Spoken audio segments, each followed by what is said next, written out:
This is Audible.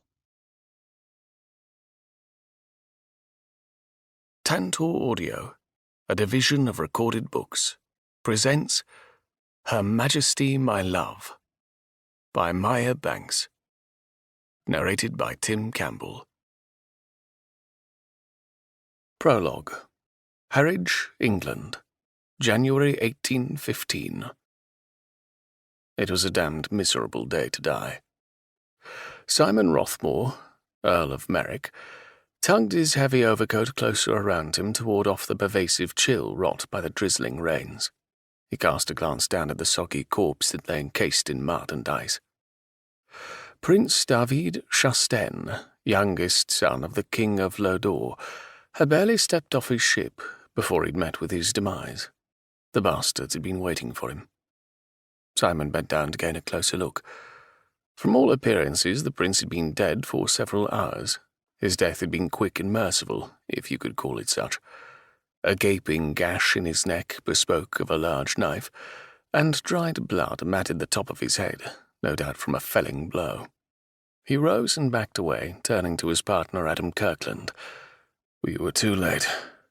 It was a needless statement, but it expressed all the frustration he felt at his failure.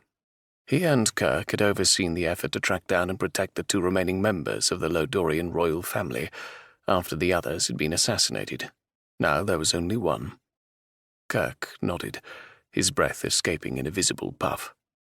Why was the prince coming here? It makes no sense unless... His voice trailed off, and he stared intently at Simon. "Unless the princess is here," Simon finished. "All intelligence pointed to her being in America." Simon sucked in the icy air and turned away from the macabre sight of the prince. It began to rain harder, and he gestured for the two men who stood to the side to attend the body. He would ensure it would be returned to Lodore for a proper burial. As he and Kirk hurried through the downpour, he mulled over this latest development. The two settled into the warm confines of Simon's closed carriage to begin the trip back to London. He turned to study Kirk's pensive expression, sure that his own was a mirror image. What if she is here? What if she only intended for it to appear she fled to America? Why else would the prince come out of hiding and take a ship to England? I don't know, but it certainly presents us a dilemma. The agents dispatched to America could well be looking in the wrong place. Simon leaned back, the beginnings of a headache plaguing him. If I'm right, we must find her before the others do. The regent is most concerned that we discover the motive behind the slayings, and if there are implications for England. He rubbed his temples, attempting to ease the tightness. Damn, but seeing all the killing never becomes easier. I had hoped with Napoleon safely imprisoned at Elba that we might enjoy quieter times. "Perhaps you should give thought to retiring and taking up the duties of Earl," Kirk said quietly. "We've been at this life for so long, it seems. No one could blame you for seeing to the continuation of your line." Simon grimaced. See to a life he was never intended to lead. It was no more appealing now than it had been on the heels of his brother's death. He continued on as if Kirk had not mentioned his responsibility as the Earl of Merrick. "Our treaty with France is too important to allow any disruption to threaten it. We would be foolish to ignore the events in Lodore, given their strong ties to the French. But with only one remaining member of the royal family, how likely are we to find her before whoever wants her dead?" Kirk asked, running an agitated hand through his hair.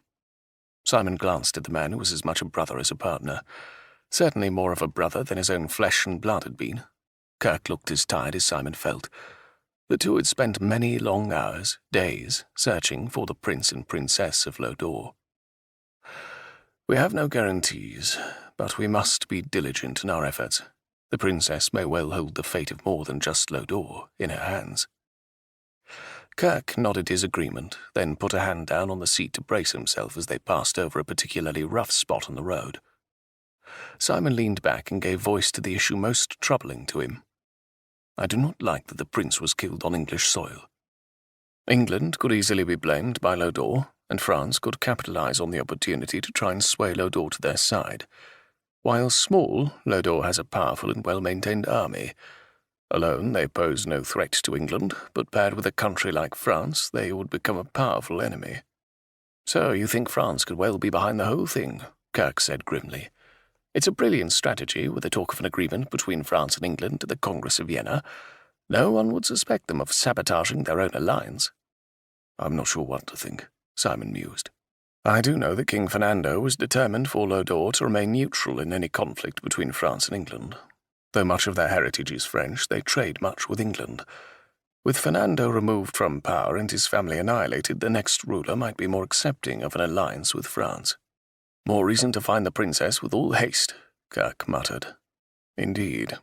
It would be in our best interest to find her and see the throne restored to the Chastaines, at all costs. Chapter 1. London, England, February 1815. It was a good day to die, but perhaps she was already dead, her body merely refusing to acknowledge what her heart knew. Princess Isabella Genevieve Elizabeth Chastaine walked across the Westminster Bridge, agony infusing each of her steps. She was to have met David here when he arrived in England. It was the only landmark they could think of in the short time before they parted ways in Lodore. Cold wind blew over her, raising goose pimples down her spine. She wished she had gloves and a coat, anything to keep her warm. Her flight to England had not allowed for anything beyond the clothes on her back, and they were much too fine for her to blend into obscurity. She had traded them for food, a dress and a set of boys' clothing, but her meagre food supplies had run out, and now so had her time. The clatter of carriages crossing back and forth over the bridge beat a steady rhythm. She stared at them with unseeing eyes. In the distance, smoke billowed from the countless factories. How she hated this place. The crowded city, the offensive smells, the heavy cape of gloom that seemed to drape the rooftops. Though today marked a surprising reprieve from such conditions. She gazed upwards. For once the London sky wasn't dark with a shadow of clouds. The brilliant blue hinted at more spring-like conditions, and she squinted against the bright sunlight. She marvelled at how the day could be so outwardly beautiful and peaceful when her world had come to an end. Surely the normal grey canvas was more appropriate. How she longed for the raw beauty of her homeland. The rolling green hills sloped gently to the base of the rugged mountain ridge that spanned the entire northern front of Lodore. To the west, the marble cliffs stood a proud monument to the strength of her country. If only she were as strong. She shuffled forward until she reached the centre of the bridge. The discomfort of the cold hardly matched the raw pain that clawed at her throat, enticing her to scream. But she stared stoically out over the Thames and drew on her rapidly depleting reserves to squelch the cry that swelled in her throat. How easy it would be to slip over the side and drop painlessly into the water below. Would she even feel the hand of death wrapping around her?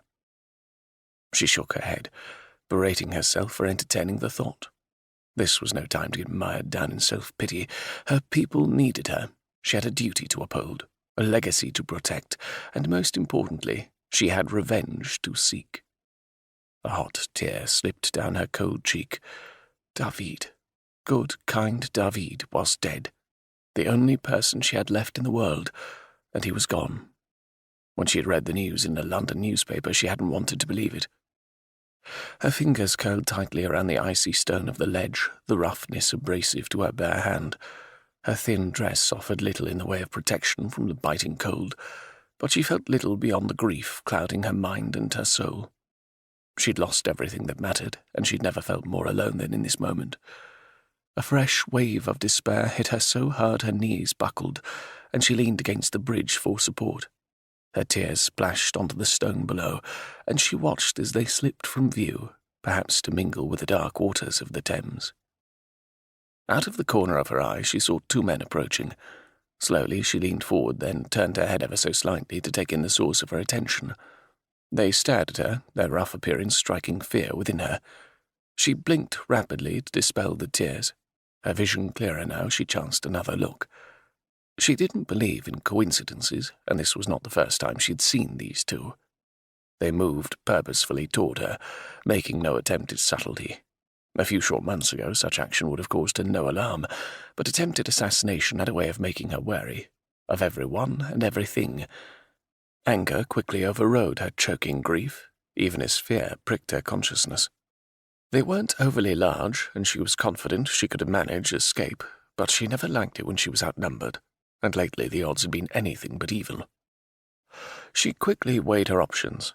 She could stay and confront the two men. She could run, though she wouldn't likely get far in her current mode of dress. Or she could jump over the side of the bridge and take her chances in the Thames. Her nose wrinkled in distaste. The way she saw it, none of the options afforded much comfort. Her hands grasped the ledge of the bridge once more. She would just have to pray Father Ling's tutelage in the fighting arts didn't let her down now. A warm hand closed over hers. "I wouldn't advise doing that if I were you. The waters are quite frigid this time of year." She spun around, ready to do battle. How had this man gotten so close without her notice?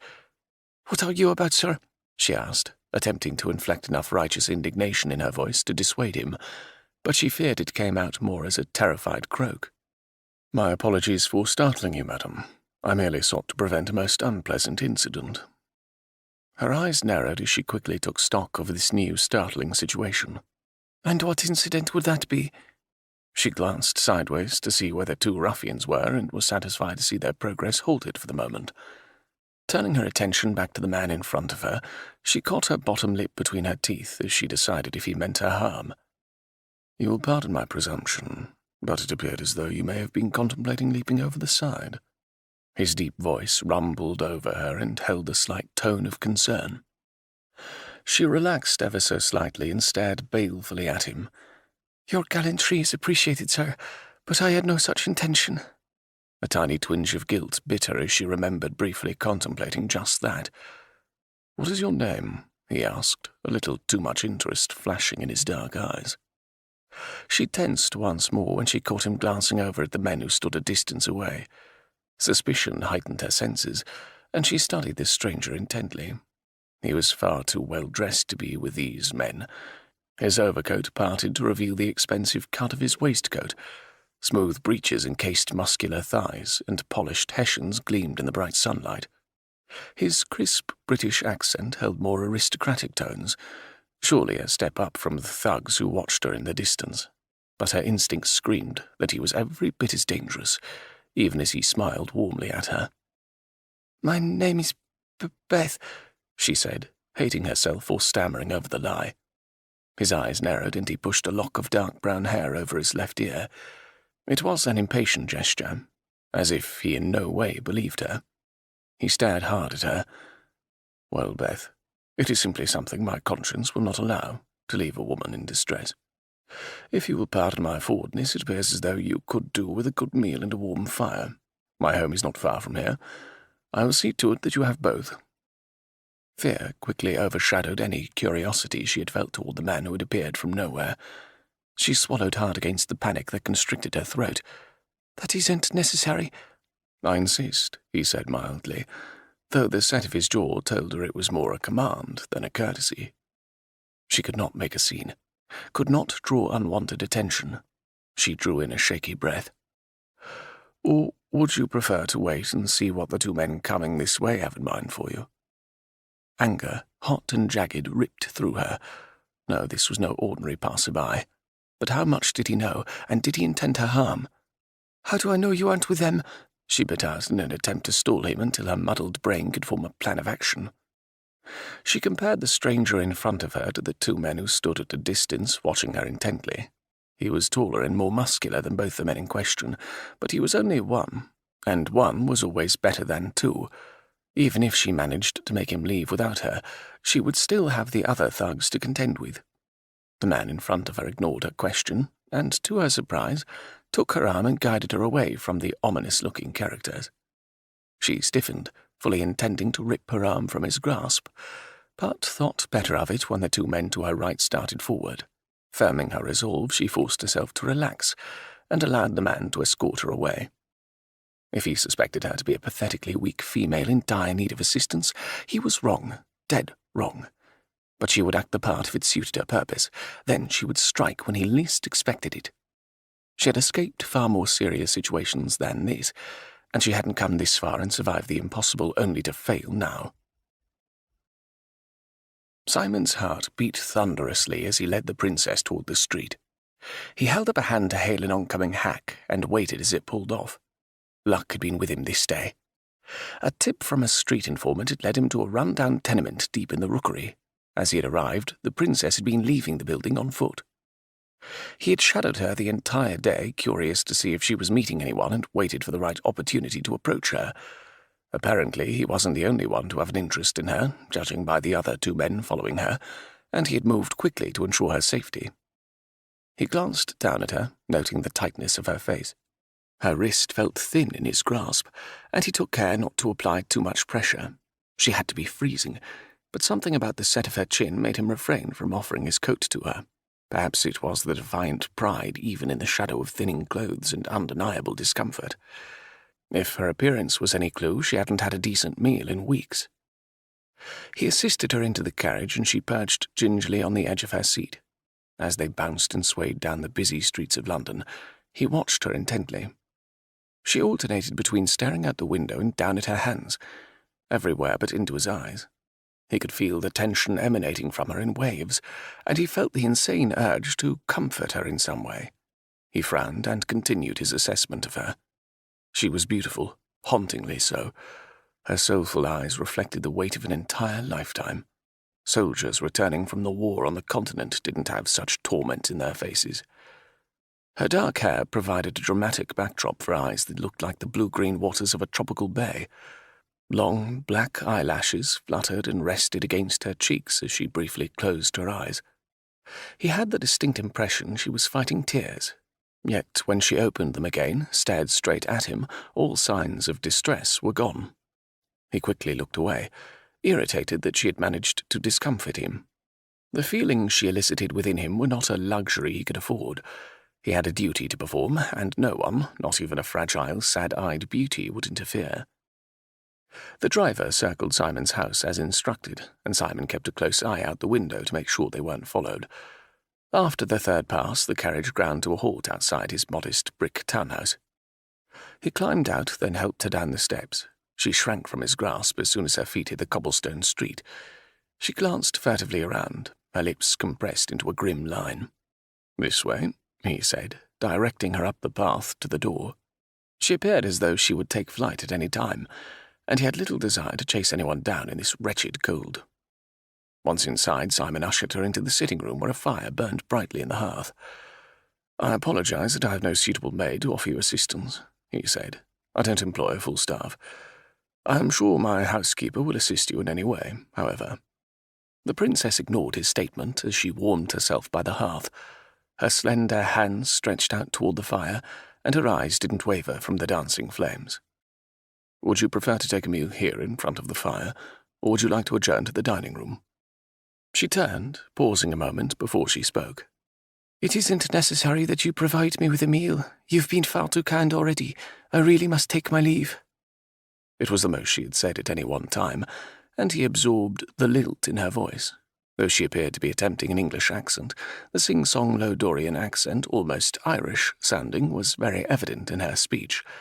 Maybe it was why she said very little. "I won't hear of you going before you've had a proper meal." Something indiscernible flashed in her eyes. Was it anger? She quickly tempered her reaction and adopted the bland expression he was already growing accustomed to. She showed remarkable discipline over her emotions. "Very well. I'd like to take it in here." He nodded, then rang for the only other servant he employed, Timmins, his butler for the last 9 years. "Bring this small table from my office to the fire so that we may dine in front of it," he directed the portly man. Then, in a lower voice, so the princess would not overhear, he instructed Timmins to have the guest room prepared. "Right away, my lord." At Timmins's address, the princess jerked around and stared at him in surprise. "Who are you?" she demanded. "Simon Rothmore, Earl of Merrick, at your service," he said with a sweeping bow. "My apologies for not introducing myself sooner." She didn't look pleased by his announcement at all. She drew her lips together and turned promptly back to the fire. A few moments later, Timmins set up the table and pulled 2 chairs over so they could sit.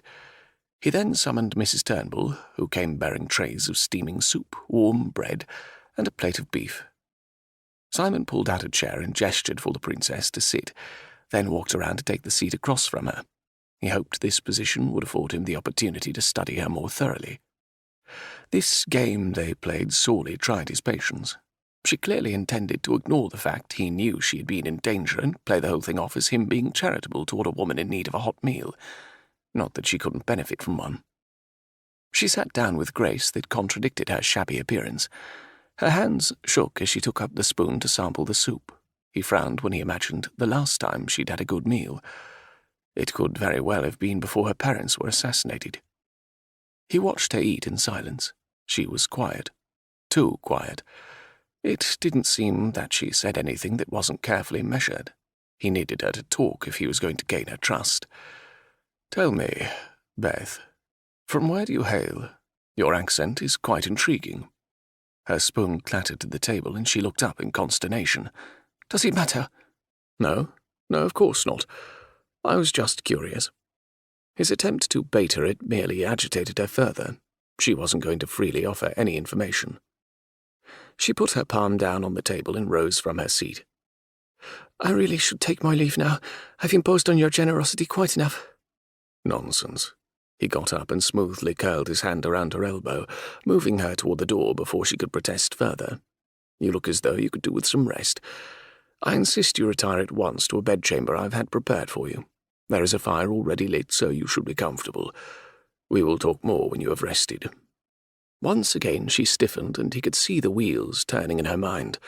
Much like the spokes on a runaway carriage, her expression became glacial, and she merely nodded her acquiescence.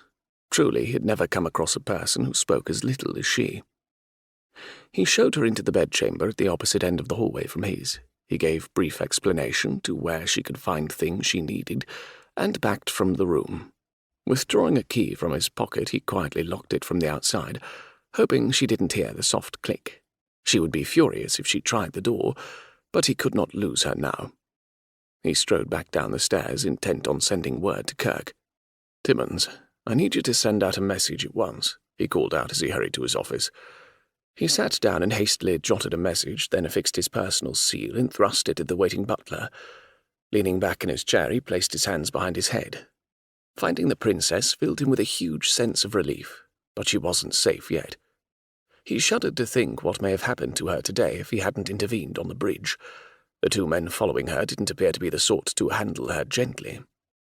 Pictures of her younger brother filled his mind as Simon imagined her lying in the snow, blood matting her hair and her beautiful eyes locked in death. Not if he could help it. Too much rested on her survival. The fate of his own country could well rest with the re-establishment of the Lodorian monarchy. He rose from his chair and walked over to stand in front of the window. He stared out at the street, remembering his conversation with Kirk on the day the prince's body was found. Was Kirk right? Should he give thought to retiring from His Majesty's Secret Service? He had devoted his entire adult life to protecting England's interest. To quit now, to embrace his position as Earl, left a bad taste in his mouth. It's what his father would have wanted. Not now, not ever, would he allow his father to dictate his course in life. He was well beyond the age of trying to please his sire, not that it had ever done any good. But just as his duty to England was at the very forefront of his every thought, his duty to his title loomed like a harbinger of doom, a duty he never wanted or expected. "Damn you, Edward," he muttered. "How could you have done it?" A flash of movement from the street caught his attention, and he saw Kirk descend a carriage and stride up the walk to Simon's door. A few minutes later, Kirk strolled into Simon's study, his expression expectant. "Where is she?" Simon put a finger to his lips. "She's in the guest room. I don't want to disturb her." "How did you find her? We've looked everywhere, it seems." "I received a tip from one of my informants this morning. She's been staying in a rented room in a decidedly dangerous section of the city. I'm amazed she's survived this long." Kirk nodded. "What now? Will you bring her to the palace to see the regent? He will likely offer his protection and safe passage back to Lodore with a contingent of English soldiers. He'll be quite eager to restore stability to the Lodorian throne." "I think you are correct in your thinking. I'd like you to go to the palace and arrange the meeting with the regent. It will buy me some time to try and learn as much as possible from the princess. But the main thing is she will be safe at the palace." "And off your hands," Kirk said with a grin. "Then perhaps you can take a much-needed break. Hole up at that estate of yours for a while and do some hunting. It was on the tip of his tongue to deny owning an estate. Old habits die hard. He was unused to owning much in the way of anything.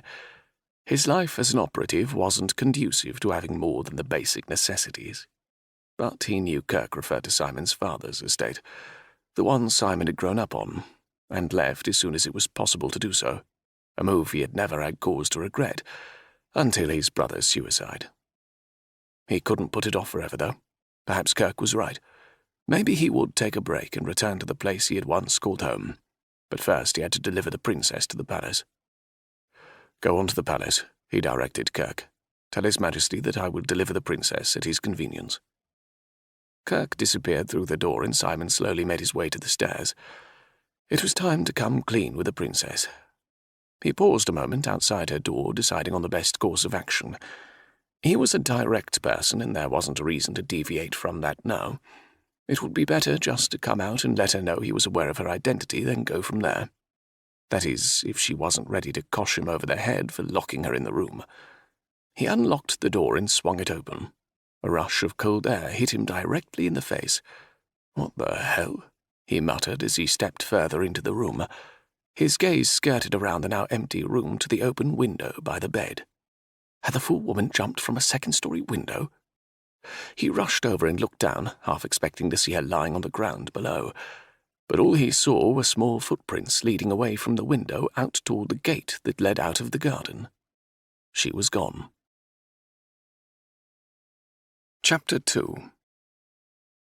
Isabella dropped from the window to the soft ground below, wincing when she felt a twinge in her ankle.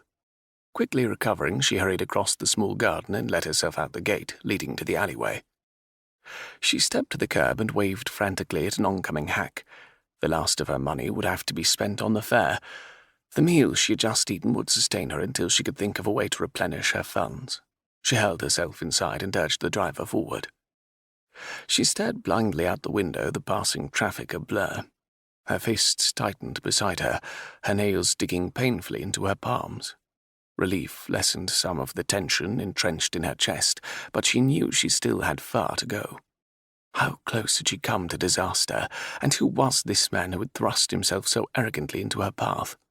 She sucked her bottom lip between her teeth and chewed in consternation. This Englishman could have close ties to the British Crown, and if he did— Her thought trailed off, anger clenching her teeth tighter on her lip. The sharp, metallic taste of blood spread on her tongue, and she relaxed her jaw. Why else would he, an Earl, offer assistance to a lowly common woman? Could he know who she was? The idea sent a fresh surge of fright scurrying over her. There was much about the Earl that simply did not add up. Why did he not live in a more fashionable area? Isabella's knowledge of London was limited, but even she knew the majority of peers lived in Mayfair or St. James. And why did he not employ a full staff? Such a fact suggested to her that he spent little time in residence. She shook her head, angry that the Earl had intruded so rudely on her top priority. She must go back home. Now that David would not be meeting her in England, the responsibility for her country rested squarely on her shoulders. She was the sole heir to the throne, and if she was unable to return to take the crown, Jacques' path to rule would be unimpeded.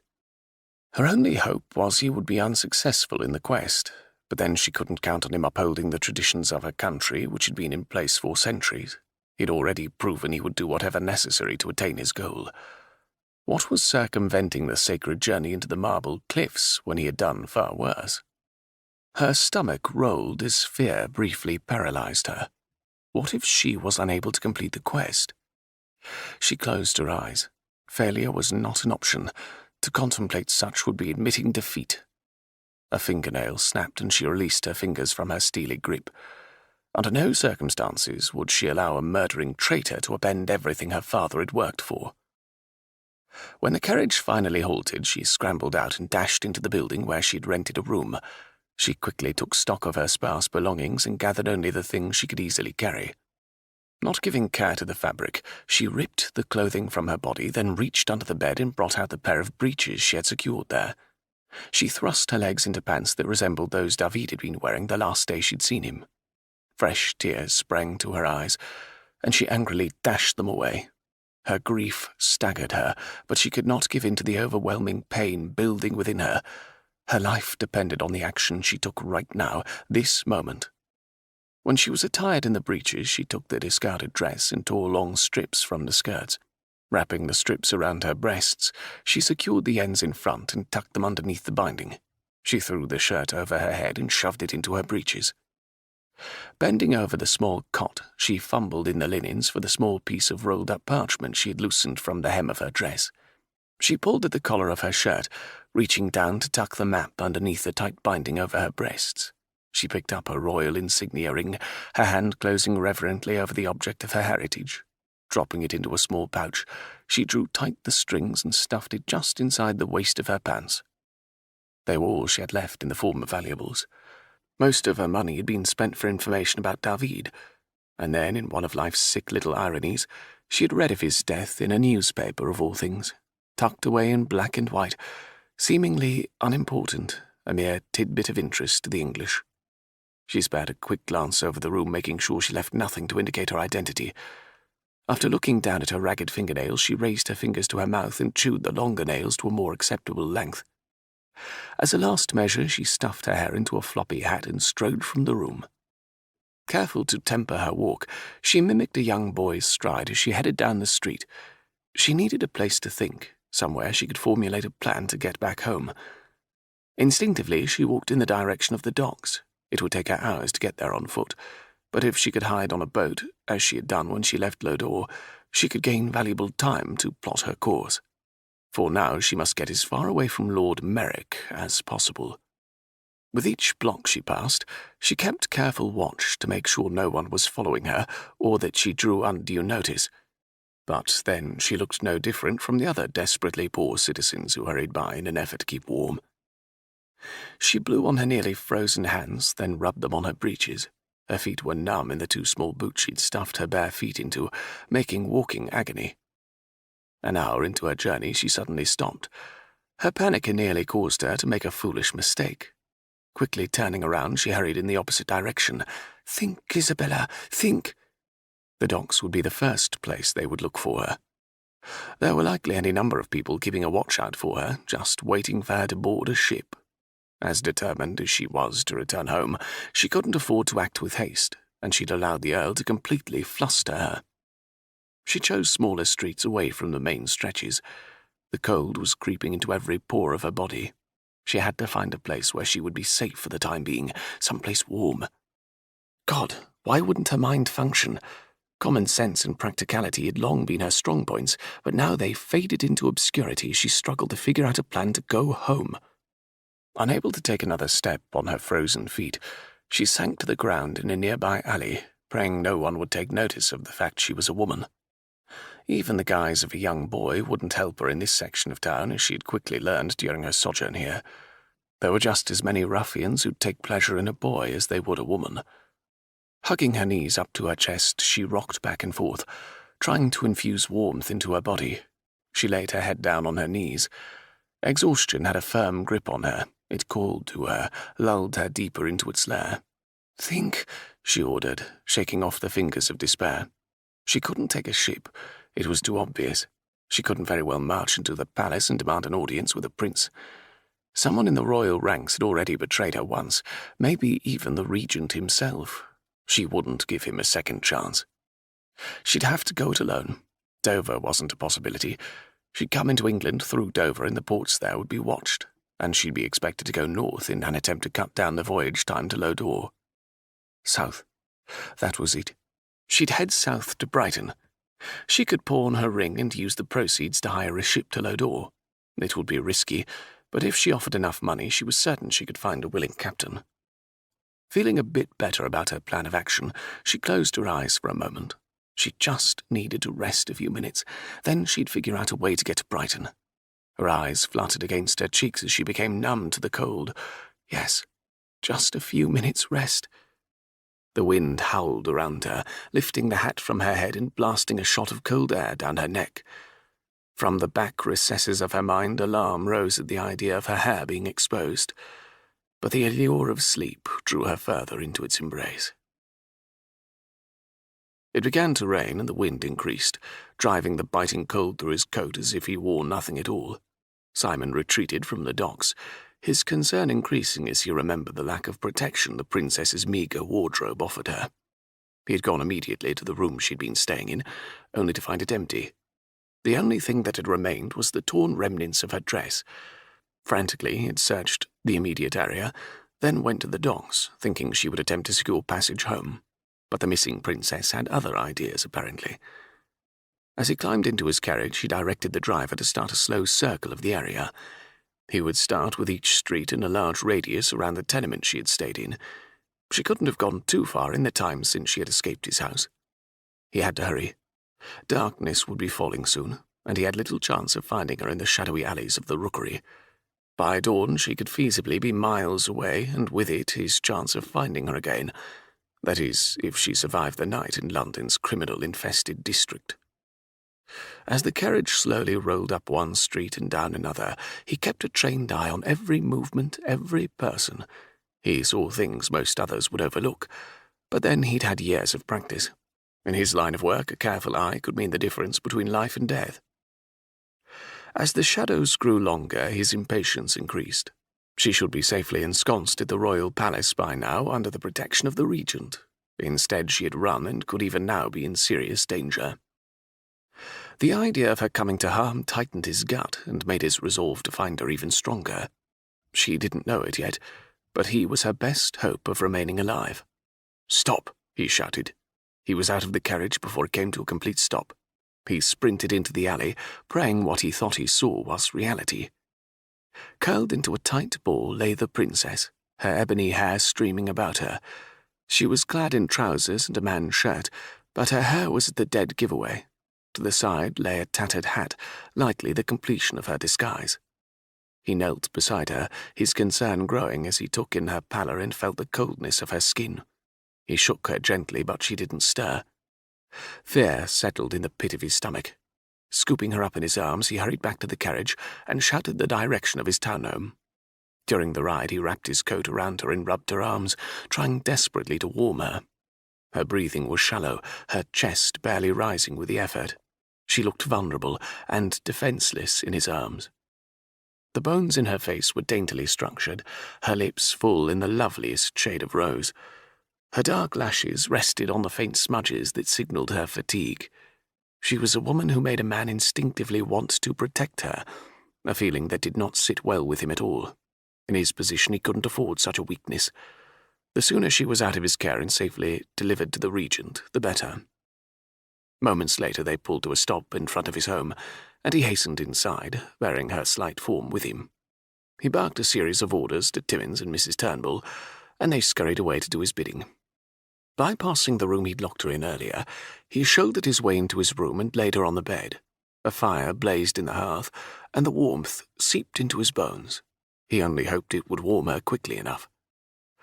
"We should summon the physician," Mrs. Turnbull said as she bustled into the room with a tray of hot soup and tea. "No, we can't," Simon murmured. She looked at him aghast. "I needn't remind you that in my line of work discretion is of the utmost importance." "But the poor little mite is near frozen to death." "You've plenty of medicinal skill.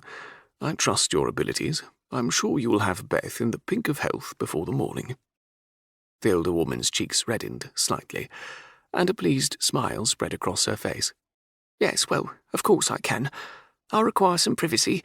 It wouldn't do for you to remain." She stared pointedly at him, and with a sigh he rose. "I'll be below stairs in my office. Summon me if you have need of anything. If she regains consciousness, notify me at once. And do not, under any circumstances, leave her alone," he warned.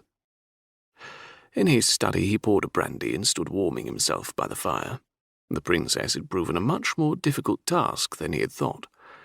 In fact, he had imagined her falling into his arms in relief and begging for his protection. Instead, she had run from him. A frown tugged the corners of his mouth. Gaining her trust could prove impossible, and her trust was essential if he was to carry out his mission. England's security was the uppermost priority, and until he could discover the reason behind her family's assassination, he could ill afford to be remiss in his duty. "My lord, Mr. Kirkland is here to see you," Timmins called from the door. Show him in." Simon rubbed the back of his neck and straightened his stance as he waited for Kirk. Seconds later, Kirk strode through the door, a frown marring his face. "Where have you been?" Kirk demanded. "It's a long story," Simon muttered. "What news do you bring from the palace?" "His Majesty wants you to present the princess to him in the morning." Simon grimaced. It meant she would be spending the night under his roof, and he'd get little sleep, making sure she didn't escape again. "Inform His Majesty that I will personally present Her Highness in the morning." Kirk nodded. "I'll convey your message to him directly." He turned and strode purposely out of the room, leaving Simon standing by the fire. Simon turned away and set his drink on the desk. Whether Mrs. Turnbull allowed it or not, he was going to see how the princess was faring. It was time they had a very frank discussion. He walked up the stairs to his bedchamber and knocked softly on the door. Not waiting for an answer, he opened the door and eased in. "You shouldn't be in here," Mrs. Turnbull scolded from her perch on the bed beside the princess. "How is she?" Simon asked, ignoring the woman's remonstrations. "Ask yourself." Slowly the princess's head turned and she looked at him with her ocean eyes. He could read nothing in their depths, no clue as to what she was thinking. He crossed the room to stand at the bedside. "Excuse us for a few moments, Mrs. Turnbull." Mrs. Turnbull started to protest, but he silenced her with a stern look. Grumbling beneath her breath, she took her leave, but left the door open. He turned his attention back to the princess. "How are you feeling?" "I'm fine," she said tightly. "Then, Your Highness, I think we have much to discuss." Chapter 3. Isabella blinked in surprise, but quickly attempted to mask any reaction she had to his statement. Her heart beat thunderously in a rapid staccato, but she forced a note of puzzlement into her voice. "My lord, I fear you have been more affected by the cold than I. Why do you address me so?" "Let's not prevaricate, Your Highness. Too much is at stake. I know who you are. I've known since before I intercepted you on the breach." He stared at her, his earlier air of harmlessness gone. Intense brown eyes, nearly as dark as his hair, assessed her broodingly. She shivered involuntarily. The man who she was so confident she could escape from earlier was gone. In his place stood a formidable adversary, one capable of stripping past the layers of deception she had constructed. "I beg your pardon, my lord, but I feel you must have mistaken me for someone else." He sat down on the bed beside her, and it took every ounce of self-discipline not to shrink away from him. "It is imperative that we indulge in honest dialogue. Not only is your life at stake, but the security of my country could very well be in jeopardy." "Are you threatening me?" Forgotten for a moment was her choking fear, and in its place a simmering anger took control. She would not be bullied or intimidated. She had lost far too much to cower like a hapless maiden. If this Englishman thought she was a weak, helpless woman, then he was in for quite a shock. His face hardened. "Indeed not, Your Highness. I seek to protect you from those who would do you harm. I should have been more forthcoming, but I didn't want to frighten you until I was absolutely certain of your identity." "Forgive me if I don't fall at your feet in gratitude," she said sharply. "I trust no one." "In your position, neither would I." "Enough of your coaxing. If you feel I'm the princess you speak of, there is nothing I can do to persuade you differently. It matters not to me who you think I am, and while I appreciate your aid, I must take my leave at once." "I never said I thought you were a princess," he said mildly. Damn her slip, and damn his quick pick-up on her mistake. She looked hastily around the room, assessing her possibilities. "I wouldn't advise going out this window," he said with a slight smile. "The rose bushes below would not afford a nice landing." "You intend to keep me prisoner, then?" "If necessary." She raised an eyebrow. "By whose authority are you holding me against my will?" Her mind raced as she sought to distract him with her questioning. How could she escape? This man could very well be sent by the regent to do away with her. But why would he have delayed? He could have easily killed her before, but instead he had seemed more concerned with her welfare. Unless he wanted to extract information from her before killing her. She set her lips in a firm line. He clearly had no idea who he was dealing with. He would get nothing from her, but neither would he be successful in his attempt to end the rule of the Chastaines. She was queen now, and with her dying breath she would serve her people and continue the legacy of her father's reign. Clearly, we've gotten off to a very bad start. I intend you no harm, quite the contrary. I've been desperate to find you so that I could keep you safe. I only regret that I did not find your brother in time." Raw agony ripped through her chest. Her swift intake of breath made her lightheaded, and she bit the inside of her cheek to control the rush of tears to her eyes. For several long seconds, she struggled to regain control of her emotions. "What do you know about my brother?" She meant it to be a demand, but it came out as a plea, and she winced at the pain she heard in her voice. To his credit, he didn't taunt her sudden reversal of denying her identity. His eyes were soft with pity. He reached a hand out to cover hers, and she yanked back as a warm sensation raced up her arm. She looked guardedly at him, waiting for his answer, dreading what he had to say. "I only know he was killed as he got off a ship in Harwich." His tone reflected sympathy, but then it could very well be an act to gain her trust. "We had thought you both had fled to America, but when we found the prince's body, we realized you were probably here." "Who exactly is we?" she asked, her suspicion of him growing by the minute. "The people I work with." "And who would they be?" He stared at her for a long moment, as if trying to decide whether to trust her. She nearly laughed. He had nothing to fear, while she had everything to lose. "I work with a small branch of His Majesty's Secret Service. We take directives from the Regent and have only the best interests of England as our goal.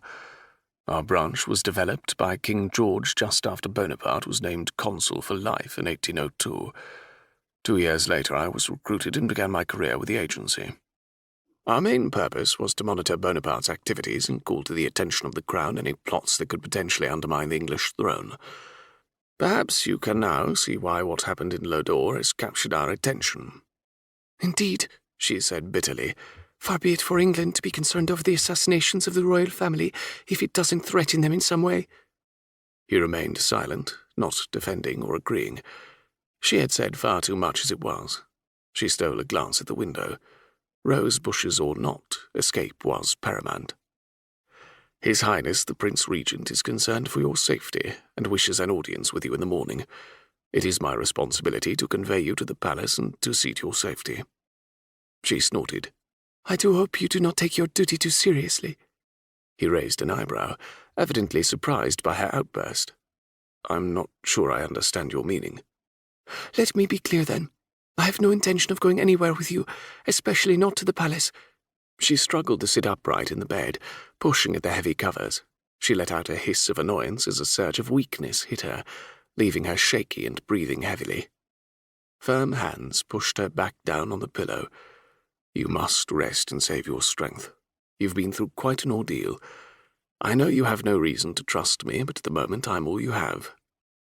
She clenched her fists beneath the covers and gritted her teeth in frustration.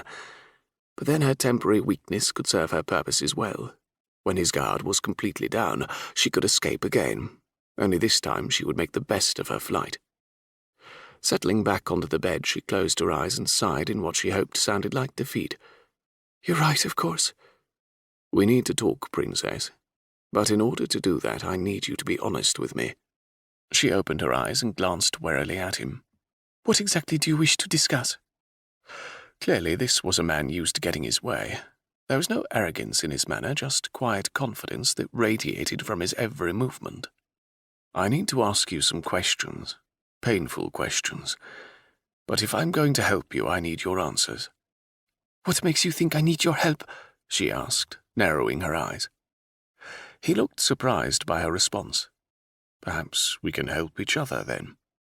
"Ask your questions," she said in a weary tone. "I offer no guarantees that I will answer them." Simon bit his tongue for the 100th time in frustration. Infuriating and not at all forthcoming in her conversation, she had yet to divulge anything.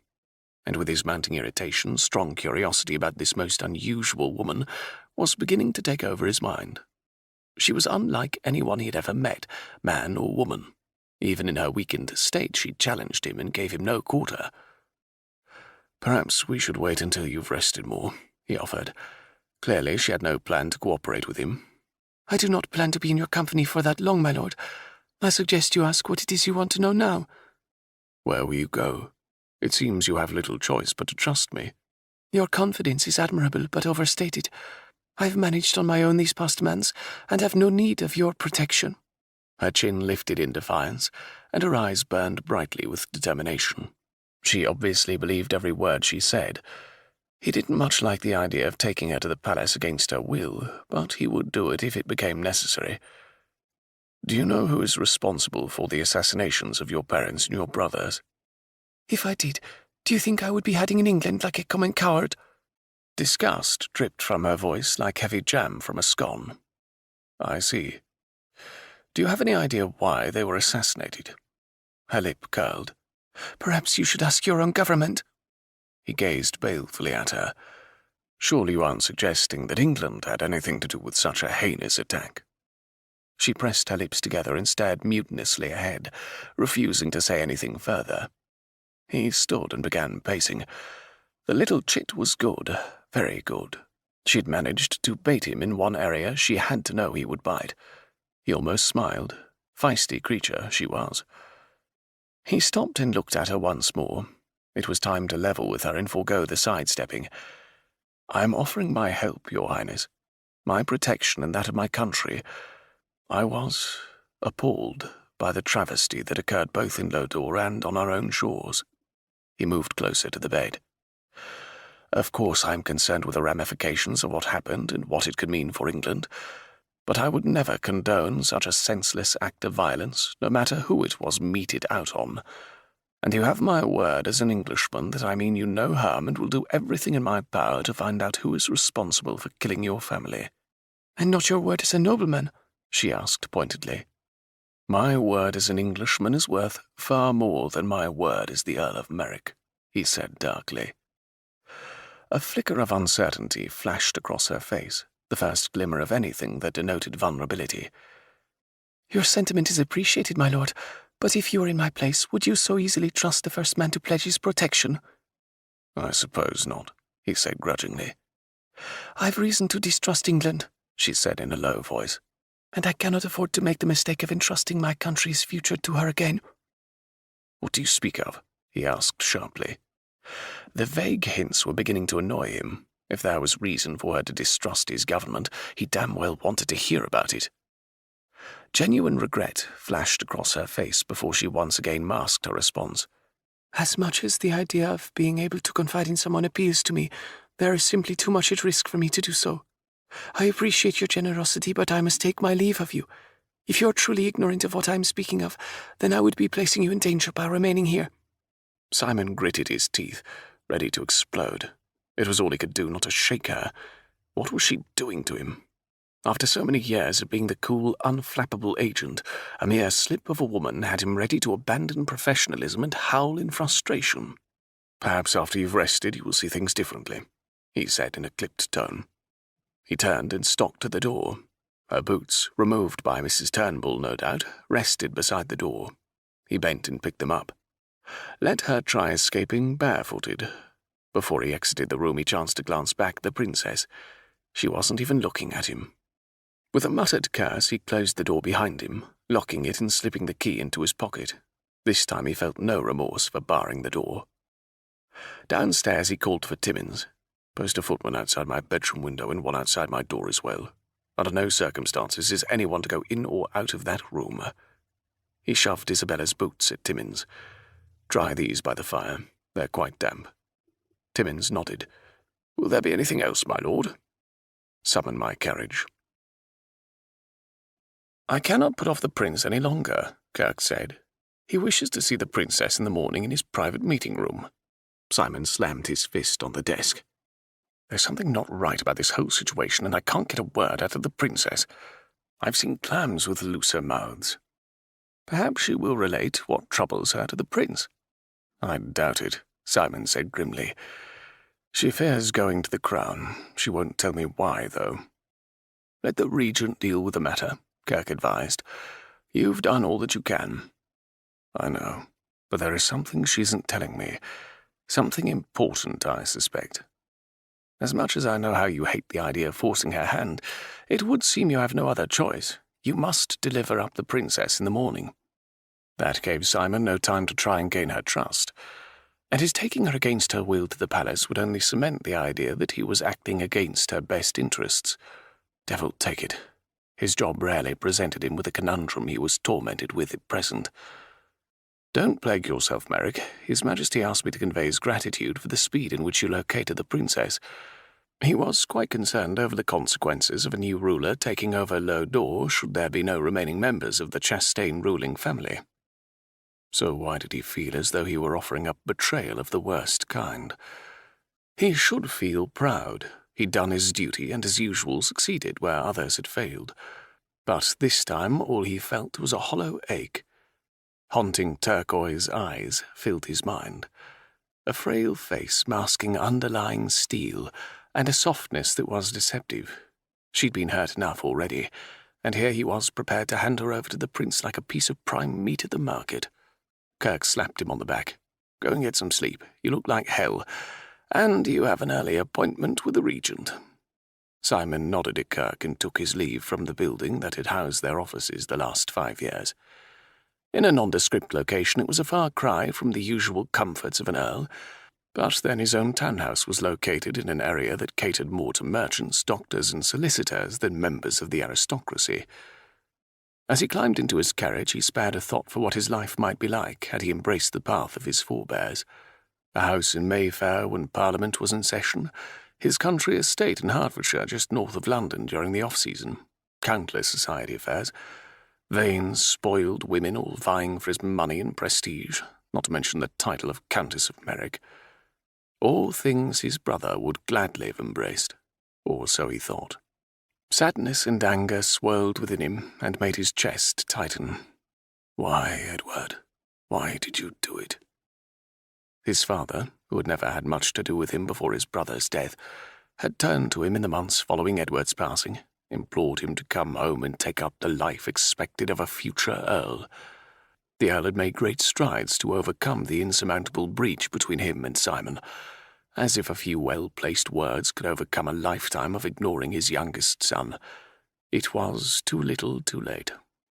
By then Simon had been too ensconced in his position with the agency to give it up so readily, and too resentful that a father who had never deemed him worthy now expected him to drop everything and return to the fold. Simon had grown up alone, despite having Edward and his father close by.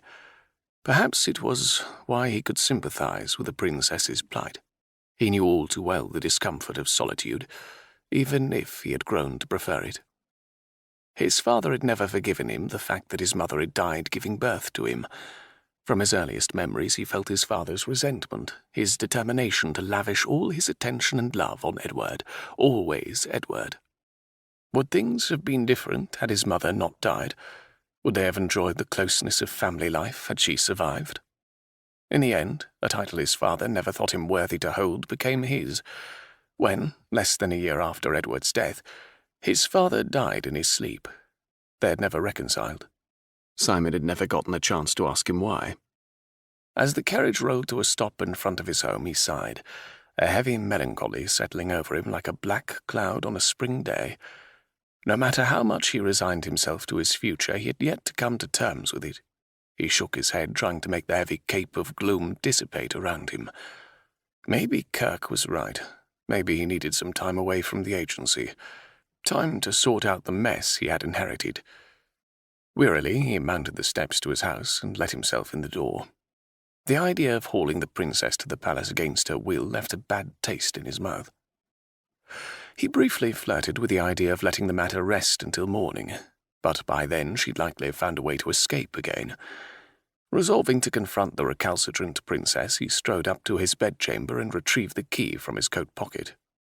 As he opened the door, he felt a flash of guilt for disturbing her when she so obviously needed rest. But when he looked around the room, he found her standing at the window, her back to the door. She was still attired in the breeches he had found her in, and her bottom was clearly outlined by the tight material. Extremely tight material. The soft contours of her body were there in all their glory for him to behold. He almost made a sound of disgust, self-disgust, because, try as he might, he could not drag his gaze from her pleasing shape. He felt an odd stirring, not altogether unpleasing, deep within the inner workings of his body. The idea that anyone could possibly mistake her for a lad was laughable. She was fortunate that he had been the one to find her and not someone without her best interests at heart. Her bare feet peeked out from the legs of the trousers, and he felt a moment's guilt for having removed her boots. He made a mental note to make sure Mrs. Turnbull at least provided her with stockings. When the door closed with a soft click, she whirled around, her long ebony hair swinging around her. Even in her state of dishabille, she was magnificent. She fixed her gaze on him. "My jailer returns." "I see your disposition hasn't improved in my absence." The shuttered look he had grown to hate closed over her face. He could well imagine the anger boiling beneath the calm facade, though. He sat down on the bed and met her stare head-on. "I've tried what I can to make you trust me, and I realize that it's not something I can earn in the short amount of time we've been acquainted, so I have no choice but to do as the Crown directs me. In the morning I will convey you to the palace for a private audience with the Prince Regent." "No." Her one-word response took him by surprise, but then he had yet to be impressed with her verbosity. "No? Perhaps you misunderstood me. I am not offering you a choice in the matter." A dull red flush worked slowly across her face. Her fingers curled into fists at her sides. "So, you'll sacrifice me for the sake of your duty?" His brow furrowed, and he studied her in confusion. "What is it you aren't telling me, Princess? Because if you want something from me, now is the time to speak up. I can't help you if you aren't going to be completely honest with me." She bit her lip, then opened and closed her mouth, clearly undecided as to whether or not she should confide in him. Finally, she levelled a hard stare at him and said, "I suppose it matters not if you're to deliver me to the palace anyway. The fact is your prince has already betrayed me once, and if it's all the same to you, I'd like to not give him another chance to murder me." Isabella watched as Lord Merrick's mouth fell open, even as his eyes hardened. That is a very serious charge. She growled in frustration. "Of course it is. I consider murder a serious charge indeed." "I assume you have sound proof, else you wouldn't be accusing the Regent of such conduct." She studied him for a long moment. Truly, she hadn't wanted to confide in anyone in this godforsaken country, but now it appeared she had little choice. David was gone, and with him anyone in England she could trust. Biting her lip, she struggled with just how much she should relate to this man. She had little hope he would believe her. He was rooted solidly in his loyalty to the Crown. An admirable quality. Too bad more of her own subjects hadn't the same loyalty. She turned away from him and stared out the window once more.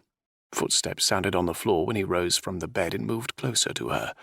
His hand grasped her arm and spun her around to face him. "What do you mean when you say the Regent betrayed you?" It wasn't a request, it was a command, and she was unused to taking commands. Her mouth opened at his daring, but he didn't back down. "If you want me to help you, Princess, I suggest you start talking." "Take your hand from me at once," she said icily. His lips compressed and he released her arm, but he didn't move an inch back. "Your time is running out. You can either tell me or tell the Regent." She rubbed her arm absently, though he hadn't harmed her in any way. But his touch lingered and she didn't like it. It would not matter if she confided in him. Regardless of his reaction, she would not allow him to take her to the palace. And maybe, just maybe, he would help her. "When I arrived in England, I sent word to the palace seeking the Regent's aid and protection. I didn't know who I could trust. Father had always thought highly of England, which is why I decided to take a chance and come here." A sob knotted in her throat, and she swallowed it down, determined not to allow her grief to overcome her. "I received a missive bearing the Regent's seal. In it were instructions for where to meet his personal envoy. When I arrived at the meeting place, I was nearly killed. I managed to escape, but clearly the Regent or someone very close to him didn't wish for me to live." Indecision mixed with utter disbelief clouded the Earl's face. "I have several problems with that account. I cannot believe the Regent would plot to kill you.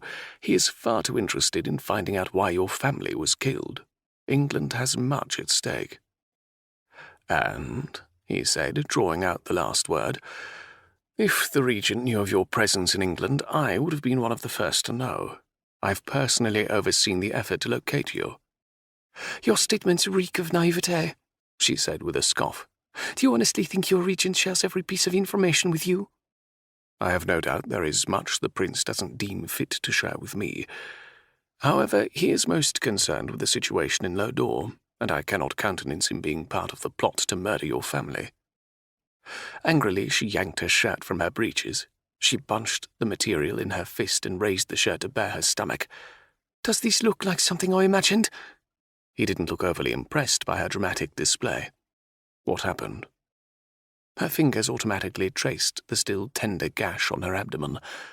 Then, remembering she had bared her flesh in front of a strange man, she yanked the shirt back down. "The regent's henchmen wielded knives." He looked at her skeptically. "And how did you manage to escape?" "I told you I am quite capable of taking care of myself," she said through gritted teeth. He stepped back, widening the space between them, but his gaze still bore into her. "Tell me everything that happened." "I believe I've already told you what happened." Her patience was wearing thin, and her desire to get away from this man was becoming stronger by the moment. She turned away from him and stared out the window like one longing for freedom from behind the bars of prison. She hadn't much time. The people who had killed her family would seek to install a new ruler. Unless she could return in time to stop them, they would steal her people's legacy. Her fingers itched to fold around the parchment secured between her breasts. She curled them at her side to staunch the urge. Without the map, no one could find the ancient caves. She held tight to that thought and prayed she could return in time. His breath blew hot on her neck and she tensed. Once again she felt herself twisted around to face him. "Tell me word for word what happened when you went to meet this envoy." She searched his blazing eyes for sinister intent, but all she saw was determination. She glanced pointedly down at his hands, and he slowly uncurled his fingers from her forearms. "I went to an inn off the North Posting Road. I collected a message from the innkeeper that directed me to a room upstairs. I did not feel very comfortable walking into a room unaware." Lord Merrick nodded approvingly. "So I knocked, then slipped down the hall a ways to see who answered. But someone grabbed me from behind and propelled me into the room. There were 3 men, and one held a knife to my neck. I knew they were going to kill me, so I fought them. I was stabbed before I jumped from the window." He gaped incredulously at her. "You expect me to believe you fought off 3 men and jumped from a window?"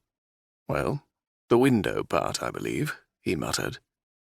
Anger surged through her veins. She grasped his upper arm and in one smooth movement rocked her hip into his groin and threw him over her shoulder. He landed with a thud, his face a mask of shock. She folded her arms over her chest and stared down at him triumphantly. "Believe it now, my lord." Chapter 4. Simon stared up at the ceiling, stunned by what had just transpired.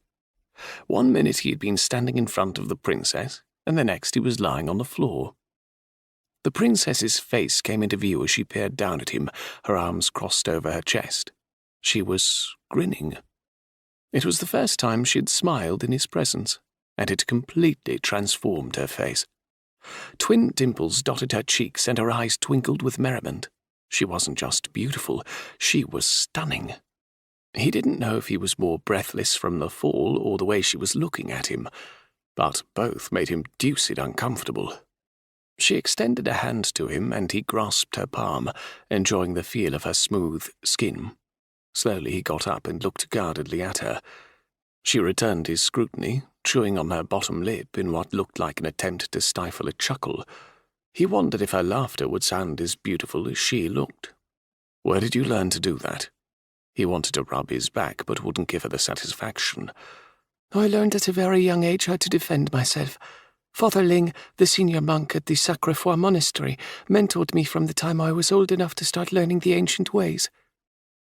The idea of a royal princess learning to defend herself was ludicrous. And she'd learned from a monk? If he didn't think she would throw him again, he'd laugh out loud. "Don't you have personal guards charged with your protection?" She gazed at him as if he was a complete imbecile. "And these guards kept my family from harm?" The question was apt and cut directly to the point. The men charged with the royal family's safety had failed miserably in their duty. In the face of such disaster, the princess's training may well have saved her life. Perhaps ludicrous wasn't the appropriate term for it. A thought struck him as he weighed the oddity of her talents. Had her father suspected treachery in the royal ranks? Had this been the reason for Isabella's devotion to self-protection? Or had it merely been a lark an indulgent father granted his only daughter? He would only know if the princess related the events of that terrible day. "How did it happen?" he asked quietly.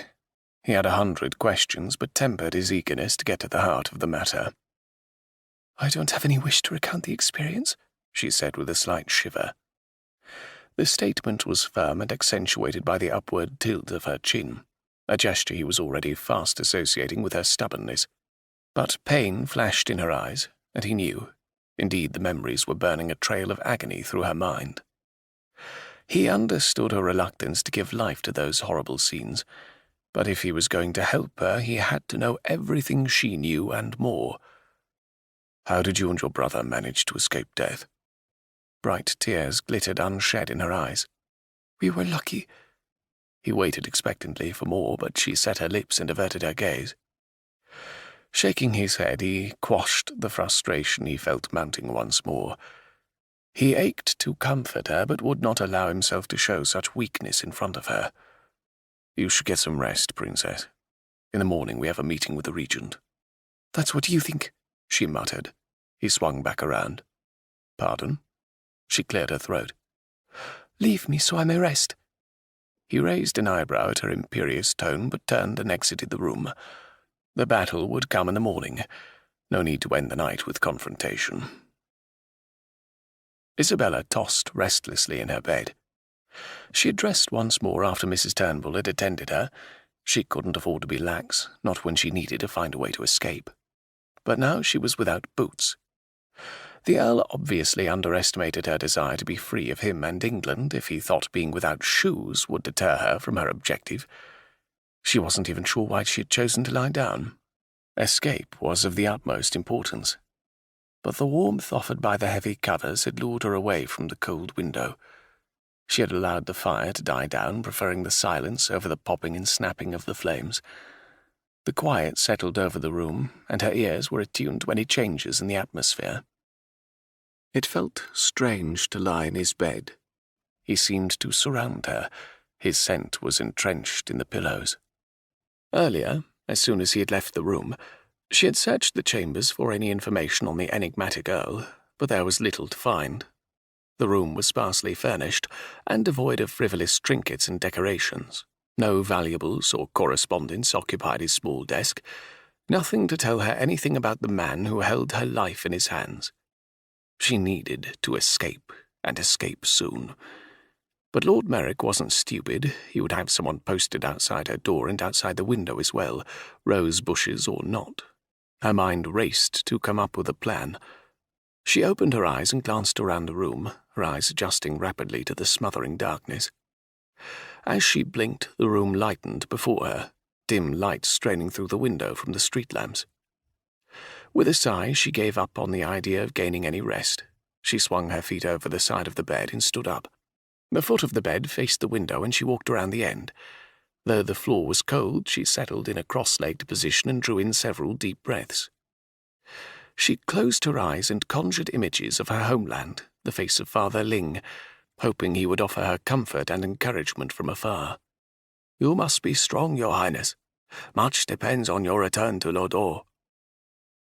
She latched onto the older man's spirit, wanting desperately to maintain the tenuous bond she had managed to achieve in her meditation. But she was fatigued, weak.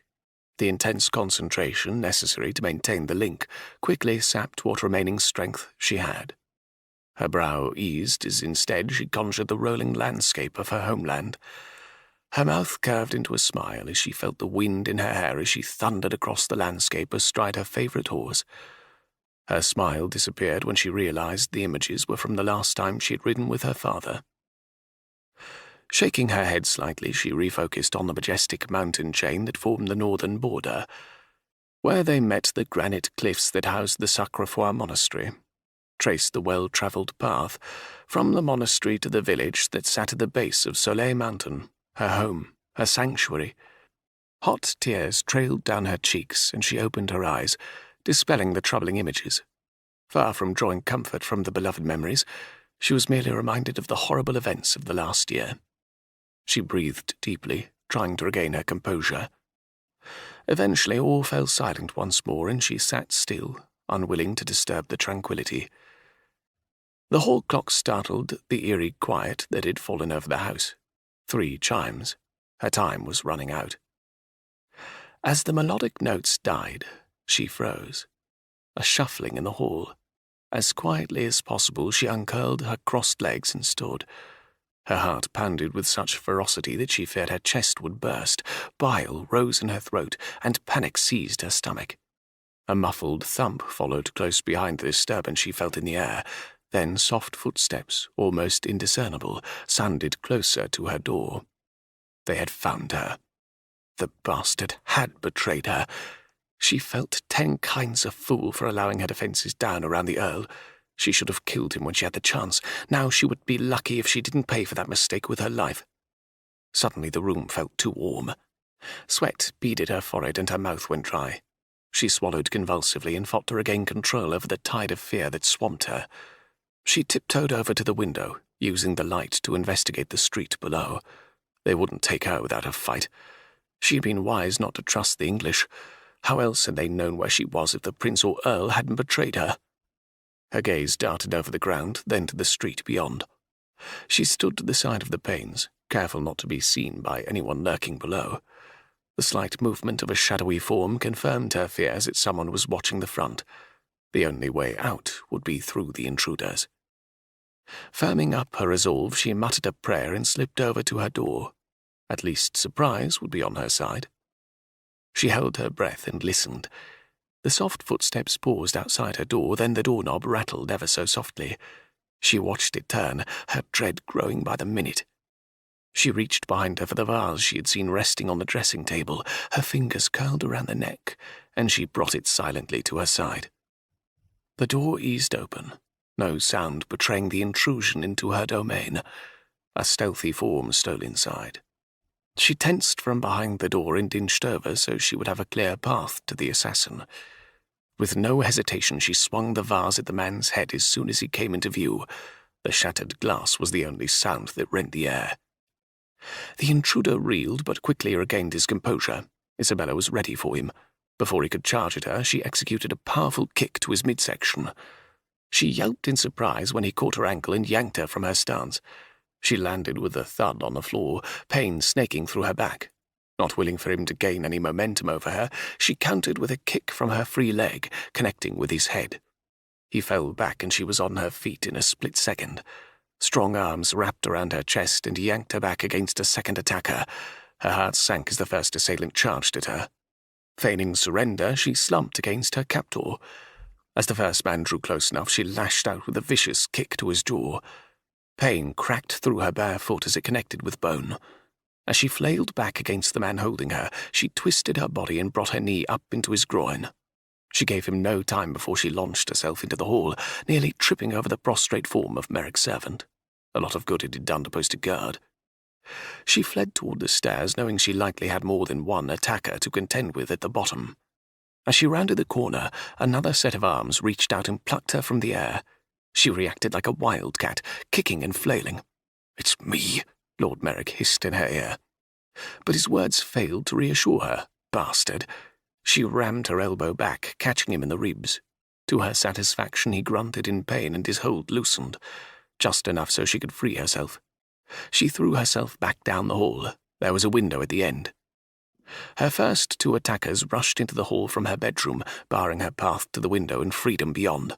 She stopped and backed up, looking frantically between Merrick and the 2 men advancing menacingly on her. "Trust me, Princess." His quiet voice reached her ears. "It's either them or me. Who will it be?"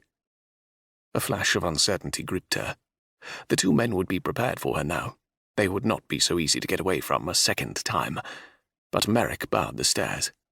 "If you aren't with them, move out of the way so I can escape," she ground out as she backed closer to him. "They mean to kill me." "Yes, "I can see that," he said calmly. "I don't intend for them to succeed." The quiet confidence in his voice gave her the first flicker of hope. Could she trust him? Clearly, she had no choice. She knew the two men advancing on her would kill her. Even if Merrick intended to do her harm, she could buy enough time to escape him if it became necessary. Making a quick decision, she whispered softly back to him, "Can you take the man on the right?" "Move, Princess. I don't want you to get hurt." If the situation wasn't so dire, she would have laughed. "Stop the heroics, Merrick. I'll take the man on the left. Rush them. They won't be expecting it. They think they have the upper hand." Silver glinted in the soft light pouring from Merrick's room. At least one of the men held a knife. She hoped the Earl was as competent as he came across. "I'll only say this one more time," he growled. "Move." Understanding dawned as she pitched sideways just as the men lurched forward. A shot cracked the night air, then a second shot. She rolled over to see the two men slumped on the floor. Glancing back up, she saw two smoking pistols in the Earl's hands. "Well, that's one way to do it," she muttered. "Quickly," he barked. "There are others." She scrambled up as he tossed the guns aside. "Let's go out the window." "You and those damned windows," he grumbled. "Don't you ever use the door?" "After you, then," she said, sweeping an arm toward the stairs. She hurried close behind him as they rushed toward the foyer. He stopped suddenly, and she bumped into his back. His arm came around to steady her. "Shh." She held her breath, her face buried in his shirt. His scent surrounded her, and for some inexplicable reason she felt safe. Shaking her head to dispel the absurd notion, she forced her concentration to her surroundings. "There are at least two waiting outside the door," he murmured. "Probably more." "How do you know?" she whispered, peering around him. He gave her a silencing look. "Can we hold the questions for later?" She nodded, clamping her lips shut. He glanced back toward his study. "Come on." He took her hand and dragged her toward the rear of the house. She kept close on his heels as they entered the study. Curiously, he didn't shut or bar the door. She opened her mouth to suggest doing just that, when he put a hand over her lips. "Trust me." He gestured toward the fireplace across the room. "Get your boots and be quick about it. You'll have need of them." While she rushed to retrieve her boots, he hurried over to the large bookcase that encompassed the entire back wall. "This is hardly the time to read," she bit out as she hopped on one foot to him while pulling her other boot on. Ignoring her, he took out a heavy volume and reached beyond. To her surprise, the bookcase opened in the middle, exposing a passageway. He quickly replaced the volume and gestured for her to follow him within. As they stepped down a flight of steps into the darkened corridor, he shoved a lever and the bookcase closed. She heard him fumble around for a moment, then soft light bathed the interior as he held up a lit candle. "Follow me." Mutely, she hurried after him. Who was this man?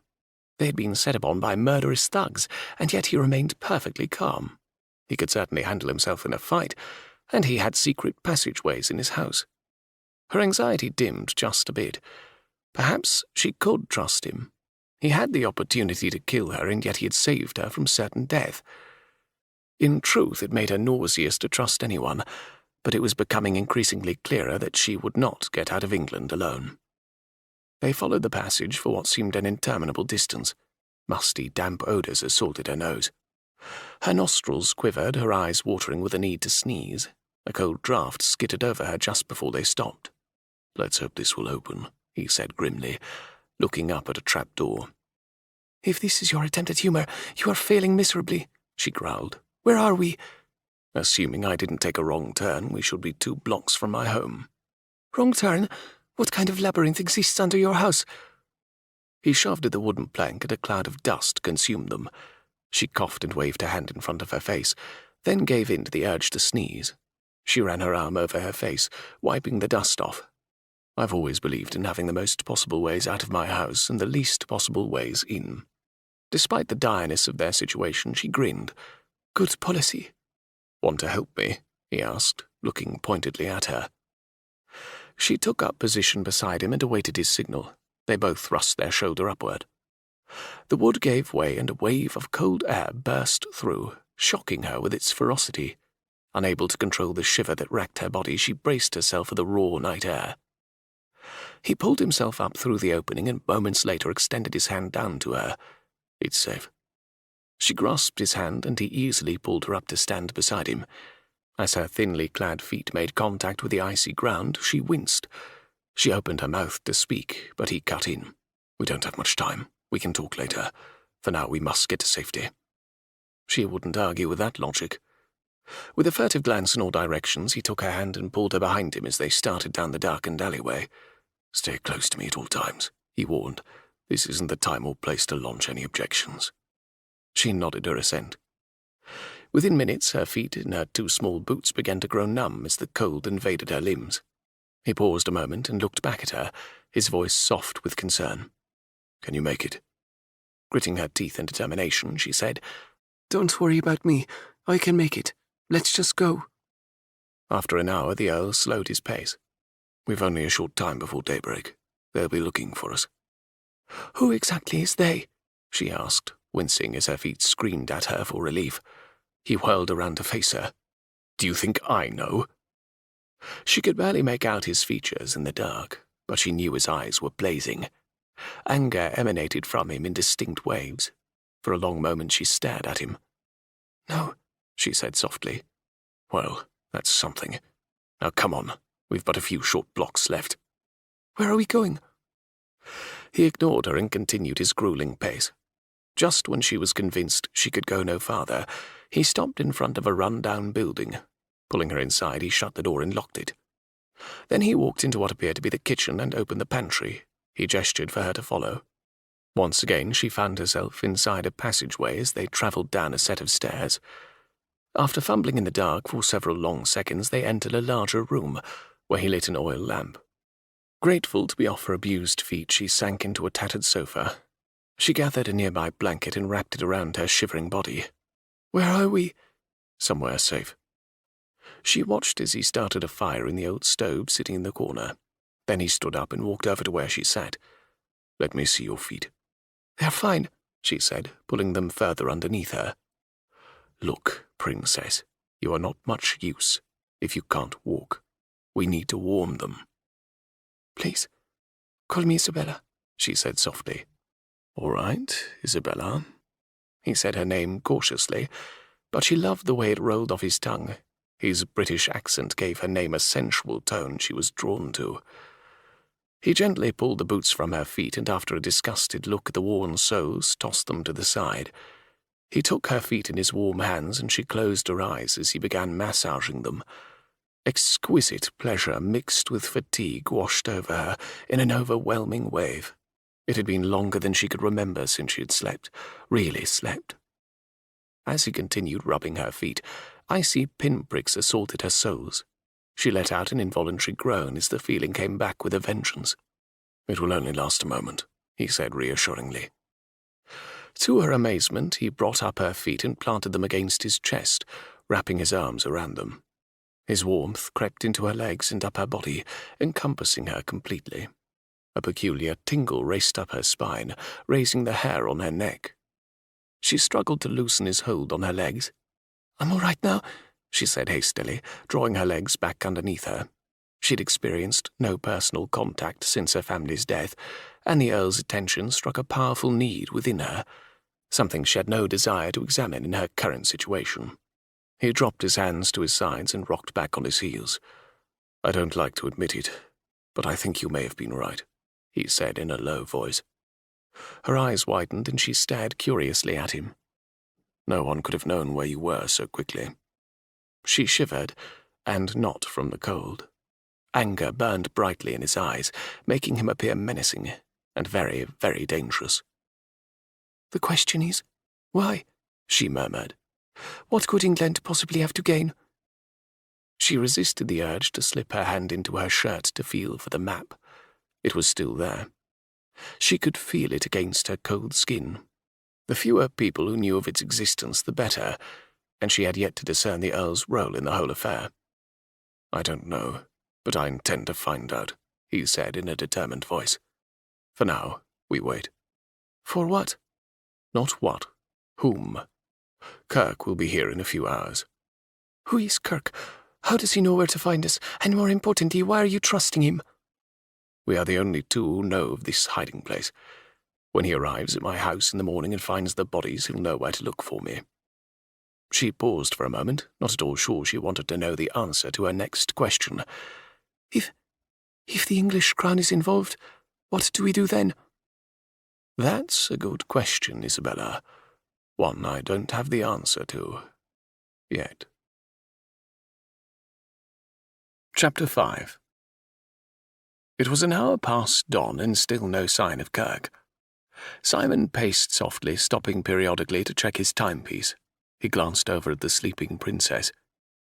She was huddled underneath the thin blanket, her head resting on the arm of the sofa. It had taken every ounce of his persuasion to convince her to rest while he kept watch, and finally her eyes had fluttered closed. Even after he saved her from her attacker, she didn't fully trust him. While it irked him, he could understand her reticence. In her position, he wouldn't likely trust anyone either. But he admired her tenacity. She was unlike any woman he had ever met.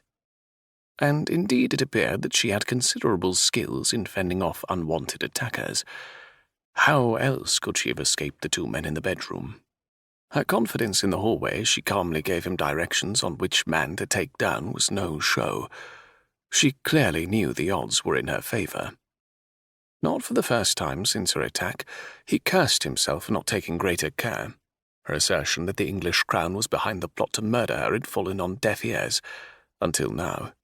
If she had been killed, he would have only had himself to blame for being so lax in his care of her. But it wouldn't happen again. He moved closer to her still form and slowly dropped his hand down to rest on her head. She'd been very near collapse when they had arrived at their hiding place. It had likely been several nights since she had last slept. His fingers slipped into the satin mass of her hair. He traced a strand over her shoulder, enjoying the smoothness over his rough skin. His gaze slid to the collar of her shirt, unbuttoned from her throat as if she'd sought relief from the strict confines of the material.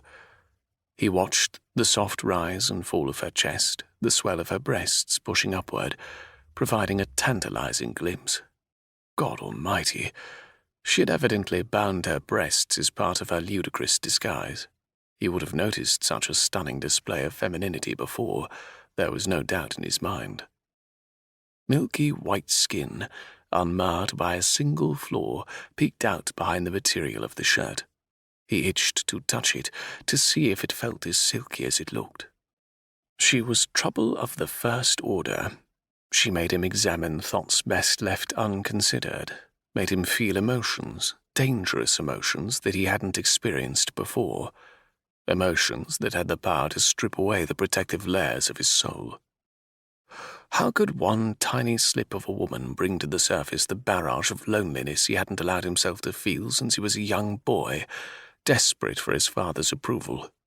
He'd long since closed the door on needing anyone. Self-reliance was an important trait he'd learned early in life, the hard way.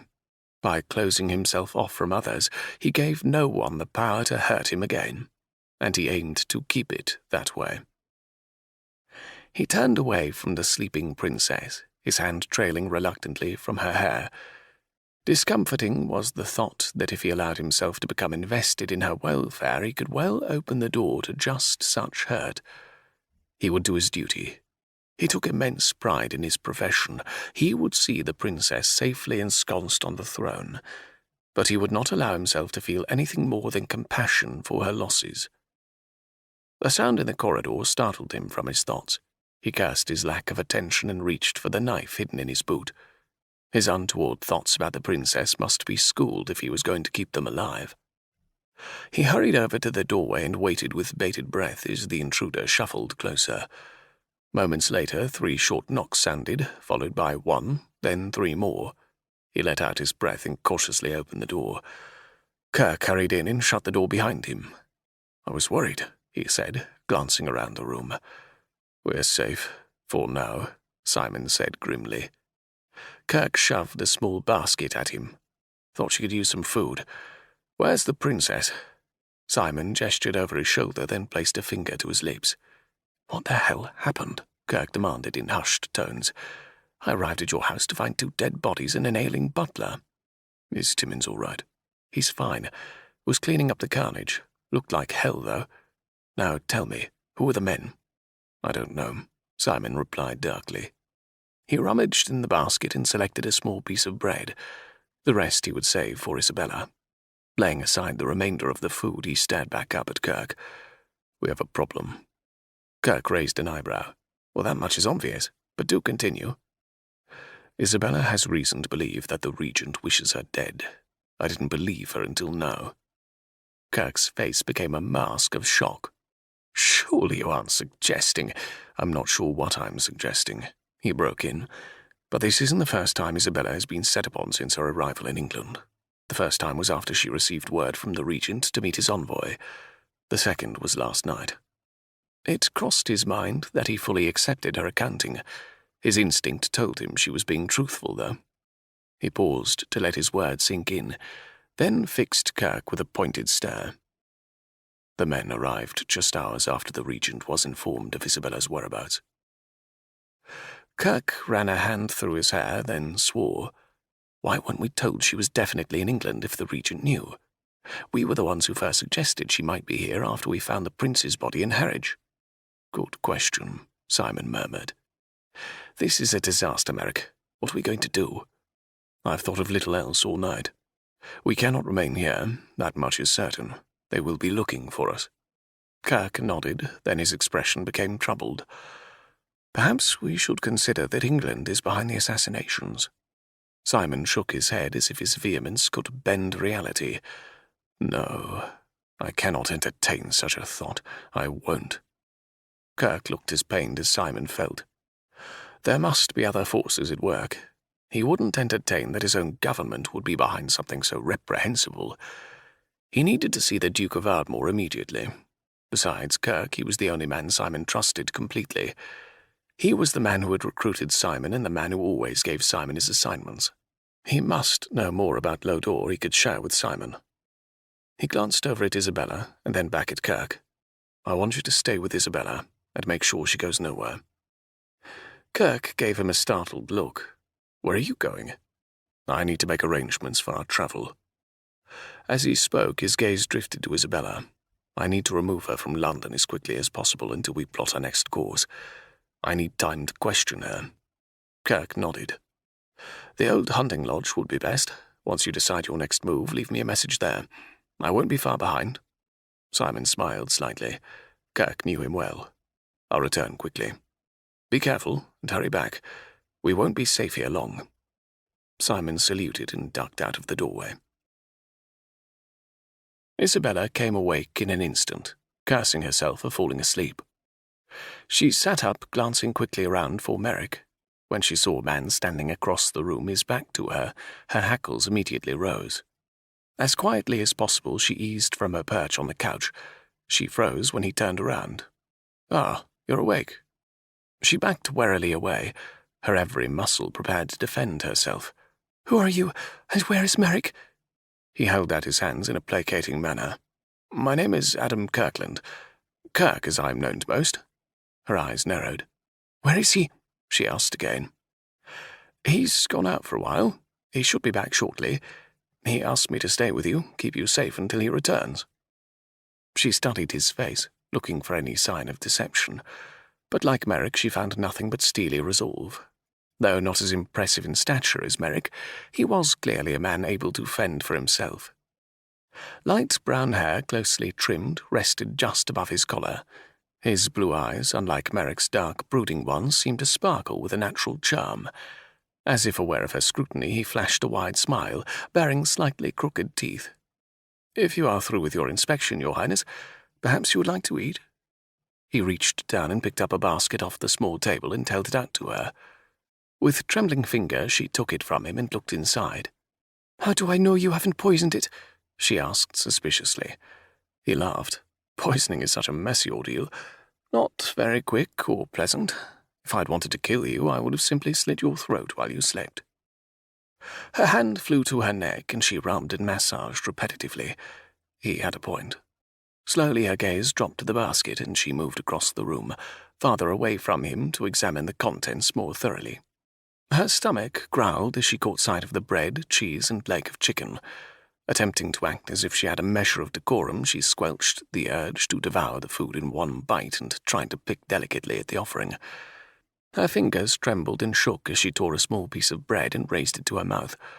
Her earlier dinner, while tasty, was a distant memory in the shadow of so many missed meals. As she licked her thumb, she glanced back up at Kirk, who was regarding her with amusement. She held his stare, refusing to back down until he finally turned away. She quickly consumed the rest of the portion she had set aside for herself and neatly wrapped the remainder for Merrick. "What time is it?" she asked, folding her arms over her chest. "Nearly noon," he replied without turning around. She moved back to the couch and slipped underneath the blanket she had slept on. The room had chilled considerably, and her feet felt like solid blocks of ice. "My apologies," Kirk said in a contrite voice. "I should have tended the fire. My mind has been occupied by other matters." "Such as?" she asked, watching as he placed more coal in the stove. He chuckled. "Pumping me for information, Princess?" He shut the stove door with a clang and turned back to her, his eyes twinkling devilishly. "I'll answer your questions if you answer mine." "Did Merrick leave you to question me?" she demanded. "You don't trust anyone, do you?" He shook his head. "Merrick risked his life for you. If we wanted you dead, you would be lying 6 feet under the ground at this very moment." "Don't lecture me," she hissed. "I have good reason not to trust anyone." They were interrupted by a series of knocks on the door. Kirk yanked the door open and Merrick ducked in. Merrick immediately looked around the room and stopped when his gaze lighted on her.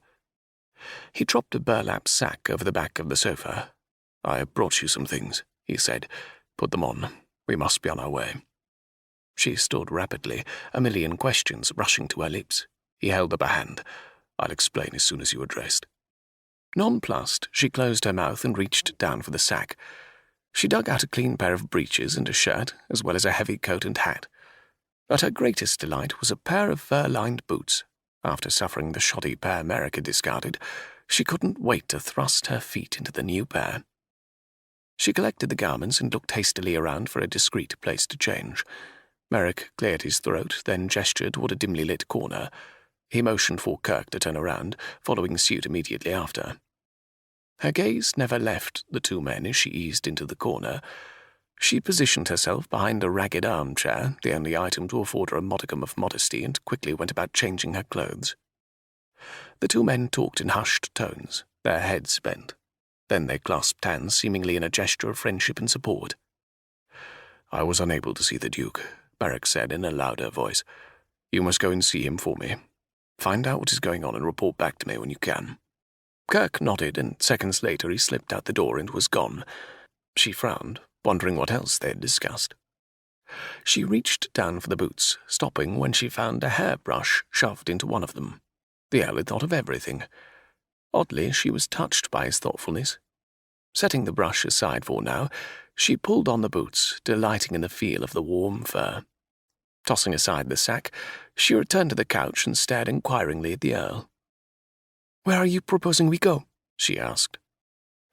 As she awaited his response, she pulled her long locks over her shoulder and began brushing her hair. "Here, let me," he said, moving to sit behind her on the couch. To her amazement, he took the brush from her and began working it through the tangles. "It would take you longer," he said impatiently, "and we haven't much time." Though his tone was brusque, his strokes were in direct contradiction. He took great care as he gently pulled the brush through her hair. She closed her eyes as waves of pleasure washed over her. Tiny goose pimples spread over her scalp and down her back, and it was all she could do not to moan aloud. "What do we do now?" she asked softly. He paused, letting the brush hang in her hair. "I think that depends on whether you agree to stay with me and not go bolting from the nearest window." She pulled away and turned around to face him, ignoring his barb. She still wasn't entirely sure he could be completely trusted, but he represented her best chance of making it out of England alive. Taking in a deep breath, she rubbed a hand over her mouth. "I need your help, Merrick." Chapter 6. Simon absorbed the impact of her statement with surprise. He searched her eyes for some clue to her change of heart, but they gazed earnestly back at him, imploring him to help her. I must return to Lodore at once, she continued. Though her plan was no different from his own intentions, he remained silent about that fact. Perhaps his willingness to help her would win her favour and her trust. What exactly do you want from me? She glanced away, her long black hair streaming over her shoulder. He wanted to touch it again, to run his hands through it as he had done before. The most expensive silk had no advantage over the velvety softness of her tresses. When she looked back at him, her eyes were alight with emotion, a startling contrast to her usual shuddered expression. I need your help in getting to Brighton. He frowned. But Brighton is to the south. The voyage would be much farther to Lodore. Even as the words left his mouth, he understood her intent. It was an intelligent plan, but they didn't have the time such a journey would take. Exactly, she said. It's less likely that someone will be looking for me there. He stood abruptly. He had no desire to show immediate disagreement with her, and there were other things more pressing at the moment than which port they would take out of. Before we come to any sort of agreement, Princess, there are a few matters that must be addressed. Foremost, you must be completely honest with me. He watched in fascination as her eyes clouded, and the barrier was once again erected before him. She also stood and paced in front of him, her agitation evident. I have questions that I want answered before we go forward, he added. Very well, she said, surprising him with her abrupt capitulation. What is it you would like to know? Not now. Not here, he replied. She jerked her gaze to him with a mixture of irritation and confusion registering in her eyes. I see. And where would you like the interrogation to take place? She asked in a tone to match the frigid air outside. He swore under his breath, ready to shake her senseless. We must leave here. We will not be safe here for long. I would merely prefer to have our conversation somewhere we won't be disturbed by people bent on our destruction. A myriad of expressions crossed her face. Anger, confusion, and finally contrition. I'm sorry. It is I who should apologize, he said, feeling regretful of his terse response. I know how very trying this whole experience has been for you. To his surprise, she chuckled. You English are so well versed in understatement. Trying experience indeed. She continued to laugh, her voice cracking in near hysteria. Not pondering the discomfort he felt when she was so close to him, he pulled her into his arms and held her tightly against him. He felt her tears against his neck, and his chest tightened with some unnamed emotion, a disturbing habit he was getting into around her. He stroked her hair with one hand, his other arm wrapping solidly around her, pulling her closer to his chest. God, he couldn't afford to admit how damn good she felt against him, how good it felt to connect with another person in such an intimate manner. He felt precariously light-headed, adrift in a veritable storm of sensation. She fit perfectly. Too perfectly. The shock of such close contact with another human being nearly had him jerking away at the explosive tide of feeling that swamped him. Her muffled sobs grew louder as she let loose a tide of pent-up emotion. Small hands crept around his waist, and she held him as tightly as he held her. He stood rigidly, praying for control, willing himself to remain indifferent, not to react to her pain. After a moment, her sobs quieted, and she hiccuped softly against him. She rested her head against his shoulder, then sniffled and pulled slowly back. He felt the loss of her closeness as keenly as if a bucket of cold water had been sloshed over his head. She hastily averted her eyes in obvious embarrassment. She wiped her tears with her shirt sleeve and turned away. Do you know where we will go? He wanted to reach out to her, let her know it didn't make her weak to expose her overwhelming grief, but he could relate to her discomfort all too well.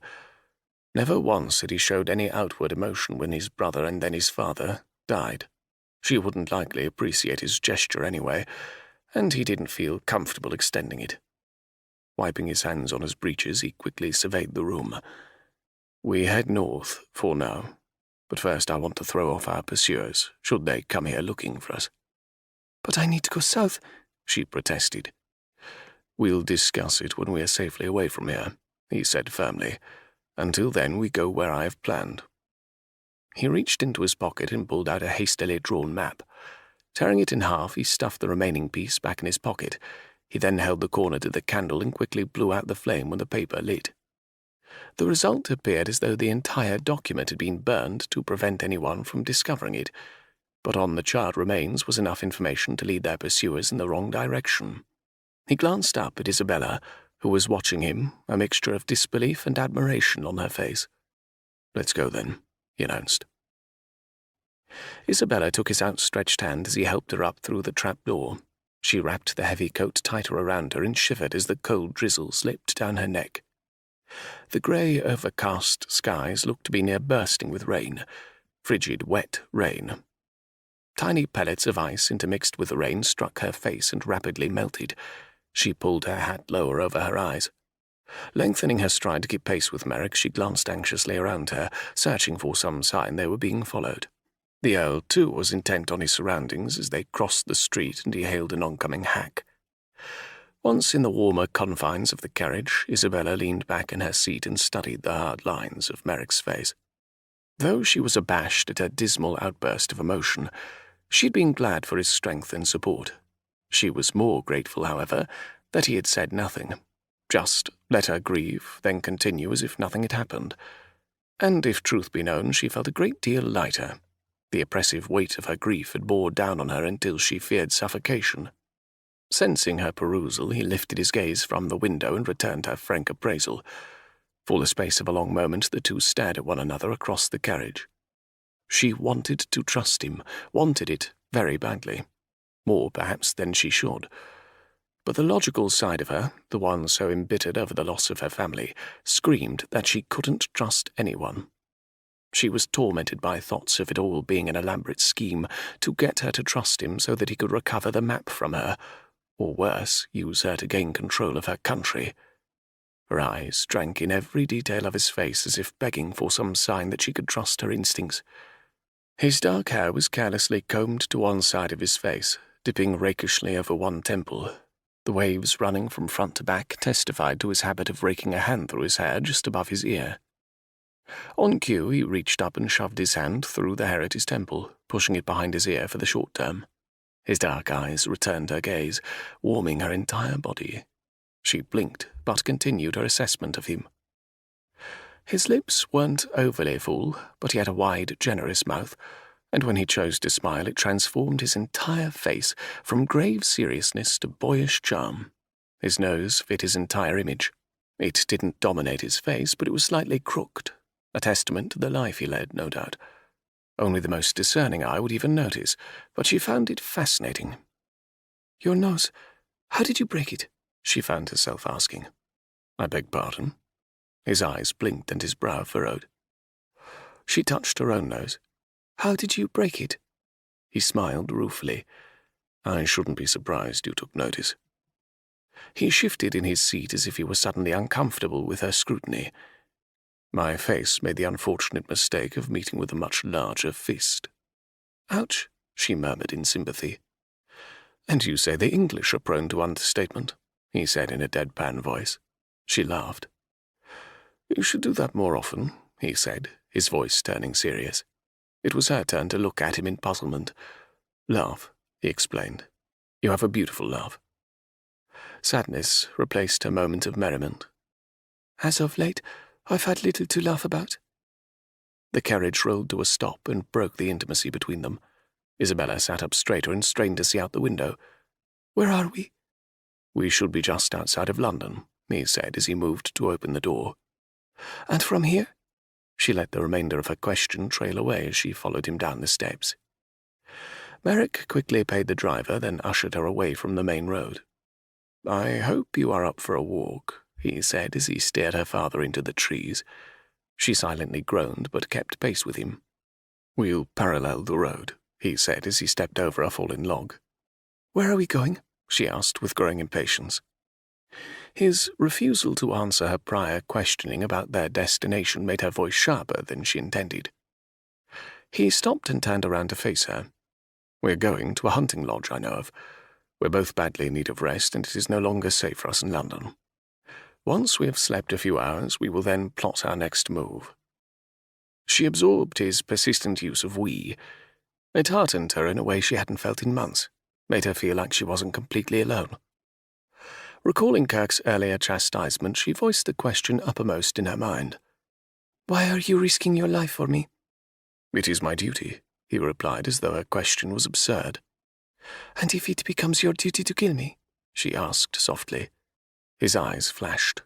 "I will not entertain that the Regent wishes you dead." Disappointment knifed cleanly through her. Her breath blew out in a fog before her. He hadn't addressed her question. "You've nothing to fear from me, Isabella," he finally said, as if realizing she needed some small amount of reassurance.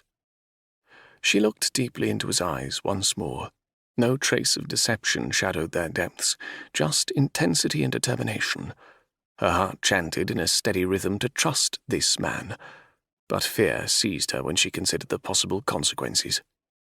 "I believe you," she finally said, and God help her, she did. Satisfaction sparked in his eyes, the pupils flaring for a brief moment. Then he adopted a blander look and stared upward at the sky. "We need to get moving. I want to be there before dark." She fell in behind him and they continued through the wooded landscape. It began to rain again as they pressed forward. A few snowflakes floated gently through the spray of rain, melting rapidly as they struck the ground. She was more grateful than ever for Merrick's attention to her needs. The warm boots were a welcome change to the ill-fitting shoes she'd been forced to wear over the last weeks. She dug her hands deeper into the pockets of the coat and quickened her pace.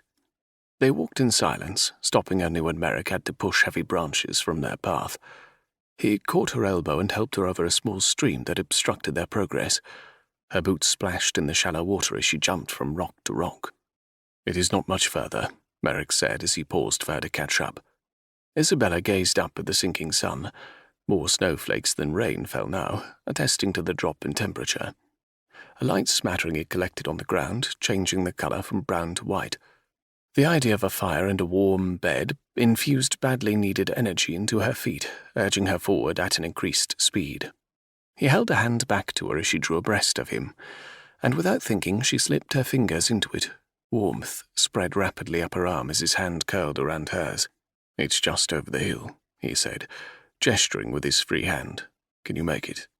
"For a warm bed I can fly," she said with a crooked grin.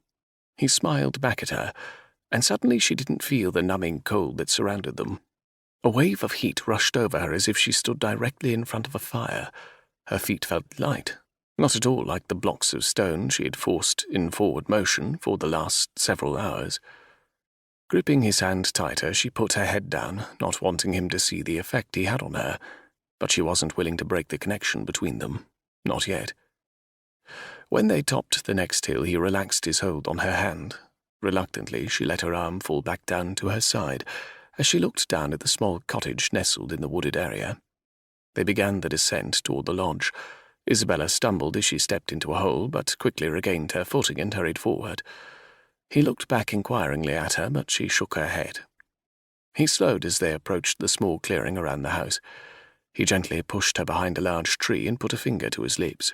"Stay here until I've determined whether it's safe." She started to protest, but he held the tips of his fingers over her mouth. "Don't argue this time. Just stay here so I can take a look around." Finally she nodded, and he moved quickly away. She watched as he crept around the house and peered into a window. Then he disappeared around back. A few moments later the front door opened and he motioned for her to come. Needing no further encouragement, she raced for the inside, grateful to be out of the snow. Her boots left wet prints as she stepped onto the dusty wood floor. It smelled musty and stale, but more importantly, it was dry. "I'll start a fire," he spoke up. "You see if there is anything we can eat." "Oh, yes, I suppose a chicken will magically fall from the sky into a pot," she said dryly. He gave her a look that suggested he was unimpressed with her wit. "You could at least see if there are any staples we could prepare something with. Even bread is better than nothing." "I hate to be the one to impart such grievous news, but unless you know how to prepare bread, or anything else for that matter, we are doomed to starve." He looked at her for a long moment. "I'm not a complete failure in the kitchen, but I suppose that was rather silly of me.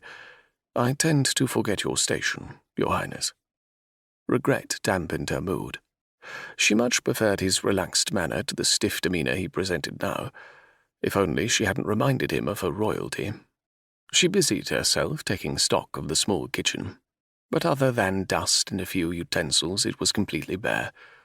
After a moment's contemplation, she reached into a pocket and fingered the napkin she'd wrapped the remainder of the food in from earlier. Drawing it out, she approached Merrick, who had just stepped away from the fire he had started. "I saved these for you," she said, holding out her hand. He took the bundle with a questioning expression, then opened the cloth. "I can't take this. You need it far more than I." He held it back out to her, but she shook her head. "I already ate my share," she lied, "while I was in the kitchen." She prayed her stomach wouldn't betray her by doing something as unladylike as growling. A look of suspicion clouded his eyes. "Are you sure?" "Yes, of course. I brought enough for us both."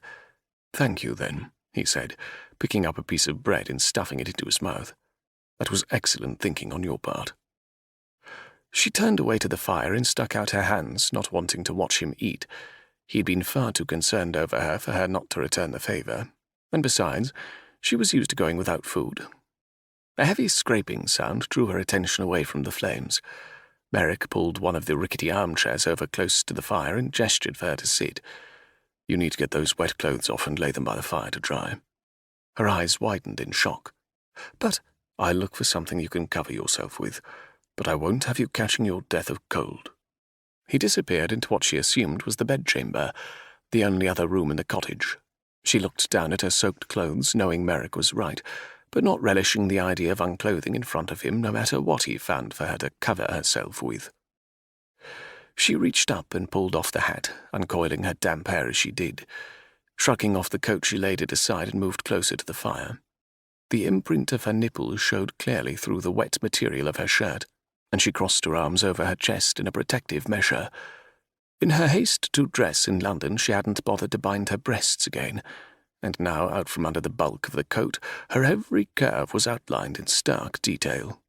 Maybe getting out of her wet clothing wasn't such a bad idea after all. Merrick returned moments later and thrust a man's nightshirt at her.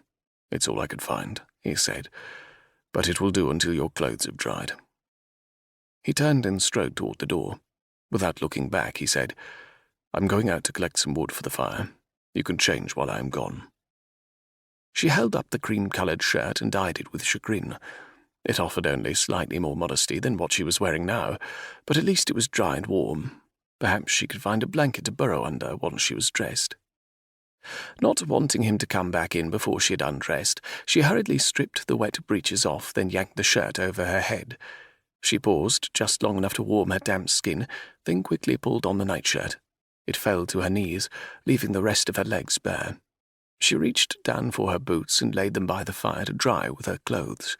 Carefully, she tucked the precious map she'd hidden in her breeches into the toe of her boot, along with a pouch holding her ring. The floor felt cold to her bare feet, and a chill ran up her legs despite the fact that she stood so close to the fire. She turned her back to the fireplace so her hair could dry. Placing her hands behind her, she flexed them as the heat spread up her arms. After a few moments, the uncomfortable numbness gave way to soothing warmth. She settled cross-legged on the floor in front of the hearth and closed her eyes, sending her mind seeking across the miles to her homeland. Stronger now and better able to maintain the mental link, she sent out the burden weighing heaviest on her. "Can I trust him, Father Ling? He seems a good man, and I desperately need his help." "Look within your heart, Your Highness. There you will find the answer you seek. Trust your instincts above all else. Use what I have taught you." She took a deep breath, her head pounding with exertion. The link was faltering, fading, and she struggled to keep her mind free of all other encumbrances. His soft voice sounded one last time in her mind. "God be with you, Princess. You have trying times ahead, but have faith and you will prevail." Simon stomped his boots on the doorstep as he walked in bearing a load of wood. When he glanced up, his attention was drawn to Isabella, who sat in front of the fire with her eyes closed, an expression of utter peace on her face. Unwilling to disturb her, he busied himself stacking the wood beside the door.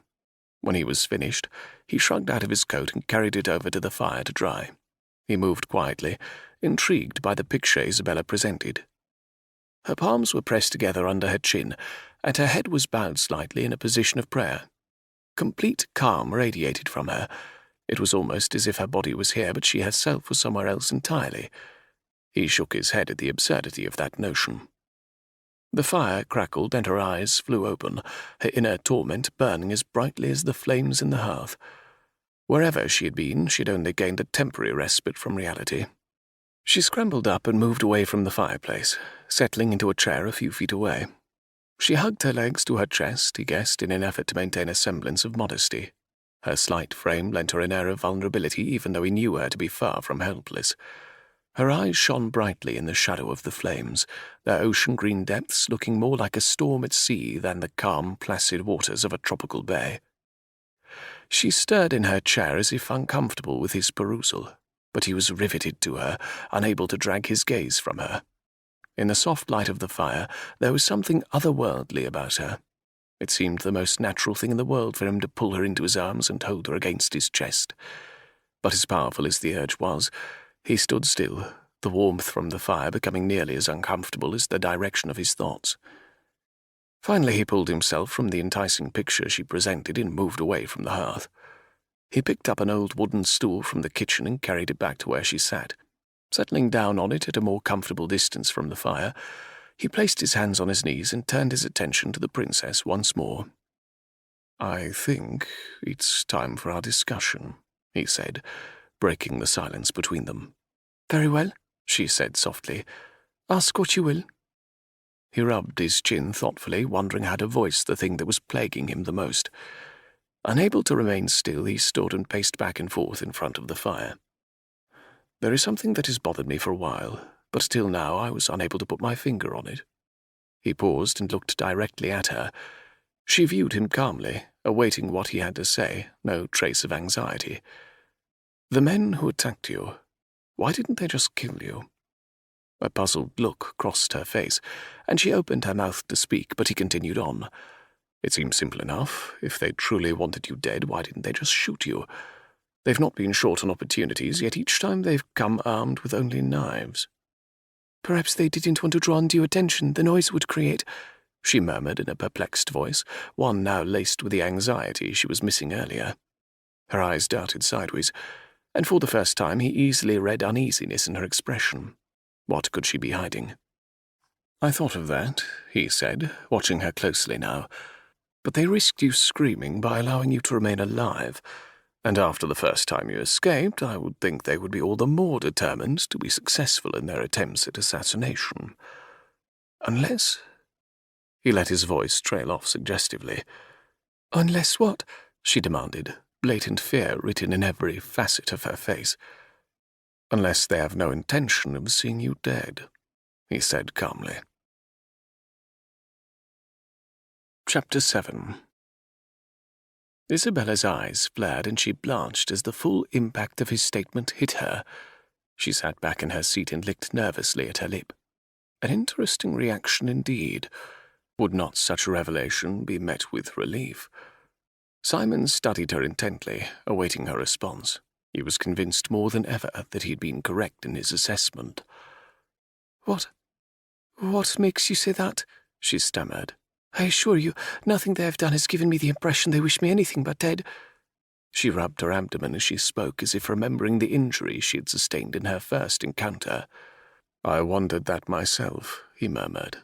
"But the more I thought about it, the more I began to think perhaps you have something they want. Something they want very badly. Badly enough to want to take you alive." He looked pointedly at her as he finished his statement. Her voice shook discernibly now as she spoke. "What could I possibly have that they would want?"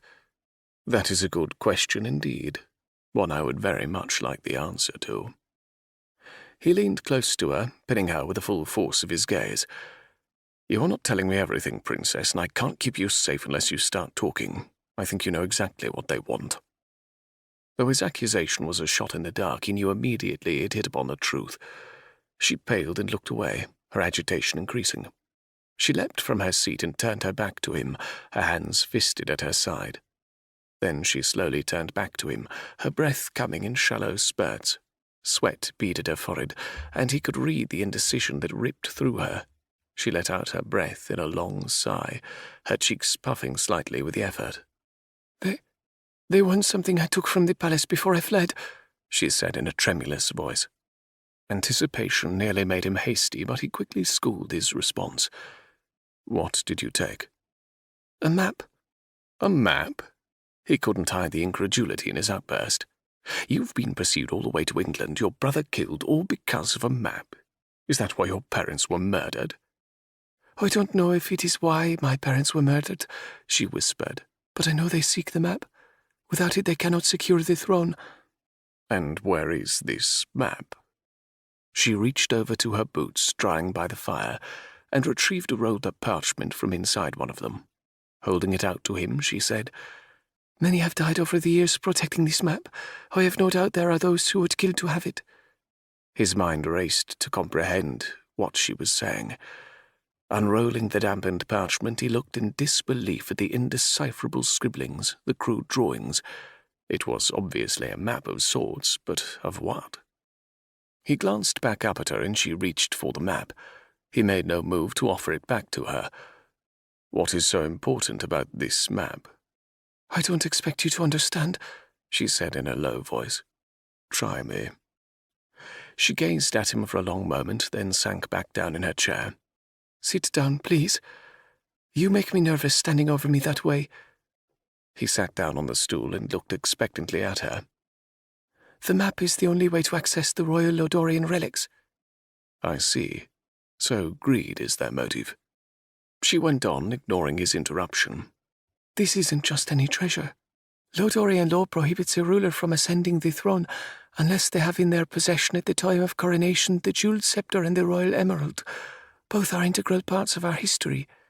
For centuries, before a new king or queen is crowned, the heir to the throne is journeyed deep into the ancient caves that are carved into the marble cliffs.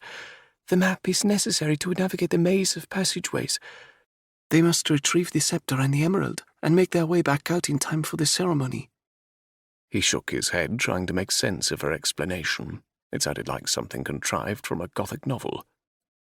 Isabella fixed him with a stare, pausing in her tale. I knew this would be beyond your understanding. Our customs are far removed from the English ways of conducting their affairs. We are deeply rooted in our traditions, our history, and our ways transcend the normal realm of human understanding. He held up his hands. Please, go on. I'm listening. She raised her chin and turned sideways in her chair, gazing toward the dancing flames in the hearth. The journey is viewed as a rite of passage.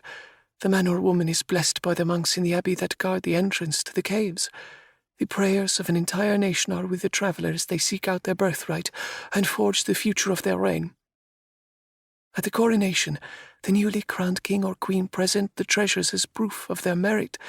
The monks judge the validity of their claim, then either offer or refuse a blessing on the new ruler. Simon absorbed all of the information, understanding dawning on him. So, a new ruler cannot be installed unless they can present the relics. She nodded. He stood once more, his lips drawn in a thin line. So, why assassinate your family? So they can make a claim to the throne? Wouldn't the monarchy follow a line of succession? And if that is so, wouldn't you be the next in line for the throne? How can they, who are they anyway, possibly expect to take over? Moreover, if they are bent on overthrowing the monarchy, why would they give a care for traditions? It would be just as easy to establish a new regime complete with new laws.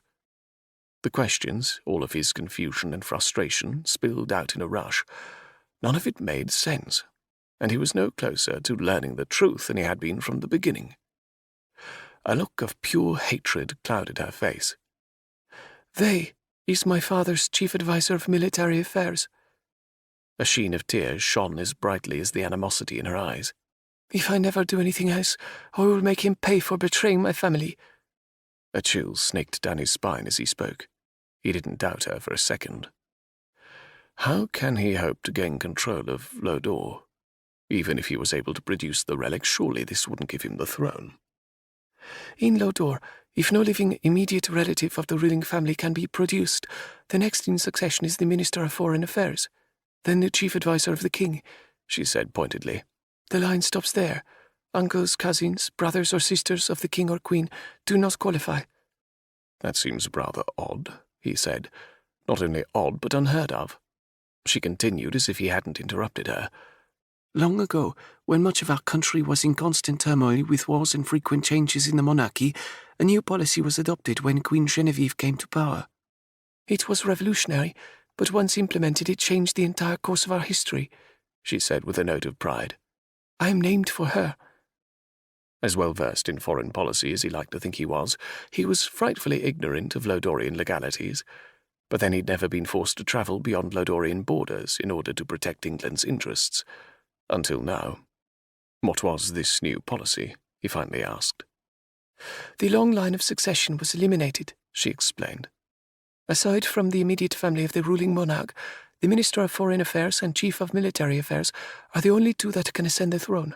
In the event that none of the aforementioned is able to rule, a new ruler is appointed by the monks of Sacre-Foi. They are charged with finding a suitable and righteous ruler among Lodor's citizens. By adopting such a policy, the threat of an outside source seeking to overthrow the monarchy was virtually eliminated.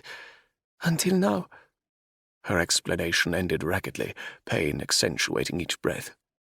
It's brilliant, he acknowledged. No one outside the country would gain anything by overthrowing the government because once gone the replacement was completely random.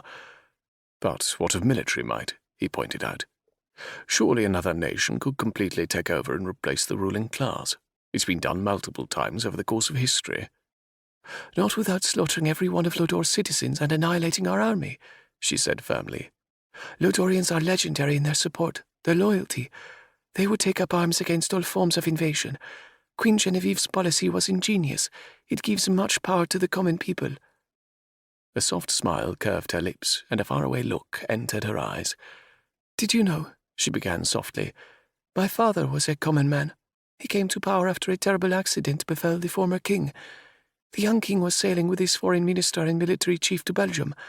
Their ship was lost at sea, and for the first time, the monks were charged with finding a new ruler. Simon leaned forward, captivated by her tale. At the time, my father was a young man of 22. He had just married my mother, and the two of them were farming a small parcel of land by the sea. Even as she smiled, tears slipped unchecked down her cheeks. The now familiar tightening sensation clutched his chest. Her eyes were alight with love and precious memories of her parents. Then what happened? He prompted. The monks came to him and asked him to present himself to the palace for an inquiry. My mother didn't want him to go, she said in a near sob. I wish now he had listened. For a week he and others were questioned, tested, measured, and asked to perform tasks. In the end they chose him to journey into the caves and seek the relics. The entire country rejoiced when he succeeded. He was loved by many, she said, her voice finally breaking under the strain of emotion. For several long seconds she wept openly, trails of raw pain sliding down her face, disappearing from view. He was a good man. Lodor flourished under his direction. Simon remained silent, waiting for her to continue, not wanting to intrude on her reflection. And now they have taken everything from me, she hissed, anger replacing the agony in her voice. And for what? He reached across and took her hands in his. That is what I need to speak to you about, Isabella. Can you bear it? Will you help me return to Lodor? She asked, gripping his hands tightly. He shifted uncomfortably and looked away briefly. She was asking him to help her, not Lodor, not England, her. He had every intention of seeing her to Lodor. His duty to England demanded it, but somehow she made the act more personal than it should be. But just as he could not fathom shirking his responsibility to England, neither could he look into the princess's eyes and hold that he was unmoved by her plea, or pretend he was only acting in his country's best interest. Yes, Isabella, I will help you, he said with only a twinge of guilt. Once she was on the throne, it would matter little to her why he had aided her. Then I can bear it, she whispered. The two stared at one another for a long moment, their hands still joined. Finally, Simon pulled away, rising from his perch on the stool. I need you to tell me everything, Isabella. Don't leave any detail out, no matter how painful it may be. I will help you, but I must know all. She nodded in agreement. Then tell me what happened on the day your parents were assassinated. She stood as if unable to bear the confines of the chair any longer. She took in a deep breath and twisted her hands nervously in front of her. Jacques Montagne, father's military advisor, summoned my father from breakfast. We always took breakfast together, she said with a slight smile. I could tell it was urgent. Jacques was not one to interrupt our family meals unless it was of the utmost importance. David and I decided to take a walk in the gardens immediately following breakfast, so we left Mother and Stefan in the dining hall. After collecting David's easel, we went outside to enjoy the autumn weather. David was going to draw a portrait of me. Maybe an hour later we went up to my mother's chamber. David was eager to show her his work, and we knew she would be getting dressed for a mid-morning session with the ladies in her court. When we found her chamber empty, we thought to find her in the music room where she routinely held court. On our way there, we stopped by Jacques, who asked us to come with him. There was a note of urgency in his voice that unsettled me. David felt it too. I remember him taking my hand as we rushed after Jacques. Her agitation increased, and she began to wring her hands in earnest. Simon crossed the space separating them and once again took her hands in his. I'm here, Isabella. You don't have to bear this alone. Hold on to me if you must. She gripped his hand almost painfully and continued in a shaky voice. Her pupils were dilated and her face chalky white. When we reached the throne room, I knew something was amiss. Father's personal guards were nowhere to be seen. The room was frightfully empty, and then I saw Mother and Father. Her voice broke off and she briefly closed her eyes, as if to regain her composure. When she opened them again, all the light was gone, a dull, lifeless barrier covering them. Mother was standing by Father, her back stiff with pride. She would never allow Jacques to see her fear. 2 men on either side of them held a sword to their throats. I remember well the last words they ever spoke to me, she whispered. As they stood there, Father looked at me and David with such love and pride in his eyes. He said, I love you, my children. Never forget how proud you have made your mother and me. And then the soldiers killed them. A high, keening wail escaped her, and she jerked her fingers away from him, covering her face with her hands. Oh, God, she sobbed. They killed them right in front of me. She pressed herself into his chest, her hands gripping his forearms. Her sudden movement took him by surprise, and he stood stiffly, unsure of how to react to her embrace. She trembled against him, the force of her emotion unsettling him. He lifted a hand and awkwardly ran it over her hair in an effort to comfort her. I'm sorry, he said gruffly. She spoke again, her words muffled by his chest, a feeling that if he examined closely he'd realize he liked. He allowed the strands of her hair to slip from his fingers, then made a fist so he wouldn't be tempted to continue touching her. She moved her mouth away from his shirt so he could once again hear. Jacques laughed. The bastard laughed as my parents died. He then held up a bloody hand. She broke off again and clenched his shirt in her fists. My brother's hand. Stefan, Simon murmured. She nodded against his chest. Jacques had presented the hand to my father in an effort to sway him to his cause. When my father refused, he summoned David and I, then killed them in front of us. His plan was then to use me to bend David to his will. What did he want? Simon asked. My guess is the map, she said softly.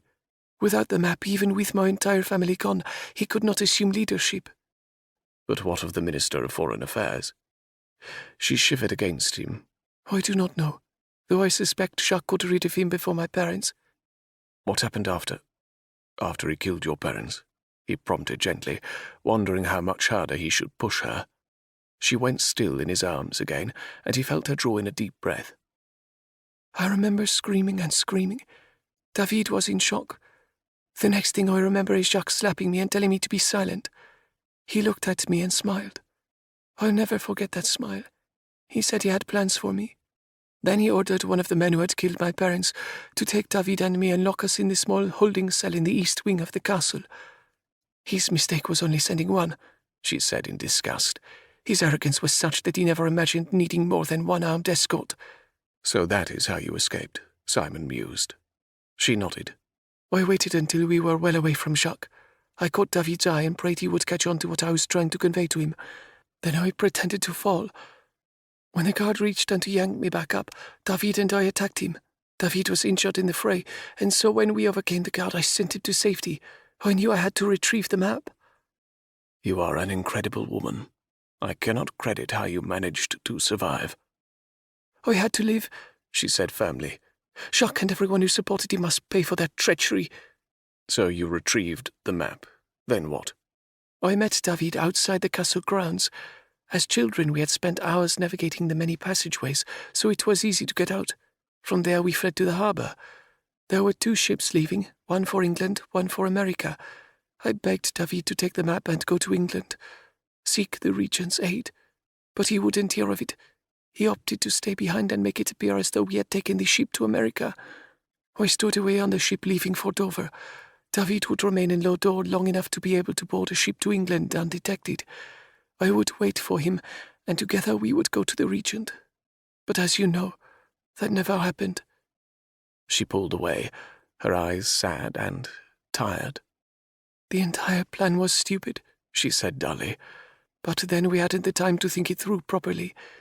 We should have both boarded the ship and left for England, taking our chances on British soil. His remaining behind served no purpose but to facilitate his death. You mustn't blame yourself, he said, placing his hands on her shoulders.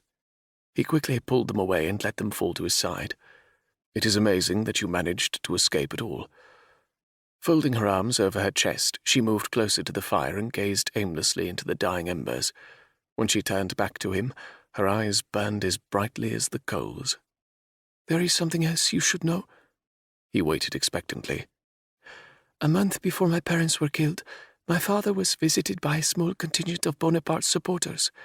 I do not know the purpose of their visit, but father was very agitated, and mother seemed upset. I barely saw either of them until the men left the palace. Simon's mind reeled as he absorbed the new information. Could the visit have had anything to do with the upheaval that followed? A sense of foreboding tightened his chest. He didn't like the coincidence at all. And if his nagging feeling was correct, the regent had been justified in his concern over the implications the assassinations had on England. Now more than ever he needed to get to the bottom of this whole matter. But he couldn't be in 2 places at once. Kirk would have to investigate from England, while he took Isabella back to Lodore. If they were to thwart whatever scheme had been concocted to install a new Lodorian ruler, Isabella would have to ascend the throne. And in order to do that, he had to keep her alive. If they were truly after the map she held in her possession, then they were obviously trying to capture her alive. Once they had the map, they would likely dispose of her.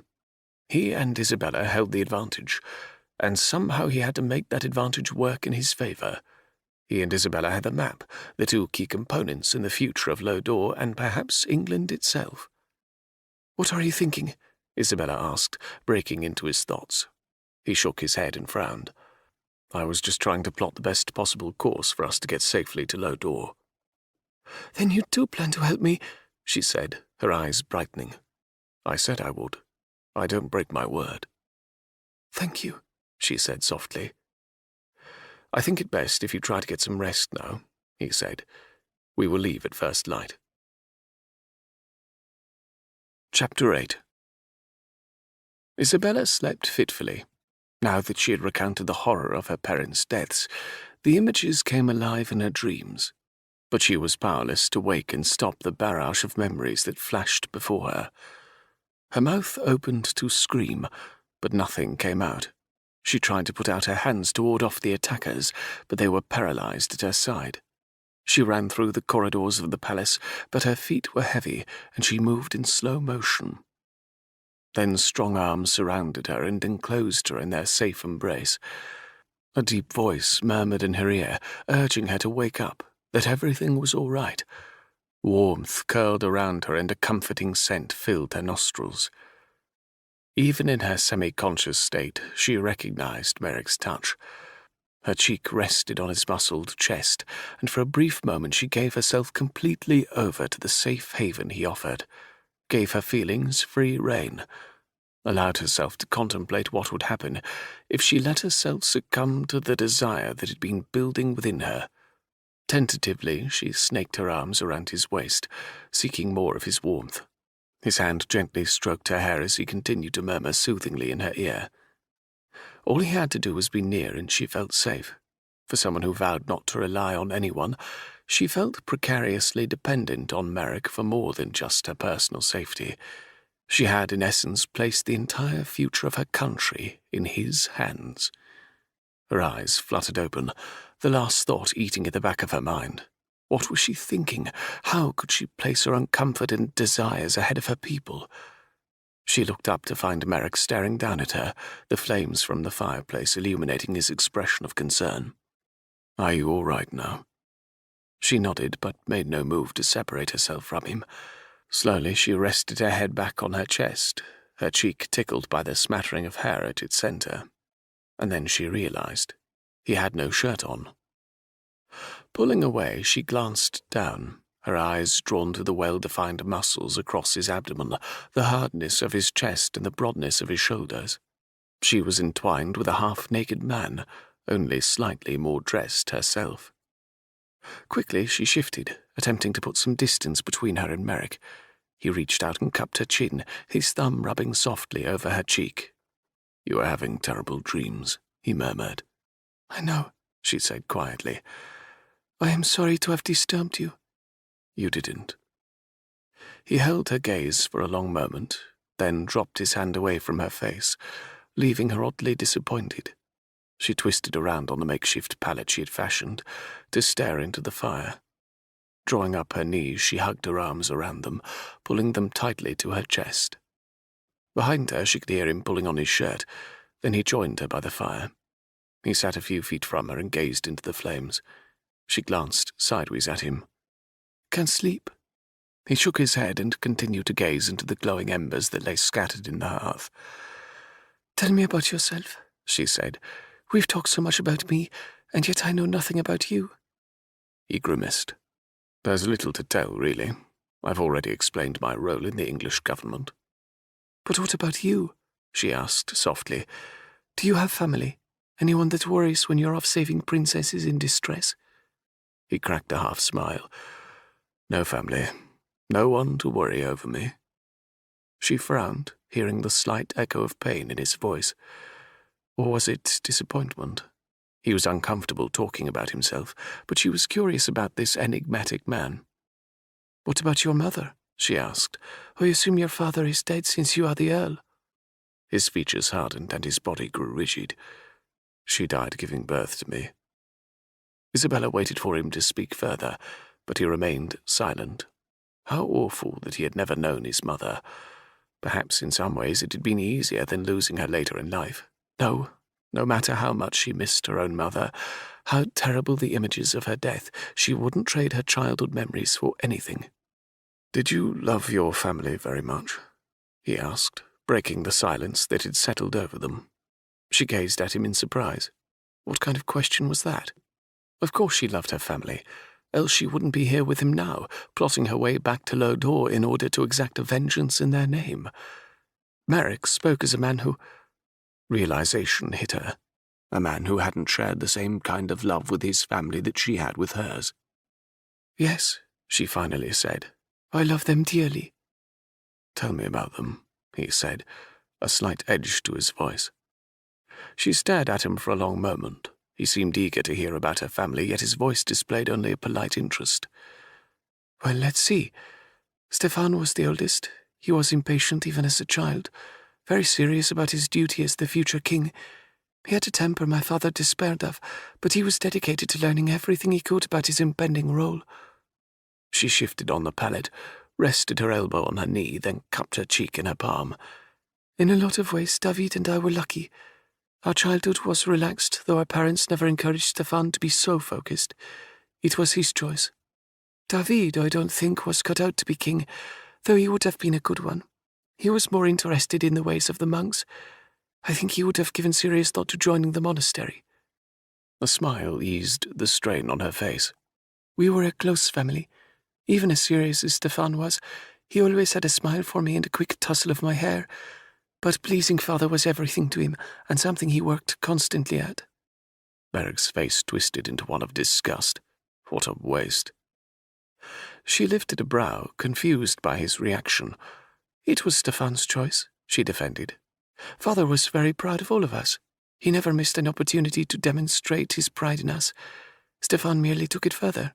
He wanted to be the kind of king our father would approve of. Merrick shook his head, but said nothing.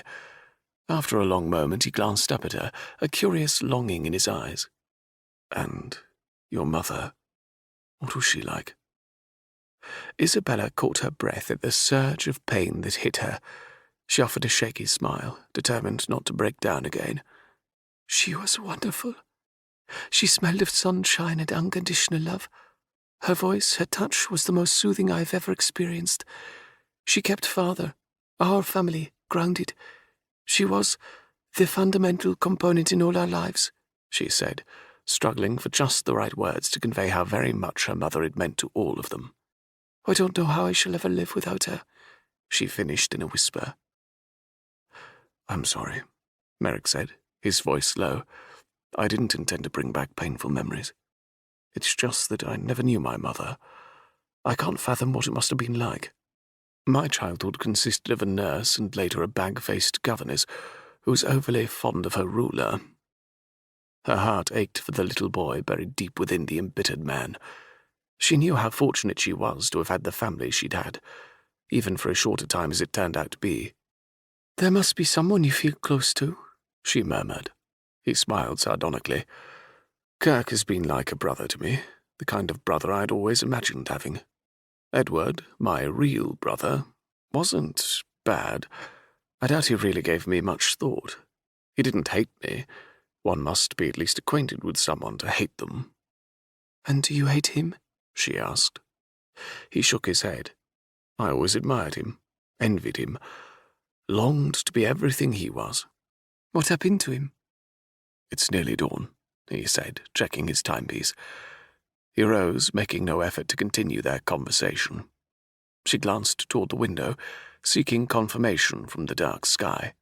I suppose we should be making ready then. He nodded. I've thought of a plan if you would like to hear it. She nodded.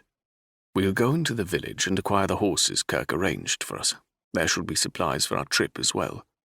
Isabella looked at him in confusion. How does Kirk know to get us anything at all? A slight smile crooked the corner of his mouth. Kirk and I have worked with each other long enough that we know each other's move before we make it. I told him of my plan to come here from London. I know without a doubt that he provided for us in the neighbouring village. Apprehension unsettled her stomach.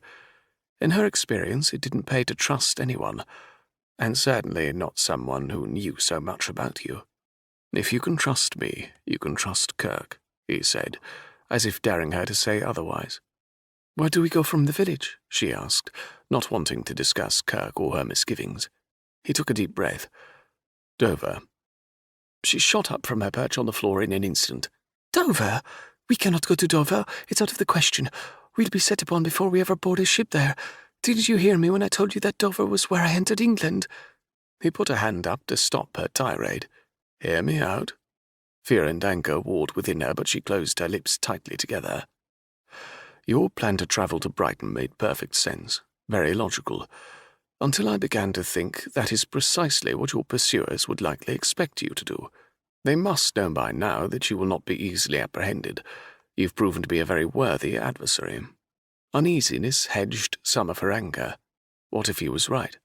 She could have been walking right into a trap by moving south. What he said made sense. In reality, the most foolish thing on earth we could do is to hire a ship out of Dover, which is why I think that is precisely what we should do. She chewed her bottom lip, not at all trying to hide her agitation.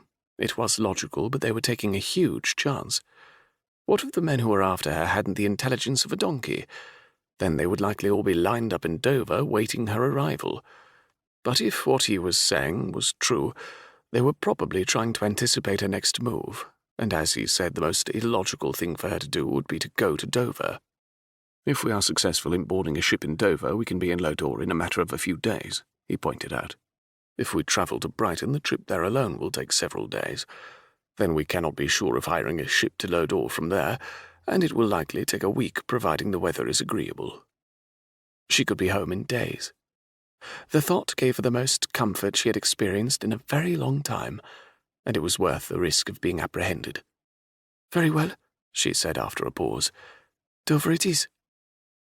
He stood up and gestured toward their clothes lying on the hearth. "Then let's dress, and we'll head to the village as soon as it is light." If anything, the temperature had dropped even lower overnight. When they stepped out into the dim light of sunrise, the air seemed frozen around them. The ground crunched beneath their feet, trapped beneath a layer of frost. Isabella drew her coat tighter around her, thankful at least that it had stopped the cold mixture of rain and snow from yesterday. Merrick took her hand and helped her through the thick underbrush surrounding the small cabin. Once they broke into the forest, the walking was easier and they increased their pace. In other circumstances, she would have marveled at the beauty of the landscape, but she spared it only a passing glance as they approached the outskirts of the village. A thin plume of smoke, and then another, no doubt from nearby chimneys, alerted her to the fact they were drawing near. When they spotted a group of small cottages, she breathed a sigh of relief. It wouldn't be much further. They travelled a wide circle around the houses, careful not to enter the village from the main road. Finally, they arrived at a posting inn, and Merrick cautioned her to remain out of sight. "I'm going in to inquire about our horses. I won't be but a moment. If I'm not back within 10 minutes, get out of here as fast as you can."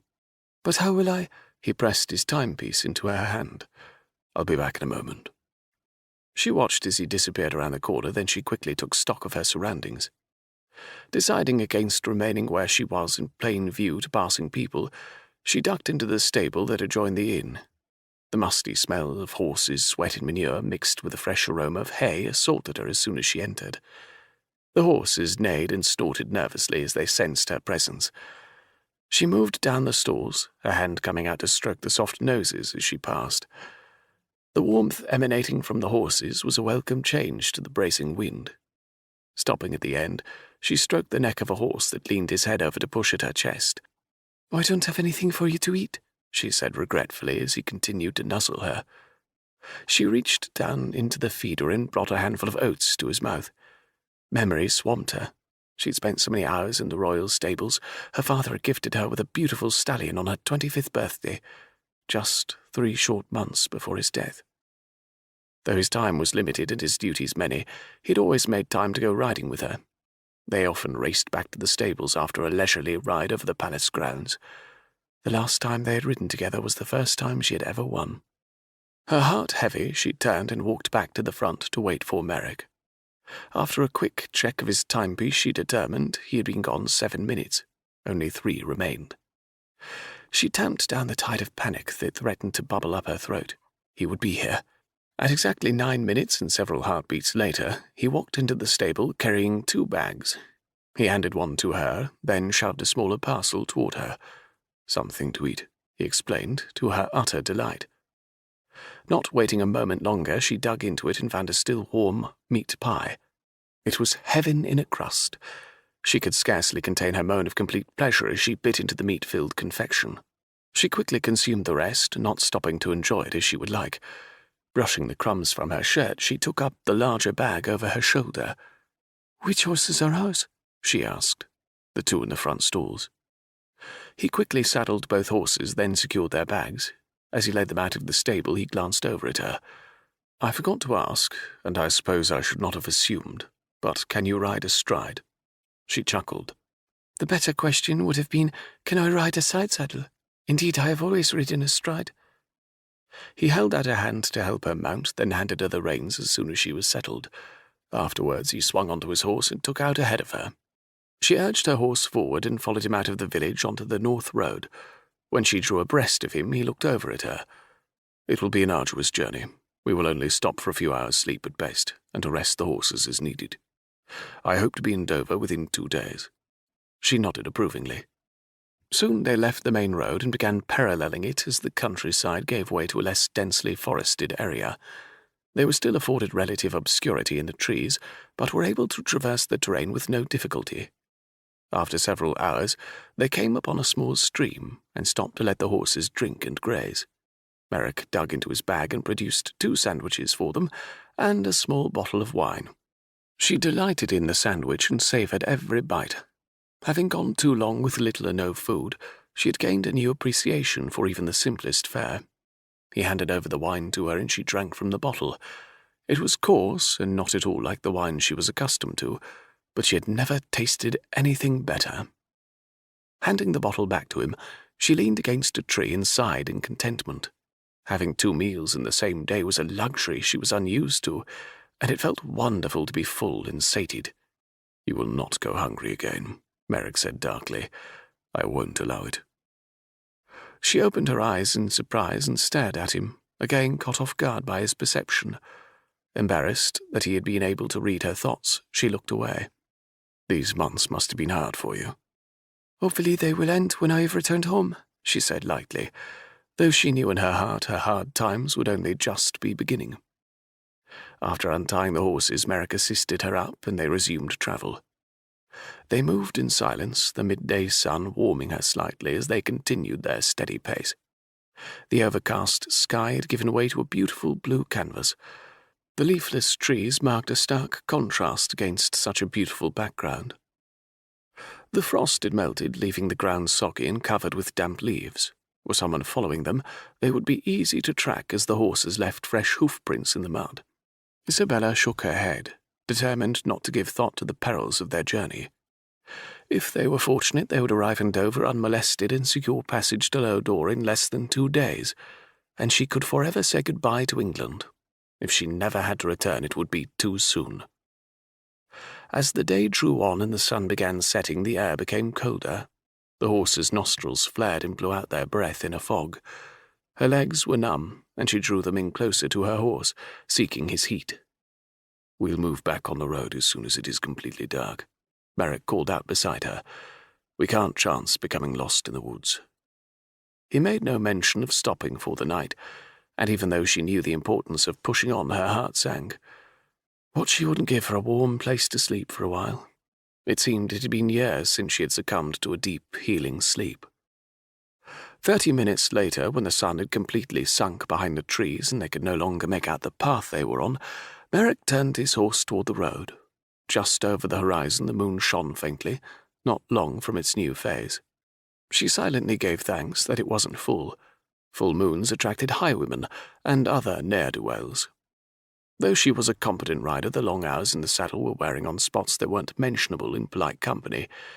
She shifted slightly, trying to adjust to a more comfortable position. "Do we need to stop?" he asked. Did he miss anything? His perception was beginning to annoy her. "No, I'm quite all right. No need to stop on my account." "Shh," he said, suddenly pulling his horse to an abrupt stop. He turned and stared behind them for a long moment, then turned back to her. "Into the woods," he said urgently, spurring his horse forward. She kicked her heels and lowered her head as the horse bolted after Merrick into the woods.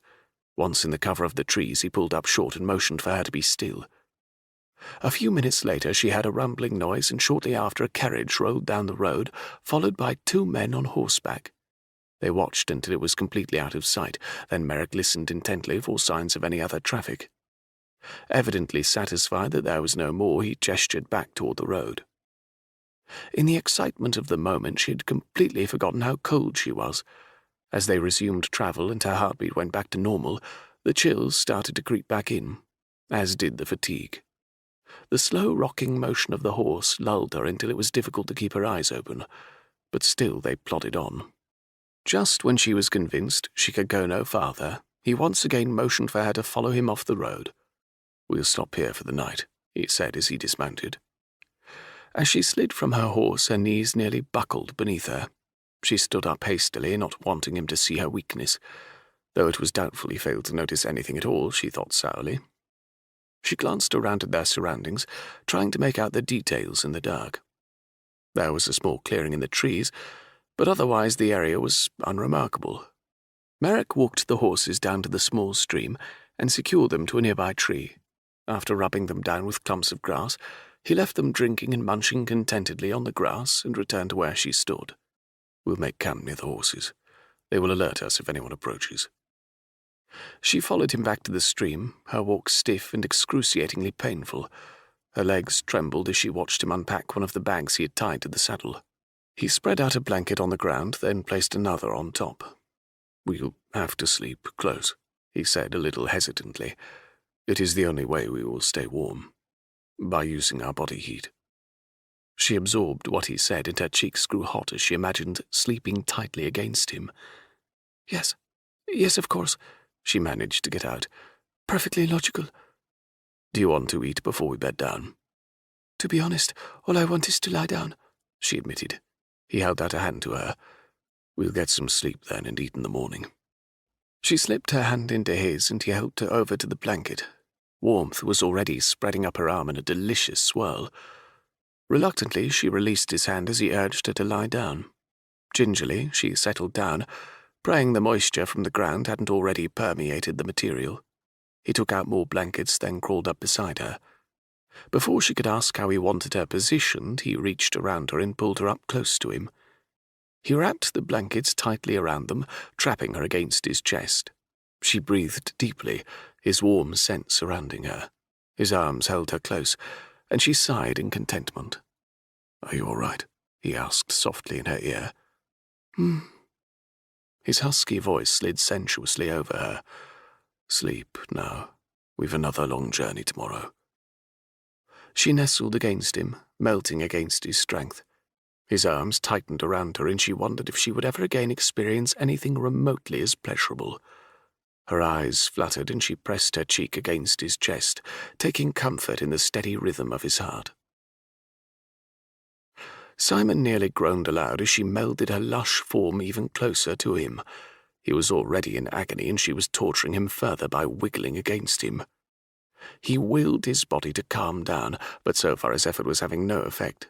His breeches were tight, painfully tight, and he prayed she wouldn't notice. He cursed his lack of control. It would only get him killed if he couldn't school his attention. Never before had he allowed attraction to a woman to interfere with his tight rein on his emotions. But damn if this woman, a royal princess yet, didn't make him react like a schoolboy who had just reached his majority. Not only was she well out of his reach, but he was charged with her safety. Entertaining lascivious thoughts about her was a practice in futility. He glanced down to see her dark lashes resting against her cheeks. Her soft breath blew on his chest and warmed him to his core. Gently he stroked back the strands of hair covering her cheek.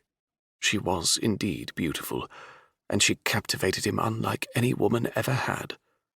Which was precisely why he needed to put as much distance between them as possible. Figuratively speaking, of course, since there wasn't even an inch separating them at present. Seeking to remedy that, he laid back and gazed up at the sky. How had his life suddenly become so complicated? The perils of his work were nothing new to him, but never before had he developed such a personal stake. He did his job and moved on to the next issue. He glanced over at her sleeping form and felt an odd tightening in his chest. Damn it all, but she had some kind of hold on him that he couldn't even explain. He had shared things with her he had never told another human being, not even Kirk. Her talk of her family inspired a longing within him that he thought he had left behind when he departed from the house of his birth. For the first time in his adult life, he considered what his life might be like if he did have a family of his own, a real family. He swallowed against the bad taste in his mouth, and silently berated himself for even going down this road. It did him no good to yearn for things he couldn't have, could never have in his chosen path. England was his responsibility, his family. It would have to suffice. Chapter 9. Isabella slowly opened her eyes, reluctant to come out of her delicious dream. She felt warm and safe. As her eyes focused, she found herself staring at Merrick's chest. As if they had a mind of their own, her hands came up and lightly skimmed over the surface of his shirt and up to his shoulders. He felt just like she'd always imagined a man to feel, hard, rugged, strong. He smelled of leather and horses, but on him it was appealing. When he opened his eyes, she quickly withdrew her hands. "Good morning," he murmured in a slightly hoarse voice. "I trust you slept well." She nodded. He pulled hastily away from her, and a cold draught billowed over her as the blanket fell open. She felt the loss of his warmth in every inch of her body and squashed the urge to ask him to come back. She followed him up, her legs screaming in protest as she stretched. Rubbing the kinks from her neck with one hand, she reached up with the other for her coat that she'd hung out on the branches of a small tree. The morning fog hung precariously close to the ground, lending the area an eerie quality. Steam rose from the horses' backs as they stamped and neighed. Merrick knelt by the stream and scooped some of the water into his mouth. He motioned her over, then held his cupped hands to her. Tentatively, she lowered her mouth and drank. Somehow the act of drinking from his hands became sensual. She nearly jumped as her lips made contact with his thumb. His skin tasted slightly salty and felt rough in her soft mouth. Her tongue briefly darted out as she scooped the remaining moisture within, and she wondered if the rest of him would taste as good. "More?" he asked, lowering his hands to the stream again. She shook her head. "No, that is enough. Thank you." She licked her lips where the feel of his touch still lingered. He returned to the horses and dug out 2 bread rolls from his bag and handed one to her. "We shall be going. We can eat on the way." She took the proffered roll and made her way to her horse. Merrick's hands came round her waist and he hoisted her up to the saddle. As she sat down, his hands lingered, then trailed down her leg as he collected the reins for her. He looked as if he would say something, but turned abruptly and mounted his own horse. They took out in silence, once again foregoing the main road and threading their way through the woods. After a few miles, Isabella grew weary of the silence and looked over at Merrick. "When do you suppose we will arrive in Dover?" "I hope by tonight," he returned. "We will make inquiries into a ship that can take us to Lodore, and hopefully be on our way shortly after." He paused a moment and looked ahead, then back to her once more. "But it could be several days." "What will we do if we are unable to find a ship to take us?" she asked, voicing the one fear that prevailed over all others. "We will not fail," he said firmly. His confidence cheered her somewhat, and she forced herself to be more optimistic of their chances of securing passage to Lodore. Her mind quickly focused on what would happen after she returned home. Tendrils of dread clenched at her heart. First and foremost, she would have to travel into the cliffs to retrieve the relics before Jacques got to them. He had probably already been scouring the caves in hopes of happening across the treasure. And then, whether she was successful in recovering them or not, she would have to face the man who murdered her family. She had no desire to be drawn into a lengthy trial presided over by the monks of Sacré-Foy. Jacques would be either condemned to death or be exiled from the island. Either way, she would feel cheated. She wanted to confront the bastard herself. Her fists clenched tighter around the reins until her knuckles shone white. She would have her revenge, even if she died trying. Nothing else mattered to her. It was as important as assuming the rule of her nation. Her mother's loving face appeared before her as if she indeed stood right in front of her in the flesh. Isabella blinked back the tears and imagined her mother wiping them gently away with her hand. "I won't let your death go unpunished, Mother," she whispered. "Did you say something?" Merrick asked, yanking her from her reverie. She glanced over at him, swallowing back the tears, and offering a bright smile. "No." "Look, Charlie, we have company," an unfamiliar voice called out, startling both Isabella and Merrick. As they approached a clearing, they saw 2 ragged-looking men sitting around a small fire. Merrick flashed a warning to her with his eyes, and she nodded in understanding. They would not stop here. Merrick nodded at the 2 men and guided his horse to the side, Isabella following suit. "Oh, no, that's not very friendly of ye," the second man spoke up, flashing a toothless smile. "Why don't you stop and sit a spell?" "Yes, why don't you?" a third voice said, very close to them. Isabella turned to see a man step out of the shadow of the trees, a pistol in his hand, pointed directly at Merrick. The man was only slightly better dressed than the 2 by the fire, but his gaze was more menacing. He waved the pistol, gesturing for them to dismount. Merrick slid from the horse but kept a tight hold on the reins. She slowly dismounted beside him and glanced warily at the threat before them. "What do you want?" Merrick growled. "We'd like to be on our way." Isabella marveled at the change in his voice. Gone were the aristocratic tones. He had adopted a flatter accent that was easily identifiable as more common. She glanced hurriedly around, trying to determine whether or not there were any more surprises lurking about. The 2 men had risen from their squat positions by the fire and now ambled over to join their compatriot, who brandished the gun. They weren't overly large men. Surely she and Merrick could ward them off with minimal difficulty. The gun posed an unwanted complication, however. Throw your bag over here, the man with the gun snarled at Merrick.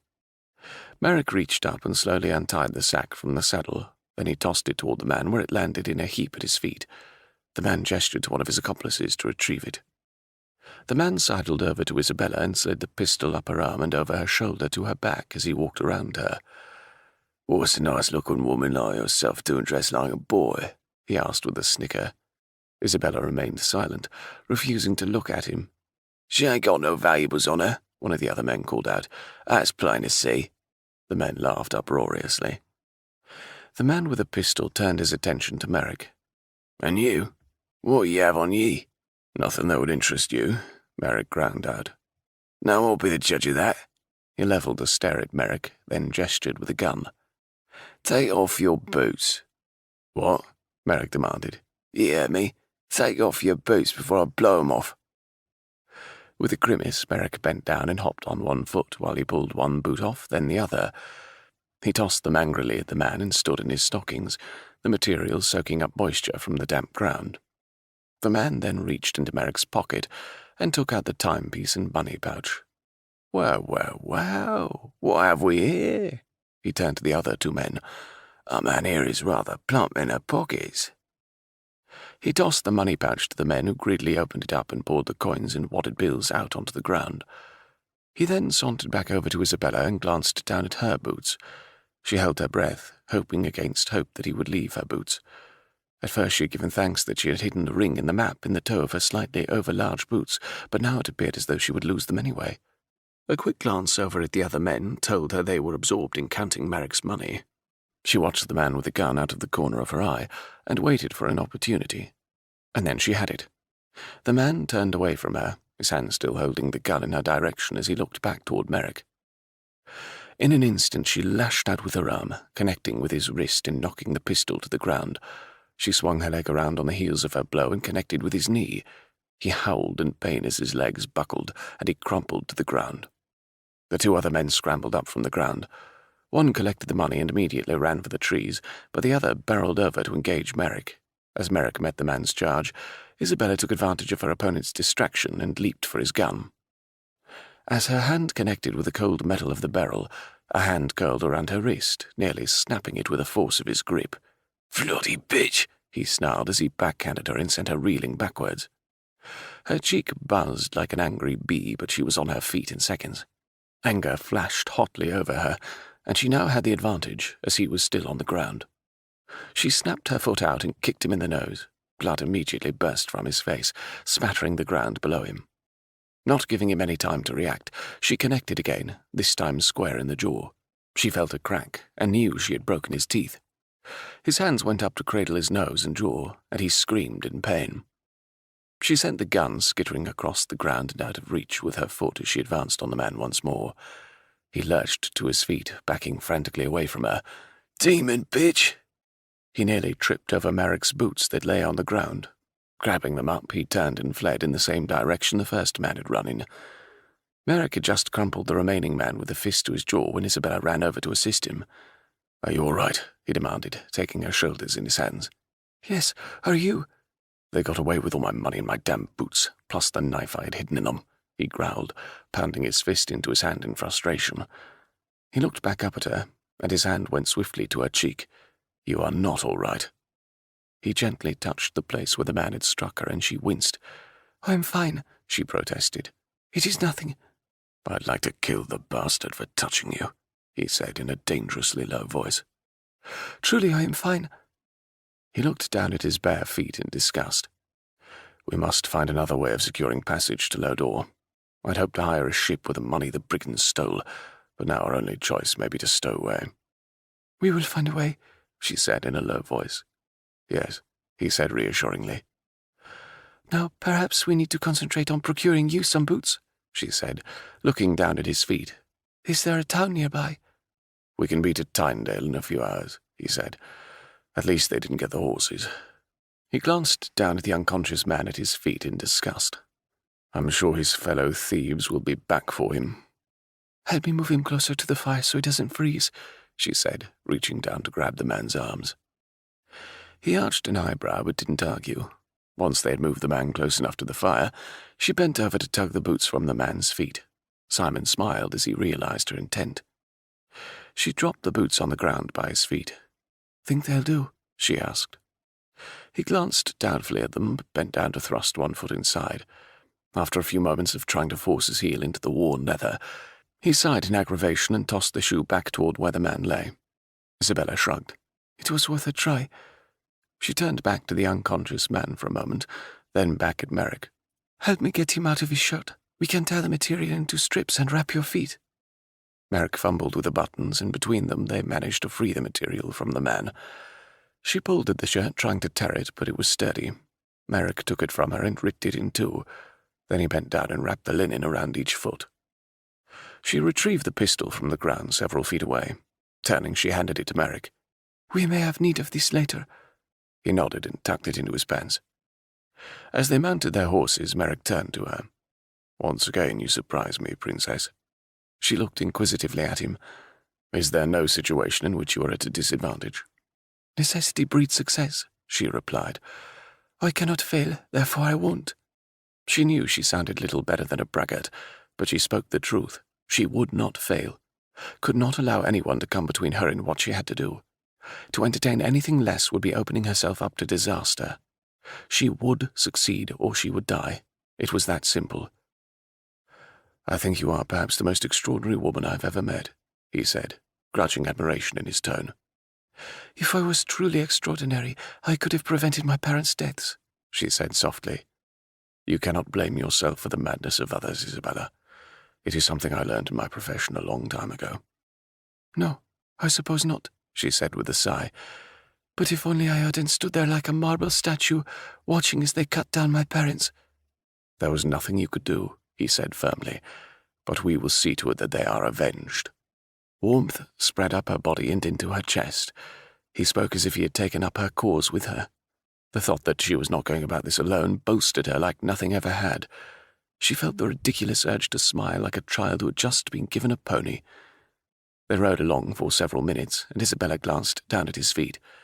The thin material probably didn't offer much protection from the cold, but at least it was something until they could replace his boots. She cleared her throat and glanced back up at him. He plodded forward, his shoulders moving in rhythm with his horse. Their conversation of 2 nights ago weighed heavily on her mind.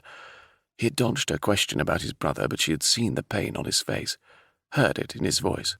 She was unsure of how to broach the subject, though, and she had a keen desire to know as much about him as she could. "What are you thinking?" he asked, interrupting her flow of thoughts. He had unwittingly opened the door for her question uppermost in her mind. "I was thinking about our conversation, about your family," she said, gauging his reaction to her statement. His expression became shuttered and he looked away. "What happened to your brother?" she asked softly. He stiffened, his carriage becoming rigid. "He committed suicide," he said after a long pause. Isabella's eyes widened. "But why?" His mouth twisted derisively. "I wish I knew. He was everything the future Earl of Merrick should be. Everyone liked him, he had no enemies, had a keen voice for politics, travelled well in society circles. He was—" Merrick broke off, seemingly at a loss as to what to say. "He was everything I'm not," he finally said. Anger radiated from him in volumes. His hands curled tightly around the reins as he stared unseeingly in front of him. "I'm sorry," she said, around the catch in her throat. In many ways she and Merrick were alike. They had both lost the only family they had. He shook his head as if to ward off the painful memories. Such a waste. He had everything. Everything I didn't. She heard it as surely as if he had spoken the words aloud. How must it have felt to have been a non-entity in his own family? She stared ahead as they continued forward. She had no idea what to say, so she remained silent. After a few moments of awkward silence, she turned once more to him. "How are your feet?" she asked, abruptly changing the subject. "They are growing numb," he admitted. "I'm keeping them against the horse for warmth, but I'm beginning to lose feeling in them." "We must be coming upon a village soon," she said. "Yes, a few more miles at most. Tynedale isn't far." "We'll stop there so I may get supplies and boots." "What will you use for money?" he asked. "I have my signet ring." Regret filled his face, but she cut him off before he could protest. These things will mean nothing if I do not make it back to Lodore, and it may be our only means of making it. He nodded as they continued on. An hour later they saw plumes of smoke rising over the treetops. The town is just over that next hill, Merrick said, pointing slightly to the north. Wait for me on the outskirts, she directed. We don't want to attract any attention by you riding in barefooted. I'll go in and secure our supplies and meet you back here. I don't like you going alone, he said resolutely. Give me the pistol. I will be fine. He dug the pistol out of his breeches and handed it to her. Be careful, he warned. If you aren't back in an hour, I'm coming after you. Chapter 10. Isabella's horse picked its way carefully through the edge of the wood and down the hill into the village. As she dismounted and tied her horse in front of a local tavern, she kept careful watch. Down the dirt street she saw a few shops, and she made her way to the first. It didn't appear to have anything in the way of boots, so she continued to the next one. When she entered the small store, a smiling woman greeted her. "What can I do for you, madam?" If she was surprised at Isabella's attire, she didn't so much as blink an eye. "I need to purchase boots for my husband." "Do you have his measurements?" No, but if you have some that are pre-made, perhaps I might take a look at them."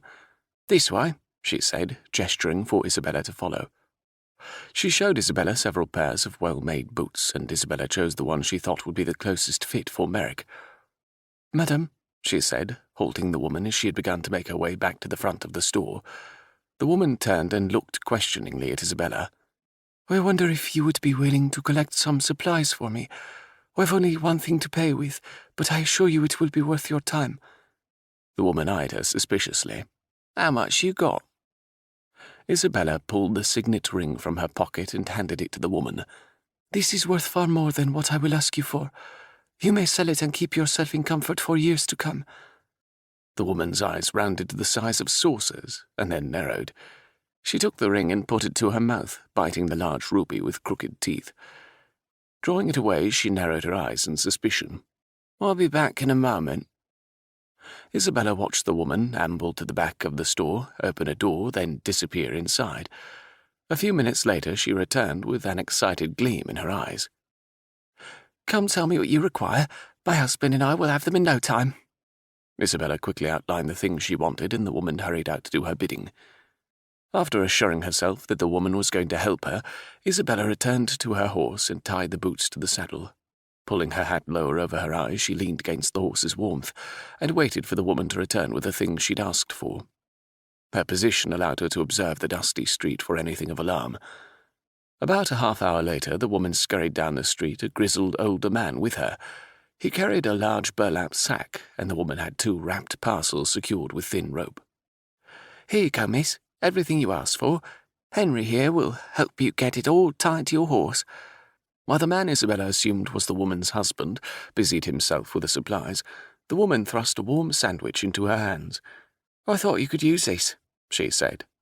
"Thank you," Isabella said with a smile. She took the sandwich as the man stepped away from the horse.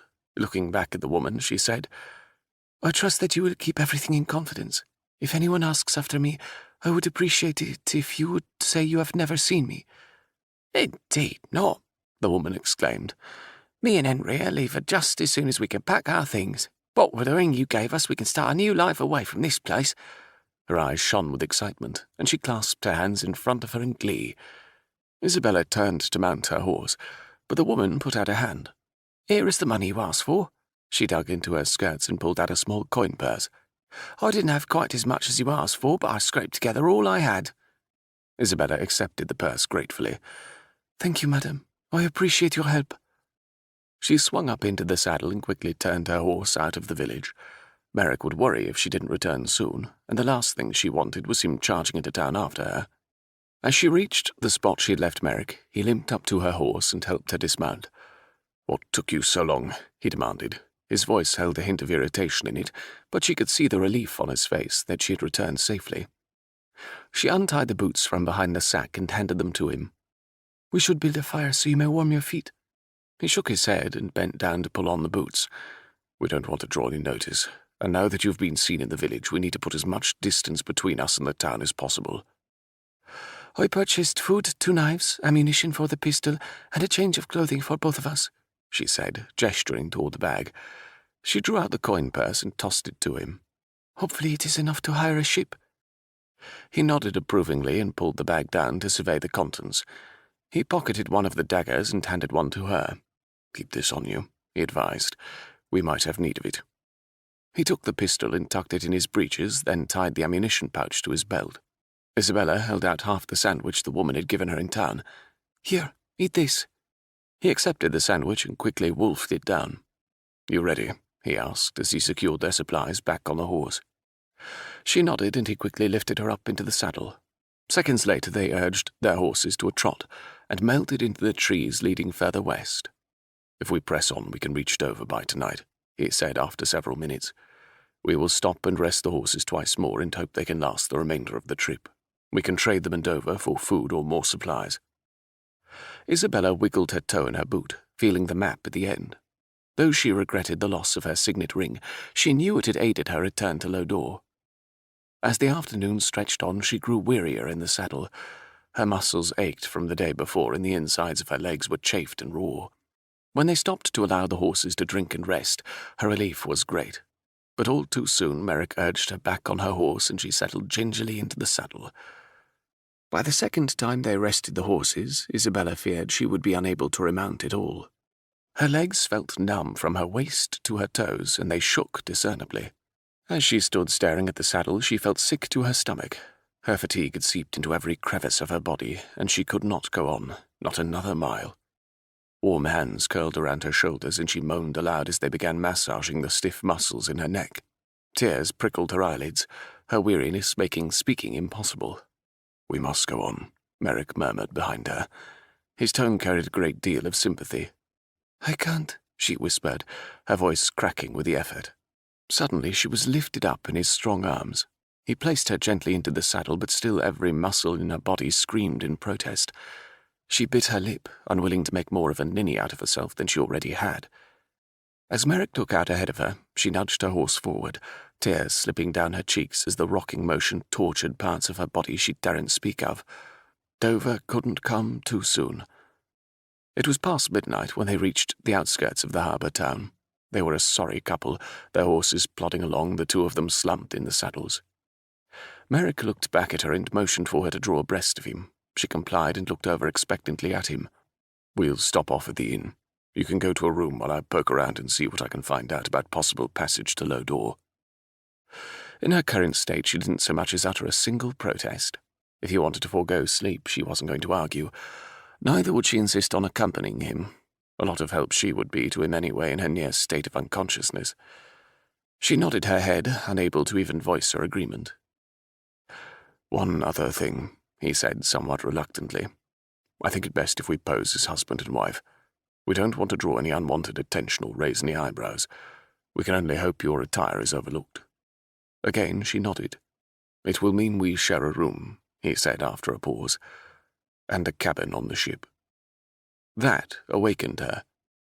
How could she possibly share a room with a man who made her have crazy thoughts, shameless longings, and even worse, vivid images of precisely what she would like to do to him, in exacting detail? She closed her eyes briefly, trying to rein in her untoward thoughts. If he could approach the situation with such calm fortitude, then certainly she could as well. She didn't see him reacting ridiculously to the arrangement. "Good thinking," she finally choked out. Never before had she been so grateful for the cover of darkness. Her cheeks were aflame, and she likely resembled the boiled lobster that was her favourite meal. As they approached the inn, she saw an adjacent tavern still very well lit for the hour. Through the large window she saw a dozen or so patrons hunkered around small tables, mugs of ale gripped in their hands. Raucous laughter filtered out into the street, and a series of catcalls echoed as the barmaids sauntered through the carelessly laid-out tables. A scruffily dressed boy hurried up to take their horses around to the stable. Isabella was careful to take her meagre supplies from the horse before allowing it to be led away. Merrick ushered her into the inn, where they were greeted by a sleepy-looking older man. "We'd like a room," Merrick said, again adopting a plainer accent. The man nodded and shuffled behind the counter. He handed over a key and eyed them balefully. Realizing he was expecting payment, Isabella dug for the coin purse the woman had given her and shoved it at Merrick. He counted out the amount and tucked a few coins back into the purse. Then he turned and gestured for Isabella to follow him. When they were safely ensconced in the room, he set the sack containing their food on the bed and turned to her. "I'm going over to the tavern to see what I can find out. You rest." Indecision rocked her. She looked longingly at the bed, but pondered the wisdom of allowing Merrick to go to the tavern alone. "Isabella," he said firmly, "the tavern is no place for a woman. You would only be a distraction. I can find the information we need much quicker if you remain behind." She nodded, knowing he was right, and the bed did look rather inviting and warm. "I'll be back as quickly as I can." He let himself out of the door, leaving her alone in the room. Isabella moved over to the small fire that had obviously been lit minutes before. She undressed quickly, careful to keep the map next to her. After warming herself by the fire, she crawled beneath the covers and sank gratefully into the softness. As her eyelids grew heavier, she briefly wondered where Merrick would sleep. "Oh, Mother, it's wonderful. Do you really like it, dearest?" Isabella gazed at the painting with rapt attention. "Oh, yes, it's ever so wonderful. I wish I could paint like you. David is so talented, but there is nothing I can do." Queen Marie-Claire hugged her 10-year-old daughter to her. "Heavens, Isabella, wherever did you get an idea like that? Why, you can ride and shoot and fence. I imagine there are any number of other things your father has made sure you learned that I don't approve of." Her eyes twinkled merrily as she smoothed Isabella's hair from her face. "But I want to be like you," she said softly. "You are so beautiful."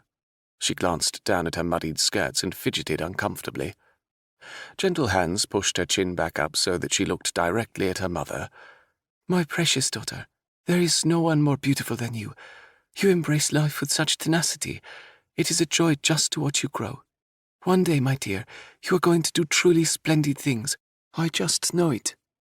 She smiled at Isabella, then pressed a kiss to the top of her unruly hair. "Now run along. I want to finish our family portrait so I can present it to your father for his birthday." Isabella threw herself in her mother's arms and hugged her tightly. Surely there was nothing better than a mother's embrace. She sighed and breathed deeply of her mother's comforting scent. As she drew away, she glanced over at the easel again and smiled. Her mother had painted Isabella in her father's arms, her two brothers standing proudly on either side. A space remained between her father and David. All that was left was for her mother to add herself into the portrait. "Think your father will like it?" her mother asked, tousling Isabella's hair. "He will love it. Mother, will you paint one exactly like it for my birthday? If you wish it, my darling. If you wish it." Isabella awoke, her cheeks damp with tears. The dream had been so real, so vivid. She could still feel her mother's arms around her, smell the faint scent of lilacs.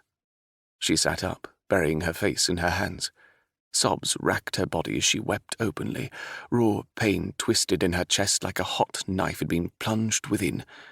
How she missed her mother. She rocked back and forth, grasping her knees and pulling them tightly to her chest.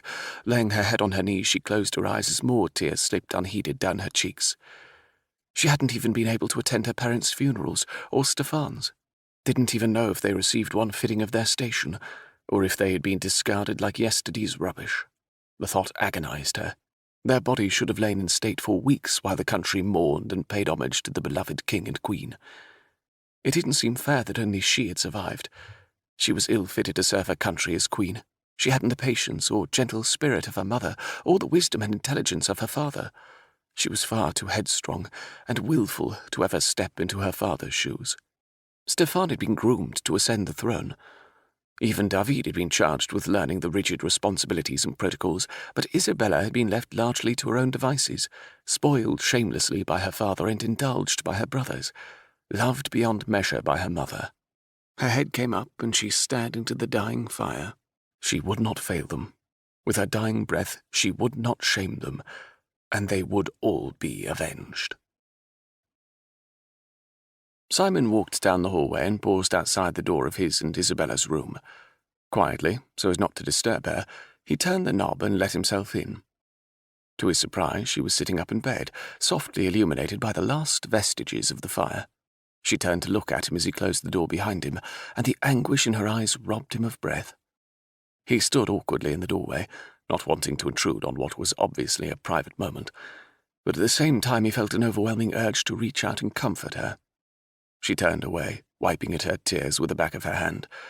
He found himself closing the distance between them, and he sat down on the bed beside her. A long silence ensued, and finally he looked up at her. "Want to talk about it?"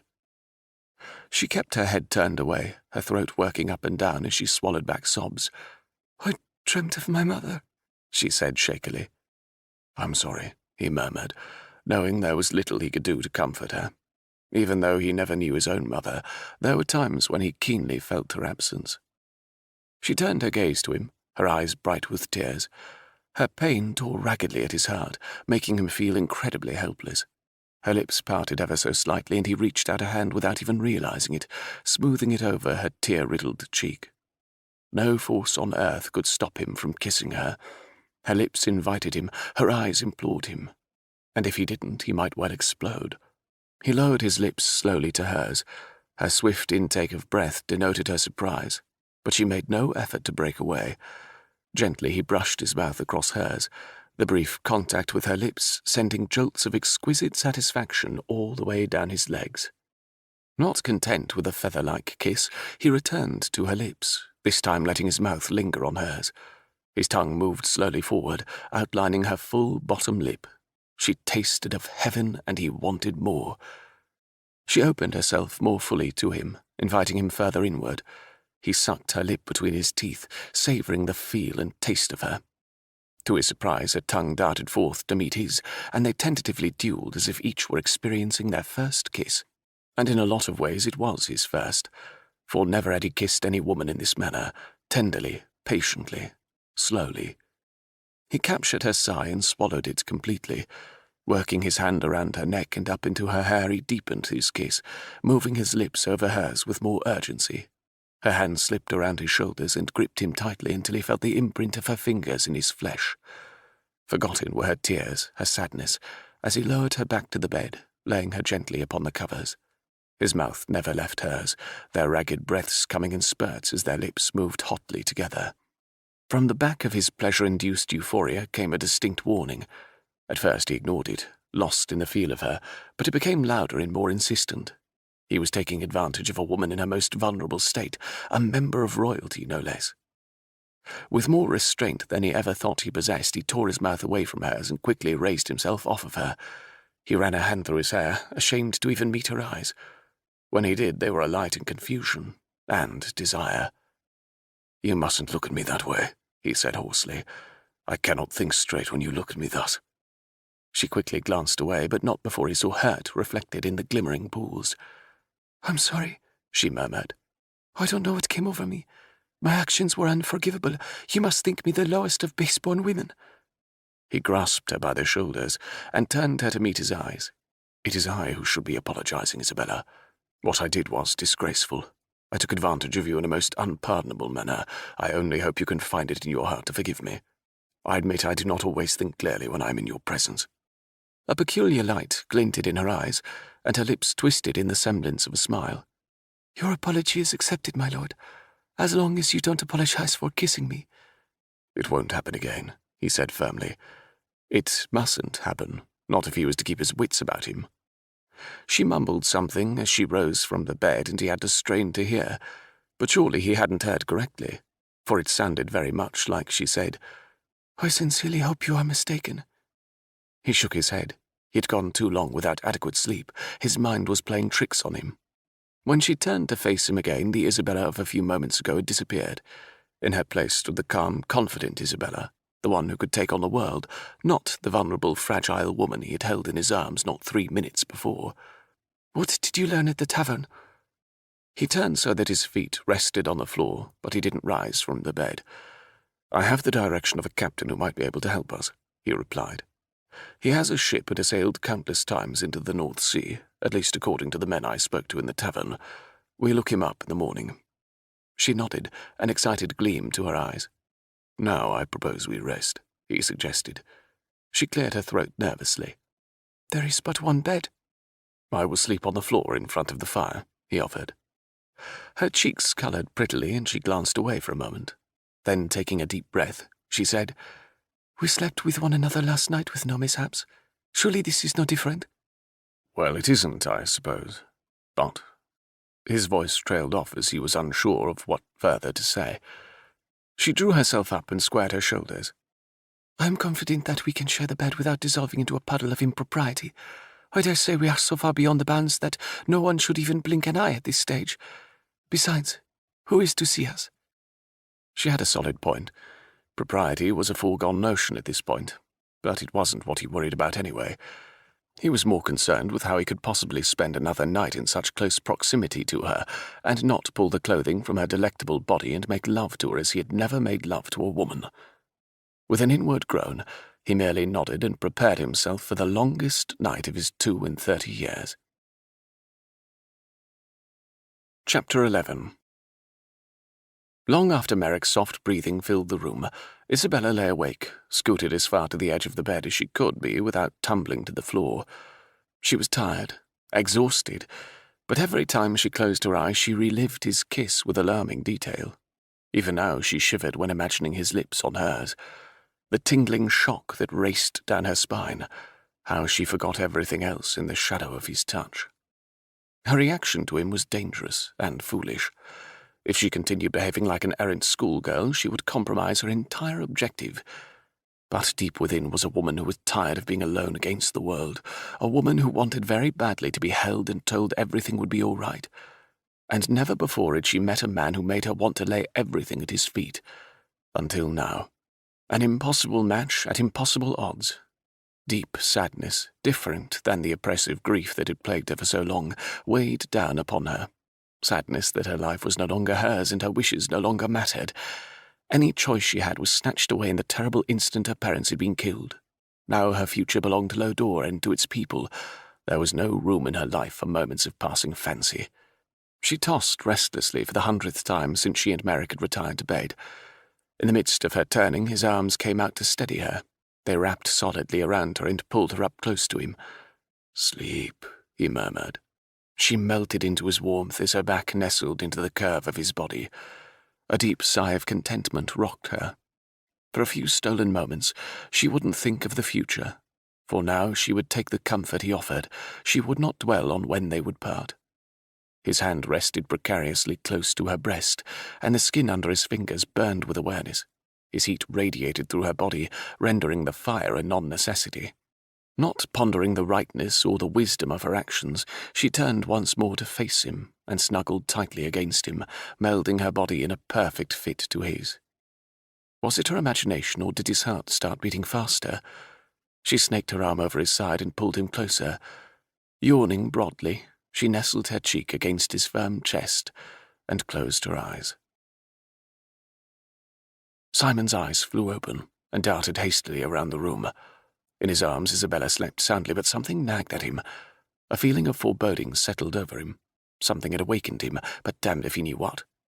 And then he heard it, the creaking of the floor, barely discernible, but there it was. He sat up, torn as to whether he should wake Isabella.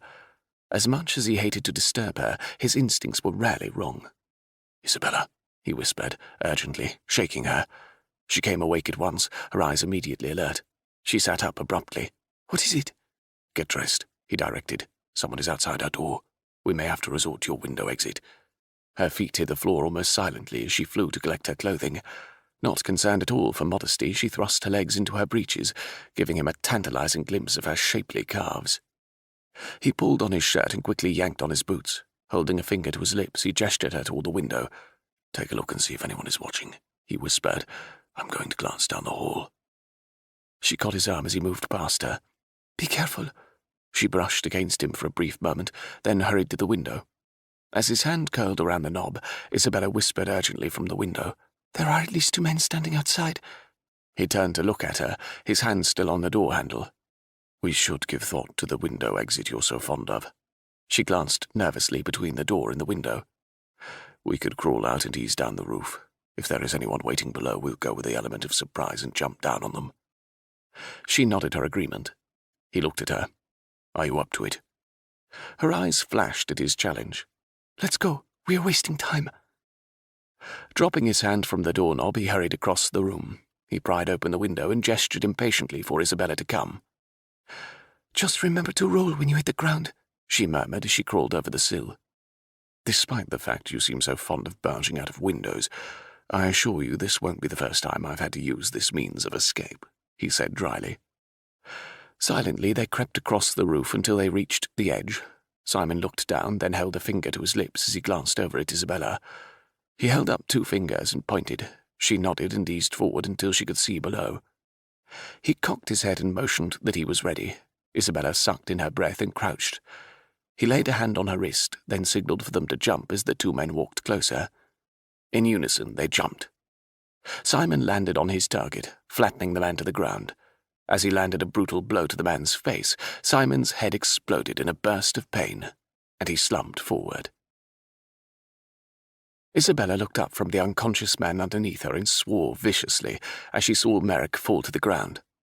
She struggled up, praying that he had at least distracted the men enough that she could escape. If her suspicions were accurate, they wouldn't bother over him anyway. As she fled in the opposite direction, she collided with a mountain of dead weight. She was thrown to the ground as a man twice her size tackled her. Her breath left her in a whoosh, and she gasped painfully, trying to drag in air. Squirming and kicking, she struggled frantically beneath her assailant. She wrapped her fingers in his hair and snapped his head back.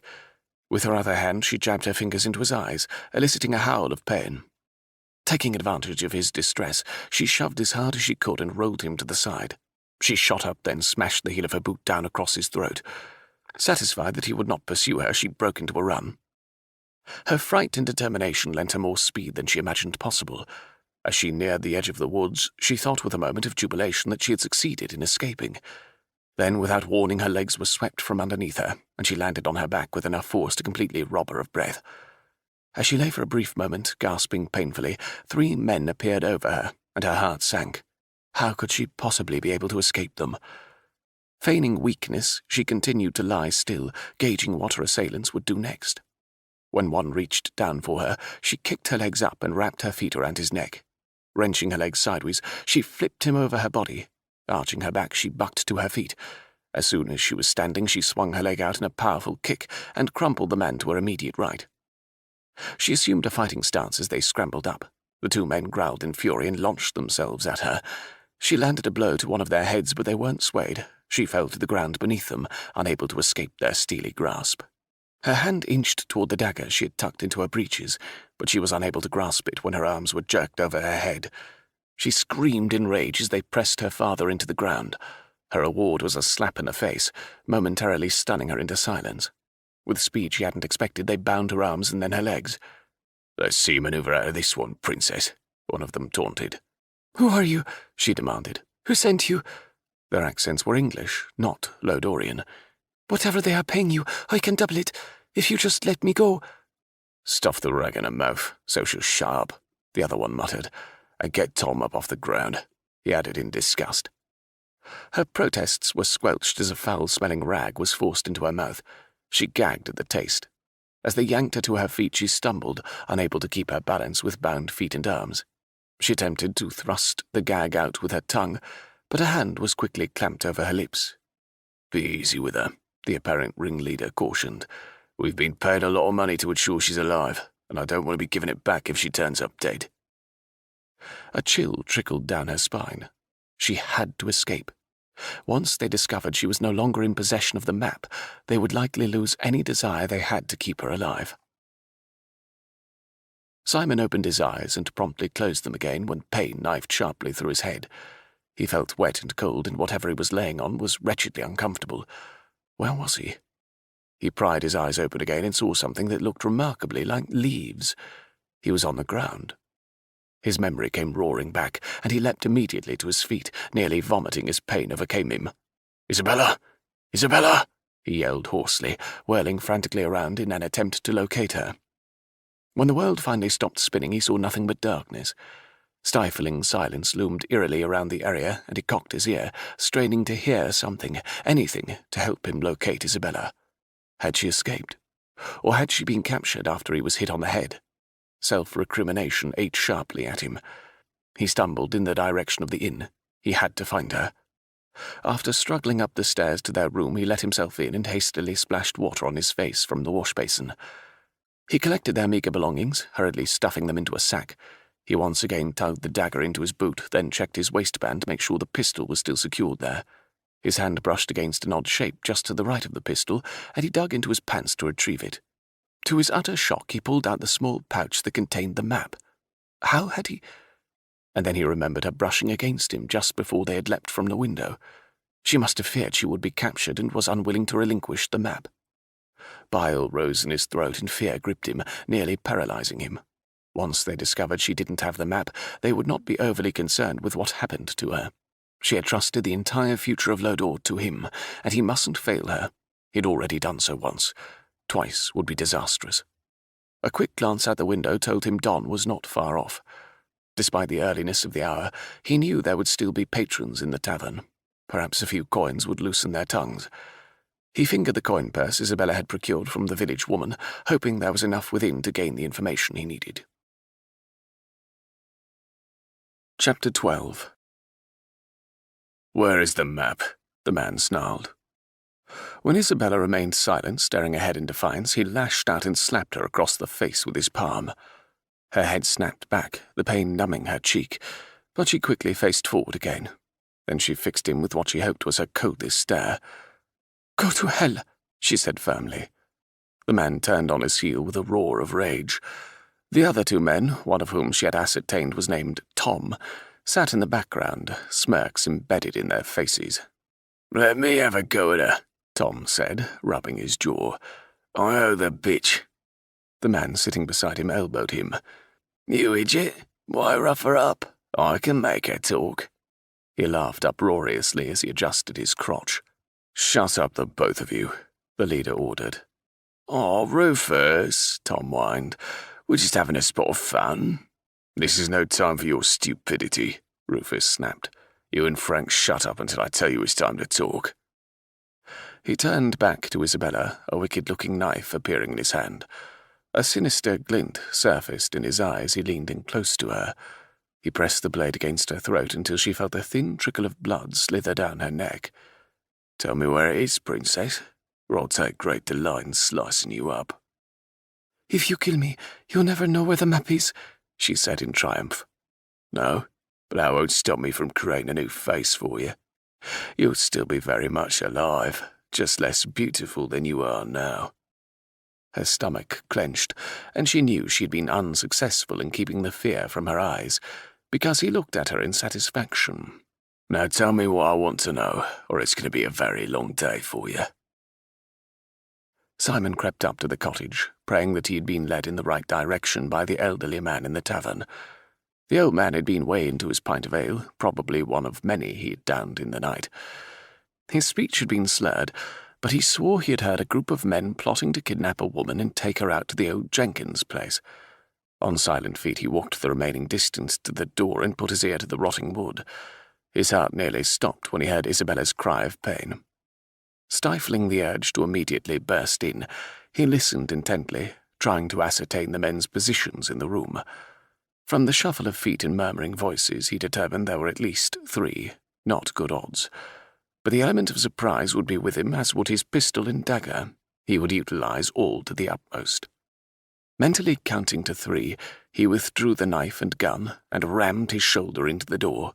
It immediately splintered, wood flying in all directions. He wasted no time and fired the pistol at the first man he saw. As a second launched himself at him, Simon threw the dagger into his chest. Out of weapons, he turned to the man closest to Isabella, prepared to beat him to a bloody pulp.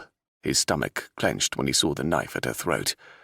"I'll kill her," the man blustered, fear etched into his sweaty face. "If you so much as touch her, I will make sure you die a long, slow, painful death," Simon growled. The two men stared at one another. Simon could read the fear and uncertainty, and the desperation. It was the latter that worried him. Desperate men did desperate things. He chanced to glance at Isabella and instantly regretted it. A thin trickle of blood ran in a rivulet down her neck. The beginnings of a bruise marred her cheek, and her eyes burned bright with fear. Anger, red and hot, seized him. "Drop your knife and face me like a man," he ordered. "Or are you content to hide behind a woman?" He attempted a sneering tone, hoping he could bait the man into a confrontation. But the man stood steadfast, his knife never moving from her skin. "Get out, or I'll slice her throat." If only he had saved his bullet for this man, but he'd seen him too late. Now he had no weapon, and he couldn't chance Isabella being harmed if he made a grab for her captor. He held up his arms in a placating manner. "Don't be hasty. I believe I have something you want." "Merrick, no," Isabella hissed. Simon ignored her and drew out the parchment from his breeches. He held it out to the man and watched as the man's eyes brightened. "Drop it on the floor," the man said in an excited voice, "and back away." Simon complied, but only moved a scant distance away. The man was clearly torn as to what to do. He obviously wanted the map very badly. He'd likely been offered an exorbitant amount of money if he could retrieve it. In the man's excitement, he made a huge mistake. Simon could scarcely contain his satisfaction as the man slashed the ropes at Isabella's feet. "Get the map," her captor ordered, shoving her roughly to her feet. "And don't try anything stupid or I'll stick this knife in your back." Isabella twisted her body and slowly bent, reaching for the parchment as best she could with her bound hands. Just before her fingers grasped it, she glanced up at Simon.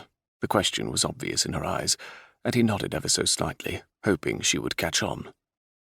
As she rose from the floor, the man reached over to snatch the map from her. In a swift motion, she arched her leg and kicked him squarely in the stomach. It was all Simon needed. Shoving Isabella to the side and out of danger, he lunged for the man. The knife went flying along with the map as Simon bore him to the floor. They rolled as Simon wrapped his hands around his opponent's beefy neck. Using every ounce of his anger and strength to his advantage, Simon wedged his knee into the man's abdomen so he was unable to draw breath. He kept a tight grip on his neck, squeezing until the man's face turned red and his struggles decreased. With a ruthless twist, Simon snapped the man's neck. His head rolled back as his lifeless eyes stared at the ceiling. Simon immediately scrambled over to where Isabella lay sprawled on the floor. She was desperately trying to free her hands. He hauled her upright and began working on the ropes. In moments she was free, and he pulled her into his arms, holding her tightly against him. Her heart pumped frantically against his chest, and he gripped her even tighter. Finally she pulled slightly away and turned her face up to him, relief stark in her eyes. Not caring how she reacted, he slammed his lips over hers, relief and pent-up fear pouring out of him. She returned his kiss just as hotly as her hands raced frantically over his back and up over his shoulders. His fingers tangled in her hair as he sought to pull her closer to him. He kissed her eyes, her cheeks, her lips, then scooted his mouth down the side of her neck. "I thought I'd lost you," he rasped. "You saved me." He wrapped his arms tightly around her and crushed her head to his chest. The enormity of his emotion threatened to choke him, and he sought to gain control. Finally he drew her away. His hands ran over her body, trying to convince himself she was all right. When he got to her neck, he clenched his jaw as rage burst over him again. With gentleness that belied his inner turmoil, he wiped the blood from her skin. He ran a thumb over the bruise on her cheek, then bent and brushed his lips softly over the mark. "I'm sorry. I failed to protect you as I promised to do." She pulled away and grasped his face in both hands, forcing him to look her directly in the eye. "If it weren't for you, I would have been dead a long time ago." To his astonishment, she pressed her body against his and captured his lips hungrily. It only took him a moment to recover. He responded eagerly to her advances, pausing only enough to draw breath. He felt her in every inch of his body as she poured over him. If a dozen thugs burst in and beat him senseless, he wouldn't care. He could die happy. She fit perfectly. Her softness against the hard planes of his body. His hand came up, and he cupped her breast through her shirt, kneading the soft mound. A moan tore from her throat, and he swallowed it up as their kisses became more demanding. His groin ached to near bursting as his manhood strained against her waist. Pleasure and agony ripped through him in perfect harmony. Never before had a woman been so important to him, and yet in the few days he had known Isabella he ached at the thought of losing her, and he nearly had. Isabella clung to Merrick like he was her lifeline, and in many ways he was. He was all that separated her from complete aloneness. She kissed him hungrily, not wanting the embrace to end. She poured all of her relief and fear into his hands as she melted against him. She felt her back rock against the wall of the cottage as Merrick walked her backward. Her hands delved into his hair and she luxuriated in the feel of the short strands. She was determined to experience every inch of him, touch him, feel him. Her shirt fell open under his persistent hands. A cool draught blew over her breasts, the tips hardening. His thumb brushed over a taut nipple, sending sparks of pleasure shooting through her body. He tore his mouth away from hers, taking in a ragged breath. Then he lowered his head and flicked his tongue over a nipple. She gasped, then cried out as he sucked it between his teeth. She gripped the back of his head, holding him tightly against her breast, afraid he would let go, afraid that she wouldn't stop him. She needed him, wanted him. Slowly he drew away, gently pulling her shirt back down to cover her. His expression was unreadable. She was unable to discern whether he regretted his actions or if he regretted ending the kiss. He rubbed his thumb over her swollen lips and backed away, putting distance between them. "Don't say it," she said fiercely. If he so much as offered an apology, she would kick his teeth out. "Say what?" he asked, a perplexed look marring his face. "You're sorry." It would be a lie. Satisfaction settled comfortingly over her like her mother's warm hugs. Though she fought to contain a reaction to his admission, her lips battled upward into a smile. "We should go," he said, bringing reality crashing down on both of them. "We've obviously been found out." "Where to now?" she asked. "It matters little that they know we are in Dover now that we are already here. We should go see the captain I told you about. If we can get on a ship with no mishap, our chances are as good as if we boarded in another port." She nodded her agreement. He bent and retrieved the map from the floor and carefully folded it. Then he handed it to her. She curled her fingers around it, glad to have it back once again. It represented her entire future. She had taken a great chance in hiding it on Merrick, but she had been right to do so. "Are you sure you are all right?" he asked, cupping her elbow and leading her around the fallen bodies on the floor. She flinched when Merrick bent down to retrieve his knife from the chest of one of the dead men. As if it were nothing, he wiped the blade clean on the trousers of the man, then tucked it back into his boot. The deaths of the men in themselves did not bother her. Though she wasn't bloodthirsty by nature, her parents' murders had profoundly affected her. It was a given that more death would follow as she exacted her revenge. But what nagged at her was the different man Merrick had become right in front of her eyes. Gone was the care and consideration he had shown her, and in its place was a cold-blooded killer, a man used to exacting punishment in a methodical way. He hadn't paused at all as he dispatched the first two in a frightfully efficient manner. Which side was the real Merrick? Was she wrong to put so much faith in this man? "I only brought one horse," he explained as they stepped into the cold. "We'll have to ride double." He helped her up, then swung up behind her. Reaching around her, he took hold of the reins and started the horse into motion. She settled against his chest, needing the warmth and comfort he offered. His right arm tightened around her as he transferred the reins to his left hand. "Rest," he murmured against her hair. Needing no further encouragement, she laid her head back and closed her eyes. The events of the past few hours had left her badly shaken and in great need of his strength. She put aside her misgivings for now, and offered a silent prayer that they were able to hire the captain Merrick spoke of and depart quickly for Lodore. Her bravado left her in one fell swoop. She sagged precariously against him, trembling in earnest. She felt him press a kiss to her head and lost all control of the emotion that strained to break free. Tears rolled down her cheeks, and she hiccuped as she attempted to call back a sob. He said nothing, just held her tighter as they rode on. She was grateful. It irked her to continuously become a watering pot on him, and it seemed since they had met that is precisely all she had done. As more tears fell, so did his kisses on her hair. The frigid air blew cold on her damp cheeks, but she was grateful for the discomfort. She was alive. She could feel. And she could feel the warmth emanating from Merrick, feel his heartbeat against her back, feel his strong arms around her. And for the moment, she could forget that he had just killed 3 men. As her tears subsided and she stopped shaking, weariness settled over her. Her cheek throbbed from the repeated slaps, and the cut at her neck stung with each movement. "You need rest," Merrick spoke up, "but we must get to the captain's home. Can you make it?" His voice was filled with such regret and concern that she immediately straightened against him and firmed her spine. "I am quite well, Merrick. By all means, let's hasten to hire our ship. There will be time to rest once we are on board." "I won't fail you again," he said firmly. Her heart contracted. His words sent shivers over her entire body. You didn't fail me, Merrick, she said softly. You are the only person who gives a damn whether I live or die. He didn't respond, but his hold on her never loosened. They travelled for another hour, picking their way down a badly kept road. Eventually it dissolved away into the landscape, the road disappearing altogether. After a short time they reached a small clearing. Nestled against a backdrop of a dense forest was a well-kept cottage. Merrick dismounted a distance from the door and reached up to help Isabella down. She slid into his arms and he set her gently on the ground. They hadn't taken 3 steps when a voice called out to them from the cottage.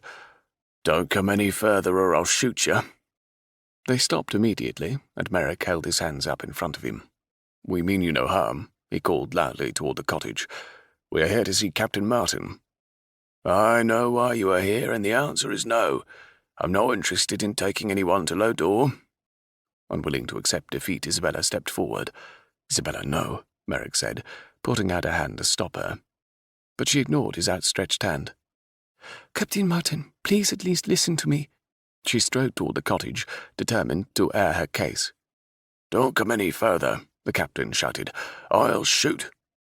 She paused for a moment, then called out, "Then shoot me, but I'm not leaving until you at least hear us out." Squeezing his eyes shut, she put her feet forward again, praying that the man was only bluffing. The captain represented her only hope of returning home, and she would not simply leave. Too much was at stake. To her surprise, the front door opened, and a large older man stepped out. His hair was greying, and he wore a patchy beard. His clothing was worn but neat, and his boots were polished. He levelled a pistol at her. "You've got 2 minutes before I start shooting, so you better talk fast." Isabella gulped nervously, but didn't want to waste any of the 2 minutes. "How did you know we wanted passage to Lodore?" Had they already been found out? Was someone waiting for them in town? Had she been right to fear discovery by travelling through Dover? The man grunted. "There isn't a soul in this area that hasn't heard of the criminals seeking passage to Lodore. There is a reward for your capture." "We are not criminals," she said hotly, "and we need passage to Lodore. It is of the utmost importance that we get there post-haste." "I've already said no," the man growled. "We can pay you very well." "I don't want your money," he said, cutting her off before she could go on. "No amount of money would make me go back to that godforsaken land." Confusion and surprise registered at the same time. "Why do you call it godforsaken?" He looked at her in disgust. "The entire country's in turmoil." Forgetting all about the gun he held in his hand, she rushed forward. "You must tell me what you mean," she demanded, urgency threaded into her every word. The captain's eyes flickered, and he stared at her with a mixture of puzzlement and recognition. Then he blanched. With shaky hands he removed his hat and dropped the pistol to the ground. "Princess Isabella, is that really you?" Not waiting an answer, he knelt on the hard ground and bowed his head before her. "We thought you dead." She closed the remaining distance and grasped him by the arm, urging him to stand. Behind her, Merrick hurried forward, obviously satisfied that the man meant them no harm. "Please, you must tell me everything. Have you been to Lodore recently?" The captain stood up, a sheen of tears in his eyes. "It's not the same, Your Highness. What happened was terrible." He looked over at Merrick with a suspicious glint in his eyes. "Who are you?" "Simon Rothmore, Earl of Merrick," he said crisply. Again the captain bowed. "My apologies, my lord. I only wanted to ensure Her Highness was safe with you." "Are you a citizen of Lodore?" she asked. His accent held slight tinges of her country, but not enough to convince her he was a native. "I was born here in England, Your Highness, but I spent many years in Lodore. I consider it my second home." He gestured for them to follow him into the cottage. Once inside, he busied himself, building up the fire in the hearth. He fidgeted uncomfortably and motioned for them to sit on the threadbare sofa. "I would be glad to be of service, Your Highness. I have a sturdy ship. She's made the voyage to Lodore 100 times. Excitement swelled in her chest. "Thank you, Captain Martin. I am sure you know how important it is for me to return home." "You won't have to look far for help once you arrive," the captain said. "Jacques Montagne's men are everywhere, it seems." She frowned. "So he has been able to gain support?" The captain looked strangely at her. "Why wouldn't he be able to? He is, after all, the next ruler. That is, until you return. You were assumed dead once news of Prince David's death arrived." Realization dawned. Of course no one would suspect Jacques' involvement. Only she knew of his betrayal. Tell me, Captain, what does everyone believe happened? He shifted uncomfortably in his seat and glanced uneasily in Merrick's direction. Well, nothing official has been announced, but the general consensus is that England was behind the assassinations, and that there is a plot for England to gain control of Lodore. Merrick shot to his feet. The devil you say. He began to pace in agitation. I don't like this, Isabella. Someone is going to great pains to make it appear as though England is behind this. Montaigne is probably the one spreading the rumours. The captain glared at Merrick. Montaigne has done an admirable job of keeping Lodore together in the wake of such a horrific tragedy. He's vowed revenge on whoever is responsible. Bile rolled in her stomach, and she fought against the urge to retch. He's no saint, she spat. The captain looked at her in surprise. He's the one who murdered my parents. I witnessed their killings with my own eyes. Captain Martin paled and opened his mouth, then closed it again as no words came forth. You see why we must get back to Lodore with all haste, Merrick said in a low voice. Dear God, the older man said in a shaky voice. He dragged a hand over his head, replacing his cap, then taking it off again. The entire country is united behind him, all ready to take up arms against England at a moment's notice. She and Merrick exchanged uneasy glances. There is much talk of an alliance with France, the captain replied. Again, nothing official, but it's on the lips of every Lodorian. Since their roots are French, many think it is time to reunite with them. Merrick swore. This would be disastrous for England. We don't need another war with France, and certainly not one spearheaded by a country bent on revenge. Isabella stood straight up, her fist to her mouth. Oh my God, she whispered. What? What is it? Merrick demanded. Something the men who captured me said. I didn't pay it any attention, but now... What? He asked again, frustration edging his voice. They were talking amongst themselves, saying how important it was they get the map back into the right hands before he made his escape. That once he was back, France would return to its former glory. She turned and stared at Merrick in horror. Do you suppose he could be Bonaparte? Chapter 13. Simon stared at her, unable to voice the flood of questions that ripped through him. No, it was too fantastical to even contemplate. Napoleon had been banished to Elba, and he remained there under British guard. A secret alliance was to be forged between France and England at the Congress of Vienna, so it just didn't make sense that France would be behind the incident in Lodore. Unless they had no intention of honouring the treaty. If there was a plot for Napoleon's escape, then the whole dynamic changed. If a group of loyalists was behind the upheaval in Lodore, it would explain a lot, including the desire for England to be implicated in the assassinations. But it still didn't make sense. What could control of Lodore possibly gain them?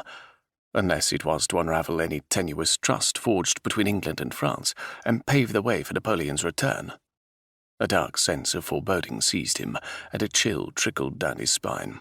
Could Isabella have stumbled upon something? Dare he send word to the Crown of their suspicions? He would likely be dismissed as a bedlamite, but his duty was to report any suspicions, any threat to the Crown, no matter how minute. He would at least get word to Kirk, then he would continue on to Lodore with Isabella, where he hoped to learn exactly what the motivation was for any French involvement. And by returning her to the throne, he would bring much-needed stability to the country. I don't know, he said, finally responding to Isabella's horrified question. There are a lot of unanswered questions. It is more imperative than ever that we return you to Lodore immediately, so we can undermine whatever plot is afoot. I can have my ship ready in a day, the captain interjected. You and Her Highness could stay here and board in the dead of night. I could start a few rumours of my own in town that you came to me and I refused you transport because I planned to sail down the southern coast. Sent you to another port town further north. That is a very sound idea, Simon said, looking gratefully at the older man. You would be very well compensated, Isabella said to the captain. I wouldn't dream of accepting money from you, Your Highness, he said solemnly. Returning Lodore to its former glory would be payment enough for me. The trade ports have pretty much been shut down since Montaigne took over. I assumed it was to protect Lodore from possible invasion, but I suppose it was to capture you if you tried to return. He looked regretfully at Isabella as he finished his statement. I won't forget your kindness, she said softly, or your service to Lodore. If I'm going to rig my ship for sail, I'll have to venture into town and round up a small crew of men I trust, and I'll have to do it as discreetly as possible if we don't want it to get out that I'm sailing to Lodore. I'll return when all is ready. In the meantime, put your horse in the stable behind the house and lay low." Simon shook the captain's hand. "Thank you. England will not forget your service either." Captain Martin chuckled and shoved his hat back onto his head. "Who knew an old captain such as me would end up doing something so important?"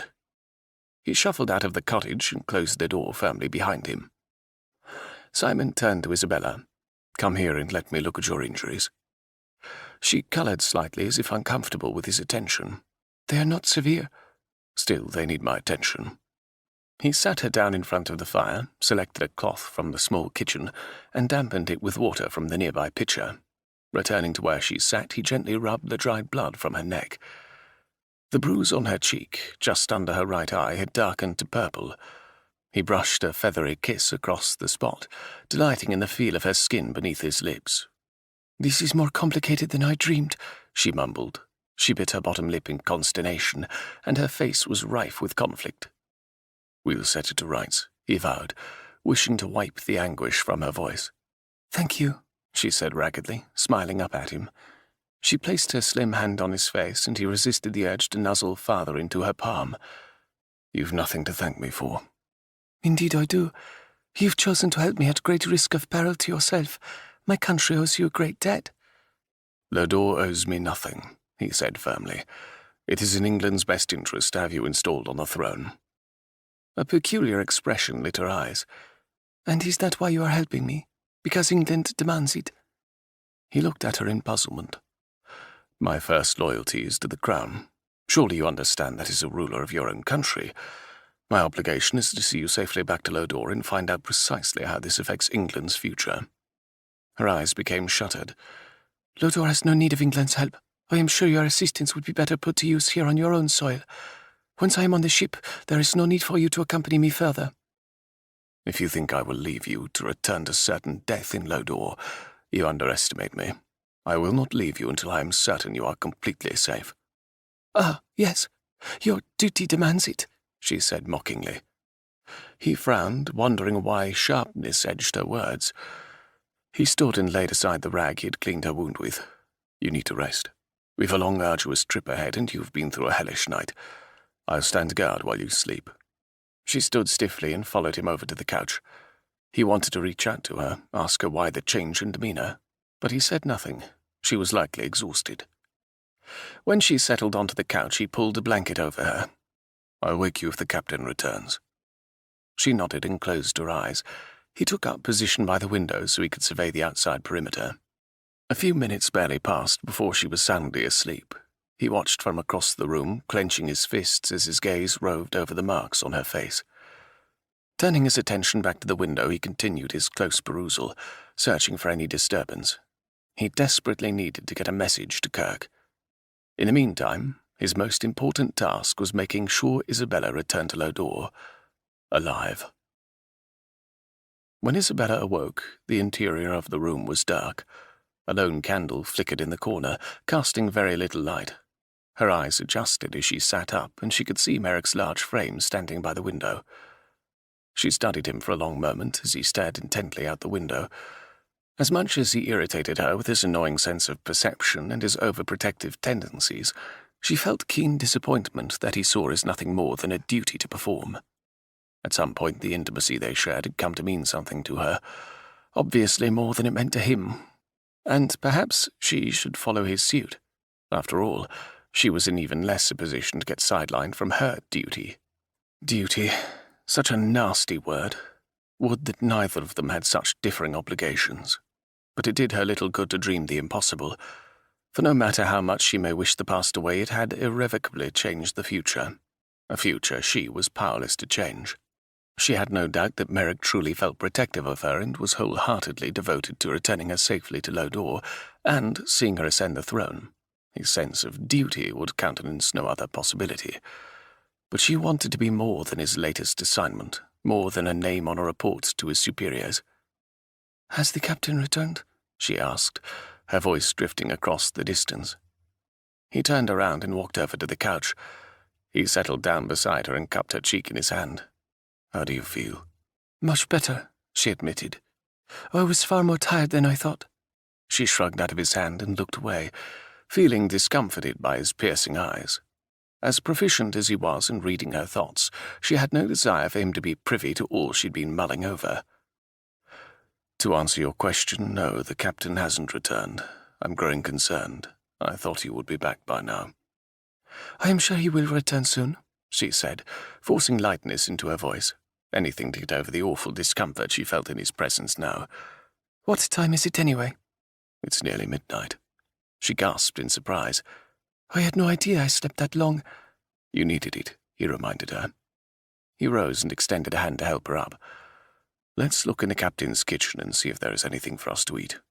Ignoring his outstretched hand, she rose and straightened her clothing. He collected the candle and carried it into the kitchen ahead of her. They sat down at a small table near a window and munched on a loaf of bread they had found in the pantry. She cursed the disappearance of their easy camaraderie. It was her doing, her inability to separate her growing dependence on him and her enormous responsibilities. Just hours earlier, they would have shared more than bread. They would have shared companionship and friendship. In the back of her mind, she imagined her mother and father sitting in their cottage after a hard day of farming and eating a loaf of bread, just as she and Merrick were doing. She'd trade all the royal jewels and the throne itself to be in that cottage with her parents, living a simple life. At least she would still have them. "Piece of bread for your thoughts," he said, extending the crust heel. She attempted a smile. "I was imagining Mother and Father in a cottage such as this." His eyes softened, and he took hold of her hand across the table. "When you return to Lodore, perhaps you can visit their cottage once everything has been returned to rights." "I should like to live there," she said ruefully. "I am not sure I will be a suitable queen. I certainly never expected to become Lodore's ruler." "Just as I never expected to become Earl. But we do what we must. You will adapt." "Are you always so pragmatic?" she asked with an arched eyebrow. She wanted to ask him if he were always so disgustingly level-headed. Did he never do anything remotely rash, irresponsible? She clenched her teeth to staunch the tide of accusations. Perhaps she was overwrought. She had no reason to lambast him, and moreover, she ought to be grateful for his extreme calm and intelligence. It had certainly kept her alive thus far. They were interrupted by the opening of the front door. Merrick whirled around as the captain entered the cottage. "I've readied my ship," he announced in a tired voice. "We'll board in a few hours and set sail with the first wind." "Did you have any difficulty?" Merrick asked. The captain removed his hat and scratched his head. "No, but the town is buzzing. The reward has been raised for information on the woman criminal and her companion." "And the men you hired, can they be trusted?" Isabella asked. "Aye, that they can. They've sailed with me many a time. I trust them with my life." Merrick nodded. "Then all that is left is to make it back into town without notice and board the ship. I've made arrangements that may not be to your liking, but it was the only way to get you on the ship without someone seeing you," the captain said, looking cautiously at the two of them. She looked inquiringly at him, and he continued, "You'll get into a crate which my men will then transport to the ship. You'll be mixed in with all the cargo." "You've thought of everything," Merrick said approvingly. "If all goes well, we can be in Lodore in as little as 2 days." Her breath left her in a rush. 2 days. She wanted to weep and laugh all at the same time. For as much as the thought of going home frightened her immeasurably, she could hardly wait to step onto Lodorian soil. Merrick reached out to squeeze her hand. She said nothing but returned his squeeze with one of her own. Her brief moment of joy was brought to a crashing halt when a knock sounded at the door. Merrick immediately shoved her behind him, and the captain glanced frantically around. "To the bedroom, both of you," he said, gesturing frantically toward the back of the house. "There is a large trunk Her Highness can hide in." Simon took Isabella by the arm and all but dragged her with him to the bedroom. He threw open the trunk at the foot of the bed and ushered her inside. After making sure she was tucked into it, he closed the lid. Now where in the name of God was he going to hide? After a quick perusal of the room, he resigned himself to the fact that if anyone came this far, he'd just have to fight his way out, because there was not a place he could fit his large frame. Withdrawing the dagger from his boot, he eased to the door and placed his ear to it. "I heard you were putting out tonight," he heard an unfamiliar voice say. "Aye, that is so," the captain replied. "I'd like to hire on. I'm badly in need of the work." Well, lad, I'd like to help you, but I've got a full crew already. We're just heading down the coast for a short haul to Brighton. Simon strained to hear the rest. The man hesitated a moment, then said, I heard you might be going to Lodore. Lodore? Is that where you're going, my boy? The captain chuckled. Everyone knows the ports are closed to foreign ships. If you want passage to Lodore, I'm afraid you're out of luck. The voices grew dimmer, and Simon could no longer make out what they were saying. A few minutes later, the door pushed into his cheek, and he stepped rapidly back. The captain stood in the doorway. You can come out now. Simon hurried to the trunk and opened the lid. Isabella scrambled out, her breath coming in spurts. Thank goodness, she said heavily. I was about to smother. Who was it? He asked the captain as they returned to the sitting room. The captain busied himself adjusting the curtains. Then he extinguished the candle, plunging the room into darkness. He moved back towards Simon and Isabella and lit a smaller taper, then moved them into the kitchen. Stranger, not local. Said he wanted to hire on my ship. A look of blatant disbelief twisted his face. Rubbish. I don't believe for a minute he was a sailor. How are we going to get into town unnoticed? She asked, her voice trembling. Simon curled an arm around her shoulders and squeezed. If only he could take away her fear and anxiety. Don't worry, Isabella. We will come up with a plan. The house will be watched for sure, the captain said grimly. Getting the two of you out of here will be tricky at best. Simon paced back and forth, his mind whirling with possible options. None seemed viable enough. They were too dangerous or too obvious. There had to be a way he and Isabella could escape to the harbour. He turned to the captain. Do you have a card? Captain Martin nodded. Simon pressed his lips together. I may have a way. It's risky, but then the alternative is certain capture. Isabella looked dubiously at him. What do you have in mind? The captain could take out pulling the cart.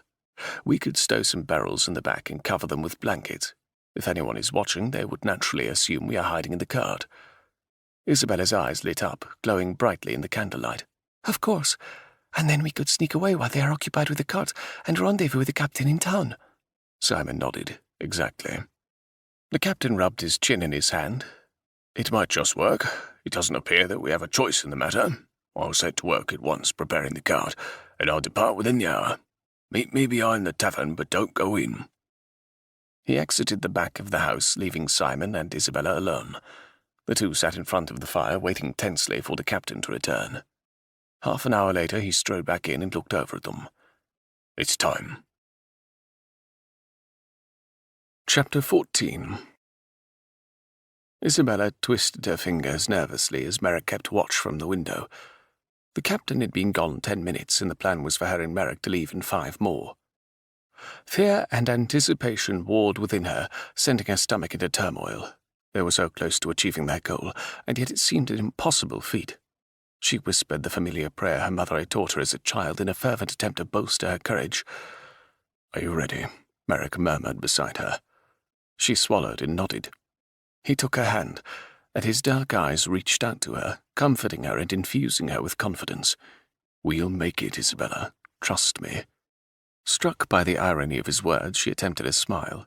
Just days ago, it would have made her physically ill to consider trusting anyone, but now she trusted this man implicitly, for if nothing else, he would see her safely home or die trying. With a deep breath, she grasped his hand and they walked to the back door. After a quick perusal of the surroundings from the window, he opened the door and motioned her to follow him. Shrouded in darkness, they ran for the stable. Merrick wasted no time saddling the horse. Instead, he swung up on its bare back and reached down to pull Isabella up. He pulled his pistol from his breeches and handed it to her. I assume you can shoot. Not bothering to answer, she grasped the handle and held it tightly against her. He urged the horse forward, and they rode out of the stable and directly into the thick forest behind the house. There was little in the way of moonlight to guide them as they forged blindly ahead. With each passing minute, she was convinced someone would leap out of the trees, but the woods remained eerily silent. The cold seeped into her bones, and she clamped her mouth shut to prevent her teeth from chattering. The few miles into town stretched into an eternity. Hours passed, it seemed, and yet they hadn't yet reached the outskirts.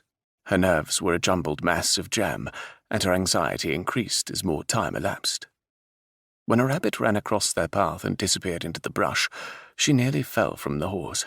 Merrick's arm tightened around her and he whispered in her ear, "Careful, I wouldn't want the gun to go off and do me permanent injury." His teasing lessened her tension and she relaxed against him, careful to maintain a tight grip on the pistol. When the forest opened up suddenly and the shadow of a cottage loomed ahead, she leaned forward eagerly. They had made it. Merrick pulled the horse to a stop a short distance from the cottage and slid off. He held his arms up to her and she went without hesitation, though 1,000 questions burned in her mind. Before she could voice any of them, he tied the horse to a nearby tree and took her hand. As they walked away from the house, he said in a low voice, "I think it best if we walk the rest of the way. The horse will gain us larger notice, and we need to melt into the shadows." Of course, he would have a solid reason for leaving their horse, and they wouldn't be able to take it on the ship anyway. She tried to temper her eagerness and slow her pace. She was in danger of dragging him behind her in her haste to get to the tavern and one step closer to the ship. They hurried between houses, careful to keep in the shadows and out of plain sight. When they neared the tavern, their pace became more cautious. They gave the tavern and the well-lit interior a wide berth and circled back from the north. Merrick paused a distance from the back and watched for a long period of time. Evidently satisfied that no one was about, he urged Isabella out of the trees and toward the back alley. He hunkered down between the building and the large wooden box used for refuse, and motioned for Isabella to do the same. As she crouched down beside him, he wrapped his arm around her in an effort to keep her warm. His constant attention to her needs was far more warming than his actual embrace. It could be hours yet before the captain summoned them, but she prayed he would do so before dawn. The cover of darkness gave her a sense of security that would be absent in the light of day. "I'm going to take a look in the tavern and see who is about," Merrick said after a while. He was likely as antsy as she was, and determined not to be caught unaware. After a quick look in all directions, he stood and peered into the broken window. He tensed, and her heart plummeted. He slid back down the wall to sit beside her. "I have to go in there." "What do you mean you need to go in?" she demanded in a harsh whisper. "You can't be seen." "Kirk is there, and I need to apprise him of our suspicions. He's likely searching for us and may have news for us as well." A pulse beat at her temple. "How will you go in unnoticed?" He blew out his breath. "I'll go in search of the stable boy that took our horses when we first arrived, and have him deliver a message for Kirk to meet us out here." "I don't like it," she said resolutely. "Shouldn't we just wait for the captain?" She tried to swallow back the panic that threatened to choke her. For them to have come this far and risk exposure now was insanity. "I have to do this, Isabella." He stared directly into her eyes. "It is my duty to keep England safe against outside threats. If I keep what information we have to myself, I go against everything I stand for." Her face grew hot, then she felt shame. Her irritation was senseless. Of course he had other obligations besides her. Just as she was loyal to Lodore, he was just as fiercely loyal to England, and she should not expect her needs to be placed above the safety of an entire nation. "Be careful," she whispered as her way of acknowledging his statement. "You have the pistol. Don't hesitate to use it," he said. Then he slipped away down the alley. She hunched down and prayed that no one would find her, prayed that Merrick would make it back alive, prayed that the captain would show up, prayed she would be in Lodore soon. The wait for Merrick lasted forever, but finally he returned and settled back down beside her. "Well?" she asked anxiously. "The boy is delivering the message. Now we wait for Kirk to arrive." They didn't have to wait long. A few minutes later, a soft whistle sounded to their right. Merrick pursed his lips and returned the call. Then he stood up. Kirk hurried forward out of the darkness. "Merrick?" "Here," Merrick said. "God, it's good to see you. I worried when I hadn't heard from you." Isabella watched the two men, the easy rapport between them, likely born of the many years they had spent in service together. Genuine concern radiated from Kirk, and for the first time she relaxed her guard around him. "Princess," he said with a nod in her direction, "I trust you are well." "Very well, thanks to Merrick." "We've much to discuss, Kirk, and not much time." Kirk immediately sobered and focused all his attention on Merrick. "Did you speak with the Duke of Ardmore? Have you heard any rumors of a Lodorian alliance with France?" Kirk reacted in surprise and ignored the first question. "None at all. Is this what you think is occurring?" Merrick quickly outlined all the captain had related to them about the mindset in Lodore. Then he paused a moment before recounting her capture the day before. When it came to the possible reference to Bonaparte's escape, blatant disbelief shone on Kirk's face. "It sounds too unbelievable," he said with a shake of his head. "And yet if it is true, everything that has happened in Lodore makes sense." "That is my thought as well," Merrick replied. "So if Montaigne is a Bonaparte sympathizer and knows of a possible escape, his efforts to overthrow the monarchy of Lodore could be an attempt to place Lodore in Bonaparte's hands." "I told Merrick that a few months before my parents' deaths, a contingent of Bonapartists came to Lodore to speak with my father. If they were unable to sway him, they may well have found a sympathetic ear in Jacques," she spoke up. "I think you may have hit upon something," Kirk murmured. "The coincidences are just too staggering to mean nothing. God, if it's true and Bonaparte is planning an escape, the guards on Elba must be notified at once." "I had hoped to get word to you so you could handle things on this end while I transport Isabella to Lodore," Merrick said. Kirk arched an eyebrow. "You are going to Lodore with the princess?" "Yes," he said in a voice that brooked no argument. "I've promised to see her safely home and find out all I can about how this mess affects both our countries. There are those in Lodore trying to implicate England in the assassinations. Too much rides on our alliance with France. We cannot allow anyone to upend it." "Yes, of course. You should," Kirk said after a moment. "Perhaps you can find out if there is any validity to the claim that Lodore is allying with France. I trust you will inform the Duke of my plans." "Do you think that wise?" She and Kirk spoke up at the same time. Merrick turned to her. "I would not do anything I thought would bring you harm, Isabella." "I know you wouldn't," she said, outstretching her hand to his. "But our pursuers have had the uncanny knack of finding us wherever we go. Surely you cannot discount the coincidences as they pile up." It pained her to question him, but his unwillingness to consider that his government could be in league with Jacques concerned her a great deal. Ignoring her protests, he turned back to Kirk. "Ride straight to his grace and tell him of my suspicions. Castlereagh will need to be informed and word sent to Wellington in Vienna. Extra guards should be posted on Elba to ensure Bonaparte is secure." Kirk nodded.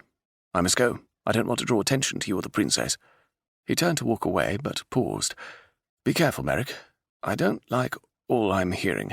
If you and the princess are right, the ramifications for our countries could be great." The two men clasped hands, and Kirk nodded at her. "I wish you the best, Your Highness." "Thank you," she said. She blinked as Kirk disappeared, swallowed up into the night as if he had never been there. A frown plagued her, and she chewed her lip absently. Silently, she hunched back down in the shadows. "Is something wrong?" She glanced over at Merrick and shook her head. This certainly wasn't the time or place to air her disagreement. "Something's bothering you. What is it?" he persisted as he scrunched down beside her once more. Gritting her teeth, she swallowed back the urge to growl at his perception. When he continued to stare at her, she sighed. "Do you really think it's wise to place so much trust in the people you work for?" He stiffened beside her. "Are you questioning me?" She glanced sideways at him. "Yes, I suppose I am." He returned her stare, his eyes blazing in the night. "The people I work with are the only people I can trust. Kirk is my family, more so than Edward or my father ever were. My duty, my first obligation is to inform the regent of any suspicion I may have, substantiated or not. I cannot remain quiet about all that I have learned. I cannot." Isabella felt a pang at the pain in his voice, but there was underlying anger at her for questioning the motives of the people he trusted. There was so much more to his motives than just duty and honor. Every word he spoke resonated with determination. A determination to succeed, not to fail. Not for the first time, she wondered how his relationship with his family played into his accepting a position with the government. She blew on her hands to keep them warm and looked warily around before continuing. "Why didn't you just quit the agency after your father died? I can't imagine your superiors not understanding in light of you inheriting the title." He shifted beside her, then rubbed his hand over his face, pinching the bridge of his nose. His discomfort was apparent, and she felt a moment of guilt for bringing up what was clearly a painful issue. "It was what my father would have wanted, expected," he finally replied, as if it was the most obvious answer in the world. It was becoming clearer to her. "You are determined to follow your own course in life, one plotted by you, and not a man who had no use for you until your brother, the heir, died." He looked impressed by her perception. Then the corner of his mouth crooked up in a rueful half-smile. "I suppose that is a perfectly dreadful reason, But the truth is, he never needed me. But England did. My work is important. Thousands of lives have been saved thanks to our hard work. Somehow that seemed more important than retiring to the country to breed an heir to a title I never wanted. Did you ever resent Edward? She asked softly. He looked away, guilt flashing in his eyes. No. Yes. God. His voice trailed off. I am ashamed to say that at one time I did resent him. I used to think if he weren't there that Father would love me. And then he died, and all I could think about were the times I wished him away. I wished my brothers away on more than one occasion, she said wryly. I think it's the nature of having siblings. I just wanted to have a relationship, any sort of relationship with Father and Edward. Wanted us to be a family. When I joined the agency, it became my family. But I trust no one, he interrupted her before she could continue. But I trust the men who have continually risked their lives alongside me to ensure England is safe from outside threats. She pressed her lips together and fell silent. His harsh whispers had risen above the still night air. His tone suggested no further discussion of the matter, and she had no desire to anger him further. Her own agitation had grown until her jaw ached from clamping it shut. His hand reached for her arm, lifting it up, then sliding his palm down until he entwined their fingers. You can trust me, Isabella. I swear it. It isn't you I don't trust, she said simply. Before he could respond, a noise sounded down the alley. She tensed and strained her eyes to see the source. Seconds later, the captain appeared out of the mist, and she breathed a sigh of relief. Your Highness, he called softly. We're here, she said, standing up. Merrick stood beside her as the captain stopped in front of them. The ship's ready if you are. Yes, she said in a husky voice. I'm ready. Ready to go home. Chapter 15. Isabella gazed out at the ship with a mixture of hope and joy. Around her, preparations were underway as cargo was loaded and men hustled back and forth down the gangplank. Your Highness, you must hurry, the captain hissed. You mustn't be seen. She was startled into action and quickly climbed into the large crate. As she settled down, the lid closed above her and she felt a moment's panic. For several seconds, she breathed heavily, convinced she had no air. Then she felt a cool draft and relaxed. The crate surged upward as it was hoisted, and she swayed and rocked as the men loaded it onto the ship. The captain had explained that the crates she and Merrick had hidden in would be loaded first so that other cargo would be placed on top. Only after the ship was well at sea would the crew dig them out. Once again, she offered a silent prayer that they sailed from Dover unmolested. She closed her eyes tightly and called up the faces of her beloved family and the vivid images of her homeland. Soon, if all went well, she would be back on Lodorian soil, and then she would seek justice for the crimes against her loved ones. The entire crate shook as it hit the ground, jarring her uncomfortably. Excitement curled in her stomach. She was aboard the ship. Using every ounce of self-control, she willed herself to relax in the darkness and wait. An eternity later, she felt the floor beneath her surge. The increased rocking motion signaled their departure. They were underway. She closed her eyes, and a single tear escaped down her cheek. She was on her way home. The creaking and groaning in the boards around her comforted her and lulled her closer to sleep. How long she dozed, she wasn't certain. Her eyes fluttered open, awareness creeping over her. She blinked rapidly and strained her ears for the source of her alarm. Then she heard scraping and banging, loud thumps getting closer and closer. Surely it wasn't time for the captain to release her and Merrick yet. She held her breath, trying to hear the distant voices. They became louder until finally she was able to make out what they were saying. I'm sure the captain will have no objection to us searching his cargo, an unfamiliar voice said. I certainly do, the captain huffed. What's the meaning of this? You said you merely wanted to inspect the cargo hold. I do, my good captain, but in order to ascertain whether smuggled goods are aboard, it is necessary to inspect the crates as well. I must protest. Under whose authority do you commit such a search? His Highness the Prince Regent, the man replied. She jumped when she had a crack above her. More splintering of wood and the sand of the crates sliding over the tops of one another. She pressed a knuckled fist to her mouth, trying desperately to remain calm. What is the meaning of this, Captain? The man demanded. The crates are empty. High they are. the captain said with a chuckle. "That's what usually occurs when we're sailing to collect goods." "And what exactly do you plan to collect?" the man asked in a suspicious-sounding voice. "I don't see how that's any of your business," the captain bit back. Suddenly shouts erupted and scuffling ensued. Wood crashed around her. Grunts, thumps, cries of pain pierced the wooden crate she was hidden in. What was going on? Would she be found out? As the noise grew louder, she patted her palm upward, trying to open the lid, but apparently another crate still lay on top, because it wouldn't budge. She settled back in frustration as the din increased. The crate shook, then she was thrown to one side as it slid several feet over. After several minutes of complete mayhem, silence suddenly fell. Then she heard footsteps, louder and closer until they stopped right beside her crate. The top shook as the crate trapping her in was shoved to the side. Her mouth went completely dry. She blinked rapidly, praying the sudden light would not blind her. She had to be prepared to fight. She heard the lock click and then rattle as it was thrown to the side. Every muscle in her body tensed in preparation for the lid to open. Sweat beaded her forehead and trickled down her neck as her dread increased. She braced her hands on either side as the lid slowly started to open. Her legs arched and she prepared to lash out. Then Merrick's head appeared over the side, and all the tension left her body in one fell swoop. She sagged against the bottom like a limp washing rag. "It's safe now," he said, extending a hand to help her out. As her head cleared the top of the crate, she looked out to see the chaos around her. The entire cargo hold looked like a war had been waged. In the far corner, 3 surly-looking men sat bound together. The captain and several members of his crew stood to the side holding pistols on the captured men.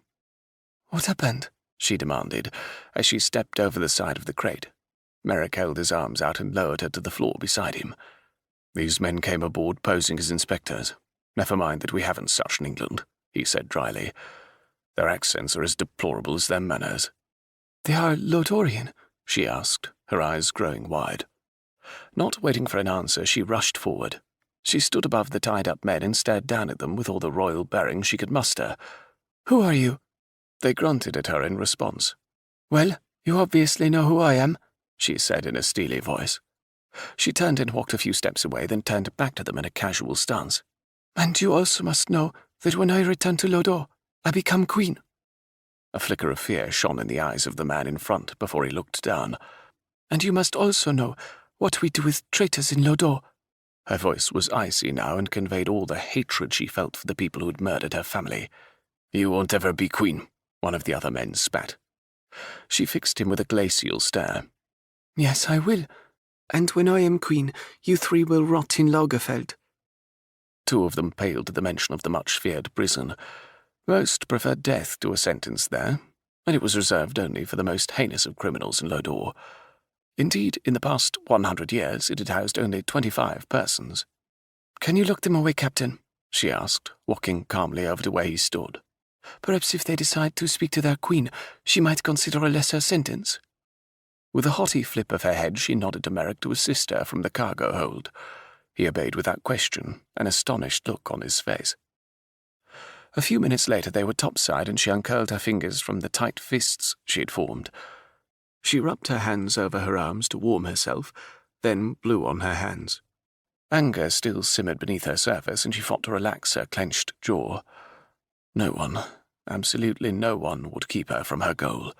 She would lie cold in her grave before she allowed Montaigne a clear path to the throne. Coward! Couldn't even face her himself, had inept henchmen to do his dirty work for him. She let out a deep, calming breath and moved to the side rail of the ship. In the distance, she could make out the faint outline of Dover as they put more distance between them and England, and brought her one step closer to going home and fulfilling her destiny. She could feel Merrick's gaze on her, probing and assessing. His scrutiny made her uncomfortable, so she turned to face him. "Is something amiss?" The perplexed look on his face faded rapidly away, and he closed the distance between them. "No, not at all." He paused a moment and cocked his head sideways at her. She arched a disbelieving eyebrow at him. "Well, I suppose I was a bit taken aback back there. That is, I don't suppose until now that I truly saw you as the future Queen of Lodor, Your Highness." Discomfort plagued her at his words. He sounded so stiff, so formal now, not at all like the man who had endured so much with her in the past several days. Can you not look beyond who I will become and concentrate on who I am?" she asked in a near pleading voice. "In a few days my familiarity will not only be unseemly, but disrespectful," he said stiffly. "I just cannot credit that you will be queen, not the woman." His voice trailed off into nothing, and he compressed his lips together as if regretting what he was about to say. "Not the woman what?" she prompted softly. He glanced back up at her, his eyes barely discernible in the soft glow of the lanterns bobbing back and forth as the crew passed above and below deck. "Not the woman I've held and comforted and kissed," he finally said. Her cheeks warmed, and inexplicably she felt the prick of tears. She blinked rapidly to ward them off and moved even closer to him. "The woman you held is who I am. No title will ever change that." She placed her hands on his chest, splaying her fingers out. "Did inheriting the title of Earl change the man in here?" Her fingers pressed into his chest over his heart. "Did you stop being the man who served his country all because your name changed?" He closed his hands over hers, holding them tightly against his chest. "No." "I cannot bear it if you start viewing me differently, Merrick. Not after all we have endured together. The stiffness I feel in you, the awkwardness, this isn't the man I held." She felt him relax beneath her hands, and her relief was so great she nearly sagged against him. She leaned forward and rested her forehead just above where her hands lay on his chest. He lifted one of his hands and cupped the back of her head, leaving his other hand over hers. Gentle fingers smoothed her hair, and for a brief moment she wished she wasn't the heir to the throne. Wished she and Merrick were just two normal people, with only themselves to consider. No responsibility to a nation of people, no justice to seek for the family she lost. She shivered against him as the brisk air blew over them. His hands gripped her shoulders and pulled her away from him. "We should go to our cabins where it's warmer." Nodding, she followed behind him. He stopped outside a door, opened it, and gestured her inside. "Since the captain is fully aware of our circumstances, we no longer need to share a cabin for appearances. I'll be next door, should you have need of me." A tiny pang of disappointment tightened her chest, but she offered a quick smile and ducked into the cabin. She leaned against the door when it shut behind her, closing her eyes. Her hands brushed over the rough wood, and she felt the prick of splinters in her back. She opened her eyes and glanced over the sparsely furnished room. A small bed, an upright barrel beside it with a half-burned candle. To the side of the candle lay a small bundle of dried flowers bound with a leather tie, seemingly out of place in the rustic cabin. With a sigh, she pushed away from the door and crossed the cabin to the bed. She sat down on the side and pulled her boots from her feet. After rummaging through the drawers below the bed, she found a nightshirt. She peeled her clothing from her body and put on the clean-smelling shirt. Then she climbed beneath the covers and snuggled into the pillow. In the morning, she was going to find soap and a washing cloth if she had to search every cabin. She began to fantasize about wonderfully scented baths, and being able to submerge her entire head in a tub of water to give her hair a good washing. As she lay staring up at the ceiling, she tried to envision Merrick in the next cabin, wondered what he was doing, and missed his presence next to her. She flopped over and stared at her door instead. It was at least more interesting than the ceiling, and she could imagine it opening and him walking in. Or she could just go to sleep and quit acting like a girl fresh out of the schoolroom who just received her first invitation to dance, acting like she had the right to dream. The chasm that separated them was vast, more than her being queen, more than him being an English lord. Duty, honor, revenge, nationality, all those things floated around like tormented souls doomed to haunt a particular spot. Would that she was a simple English miss, or that he was a modest Lodorian farmer. But they were neither of those things, and too many people counted on them to be who they were. Furthermore, it was time for her to get past her fears of ruling a nation and accept her responsibilities. She turned over again, this time facing the wall. She closed her eyes and willed herself to sleep, to forget everything but the fact she was finally returning home. Chapter 16. Simon woke after only a few hours of sleep. The rocking and swaying of the ship had been a welcome lullaby, but now he was alert and refreshed. He swung his legs over the side of the bunk and rose, wiping his eyes to clear the hazy film. He called for water and a basin and spared only a few minutes to dress and wash before hastening to the captain's quarters. He knocked, and the call came from within for him to enter. "You're just in time for breakfast," the captain said from the small table across the room. Simon ducked in, glancing around the small room. Books adorned nearly every inch of space on the shelves, and not all were nautical. The captain was well read. As he drew closer, Simon noted that the captain had apparently laid aside a book he was reading to take breakfast. "Sit," the captain urged, motioning to the chair across from him. Simon did as he was bidden and settled back in the chair, still taking in his surroundings. While it appeared on the surface that the captain kept less than neat quarters, upon closer examination all the many items were very meticulously placed about the cabin. If anything, the captain suffered from too little room. The bed was impeccably made, the blankets tightly drawn across the mattress. The only piece of clothing in sight was a perfectly folded shirt laying at the end of the bed. He deduced that the captain made his home aboard the ship even when it was docked. His cabin echoed his personality much more than the bland, nondescript cottage he owned in Dover. The cabin was dotted with a range of personal items, ones that were certainly not a necessity aboard a ship. Newspapers, books, paintings, even a sketch pad that Simon wagered the captain likely dabbled on. "Would you care for something to eat?" the captain asked, breaking through his thoughts. He nodded and gratefully took the wedge of buttered bread the captain offered him. "How long before we arrive in Lodore?" he asked around a mouthful of bread. The captain rose and wiped his mouth, then threw down his napkin. Shoving back his chair, he motioned for Simon to follow him. The older man ambled over to a pedestal that held a variety of maps and charts. He fished through the stack, then drew out one that showed Lodore as well as the coastline of Belgium. Smoothing it out, he cleared his throat, then pointed to the western shoreline of Lodore. "This is where we will enter Lodore." Simon nodded and waited for the captain to continue. "The southern and eastern ports have all been closed, virtually isolating the country. While we could sail around to the north, our chances of docking and the Princess disembarking unnoticed are slight." Simon frowned. "So docking on the western shore is your suggestion?" The captain chuckled. "Not exactly, my lord. There are no ports on the western side. The entire coastline is rocky, sparsely populated, and the currents are treacherous." He paused and stared hard at Simon. "We aren't going to dock. We'll drop anchor off the shoreline and my men will row you ashore, preferably at night, when you won't gain any notice." The captain sounded knowledgeable, which gave Simon confidence that he would get them to Lodore in the safest possible manner. "I like the plan," he said finally. "It appears that you've taken everything into consideration. I'll apprise Isabella, Her Highness, of your plan." "I wish you both Godspeed," the captain said in a grave voice. "The Princess has a difficult task ahead of her. Montaigne has support, and the people of Lodore are just waiting for him to be crowned. If all the Princess says is true, he won't easily allow her to take the throne." The captain's words rang ominously in Simon's ears.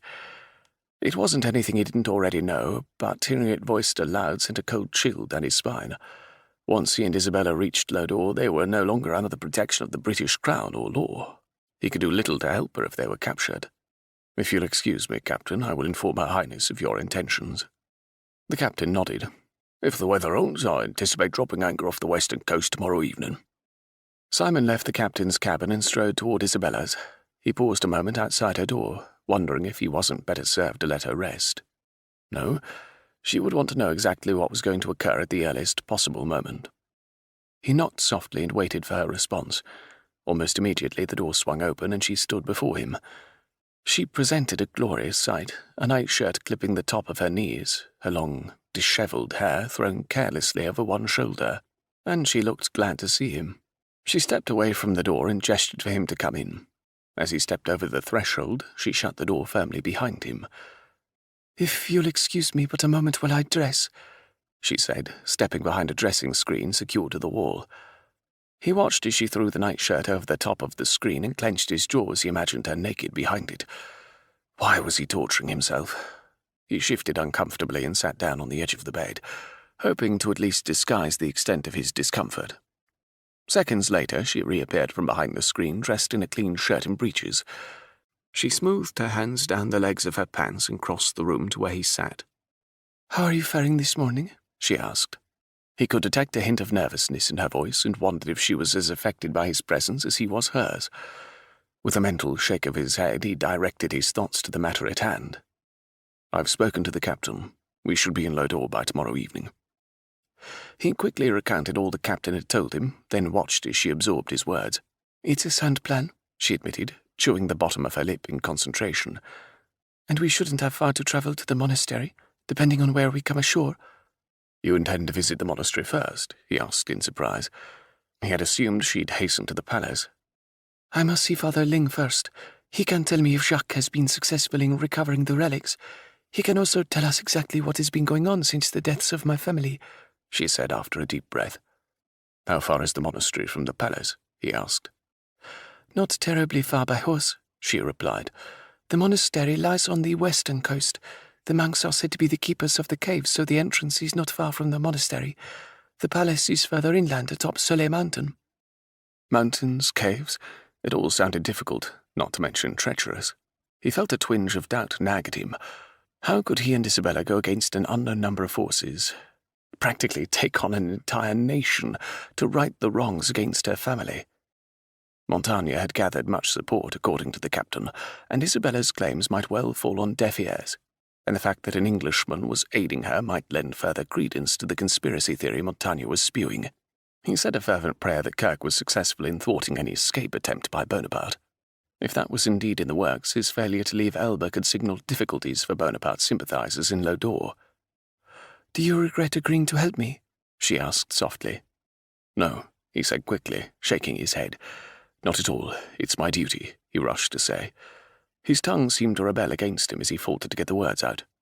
Her face fell, then she stiffened beside him. Rising, she glanced back at him with those unreadable eyes he hadn't seen since their first days together. "Yes, well, you mustn't be remiss in your duty." She was bothered by something, but damned if he knew what it was. Perhaps she was growing more worried as they drew closer to her country. "We will find the people responsible for your parents' deaths," he said in an attempt to reassure her once more. It was what she wanted to hear, no doubt, something to bolster her flagging confidence. But her expression remained stoic. "Yes, I know," she said in a slightly clipped tone. Her entire body was stiff, and she flipped agitatedly at her hair. Annoyance burned in her eyes, and he realized perhaps she thought he was hinting that she was incapable of seeking justice. Instead of offering more platitudes, which he was sure would annoy her, he closed his mouth and remained silent. A knock sounded at the door and he immediately rose, but Isabella beat him to the door. A young man stood bearing a breakfast tray and handed it over to Isabella. She smiled and thanked him, then carried the tray over to the bed. "Have you eaten?" she asked as she uncovered the bread, cheese, and a steaming meat pie. "Yes, earlier, with the captain." She arched an eyebrow. "Should you not have summoned me so that I could be present when the captain presented his plan?" The imperious tone had returned, and it made him wretchedly uncomfortable. Not only did it outline in stark detail the vast distance between them, but it represented a coldness between them that hadn't existed until now. "You may be certain in the future I will not make such a mistake, Your Highness." A flicker of hurt flashed in her eyes, but was gone in a second. He felt instant regret, but her demeanour hurt him, though he was loath to admit it. "I should return to my cabin now," he said in a low voice. He walked out the door before she could say anything. Perhaps going above deck would clear his head. Simon stayed as far from Isabella's cabin as he could for the remainder of the day. The air was crisp, and the sea breeze stout, but the coldness kept his mind focused. He watched the sun sink over the horizon, reflecting gold against the pink and purple hues that had long since replaced the blue canvas. In the twilight, he could make out the first stars as they appeared in the darkening sky.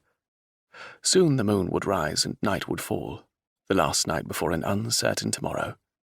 Whatever accounted for Isabella's curtness, he wanted to correct it before they left the ship. They had encountered far too much together, and he wanted the same trust and easy rapport between them when they embarked on the next leg of their quest. His hands gripped the side railing of the ship as he steadied himself over a swell. For the first time, the idea of success didn't fill him with satisfaction. For once he disposed of the threats against Isabella, she would become queen and he would return to England. The likelihood of even seeing her again was slim.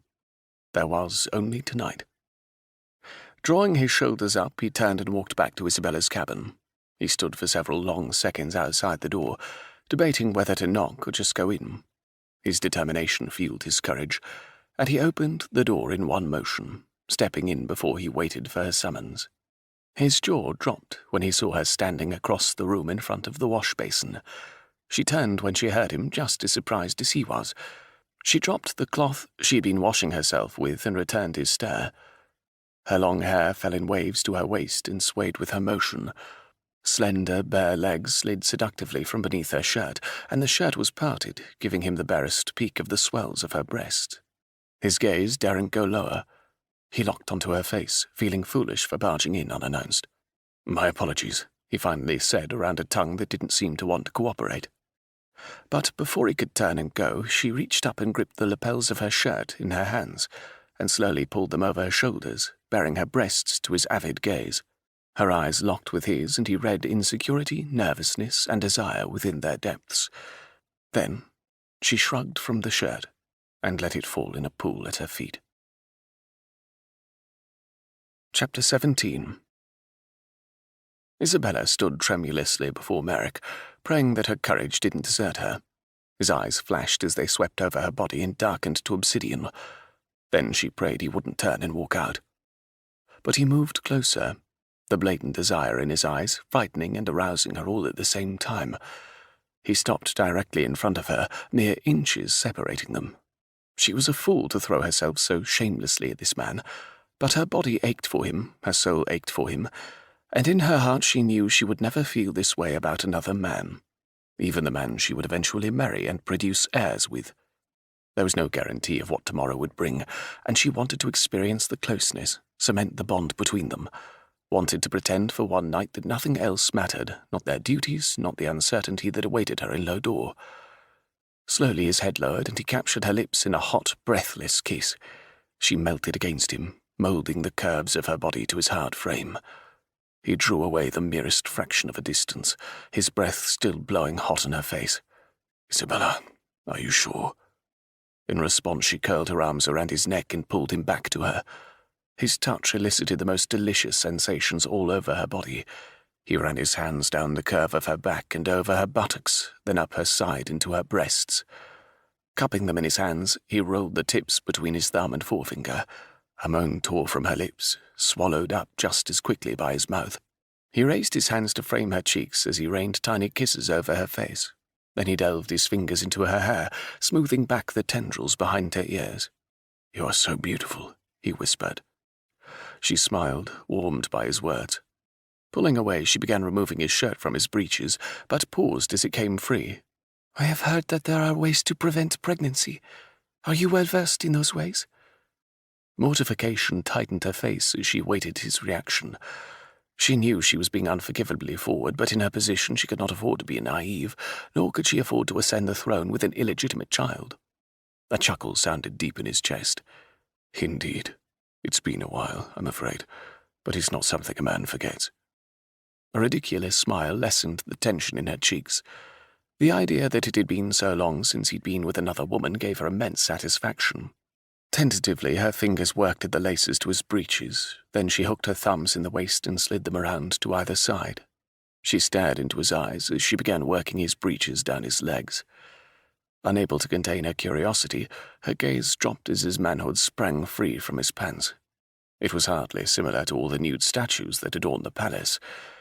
It was a lot larger. Her breath caught in her chest, and she struggled to take in air.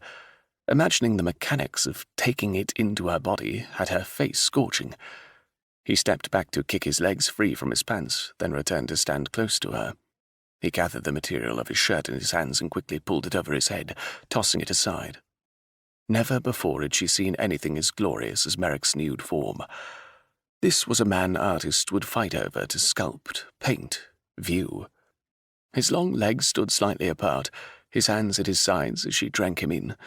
Her gaze darted over his hips and tightly drawn abdomen. Not an ounce of spare flesh gathered around the midsection that led to a muscular, broad chest. A fine smattering of hair curled in the hollow of his chest and tapered to a fine line leading down to his groin. Unable to resist, she ran her hands over the dips and ridges of his chest and abdomen, loving the feel of his skin beneath her fingertips.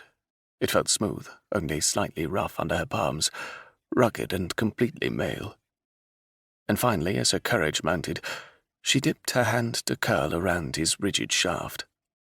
His quick intake of breath as she began a slow up and down motion told her she wasn't making a complete muck of things, and gave her courage to continue on. He placed his hands on her shoulders and walked her back toward the bed. "You're a minx," he growled in a voice that sent chill bumps over every inch of body. Placing one hand behind her neck and the other on her hip, he lowered her to the bed and followed her down. His hand left her hip and ran over the smooth skin of her belly, then up to her breasts. As he kissed her, his tongue teased the corners of her mouth until she retaliated with her own tongue, meeting his and dueling in sensuous harmony. She gasped against his mouth when his hand dipped between her legs and lightly brushed over her curls. Her legs parted in unconscious invitation. Taking advantage, he pressed a thumb between the folds of her skin and found her sensitive nub. She nearly shot off the bed, gripping his shoulders as sensations resembling lightning bolts shot up her body. Squeezing her legs tightly against his seeking fingers, she moaned and twisted in agony. "Relax," he murmured, removing his hand from behind her head. He placed his knees on either side of her legs, trapping her underneath him. He sat up and stared down at her, his eyes smouldering with desire. Both his hands came out to cover her breasts, moulding them to the contours of his palms. He rolled the tips between his fingers, and she closed her eyes, arching into his caress. Then his hands left her breasts and captured her arms, swinging them over her head. He leaned forward as he pressed her shoulders into the mattress, and he trailed his fingertips from her wrists, down the tender skin on the inside of her elbow and beyond. As she drew her arms down to touch him, he was quick to place them back above her head. She was completely at his mercy. Slowly he lowered his lips to one taut peak and sucked it between his lips. She gasped and struggled to free her arms from his grasp. He chuckled and turned his attention to her other breast. He flicked out his tongue, ever so lightly licking the stiff nipple. Parts of her that didn't bear mentioning tightened unbearably, until she feared she might explode. She writhed beneath him as he continued his assault on her breasts. His wet tongue ran over the tips until she wanted to scream at him to take it all in his mouth. Then he did, and she experienced the single most intense thrill of her life. The room swirled around her, and finally she was able to free one of her hands. She gripped the back of his hair, pulling him closer, not allowing him to stop his devilish attack on her senses. When she could stand no more, she yanked his head away, nearly growling in her ferocity. She rose up as much as she could and forced his mouth to hers. Simon matched her intensity with everything he had. Never before had he made love to such a responsive woman. She was bold, daring, and met his advances with equal force. In short, she was magnificent. Her nails scoured his back, clearly marking him as her own. He crushed his mouth down over hers, responding to her need for more. No space remained between their bodies as they undulated in perfect rhythm, and he hadn't even entered her yet. Her fiery gaze scorched him. She nipped his chin, his lips, his tongue with her teeth. Then she lowered her head and sank her teeth in his neck. "God, Isabella," he panted, trying desperately to control his raging need. She shoved at him, and in one smooth motion rolled him over so that she sat atop him. A mischievous smile curved her swollen lips. Her gorgeous, perfect breasts swayed before him like forbidden fruit he desperately wanted to taste again. The pink tips were erect and stiff, just perfect to suckle. He leaned up and circled the puckered aureole with his tongue, then sank his teeth into the nipple. She nearly bolted right off his chest. "Come here," he rasped, curling his hands around her waist and positioning her so that her breasts swayed just inches from his mouth. 2 ripe, succulent peaches bobbed over him, and he was intent on devouring both. He lapped at them with his tongue, then sucked them alternately into his mouth, grazing his teeth over the sensitive buds. She ground her pelvis against him, and he was frantic to sink into her and never withdraw. "Isabella," he gasped out. "What?" she answered with a tortured voice. "I can't go slow, can't be gentle. I don't want to hurt you." He was sure she was a virgin, and he had never lain with one. Virgin. It hit him with the force of a rock. His conscience pulled and nagged at him. He was about to take the virginity of the future Queen of Lodore. "I don't want you to be gentle," she said through gritted teeth. He rolled back over her and spread her legs. "Isabella, are you sure? I can't hold back any longer. You must be sure this is what you want. Tell me to stop and I will." Sweat beaded his forehead, and he knew if he didn't thrust into her now, he would spend his seed on her belly before he ever got inside her. But still he waited, looking deeply into her eyes, searching for any resistance, any sign that she didn't want what was about to take place. In response, she arched her back and wrapped her legs tightly around his waist. "I may die tomorrow," she whispered. "Even if I survive to take the throne, I would have no other man be my first." With a feral growl, he found her entrance and sank to her very depths in one thrust. She stiffened, and for a moment he feared he had hurt her, but then he looked down at the complete ecstasy displayed on her face, and knew that wasn't the case. She bucked against him, urging him on even before he rocked against her again. Gripping her waist in his hands, he withdrew and plunged again, feeling the most indescribable pleasure he had ever experienced. His chest tightened as he sought to plant himself into her soul. She was wild underneath him, rising to meet each thrust, her head thrown back in wanton abandonment. He'd never seen a more beautiful sight. A soft wail escaped her lips as her body arched and tightened. Her eyes shut tightly, and her mouth opened as more sounds of pleasure spilled forth. She convulsed around him, the velvety softness of her sheath caressing him, gripping him. He was nearing his own peak as he watched her plummet over the edge, spiraling into the soft aftermath of her climax. It was the hardest thing he had ever had to do, but he ripped himself from her as he felt his seed rushing to release. Gripping her tightly against him, he pulsed against her abdomen, devouring her lips with his mouth, swallowing her cries of joy and muffling his own shouts of triumph. As she quieted beneath him, he loosened his hold on her and smoothed her damp hair from her face. He kissed her tenderly, a change from their frantic urgency mere seconds ago. She snuggled tightly against him, and his chest constricted with the surge of emotion she elicited. "Is it always like that?" she asked in a blissful tone. He laughed. "Indeed not, and for that I am grateful. I couldn't survive such an experience on a regular basis." But even as he said it, he knew he spoke an untruth. He could never tire of being intimate with her, and he knew with certainty that it would always be just as exquisite between them. She yawned against his chest. "It's too bad, really. I could get used to something so wondrous." He smiled as she cuddled against him like a warm kitten, content and replete after a saucer of milk. No matter what happened here on out, he would cherish this night and hold the memory of their coupling close to his heart. Isabella opened her eyes, reluctant to come out of her euphoric haze. Merrick's arms were tightly around her in a protective barrier against the outside world, one that would not intrude upon them for several more hours if she had any say. She drew slightly away and gazed up at his face. How calm and deceptively mild he looked in sleep, his hair at his temple falling over his handsome face. She lifted her hand to smooth back the lock, tucking it behind his ear. Not for a moment did she regret her actions. They had shared something truly spectacular, and whether she was merely a duty to him or not, she didn't believe that he was unaffected by their union. A wicked grin twisted her lips as she imagined the perfect way to awaken him. By her accounting, they had several more hours before arriving off the coast of Lodore, and she planned to make the most of every single one. She slid down his body and cupped his manhood in her hand. With care, she began stroking it. Then, on instinct, she lowered her mouth and flicked out her tongue. She felt him awaken instantly, his hands immediately tangling in her hair. With a slight twist of her head, she glanced up to see him staring at her, his eyes filled with desire. "So you are awake?" she teased. "As if I could sleep when you were doing that," he said raggedly. "Would you like me to continue?" she asked, arching an eyebrow daringly at him. "If you don't, I may die. If you do, I still may die."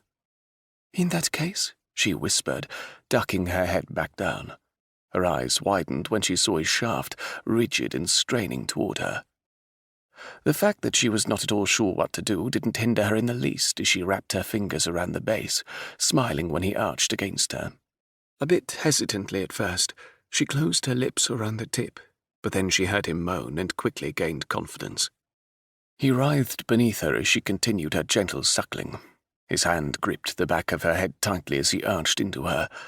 Finally, he yanked away from her and pulled her tightly against him. In one swift movement, he rolled her underneath him, her stomach to the bed. Warm and wet, his tongue traced the line of her backbone from the small of her back to the base of her head. She shivered as he left a damp trail. Then, mimicking her earlier action, he sank his teeth into her neck, sucking and nipping at the sensitive flesh. She dug her hands into the sheets, curling them in her hands, moaning with abandon. That she couldn't see him, had no idea what he would do next, was driving her slowly up an impossible peak. She felt her legs spread under his firm hands, then felt his hot breath blow over her buttocks. His hands kneaded the plump flesh there, and she arched up on her knees to give him better access. The ache between her legs had begun in earnest, and if he didn't touch her soon, she might well go mad. She buried her face in the pillow he had slept on, inhaling his masculine scent even as he tormented her with his fingers. He massaged her most sensitive point, then plunged 2 fingers into her, making her scream into the pillow. To her astonishment, she felt his shaft probing her entrance, and she was immediately flooded with the images of him mounting her from behind.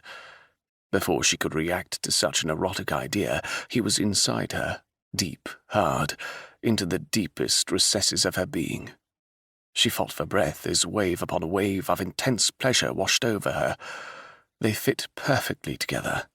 She rocked back against him, then pushed herself up off the pillow with her hands. She threw back her head as he thrust forward again. He leaned over her, deeply embedded within, stilling his thrusts completely. His hands smoothed over her back and underneath, to cup her breasts. He plucked her nipples like a finely tuned instrument, and she went wild, bucking against him, begging him with her body to continue his motions. "Please," she managed to gasp out. With one last tug of her breasts, he let loose and thrust into her again and again. As she neared her peak, she shoved back against him as hard as she could. Then she let out a seemingly endless sigh as she toppled into complete oblivion. Her vision blurred, and she feared she might lose consciousness. And still he didn't stop. On the heels of her release, she began a second climb, faster than the first, and she begged him to stop, begged him not to stop, as she hovered precariously near the edge once more. And with a final thrust, he made her completely his. She whimpered his name and surged forward against the bed, unseating him with the power of her movements. His warm seed pulsed against her back as he shuddered against her. She closed her eyes, reveling in the delicious feel of his body atop hers, their sweat mingling, his warm, salty smell wrapped around her like a cocoon. "If I die tomorrow, I die a happy man," he murmured in her ear. She raised her head up and eyed him balefully. "You won't die tomorrow, because I won't allow it." "Is that a command, Your Highness?" "Indeed it is," she said with a nod of her head. "And if you think to disobey me, know that I will haunt you for the rest of your days, should you do something so despicable as die on me." He leaned forward, brushing his lips across hers. The only sound in the room was their soft breathing and the slight smooching sound their lips made as they exchanged tender kisses. "I have no intention of dying on you, Princess." She smiled at the endearment and cupped his cheek in her hand. "I couldn't bear to lose you." She didn't explain her statement or dwell on the absurdity of the notion, for indeed, when it was all over with, she would lose him, but at least he would be well and alive. She could live with that, even if it meant never seeing him again, or being in his arms. She sighed contentedly and relaxed in his arms despite her melancholy. She felt lighter, happy almost. Much of her pent-up hurt and anguish had been released in one molten explosion, and she felt energized, ready to take on whatever awaited her in Lodore. Chapter 18. February 20th, 1815. Lodore. The ship rolled and rocked with the gentle waves as the anchor was dropped. Moments later, Isabella tensed anxiously as the longboat was lowered into the water, and she tightened her grip on Merrick's hand. In the distance, she could hear the water crashing against the rocky coastline, though she was unable to make out its outline in the night. And that was what frightened her. Though the men rowing them ashore were certainly able sailors, they were maneuvering in complete darkness. One false move, one mistaken direction, and they could be dashed on the many rock outcroppings and sucked under by the currents. She tried to concentrate on the fact that within minutes she would step back onto her home soil for the first time in 6 months. A glance over at Merrick was unable to reveal any stress in his demeanor. Since leaving her cabin together an hour earlier, they had said little, completely focused on their impending arrival in Lodore. But she wasn't able to so easily forget the hours they had spent in each other's arms. It had been the single most satisfying and intimate experience of her life. "Hold on!" one of the men shouted as they crested a large swell. They rowed frantically, trying to stay ahead of the oncoming wave. Water splashed all around them and drenched the inside of the boat. Merrick wrapped his arms tightly around her and braced his feet on the bottom as they swayed precariously. Thick fog hung over them like a suffocating blanket, making it impossible to see anything. She gasped in shock as another wave blasted over them, the icy cold like a knife blade through her back. She watched in horror as one of the men washed overboard when another wave crashed down on them. "Take the oar," the front man barked at Merrick. Not hesitating, he scooted over and took up the oar, pulling furiously as they skated closer to shore. Her hands curled around the sides of the boat, and she held on as if her life depended on it. And it did. A few yards away, the man came up sputtering as one of his fellow sailors extended an oar to him so he could pull himself back into the boat. "We may not make it to shore," the first mate muttered. She glanced behind them and blinked when she saw a monstrous wave looming off the back side of the boat. Her mouth opened to shout warning, but no words would come out. Then it fell on her like the weight of 100 carriages. She felt herself being tossed from the boat like a weightless rag doll. Sucked underneath the foaming, furious water, she struggled to break the surface and take a breath. Pain racked her as her hip knocked against a boulder. Her head broke free of the water, and she gulped in air before she was dragged underneath once more. Then Merrick appeared in front of her, grabbing her, bearing her to the surface. They held their heads above the water, and he immediately started a powerful stroke, holding her against him with one arm. Several times she slipped from his grasp, only to be hauled up against him once more. She coughed and sputtered as mountains of water spewed from her lungs, but still they continued toward shore. Finally she felt the bottom beneath her feet and dug in with her boots. Breaking from Merrick's grasp, she forced herself toward the beach. She was so cold she was numb, but she was almost home. The thought gave her the necessary energy to push herself the remaining distance to the shore. When the water became only knee-deep, the waves calmed, and she nearly collapsed in her relief. Merrick pulled her up and half-carried her the remaining way, but when she got a good look at the shoreline, her heart sank. The rocky cliff loomed like a great hulking death sentence. How on earth would they scale it to the top? She glanced down the very small stretch of beach, but saw no alternate course. "Are you all right?" Merrick asked breathlessly as he struggled to catch up on his air. Yes, she stammered, the cold causing her teeth to clash together like two titans bent on destruction. "What happened to the crew?" Fear gripped her, and she prayed they were safe. "I told them to head back to the ship before I dove in after you," he said. "I don't think the boat could have made it ashore." She sighed in relief. "What do we do now? How do we get up this?" she asked, gesturing up at the steep cliff. "We climb." "I was afraid you were going to say that," she muttered. "But first we have to get warm." "A lovely idea. Now how do you propose we do it?" He glanced around, the beach barely illuminated by the half-moon. Then he strode toward the base of the cliff and picked up several large pieces of driftwood. He stacked them in a pile at her feet. "Let's hope they're dry enough, and that I can find a suitable stone for striking a spark." She glanced nervously down the narrow stretch of sand, but quickly realized they would be nearly impossible to see except from the sea. The cliff provided perfect privacy to build a fire and dry themselves. After several attempts, a small plume of smoke curled from the wood, and he quickly began blowing. Soon a small flame flickered as he began licking at the wood. She stretched out her hands over it, desperate for any warmth it provided. Then she remembered the map. Frantically, she dug the pouch from her breeches and yanked it open. She gingerly drew out the dampened parchment, praying the ink hadn't run. She spread it out beside the fire and examined it carefully in the dim light. To her relief, it looked no worse for the wear. She picked it up and held it at a safe distance from the fire to dry. As the fire chased some of the numbness from her, she began to shake in earnest. Her teeth chattered, shaking her entire jaw in the process. She rubbed her arms with her hands, trying to infuse warmth into her limbs. Merrick stepped behind her and wrapped strong arms around her, drawing her against his chest. He held her tightly, and his heat seeped into her, creeping over her body and infiltrating every pore. She leaned her head against his chest and closed her eyes, reveling in probably the last intimate moment they would have. "We should set out," he said with regret in his voice. "It will be dawn soon." She pulled away, knowing he was right. She helped him douse the fire and conceal the evidence of it. Then they turned their attention to the wall of rock before them. He hoisted himself up and tested the footholds, then motioned for her to follow him up. We can make it if we go slowly and are careful where we place our feet. It isn't too steep, and there are several rocks to grab onto and step up on. With determination, she followed his path, grasping the cold rocks with her hands and pulling herself up. With each step, she carefully measured the strength of the footholds and prayed she wouldn't slip. Dirt and pebbles rained down on her as Merrick steadily made progress above her. She blew the sand from her mouth and gritted her teeth, trying to keep pace with him. As she climbed higher, she focused all her attention on him, refusing to look down. Suddenly, a spray of rocks hit her full force in the face. As she sputtered and looked up, she saw Merrick had lost his footing and now dangled precariously just a few feet from her. With a loud grunt, he pulled himself back up with his arms and regained his foothold.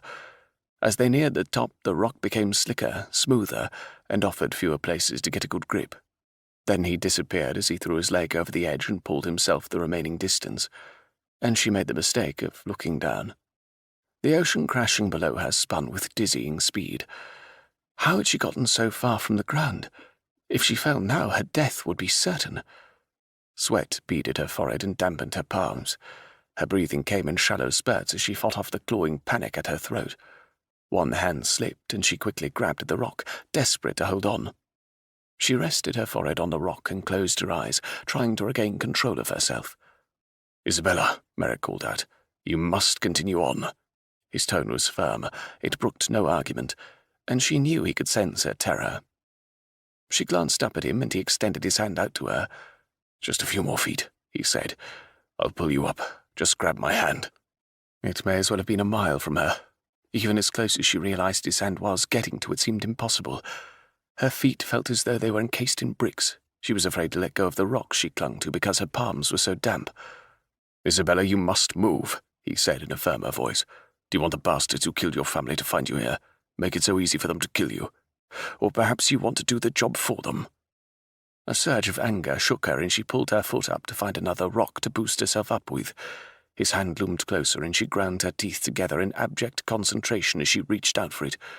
One more step, just one more step. Her foot slipped, and she grabbed hold of the rocks and hoisted herself up again, reaching with her feet for a hold of any kind. Then her hand touched his. He made a grab for it and missed. She flexed her fingers and stretched them out as far as she could. His strong hand curled around her wrist, and he pulled her effortlessly up to him. She collapsed on the ground at the top, her heart pounding with the force of 100 horses' hooves. She gulped in deep breaths of air and sought to steady her nerves. "Are you all right?" he asked, his voice just shaky enough for her to realize how frightened for her he had been. "Did you hurt yourself?" She shook her head and slowly got up to stand beside him. "Thank you." "Where do we go now?" he asked, taking her hand in his. She looked around but could make out nothing in the darkness. "If the captain was correct in his calculations, we're just a few miles from the monastery, but I am unsure as to whether we should head north or south." Even as she cursed the darkness, she knew it was their salvation. "Perhaps we should wait until dawn before we set out. Find a safe place to hide. I would hate to lead us in the wrong direction." "All right, let's head east," he said, nodding in that direction. "We'll find a place to hide and wait it out until dawn." As they plodded forward, a thrill settled into her stomach and bubbled around like a net full of butterflies. She was home. She felt the silly urge to kneel on the ground and run her hands through Lodorian soil. In the months following her family's deaths, she had gained a new appreciation for her homeland, and a deep-seated commitment to setting to rights the disaster that had befallen it. They found a large hollow tree and huddled against the base, waiting for dawn. After 30 minutes, the eastern sky started to lighten. Isabella studied their surroundings in the dim light, searching for any familiar landmarks. She turned north and scanned the horizon for the signature mountain range that shadowed the monastery. A twinge of pride swelled her chest as she caught sight of the peaks jutting upward into the sky. They were truly an awesome sight. She then turned south and held her breath as the first rays of sun struck Soleil Mountain. Tears stung her eyes even as she smiled. Though she couldn't see it from this distance, she knew the palace sat nestled atop the mountain overlooking the village of Bourgui, the most populous town of Lodor. Merrick's hand on her arm broke her reverie and galvanized her into action. "We head north," she said firmly. "The monastery isn't far. We should be there in less than an hour." Chapter 19. As they topped a grassy hill, the monastery loomed in the distance. Isabella stopped and pointed. There it is. Simon paused alongside her and took in the impressive structure. No, not impressive. Awe-inspiring. The huge stone building stood against granite cliffs. Indeed, it appeared as if it had been built right into them. It was unlike any structure he had ever seen. Certainly nothing like the English abbeys or monasteries. For that matter, he was fairly certain it didn't resemble anything French, either. As if sensing his awe, she smiled. We have many influences here in Lodore, and not just French or English. Many of our monks travel from the east to live and serve here. They practice their religion, our national religion. You don't practice Christianity? He asked in surprise. A twinkle lit her eye. Aghast to learn we are a bunch of heathens? I find it fascinating, he replied. I've long been interested in the East. When I retire from service, I fully intend to travel to China. There was a long pause, and Isabella knew he was thinking of the other, less desirable duties that awaited his retirement. You see why we aren't taken very seriously among England's allies, she said dryly. We are merely infidels. But it has allowed us to live in peace and harmony for many centuries, unbothered by the chaos that exists around us. As they topped the next hill, he stopped short and put out a hand to Isabella. In front of the monastery gates was a line of people at least half a mile long. Carts, people on foot, children, elderly, a vast array of citizens milled about. Beside him, she uttered an oath. What is going on down there? He asked. They are in line for a blessing, she explained. Every morning the monks grant blessing upon the sick and those in need. I had forgotten. The line grows quite long at times. I don't suppose you know another way in, he said grimly. She shook her head. It's impossible to access the monastery except through the gates. Then how do we get through the line without gaining notice? I assume you're a well-known face here. A thoughtful expression pinched her face for several long seconds. How is your Lodorian accent? She asked, turning to look at him. It's possible, he said, mimicking her accent perfectly. Now all we need is a cloak or sheet, she said, turning away from the direction of the monastery. He fell in behind her as they headed towards several small cottages in the distance. What is your plan? 2 years ago we had a terrible outbreak of influenza. People are still deathly afraid of the word here. I wrap myself in a cloak and cough convincingly, and you can lead me to the front of the line, dropping the word influenza along the way. I assure you they'll part like someone cut them with shears. I hope you're right. At the second cottage they found linens hung out to dry. She quickly pulled down a sheet and wrapped herself in it, completely hiding her face from view. Remember this cottage, she told him. I would repay them for what we have taken. Let's hurry, he urged, taking her elbow and leading her to the main road. Your shirt, she spoke up. What about it? He asked, looking down. It's too fine to belong to a villager. She rushed back to where the clothing hung on the line and quickly tore off a tunic. She thrust it at him. Put it on. As he did her bidding, she retrieved her knife from her boot and slashed a hole in the right leg of his breeches. Then she reached down and grabbed a handful of dirt and rubbed it into the legs of his pants. Rising back up, she smeared dust onto his cheeks. There, she said approvingly. You look more like you just came from the fields. Let's go then. They hurried back to the road. As they grew closer to the gates, their pace slowed and she assumed the stance of a person who was very ill. She leaned heavily on him and coughed as they approached the back of the line. Several people stared suspiciously at her as they shuffled past them in line. Influenza, Simon explained in low tones. The looks of horror were instantaneous, and as Isabella had predicted, the line parted instantly, giving them a clear path toward the front. They were nearly there when the thunder of hooves sounded behind them. The ground shook beneath their feet. His grip tightened on her elbow as he turned to see what the ruckus was about. "Make way for Jacques Montagne, future King of Lodore," a voice called. Isabella stiffened beside him, and when she looked up, hatred burned brightly in her eyes. "Not now," he warned in a low voice. Montagne was accompanied by a large entourage of guards, and if Isabella chose now to exact her revenge, it would mean certain death for both of them. The man trotted up on his horse, looking from side to side at the people gathered on the road. He was a smallish man, mouse-like in the face, with a thin moustache and beady eyes. He appeared to be enjoying the attention he was receiving as he rode ahead of his guards. "Good morning, my people," he called out. The crowd cheered and reached up their hands to touch him as he passed. Simon could tell Isabella was growing more agitated by the minute as Montaigne grew closer. He tensed as well when Montaigne drew up his horse in front of them and fixed them with a frown. "What's wrong with her?" he demanded, pointing at Isabella, whose face was still covered by the sheet. "Influenza," Simon said shortly, afraid his accent would give him away if he said more. Montaigne paled, and he immediately backed his horse several paces. "Good God, get her out of here!" On cue, Isabella dissolved into a coughing fit, and Montaigne turned away as fast as his horse would allow. He motioned to his men. "We'll come back later." As they disappeared down the road, Simon all but hauled her the remaining distance to the gate. The people next in line stepped back until they were the only two standing close to the two monks at the entrance. Just as the monk standing to the right was about to begin the blessing over Isabella, she let loose the sheet around her face and leaned forward. "It is I, Princess Isabella," she whispered. Before she could say anything further, the monk turned and gestured her inwards. "We have been waiting for you, Your Highness," he said in a soft, sombre voice. As Isabella made to follow him, Simon put out a hand. "I don't like this," he said, an uneasy feeling sweeping over him. "How did they know you were coming?" "They know all," she said simply. "Come, they will do us no harm." Mystified, he allowed her to lead him inside the gates. Once in, a group of 3 monks surrounded them and escorted them through a heavy stone door. The chamber echoed the sounds of their footsteps, and the stones felt cool around them. Torches were lit along the sides of the walls, but the ceilings were so high the interior still seemed dimly lit. Their bodies cast elongated shadows along the walls as they hurried along the maze of corridors. And suddenly the hall opened up into a huge chamber. Simon gazed around in stupefaction at the vastness of the room. The walls exploded upwards, seemingly to the sky. Along the top was a walkway with columns, and he could barely make out the tiny outlines of the monks hurrying back and forth. The entire back of the room was fashioned entirely out of the most beautiful stained glass, making the cathedrals of England pale in comparison.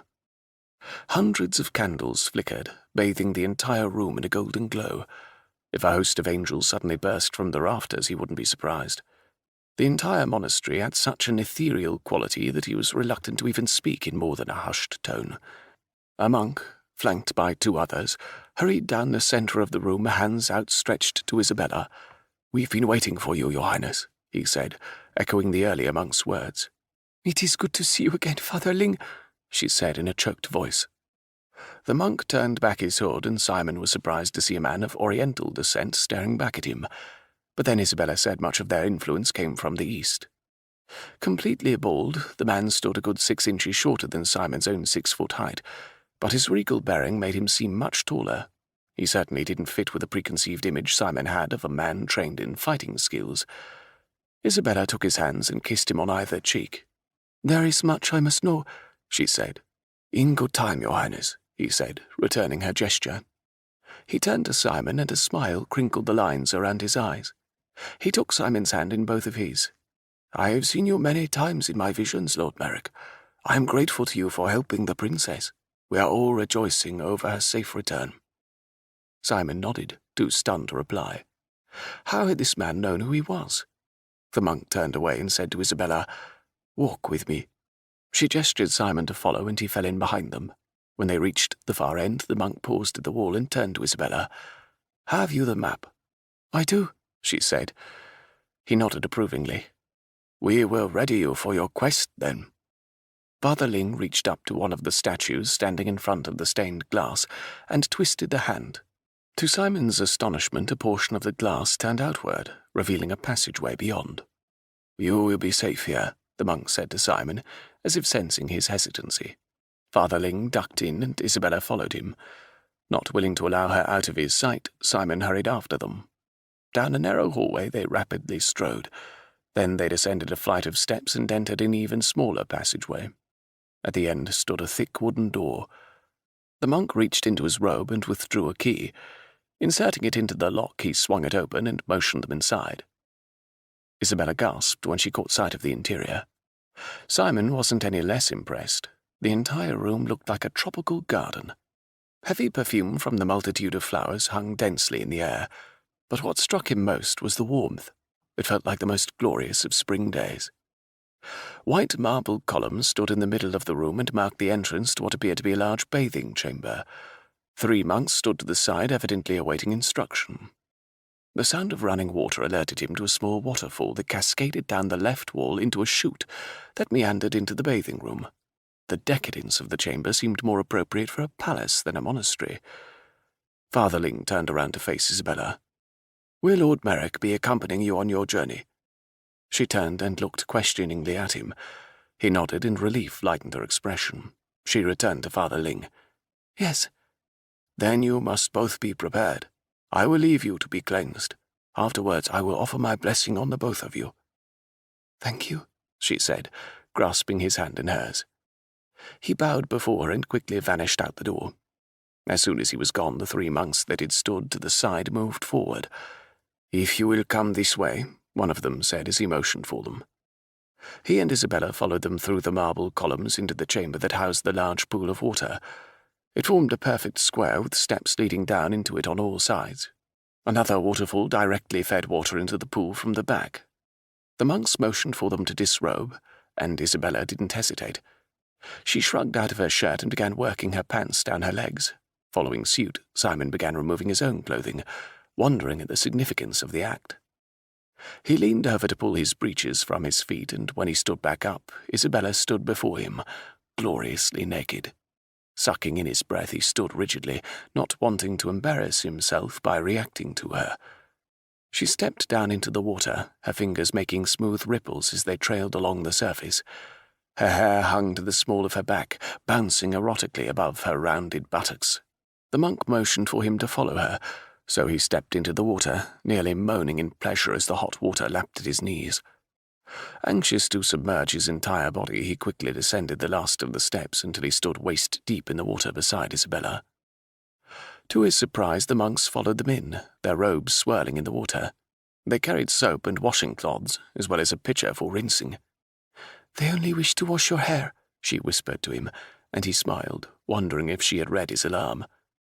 While a bath with Isabella was as close to heaven as he would ever be, he had no desire to have his private parts washed by a bunch of holy men. When the monks stood in front of them, Isabella bowed her head before them. Following her example, he too bowed his head. Soon warm water cascaded over his head and down his back, the scent of sweet-smelling soap filling his nostrils as the monk worked his fingers through Simon's hair. After a few moments, he again felt the warm rush of water as the soap was rinsed from his hair. As quickly as they came, the monks filed out of the water, leaving him and Isabella behind. "Your pallets will be prepared, and a meal will be served shortly," one said to Isabella. "When you have completed your bath, you may eat and rest in the next room. Your journey will begin an hour before high tide." When they departed, Simon turned back to Isabella, who stood before him, water running in rivulets down her body. Her oceanic eyes stared searchingly at him, and her damp hair clung to her body, nearly covering her breasts. Only the tips peeked out from the tendrils of hair. She slowly reached out and took his hand, pulling it back to lie over her chest. Understanding her silent plea, he closed the small distance between them and pressed his naked form to hers. He bent his head and kissed her hungrily. He pulled back her hair over her shoulders and ran his fingers lightly up her ribcage and underneath the swell of her breasts. "I have never seen a woman as beautiful as you." Isabella shivered, letting his words swirl over her like a fine wine. Not content to waste their last remaining hours, she pulled his head down to hers, then sank deeper into the water. He came with her until they were neck-deep in the pool. He grinned wickedly at her, then covered her lips with his. Pulling her under the water, he kept his mouth tightly sealed over hers. His hands cupped her breasts, and he ran his thumbs over the nipples. They rose back to the surface, water rushing down their bodies as they leapt upward. "I want you," he growled. Desire flooded her at his lusty words. God, she wanted him too. "Then take me," she whispered. No sooner had the words left her mouth than she found herself lifted upward, his hands cupping her buttocks, running down her legs and spreading them. She wrapped her legs around his waist and locked her feet at the small of his back. Using his fingers to part her folds, he thrust upward, entering her in one deep plunge. Throwing back her head, she gasped at the feeling of his fullness. He rocked against her again and again. Her hands tangled in his hair, and she smashed her mouth to his. His hands gripped her backside, moulding her tighter against him. They moved frantically against each other. She ran her hands over his back, over his chest, trying to memorize every nuance of his body. As she began the slow, exquisite climb to her release, he bent his head and took her nipple between his teeth. She wrapped her arms around his head, trapping him against her breasts. She began to undulate wildly against him, moving faster and faster to keep up with him. "Oh, God," she panted. And then her world tilted precariously around her. She closed her eyes and arched her body into his. She felt him leave her, then felt his warm seed mingle with the water between her legs. She leaned forward and rested her head on his chest, then slowly slid down his length until she stood on shaky legs before him. "Are you all right?" he asked.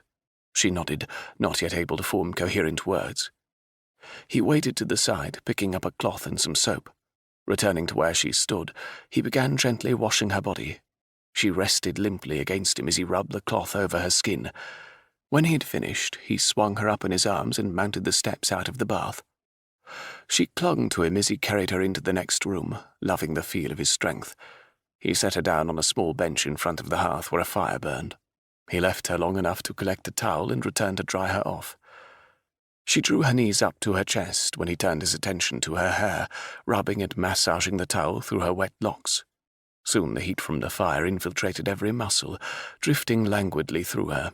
Her eyes drooped and she sighed in contentment as he continued his attention.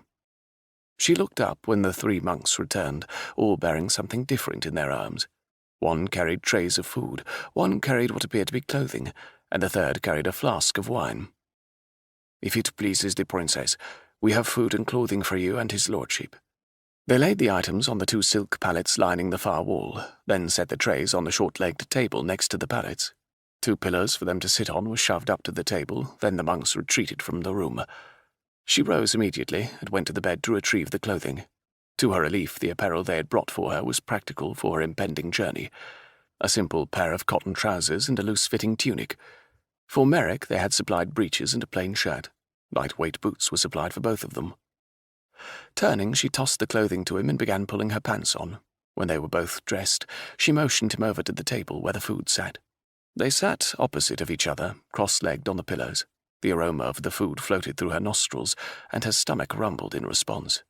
All her favourites were assembled: plum pudding, sugared dates, roast duck, bread, cheese, and delicious-smelling soup. "Now I know what it means to eat like a king," Merrick said in an amused voice. She poured them both a glass of wine and sat back to enjoy the fare. As they ate, Father Ling entered and crossed the room to stand in front of them. With easy grace he knelt down between them. "I trust everything is to your liking." "It is," she replied. His expression grew serious, and he stared intently at her. "You haven't much time, Your Highness. There are those who would see Jacques Montaigne crowned as soon as possible. The only thing preventing such an action is his failure to produce the sacred relics." "Has he been searching the caves?" she asked. "His men search the cliffs day and night, but so far have been unsuccessful," he said with a slight quirk of his lips. "Without the map, he hasn't a chance at success. But the Lodorian people won't wait forever for a new ruler. There is much talk of doing away with the old ways." "No," she stood and paced in agitation. Damn him to hell." Father Ling remained silent, and she regretted her outburst. "I am sorry, Father." "You needn't apologize, Your Highness. I am all too aware of all Jacques Montaigne has done to you and your family." "How are you aware of these things?" Merrick spoke up, suspicion laced in his voice. Father Ling turned regally to him. "I know many things, Your Lordship. For instance, that you are a deeply troubled man. You have many unanswered questions about your brother's death, questions that have plagued you for years." He rose and placed a hand on Merrick's shoulder. "Soon, my son. Soon you will know all there is to know. Until then, be careful of those you trust most." He looked back at Isabella and held out his hands. "Rest now. I will come for you when it is time." Simon stared at the older man as he left the room, his mouth gaped open. He whirled back around to Isabella. "How did he know those things? And what did he mean, I will know all?" "I don't know," she murmured. "But you will be well served to heed his words. Father Ling is never wrong." Simon rubbed his eyes, fatigue marking the beginnings of a headache. He felt as if he had stepped into an alternate world, one he had no control over, and one that mystified him. The monk's words had struck a chord in him, a painful reminder of the questions he indeed had surrounding his brother's death, questions he had buried long ago in an attempt to cope with the overwhelming sadness and anger. Isabella's entire country made little sense, and he felt himself spiraling further into some sort of sick fairy tale, but she seemed to take it all very seriously. Was it any wonder she was unlike any other woman he had ever encountered? Directing his attention back to his food, he chewed the now tasteless meat and chased it down with a large swallow of wine. Across from him, Isabella stared at him over her fork. "Is something bothering you?" she asked. "No, this is all rather different," he said by way of explanation. Her mouth twisted in a knowing smile. "Yes, I suppose it is, especially to an oh-so-practical Englishman." He smiled at her teasing, and marvelled at how he sat across from the future Queen of Lodore, thinking how much he loved her. He dropped his fork, and it clattered loudly on the plate. His stomach clenched, and he closed his eyes. It wasn't shocking. In retrospect, he wasn't sure there was any one moment when he fell in love with her, but she had gradually inserted herself into his heart and soul, and now that he had said it in his mind, he was filled with dismay. He opened his mouth to speak, and just as quickly closed it again. The words stuck solidly in his throat. How could he say to her what he had never voiced aloud to another human being? The mere idea of baring his soul nearly sent him crawling in discomfort, almost as bad as the idea of ultimately bidding her farewell. How could he possibly say goodbye to her when it was all said and done? Forget how perfectly their bodies fit, how much joy she brought him, her smile, her spirit, and her fire. If he lived 100 years, he had no hope of ever meeting her equal. "Merrick, are you sure you are all right?" Her concerned voice penetrated the heavy fog swirling around his mind. He forced a smile to his lips and took his fork back up. Yes, everything is fine. But everything wasn't. In a few hours, the beginning of the end would commence. Chapter 20. Neither Merrick nor Isabella slept, though they rested on the pallets laid out for them. She was wound too tightly over the upcoming journey into the caves to close her eyes. Finally, she assumed a cross-legged position on her silken pillow and attempted to relax through meditation. Her mind swam as she fought against tension and anxiety. She focused on the images of her mother and father and her 2 brothers. Suddenly, she could hear her mother's laughter, see her father's smile, see David concentrating on his sketching. Only Stefan remained distant in her memory, so she reached further, trying to bring him closer to her, but the only image she could conjure was of the bloody hand Jacques had held. Dispelling the awful picture from her mind, she concentrated instead on her father. She needed his wisdom now more than ever as she prepared herself to take over where he left off. He stood in front of her, his expression uncharacteristically solemn when it came to her.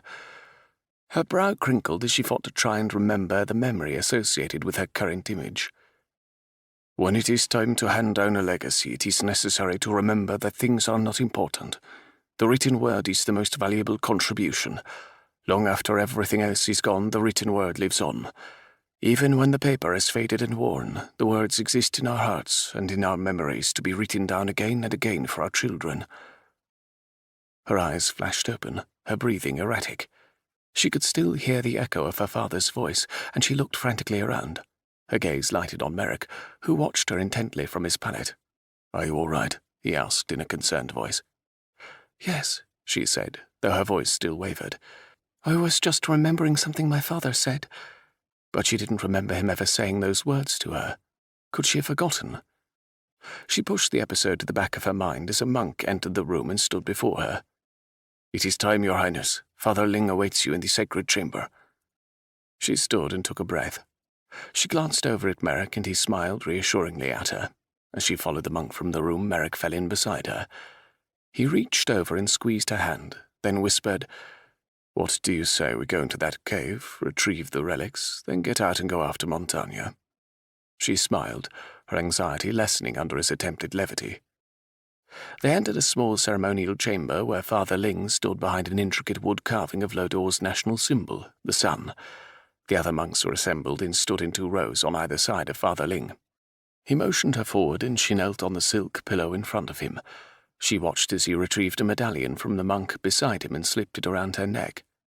"This is the medallion your father wore in his quest, as did every other Lodorian king or queen before him. I offer my blessing on it. May it keep you safe on your journey."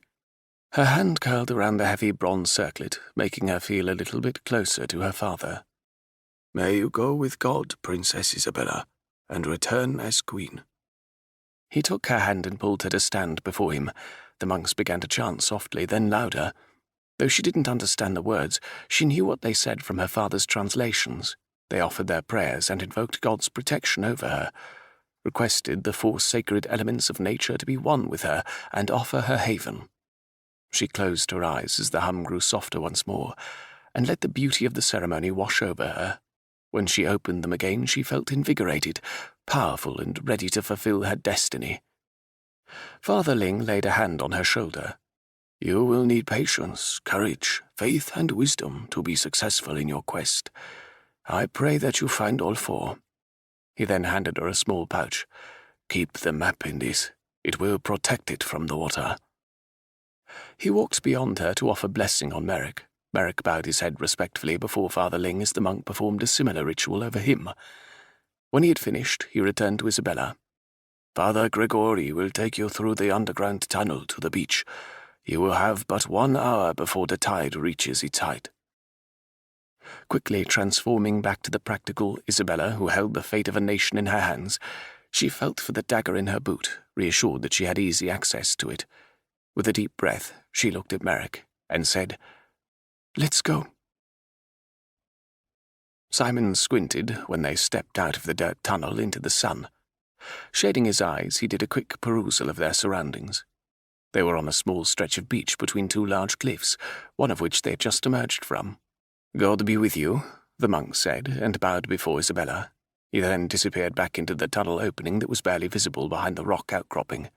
"Where to now?" he asked. From where he stood, they only had one option, and that was to the other cliff. "We go for a swim," she said with a grimace, setting out into the water. He followed her into the ankle-deep water. "Where are we going?" "According to the map, the entrance to the cave is on the outermost edge of the cliff. To get there, we have to wade through the surf, and we must get there before high tide." "What happens at high tide?" he asked, but she didn't reply, already several yards ahead of him. He hurried to catch up with her, the frigid water edging up to his hips. She cut a diagonal line toward the opposing cliff. When they had gone far enough out in the water to see down the edge, she turned abruptly right and began slicing through the water toward the rock surface. The water was now chest-deep on her and getting deeper.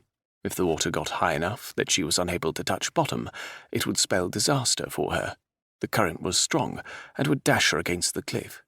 Add to that the icy temperature was fast numbing his extremities.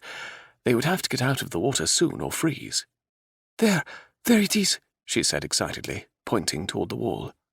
He followed the direction of her hand and saw a small opening in the rock. She struggled to hurry to the entrance. Wanting to hurry as much as she did, he scooped her up against him and dug into the sand beneath his feet, propelling him forward. They reached the entrance, and Isabella put a hand out to him. "We will have to swim a short distance through the tunnel, but it opens up quickly." Her eyes flashed anxiously, and her hand shook discernibly. "At least, I think it does." "I'm ready when you are," he said calmly, trying to infuse a measure of confidence into his voice. She drew in a deep breath and quickly ducked under the water, shooting forward into the cave. He gave her but a moment's head start before plunging below the icy surface and swimming through the passageway. The passage seemed to close around him as his hands skated along the walls. He fought the panic that swelled in his chest and concentrated on making it through. Just when he felt he couldn't hold his breath a second longer, the walls disappeared under his hands, and he pulled himself upward with powerful strokes. A few seconds later he bobbed to the surface and saw Isabella come up for air a few feet away. He glanced around the large cavern, amazed at its vastness. The diameter wasn't overly large, but the height was immense, stretching nearly as tall as the cliff itself. He could find no apparent way out of the area and hoped it didn't mean another long swim into the unknown. "Where to now?" he asked. "We wait," she replied, treading water beside him. He looked questioningly at her. "Wait for what? We'll freeze in this water." She pointed halfway up the wall to another opening. We can't access the main tunnel into the cave until high tide. We stay afloat until the water level is high enough for us to climb onto the ledge." He stared at her in amazement. While he was certain he could withstand the cold, he wasn't sure she could. She was much smaller than he. Something would have to be done to keep her warm. Swimming over to her, he pulled her up in his arms, feeling her icy skin against his. He rubbed his hands up and down her arms, trying to infuse some warmth into her limbs.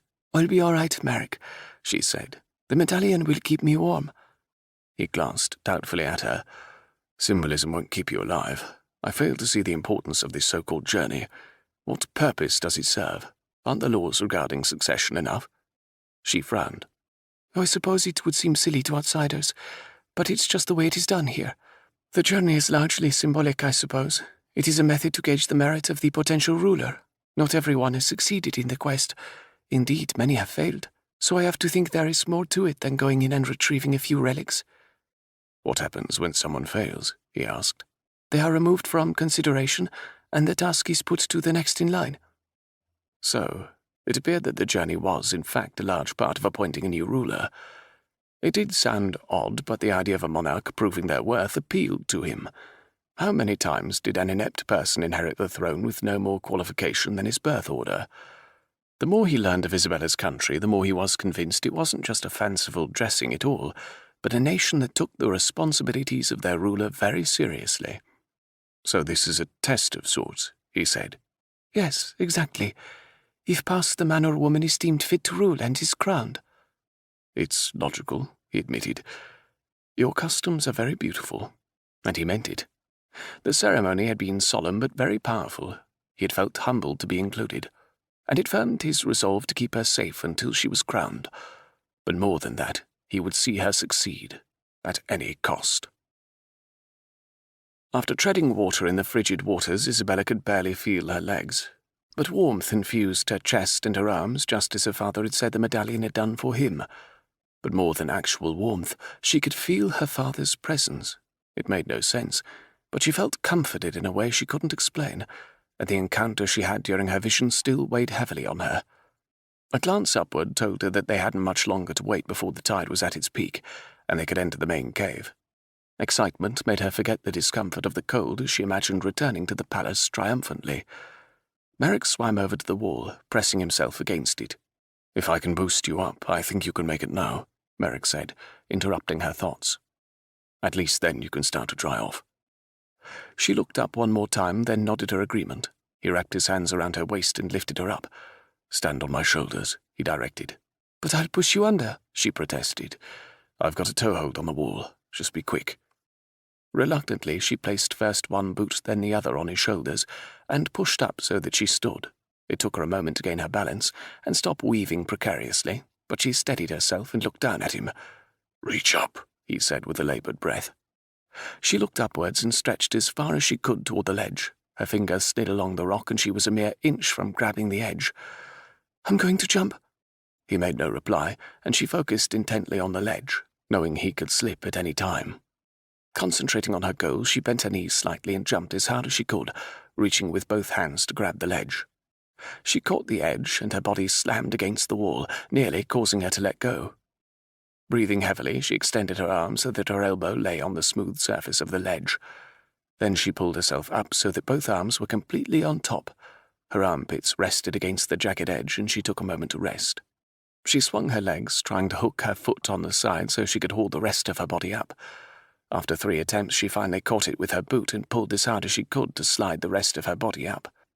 Finally, she managed to roll over the top and onto the flat surface. She lay there, catching her breath and closing her eyes in relief. Then she rolled onto her stomach and leaned over the side to look down at Merrick. The water had risen so that he was a few yards from her now, and in a few more minutes he would be able to climb up. She stood and wrung the water from her clothing as best as she was able, and hopped up and down to regain the feeling in her limbs. Her gaze darted to the entrance to the main cave, but all she saw was a small, very dark hole. Glancing upwards at the openings in the top of the cave where sunshine poured in, she wondered if she could count on any light in the interior. Butterflies danced in her stomach. So much was unknown, and the idea of a dark, damp cave didn't exactly make her cheer. She heard Merrick grunt and rushed over to help pull him up out of the water. With a heave, he rolled over the edge and landed at her knees. He grinned up at her. "We meet again." Unable to help herself, she knelt, lowered her lips, and kissed him softly and lingeringly. "Now that's one way to warm a fellow up," he said as she drew away. She smiled and stood, offering her hand down to help him up. "Well, that certainly took care of the patience aspect," she said wryly. He grasped her hand and pulled himself up to stand beside her. "Is that it?" he asked, pointing to the entrance. She nodded and gulped nervously. "Shall we go, then?" Chapter 21. It was dark. So dark she couldn't make out her hand in front of her face. She could feel Merrick close behind her and was comforted by his presence as they scraped along the tight corridor on hands and knees. Isabella felt along the wall with one hand and kept the other straight in front, waving it back and forth to make sure nothing obstructed the pathway. As they rounded a sharp curve, she blinked rapidly. In the distance she saw faint light. So faint, she thought at first she had imagined it, but as she increased her speed, the light grew brighter. Eager to reach the source of illumination, she scrambled faster. Soon the entire passageway was bathed in light, and a few feet ahead she could see the opening enlarge.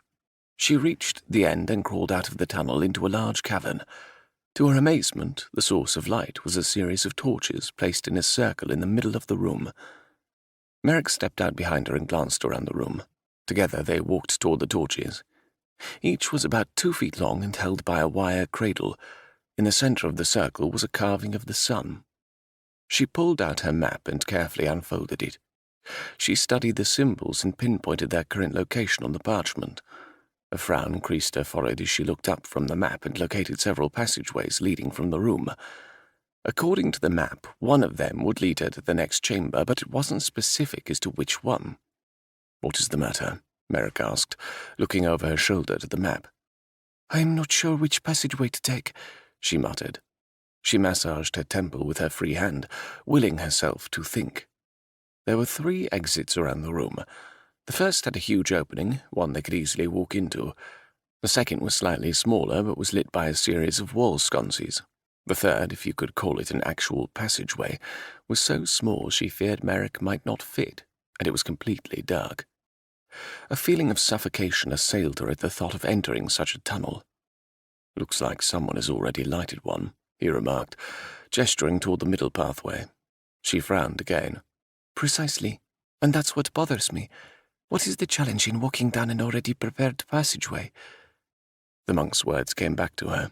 Patience, courage, faith. That was it. Courage was next. "There," she said, pointing at the smallest of the tunnels. "That's the one."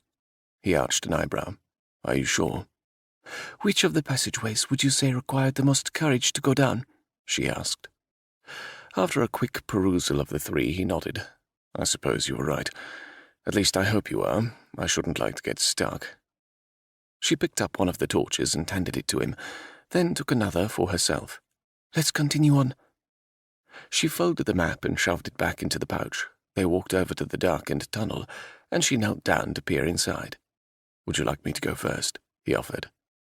She thought for a moment and shook her head. "No, I wouldn't feel right. This is supposed to be my quest. I must prove myself worthy."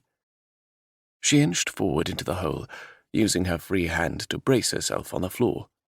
Though she couldn't move quickly, she was able to make steady progress. The torch flickered and warmed the cramped area around them, and she could feel her clothing drying more rapidly. The tunnel narrowed the farther they crawled. "Can you make it?" she called back to Merrick. He grunted in return, and she smiled, imagining his large body compacted into such a small space. After nearly an hour of torturous travel, she tumbled out of the tunnel and onto the floor of another cavern. "Careful," she warned, but she heard Merrick tumble out behind her, cursing under his breath.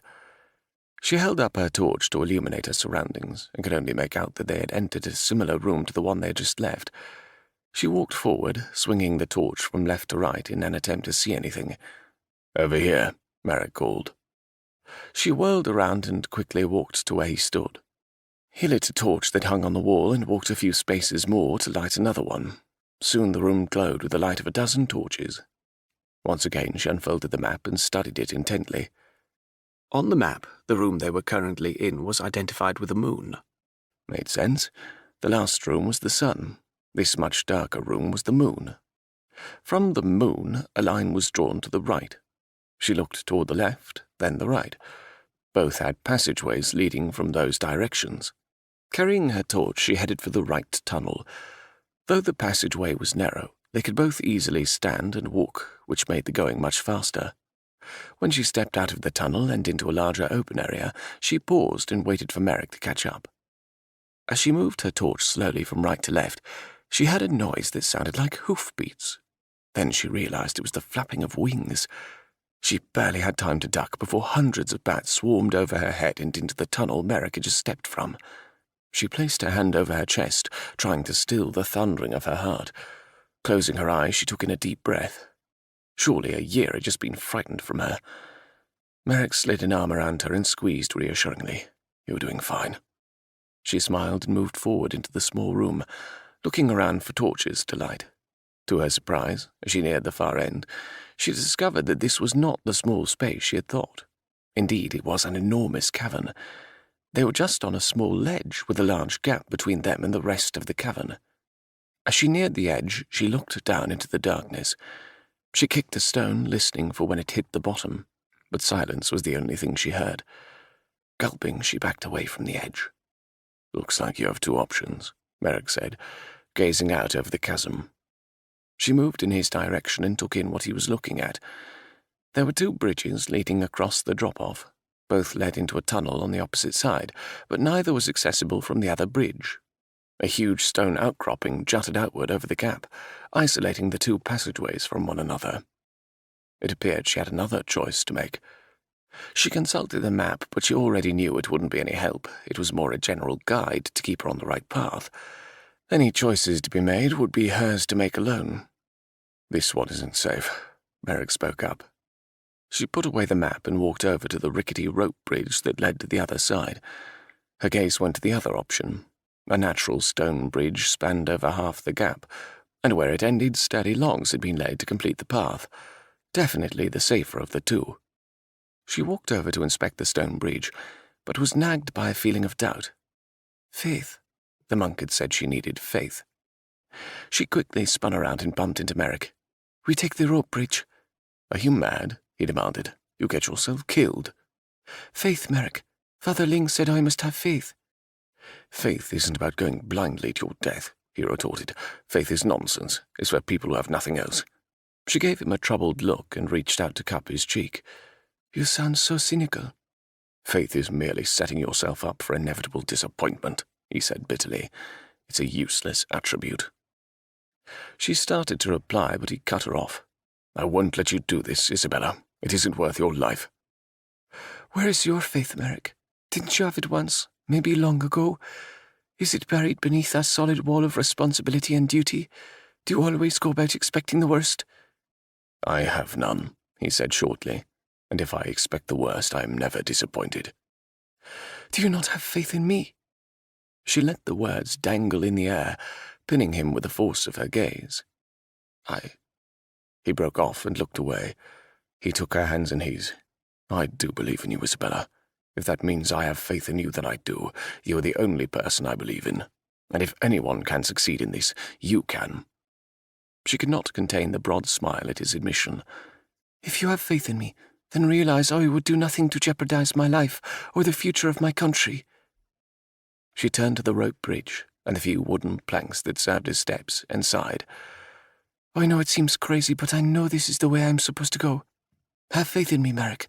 I won't let you down." "I'm going first," he said firmly, pushing her out of the way. He stepped gingerly onto the first plank, gripping the rope with his left hand and holding the torch in his right hand. With extreme caution, he put forth his other foot and stepped to the next one. The bridge swayed under his weight, and he stood still for a moment to steady it. She watched as he moved forward again, her chest tightening at his demonstration of concern for her.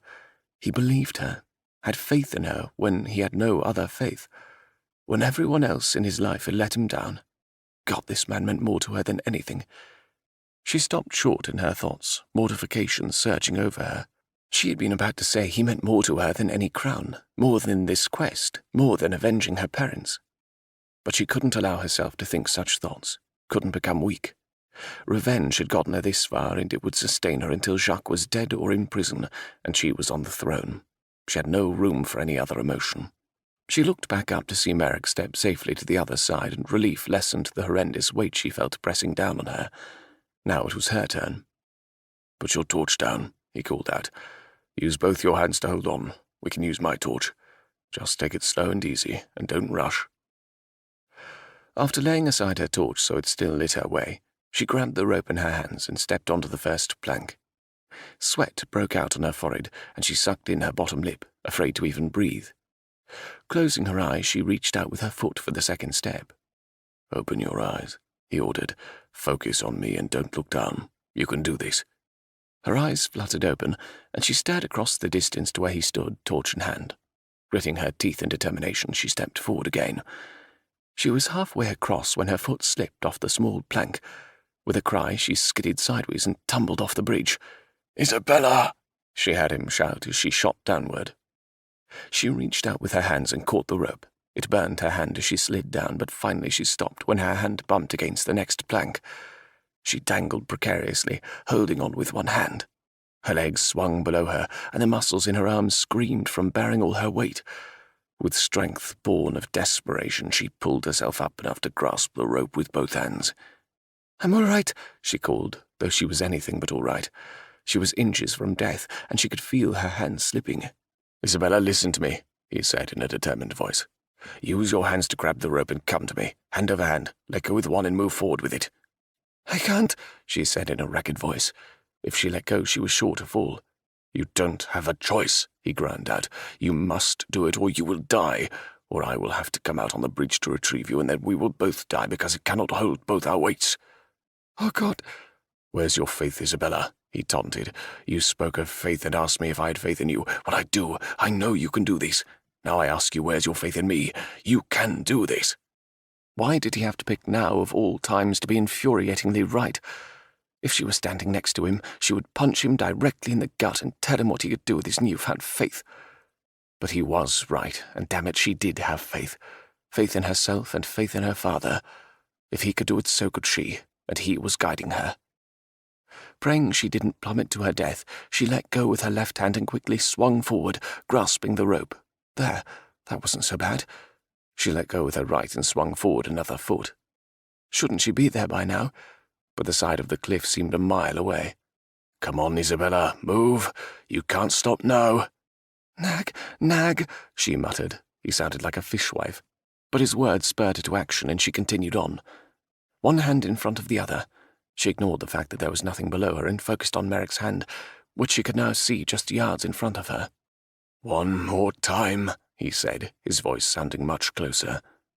With a loud grunt, she threw herself forward, but her hand slipped as she grabbed for the rope. His hand closed around her wrist as her other hand dropped from the rope, and she hung, suspended, with only his hand holding her. "Reach up and grab my other hand," he said urgently. She looked up to see his hand reaching down to her, and she swung up and slapped her palm onto his. Inch by inch he pulled her up until finally her belly slid over the edge. He pulled her into his arms and held her tightly, his face buried in her hair. "Thank God," he murmured. "I thought I lost you." She drew away and pressed her mouth to his, drinking deeply of him. "Thank you," she murmured against his lips. He didn't respond, too intent on returning her volatile kiss. For several breathless moments they exchanged heated kisses. Then she pressed her forehead to his and closed her eyes in sweet relief, revelled in the fact that she was alive. Finally they broke away and he helped her to her feet. "If Father Ling was correct, you only have one more test to pass," he said. "Wisdom." The word floated into her thoughts, and she cringed. Wisdom was something her father had, and certainly not something anyone could ever attribute to her. Not wanting Merrick to see her indecision, she pulled the map out and traced the route with her finger. "According to this, once we've crossed the bridge we go left, then right again." "A veritable maze," he muttered. He picked up his discarded torch and took her hand in his. Somehow, in the space of a few minutes, the quest had become theirs instead of hers alone. And suddenly it didn't matter so much that she do it alone. He squeezed her hand. "Are you ready to continue?" She nodded, and they set out to the left, entering yet another tunnel. Instead of entering an open area as before, the tunnels split after a distance and they took the right wing. The second passageway seemed interminable, and she wondered how much time had elapsed since she began her trek. They had only 8 hours before the next high tide, and she didn't want to miss their way out of the caves. The tunnel branched again and they bore right. Wisdom. Only one test remained. Her stomach clenched in one huge knot. Could she pass the final test? Was she worthy of her father's legacy? Their footsteps echoed eerily down the long pathway. Even the sounds of their breathing seemed magnified against the limestone walls. And then she saw it. A soft glow emanating from a distant point.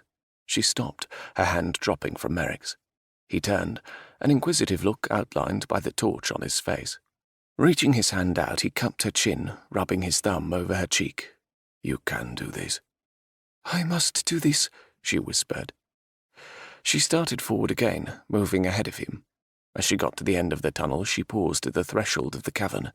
Giant stalactites alternated with stalagmites formed beautiful jewel-like pillars in the center of the small chamber. She stepped inside, her head tilted back to view the ceiling as she turned round and round in awe. The roof twinkled like a starlit night, crystal formations crowded together like a million diamonds. Her gaze dropped and she saw it. In the center of the room, surrounded by torches, stood a glass-ring case with a royal emerald and the jeweled scepter. She had done it. With a triumphant shake of her fist, she motioned for Merrick to follow her. She approached the display with reverence and trembling hands. But when she got close, she saw that it wasn't as simple as taking the relics. They were completely encased within the glass in a box-like structure. She examined the edges, looking for a way to open it, but could not find one. She had been so focused on the relics that she nearly overlooked an identical glass case next to the relics with a simple rolled-up parchment bound with a leather tie. She frowned and glanced up at Merrick. "I've not heard of a scroll or letter." "Perhaps it's a distraction," he offered. She studied the smooth, flat surface the cases rested on, and rested briefly against the large table-like rock. Clearly the only way to retrieve the emerald and scepter was to break the glass. Beside her, Merrick wiped the surface of the stone with his hand. "What does this say?" he asked, pointing to a series of letters. She helped him wipe the layers of dirt from the engraved letters so they could get a clearer view. Then she groaned. "It appears to be in Latin, and I confess this is one area of my studies I neglected." He smiled and pushed her aside. "Lucky for you, I studied Latin at Cambridge." He stood over the engravings, his brow furrowed as he attempted to decipher the words. "I can't be entirely sure, but I believe it says something along the lines of, 'Choose wisely.'" "Well, as long as it doesn't predict a horrid death for disturbing the relics, I feel comfortable about taking them," she said with a grin. She glanced around the floor of the cave, searching for something she could break the glass with. Her eyes lighted on a large rock, laying a few feet away, and she bent to retrieve it. Walking back to the case, she took a deep breath. "Shield yourself," she directed Merrick. She raised her arm and prepared to smash open the glass. Her hand was on its way down when the vision of her father exploded into her mind. She halted her arm in midair, nearly paralyzed with the mistake she'd almost made. "What's wrong?" Merrick asked. "I don't think I'm supposed to choose the relics," she whispered. She closed her eyes and relived the moment of her meditation. "Long after everything else is gone, the written word lives on," she quoted aloud. Merrick stared at her in confusion. "My father's words from my vision," she replied, sure he would think her crazy. But he surprised her. "Perhaps you should heed your father's advice," he said slowly. She stared between the emerald and the rolled-up paper in agony over what she should do. All her life she'd heard of the importance of the emerald and the scepter. How could she not return with them? Wisdom. Her father's words, fatherling's reminder. They both had been trying to tell her something. Wisdom was knowing what to do in a difficult situation, knowing how to make the tough decisions. In one swift motion, she brought the rock down and shattered the glass. With shaky hands, she reached over and took the rolled-up paper. As soon as she lifted it, the rock began to shake, and the pedestal holding the emerald and the scepter within the glass case sank through an opening in the rock, leaving the case empty, and no evidence that it had ever held anything. She looked at Merrick and blew out her breath in a long sigh. "I hope I was right." "Even if you weren't, I cannot imagine a more worthy person to rule Lodore," he said, putting a hand on her shoulder. Tears pricked her eyelids, and she smiled. Thank you for saying that. She viewed the scroll in her hand, almost afraid to open it, afraid it would scream her failure. Backing away from the stone base and the scattered shards of glass, she retreated to the far side of the cavern and sank down against the wall. Once she was seated, she began untying the leather strap. Merrick sat beside her, remaining silent as she unrolled the parchment. She glanced quickly over it, and tears flooded immediately to her eyes. It was written by her father. In his neat, distinctive script, he wrote, "All of Lodore should rejoice this day, as you have succeeded where so many before you have failed. Truly you have all the qualities necessary to rule a nation, patience, courage, faith, and now wisdom. I know not which of my 3 children is reading my words, but regardless of which, know that I am proud, so very proud of you. Worry not that you have chosen wrong, for the true icons of Lodorian royalty lie in the monastery, guarded for generations by the monks. With this letter you will have proven your worth and merit. Produce this letter to the senior monk, and you will carry with you to your coronation the true royal emerald and the jeweled scepter. Prove to all people that you are the true and righteous ruler of Lodore. As you are reading this letter, it is because my time as king has passed, but I will be with you as always, in heart and spirit. Be strong and true to yourself, and above all, remember you are Lodorian. Your loving father, Fernando Chastaine." Dropping the letter, she buried her face in her arms and sobbed great, raw, gulping sobs. Merrick's arms came around her, holding her tightly as she wept. She shook uncontrollably as tears soaked her tunic. He was gone. Her father and mother were both gone. Her heart ached until she feared her chest may burst from the heavy burden. Raw, guttural sounds of agony ripped from her throat as months of grief, fear, and anger broke free. She would never see them again, never hug them, never feel her mother's comforting arms around her, never chase wildly after her father on horseback over the rolling mountain meadows that surrounded the castle. The thrill of success paled in the depth of her misery and anguish. Yes, she had proven her merit. She would return triumphantly to the monastery, and her coronation would be planned. But at what price? She didn't want to be queen. She wanted her family back. "You are a Chastaine. No matter what else you may become, first and foremost, you will always be a Chastaine." Her father's reminder drifted to her on the wings of a beautiful memory. Her mother's laughter echoed through the caves. She'd always laughed when her husband spoke proudly of the family name, remarked on the irony of a simple farmer surname becoming the most revered in all of Lodore. According to Isabella's father, that made it all the more special, and all the more reason to be proud. She would carry on that pride, and the dream of a young farmer to make a difference in his country. Raising her head, she wiped the tears from her cheeks and stared resolutely ahead. "We must return," she said, scrambling from her seat on the cave floor. Merrick stood beside her, a look of gentle concern creasing his face. "Are you all right?"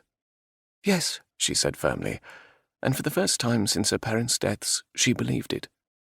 Folding the letter slowly in her hands, she held it briefly to her heart, then tucked it into her pants. She followed him to the tunnel they had come from, and they retraced their steps to the rope bridge. This time she took the bridge with slow, measured steps, not allowing herself the paralyzing fear from before. Unsure of how much time remained before high tide, she increased her pace to the moon room. With only a moment's hesitation, she plunged into the dark, tight crawl space of the tunnel to the main sunroom. Nearly exhausted, she stumbled back into the well-lit cavern where they had begun. Merrick crawled out after her, and they strode quickly across to the passage that led out to the water. Her knees scraped and her palms raw, she crawled down the last remaining tunnel. Suddenly she stopped short, causing Merrick to bump into her. He uttered a muffled curse. "Shh," she hissed. She held her breath, praying her mind was playing tricks on her. But no, there it was again. Voices. Chapter 22. Simon swore again. "Come on," he said urgently, backing rapidly back down the tunnel. They scrambled out of the tunnel and into the sunroom, getting quickly to their feet.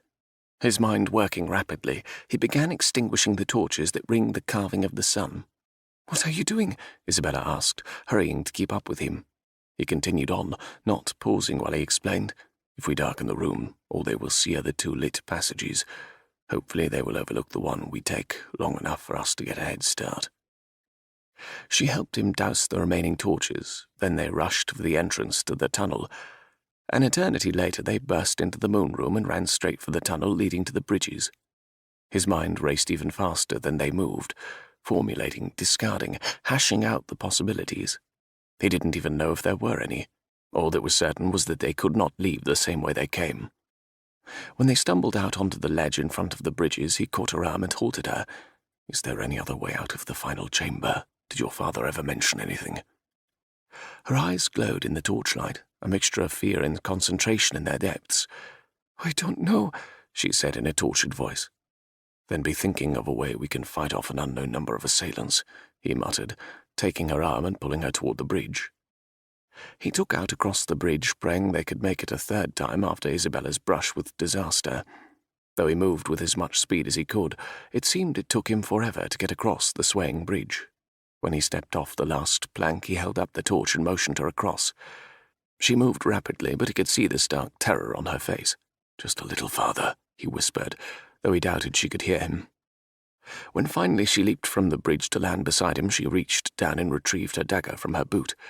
In a swift motion, she sliced through the ropes, sending the end of the bridge crashing to the other side. She replaced her dagger and stared him in the eye. "Now you better pray we find another way out." Sweat slid down his back, and for the first time in years, fear rode through him, nearly paralyzing him in the process. What if they were unable to discover an alternate way out? Not only would he fail miserably in his duty, but his and Isabella's lives would be forfeit. It seemed he was forever failing those closest to him. Would he let Isabella down as well? Not wanting to dwell on that possibility, he focused on remembering the order of the passageways in front of him. Left, right, then right again. Finally, they burst into the final chamber, and he immediately began searching. Each crevice, every nook, hoping against hope there was another passageway. Isabella worked at the opposite end, running her hands over the rock, moving stones aside. He glanced up at the torches that ringed the stone slab the glass cases had set on. For how long he stared he didn't know, but suddenly it struck him. The flames flickered and swayed. They didn't merely dance with the motion of an undisturbed fire. "Isabella, come here," he said excitedly. She ran over to where he stood. "Have you found something?" He pointed at the torches. "A current of air is blowing from somewhere, and that means there is an opening somewhere in here." She followed the direction of his hand, her eyes widening as she saw what he pointed to. The flames blew in the opposite direction, and they both turned at the same time to view the area behind them. "It must be coming from over there," she said, starting forward. They raced to the pile of rocks and scoured for any openings. He tested the sturdiness of the pile, then secured a foothold and boosted himself up. Running his hands over each crack, he felt for air. As he neared the top, he wondered if they had imagined it all, for he could find no source for the current. Then, at the very top, he felt it. Cool, steady. It blew over his face, ruffling his hair. "I've found it," he whispered loudly. Isabella stood at the bottom, staring up at him, her face bright with excitement. "Is it large enough for us to get through?" "I don't know yet. Give me a moment." He dug at the rocks where he felt the air and soon had a hole the size of his fist. A tiny beacon of light shone in, and he felt a surge of triumph. "Isabella, listen to me," he said urgently. "Go to the tunnel entrance and listen for any sounds while I make the hole big enough for us to exit." "Shouldn't I help you?" she asked. "We can't both be up here, or whoever is in the cave could enter without us ever knowing. Listen, and if you hear anything, warn me. Hopefully we will be long gone by the time they make it here." She nodded and ran over to the tunnel. He turned back to the rocks and began digging furiously. Periodically he inserted his head and shoulders into the opening to see if it was large enough, but each time he grew more frustrated. Rocks rained down the slope below him, piling up at the bottom as he pulled more away from the hole. He couldn't fail now, not when so many depended on him, not like he had failed his father. Never again, he had sworn when his father died. Never would he let anyone down as he had then. His country depended on him, Lodore depended on him, but most of all Isabella depended on him. As more rocks pelted down to the floor below, he finally opened a large enough hole that he and Isabella could fit through. He called out to her and she ran over, quickly climbing up to where he stood. And then he heard distant voices echoing down the tunnel Isabella had just come from. How had they managed to move so rapidly through the caves? Of course, they would have brought supplies and a large number of men. They had likely split up and taken all possible routes in order to cut down the time it took to reach the end. But the question uppermost in his mind was how they had found the entrance. An uneasy feeling rolled in his stomach, and he hoped that Father Ling and the monks were unharmed.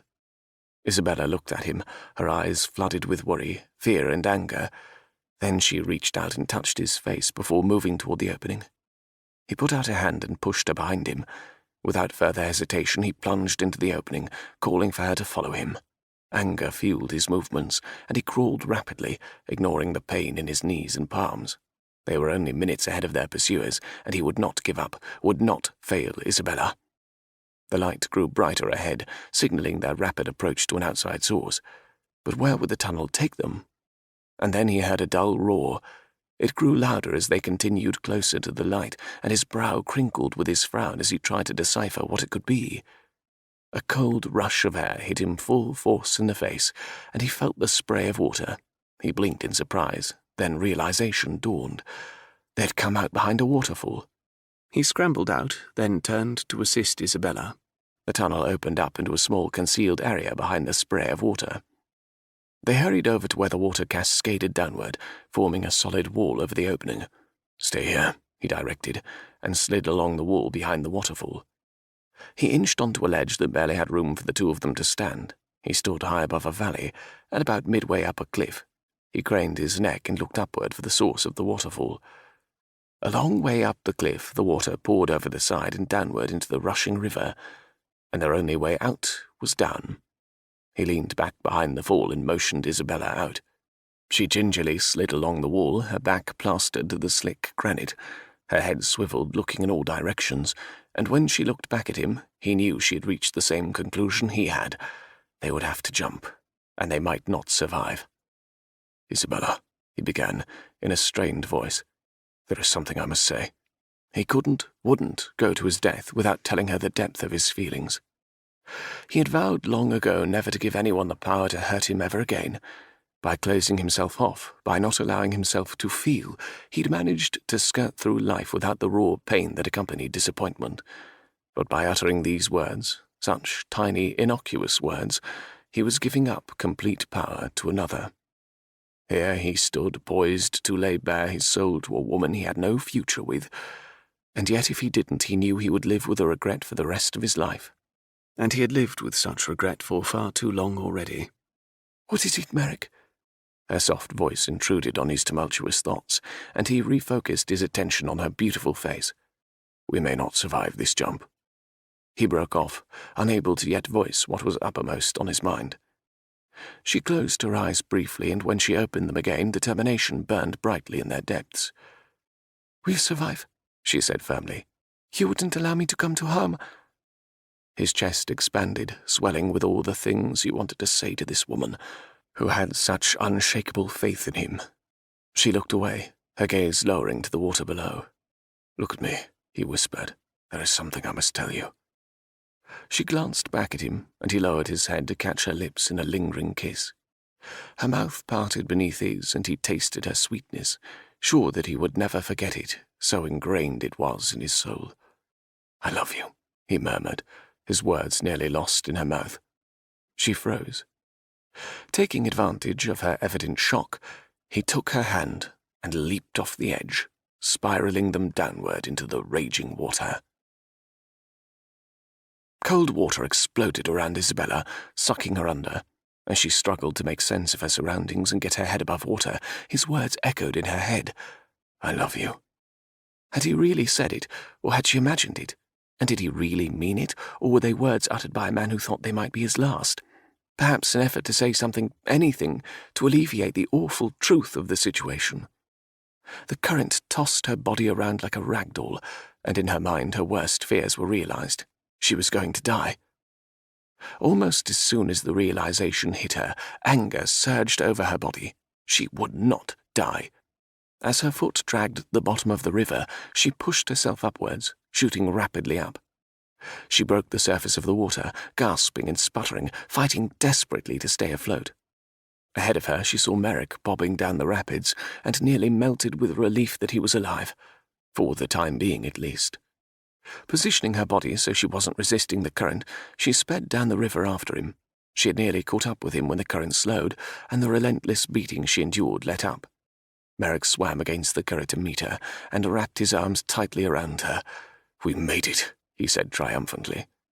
She threw her arms around him and captured his mouth in a long, heated kiss that outlined every ounce of her relief. "Careful," he murmured. "You'll drown us." She laughed, a deliriously happy, thankful laugh. They swam to the bank of the river and pulled themselves tiredly from the water and onto the ground. She collapsed on her stomach and laid her cheek against the soft soil, closing her eyes. When she opened them again, a pair of boots filled her vision. Boots she knew didn't belong to Merrick. A sick feeling of doom curled over Isabella's cold, wet body. Her eyes travelled over the boots and up the legs, until finally she looked into the eyes of the man standing over her. She squinted against the setting sun to better see the potential adversary. "Would you like a hand up, Your Highness?" She melted in relief. "Kirk." Chapter 23. Kirk? What the devil was going on? Simon scrambled up as Isabella extended her hand and allowed Kirk to pull her to stand beside him. "What are you doing here?" she asked as she wrung the water from her hair. "Yes, what are you doing here?" Simon prompted. "I thought you might need rescuing, but I see, as usual, Merrick is taking care of that." He smiled engagingly at her and winked. "Would you be interested in an escort? I even brought horses." "What are you doing here, Kirk?" Simon asked again in a quiet voice, his unease growing by leaps and bounds. Dread such as he had never experienced gripped him. Kirk looked at him in surprise. "I would think it obvious. I'm here to help you." "But what about Bonaparte? Have you warned the regent, sent word to Vienna?" Kirk shook his head. "It wasn't necessary. I was able to determine that your theory wasn't correct. Not only is his escape impossible, he would be a fool to attempt it." "But you did warn the regent," Simon persisted. Kirk looked him dead in the eye. "No." Simon tightened his lips. Something about this whole scene didn't sit well with him. His instincts screamed at him from every direction, but he was unable to give a reason for his uneasiness, except that Kirk shouldn't be here. "Were you successful in your quest, Your Highness?" Kirk asked, turning to Isabella. "Did you recover the relics?" She cocked her head and glanced sideways at Kirk, a puzzled expression on her face. And then the ugly truth hit Simon square in the stomach. Before she could respond, Simon pulled her back, easing in front of her. "What do you know of the relics?" he asked lightly. Kirk arched an eyebrow. "Full of questions, aren't we, Merrick? Do I even get a thanks for assisting you?" "Answer me," he ordered. "How did you know about the relics? Neither the princess nor I have ever mentioned them to you." The gregarious light completely died in Kirk's eyes.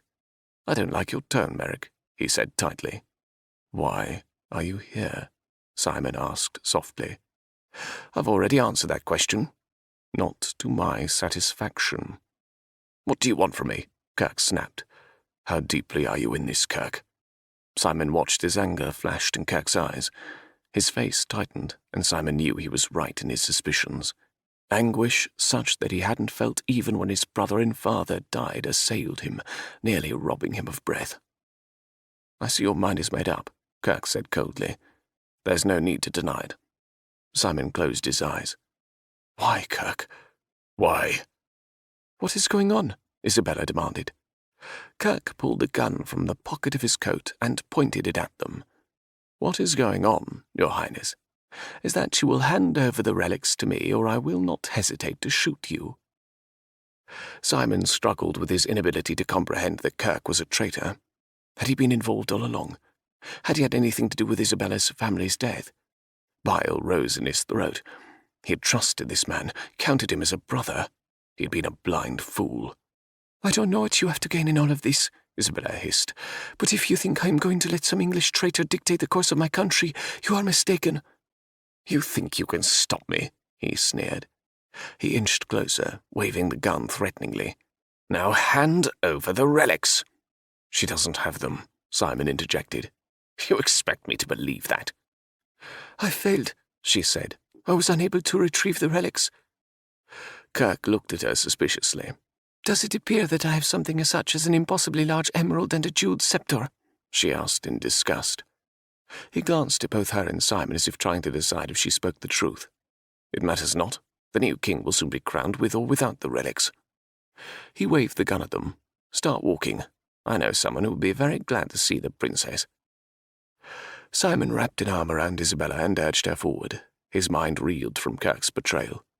It didn't seem possible, and yet the signs had been there. He'd refused to see the truth. She looked up at him with troubled eyes, and he squeezed her shoulder. They would get out of this. He just had to formulate a plan. But not before he found out the extent of Kirk's treachery. How far does this go up, Kirk? Are you acting on orders from the crown? A sick feeling crawled into his belly. His Grace, does the Duke have anything to do with this? Kirk snorted. Rest easy, Merrick. Your beloved country has nothing to do with this. The Regent never even knew Isabella was in England. Neither did his Grace. I made sure of that. Thank God. If everything he knew to be true was not but a lie, his last shred of hope would be destroyed. So, you were responsible for all the attempts on Isabella's life, he demanded, anger flooding him all over again. I merely provided information as to her whereabouts, Kirk replied. The rest was out of my hands. Why are you doing this, Kirk? What did they offer you? Shut up and keep walking, he snarled. I have a meeting to make. As they walked, Simon's mind whirled to make sense of everything he'd been handed. Kirk evidently worked for Montagna. Or did he? A horrific thought blasted over him. What if Isabella had been right about Bonaparte escaping? Kirk didn't work for Montagna, he worked for the French. But how did it tie in with Lodore? Now, more than ever, it was obvious there was a connection between Bonaparte and Lodore, but he still couldn't put the pieces together. And how would he get them out of their current situation? He glanced over at Isabella, who stared ahead, her eyes clouded with fury. Kirk didn't know of her exceptional fighting skills, and that could work in their favor. If he could get Isabella to understand what he wanted, they only needed an opening to disarm Kirk. Stop, Kirk ordered, and they both halted. He walked in front of them and motioned downward with the gun. Sit against that tree. We'll wait here.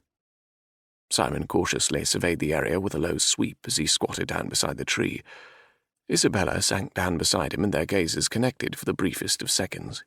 He dipped his head over to Kirk in a quick sideward motion, then looked back at her, willing her to get his message.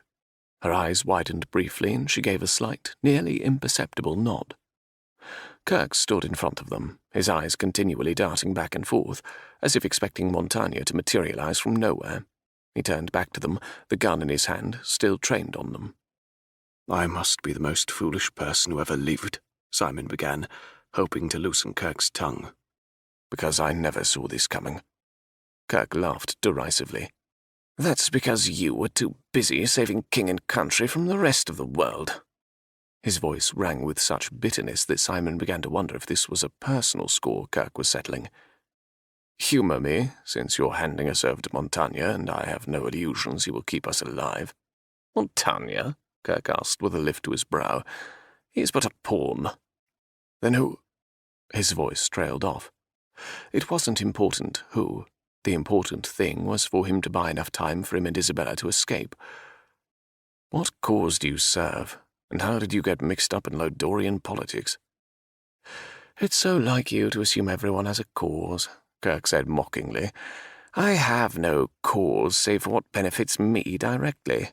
Not everyone is born to wealth and nobility. Some of us have to scrape along the best we can and take opportunities when they're presented. You mean this is about money? Simon asked incredulously. Spoken just like someone who has never done without it, he retorted bitterly. And if it weren't for you, I would have succeeded beyond my wildest dreams years ago. His outburst baffled Simon. What on earth are you talking about? You, Kirk hissed. You've long been the bane of my existence. I've tried everything to rid myself of you, but you persisted like the plague. I don't understand. What have you done? Thinking back, there had never been anything but easy camaraderie between them. No close calls, no attempts on his life or unexplained accidents. What could he be talking about? Kirk continued on, deep in his diatribe, his face growing red as his anger mounted. I thought that if you became Earl you would resign from the agency, but still you stayed on, acting as if you held the fate of the entire world in your hands. Simon froze, horror sweeping over him. Surely he wasn't suggesting. He couldn't even bear to consider the possibility. Kirk paused, something remarkably like pain marking his features as he saw Simon's evident agony. "Surely you don't think your brother really committed suicide?" he said in disgust. "Really, Merrick, and here I was so envious of your abilities." Isabella gasped, her hand reaching out for Simon's. "You killed Edward," he managed to croak out. "Yes. It was rather easy, actually. I assumed with you as the heir you would give up the agency and return to Hertfordshire." Kirk's voice turned almost pleading. "He deserved to die. Surely you can see that. He took everything from you, for me. I did it for you, Merrick, so that you would have what was rightfully yours, so that you would retire from the agency and become the Earl, so that you and I could remain as we were." His face hardened. "But you refused. I was forced to take more drastic measures. If only you had done as you should have." "Don't you dare say you did this for me," Simon spat. Anger, wild and hot, surged through him until he feared he would explode. That Kirk had killed Edward was incomprehensible. All the years of not knowing why his brother had committed suicide, the anger, grief, and overwhelming sorrow, all because of Kirk. And his father. Kirk killed him as surely as if he had pulled the trigger and shot him. His sadness over Edward's death had pushed him into an early grave. Suddenly all the subtle hints about Simon retiring made sense. Time and time again Kirk had tried to persuade him to leave the agency, had insisted on calling him Merrick when he inherited the title, even though for years he had referred to him as Simon. It was a reminder of his new station, his new duties, and represented Kirk's hope for him to quit and pave the way for Kirk's treachery. "You bastard," he seethed, barely controlling the urge to lunge after Kirk and wrap his hands around his miserable neck. His rage threatened to spiral out of control when Kirk continued to stare at Simon as if he had done nothing wrong. Simon clenched his fists in an effort to quell the eruption of fury that was imminent. "If you had just retired to your country estate and done what it is Earls do, then we wouldn't be standing here contemplating the circumstances of your death," Kirk said wearily. "I had no wish for you to die. My only goal was the princess." "What has Montaigne offered you?" Isabella demanded. He cast her a baleful look. "Think you this has anything to do with Montaigne? You give him far too much credit. He has only done as he was ordered." "Then why?" Simon spat out. "I deserve to know what it is you think was worth my brother's life." "Lodore is but a tiny piece in the puzzle," Kirk said with a curl of his lip. "A means to assist the larger goal, though I could care less what happens as long as I receive payment." "So you've been plotting against England all these years?" "I've looked after my best interests all these years," he corrected. "And how many people have you murdered for your own selfish aims?" "I lost count," he said blithely. "Who recruited you if it wasn't Montaigne?" Simon demanded. "Yes, I suppose you'd love to know," he said with a smirk. "After King Fernando was assassinated and the princess disappeared, I was approached by a group of Bonaparte loyalists who promised me a great deal of money if I handed the princess over to them. When you agreed to bear her back to Lodore, you inadvertently made things much easier for me. I merely sat back and let you do my work for me, and now I step in and hand the princess over to them and collect my hard-earned wealth." He smiled smugly, a pleased, self-assured smile, as if he were applauding his ingenuity. Isabella's slim hand gripped Simon's arm tighter. Then she rose from her perch beside him. "Back down, princess," Kirk ordered, waving the gun at her. "Surely you aren't afraid of a hapless female," she said with a raised eyebrow. "I have need of a place to relieve myself." "I said sit down." "I'm afraid the situation is becoming rather desperate," she said with an embarrassed flush. "It is about to become more desperate if you don't do as I have ordered," he said in a tone that brooked no argument. With lightning speed she rotated her leg, kicking the pistol from his hand. Shock registered on his features as the gun landed with a thud on the ground. Simon was on his feet in seconds. Kirk raised his arm before Simon could get to him and viciously backhanded Isabella, sending her reeling. Simon's heart lurched when she did not immediately get up. He rammed his shoulder into Kirk's midriff, slamming him into the dirt with force that rocked them both. Unleashing the anger that simmered, he drove his fist into Kirk's jaw. Yanking him up by his collar, Simon punched him again, and blood spurted from Kirk's battered nose. Kirk kicked him in the chest, and Simon fell backwards. Kirk jumped on him, and the two men rolled over and over in the leaves and sticks as blows were exchanged. Simon poured every ounce of hatred and his thirst for revenge into his effort. He rolled on top of Kirk and curled one hand around Kirk's neck, while he used the other to pummel Kirk's face. But Kirk was fighting for his life, and he wasn't going to be overcome that easily. He jerked his leg up and kneed Simon in the groin. Pain exploded through his abdomen, and he flew backward as Kirk shoved him off. He scrambled backwards on the ground, trying to catch his breath and collect his wits to go back on the attack. When he could see through the haze of pain, fear quickly overrode his anger. Kirk, bloodied and battered, knelt behind an unconscious Isabella, holding her dagger to her throat. "If you come any closer, I will slit her throat," he gasped out. Kirk's voice turned pleading once more. "I don't need you, Merrick. It's the princess and the relics they want. For once in your life, turn your back. Return to England. Forget what happened here. No one need ever know. She means nothing to you. Let her go." "That is where you are wrong," Simon said in a deadly voice. Simon inched back and his fingers brushed against the pistol Kirk had dropped. Knowing it was his only chance, he curled his hand around the cold metal and pulled it slowly to him until he gripped it comfortably in his hand. In one smooth motion, he brought his hand around, took aim at Kirk's head, and fired with no hesitation. The acrid smell of gunpowder filled the air. Kirk fell away from Isabella, the dagger slipping from his hand. Simon rushed over, ignoring Kirk's lifeless body, and knelt beside Isabella. He gently smoothed the hair from her head and saw the bruise already forming at her temple. Knowing he had no time to waste before whoever Kirk was meeting arrived, he scooped her up in his arms. Not sparing Kirk a glance, he hurried in the direction of the monastery. A flood of emotions threatened to overpower him, but he staunched the tide, determined to get Isabella to safety. But his anger ate at him until he feared going mad. Tears burned his eyes, and he ground his teeth in an effort to hold them back. When he topped the hill in front of the monastery, he hunkered down, shielding her with his arms. He surveyed the terrain, looking for any threat to him and Isabella. If luck was with him, Montaigne's men would have accompanied him to his rendezvous with Kirk. But luck wasn't. A small contingent of guards on horseback patrolled the gates, swords drawn. Getting inside may well be the biggest challenge he would ever face, but his entire career had been fraught with difficulties, and he didn't expect it to become any easier now. He glanced down at Isabella's face, his concern growing at her prolonged state of unconsciousness. Standing up once more, he walked just below the ridge of the hill until he stared at the side of the monastery. He hurried forward, ducking behind brush and trees along the way.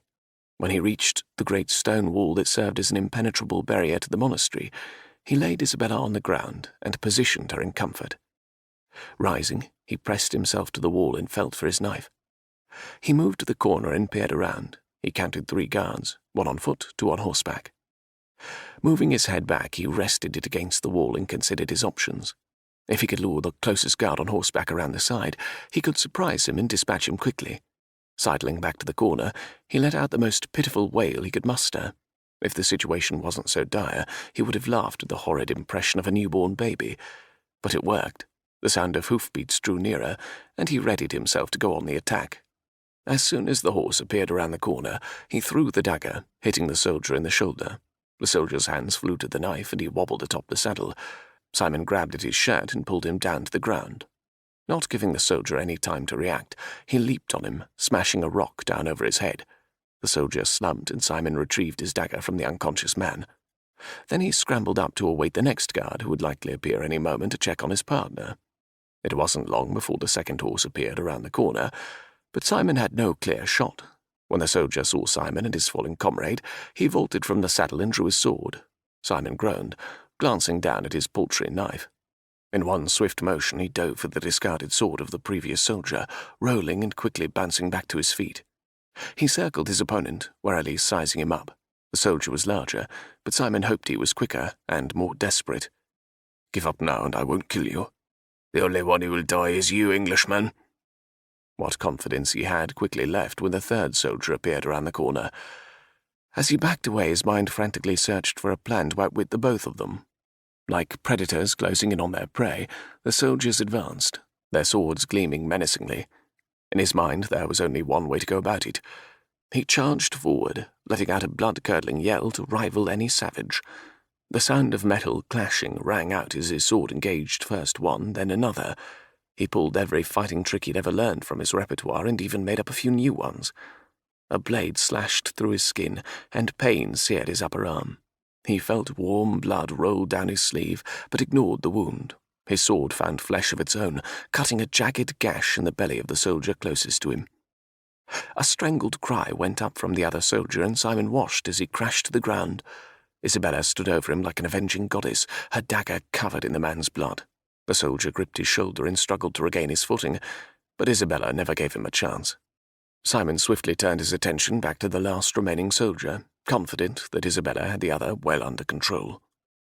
"Have you any idea the penalty for assaulting a member of the royal family?" he asked, as he and the soldier circled each other.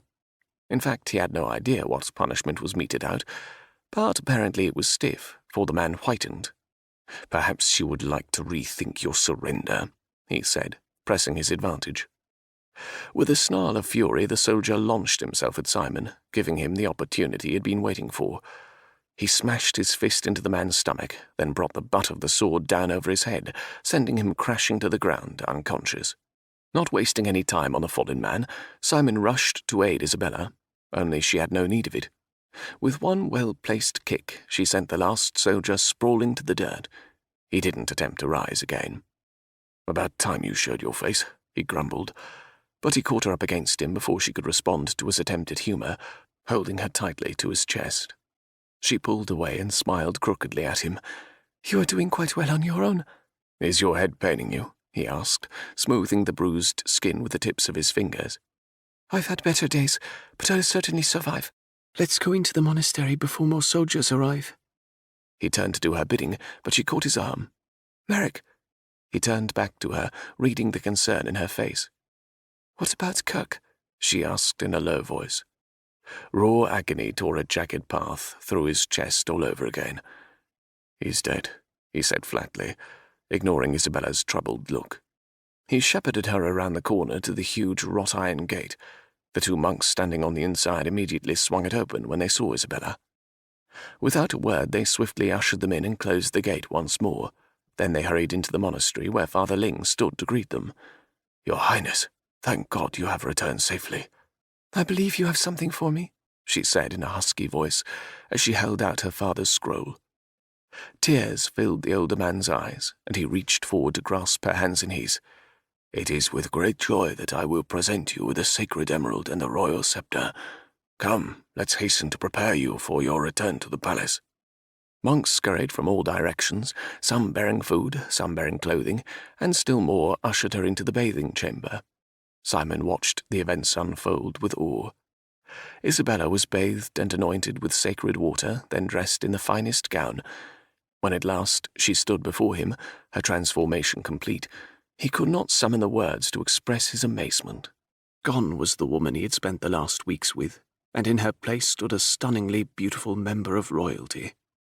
Her long hair fell in waves to her waist, a jeweled tiara sat atop her head. Her dress was a combination of materials, satin, silk, and a heavy brocade, all in shades of green. Her trim waist was clearly outlined by the tight-fitting bodice. From there the material fell in soft waves to her feet. An emerald necklace rested in the hollow of her throat, and diamond and emerald drop earrings hung from the tiny lobes of her ears. She was the most beautiful sight he had ever seen. A knot formed in his throat, and he did the only thing he could think to do. He bowed before her. Chapter 24. Isabella's heart constricted as Merrick's dark head bowed before her.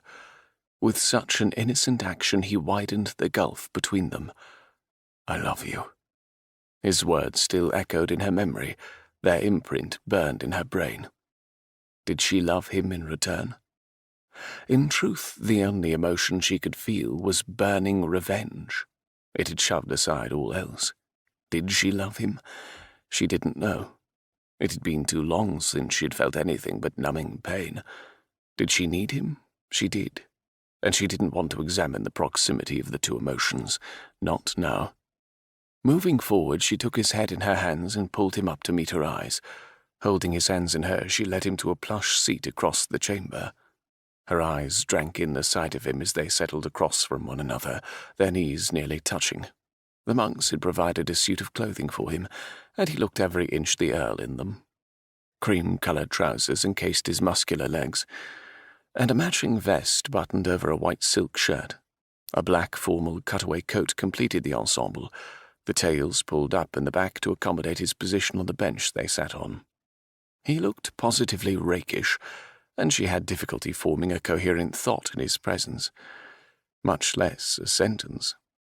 Anxiety turned her stomach to mush as she contemplated bringing up the moment just before they leaped over the waterfall.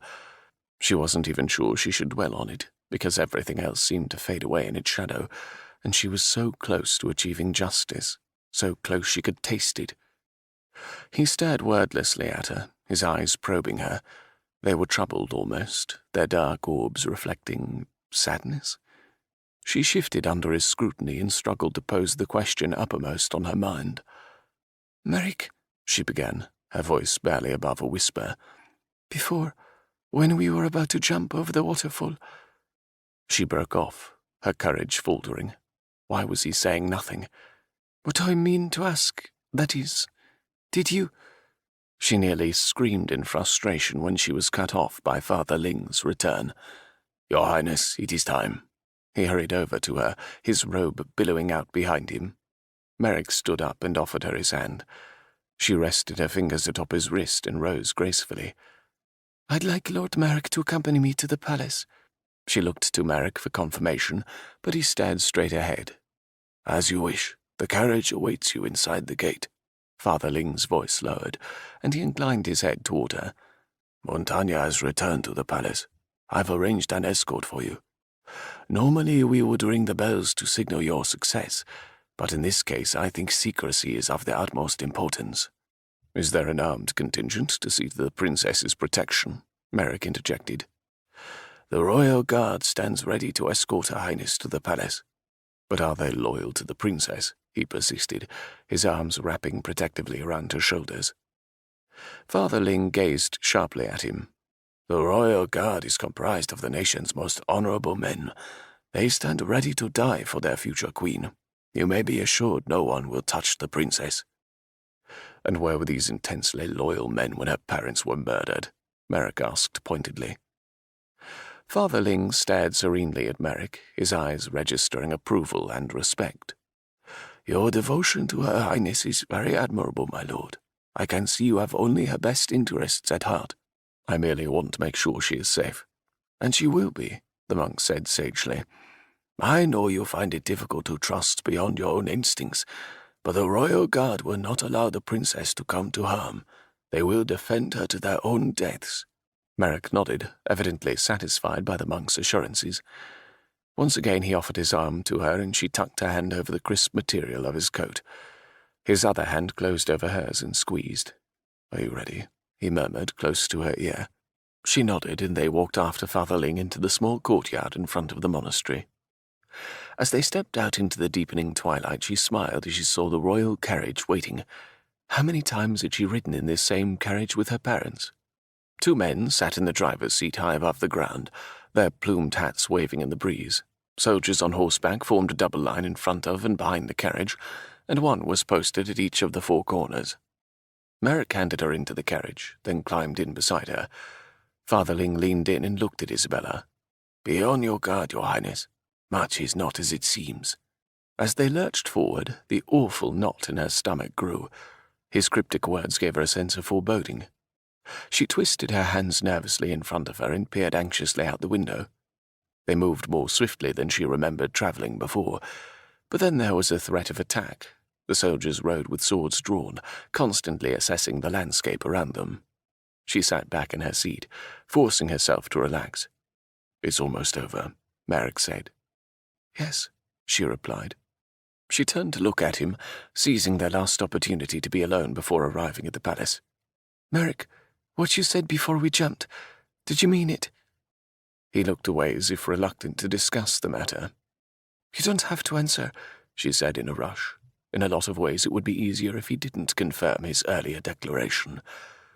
When he turned his gaze back to her, his eyes were a swirl of conflicting emotions, uncertainty, vulnerability, as if his entire soul was laid out before her. A knot grew in her stomach.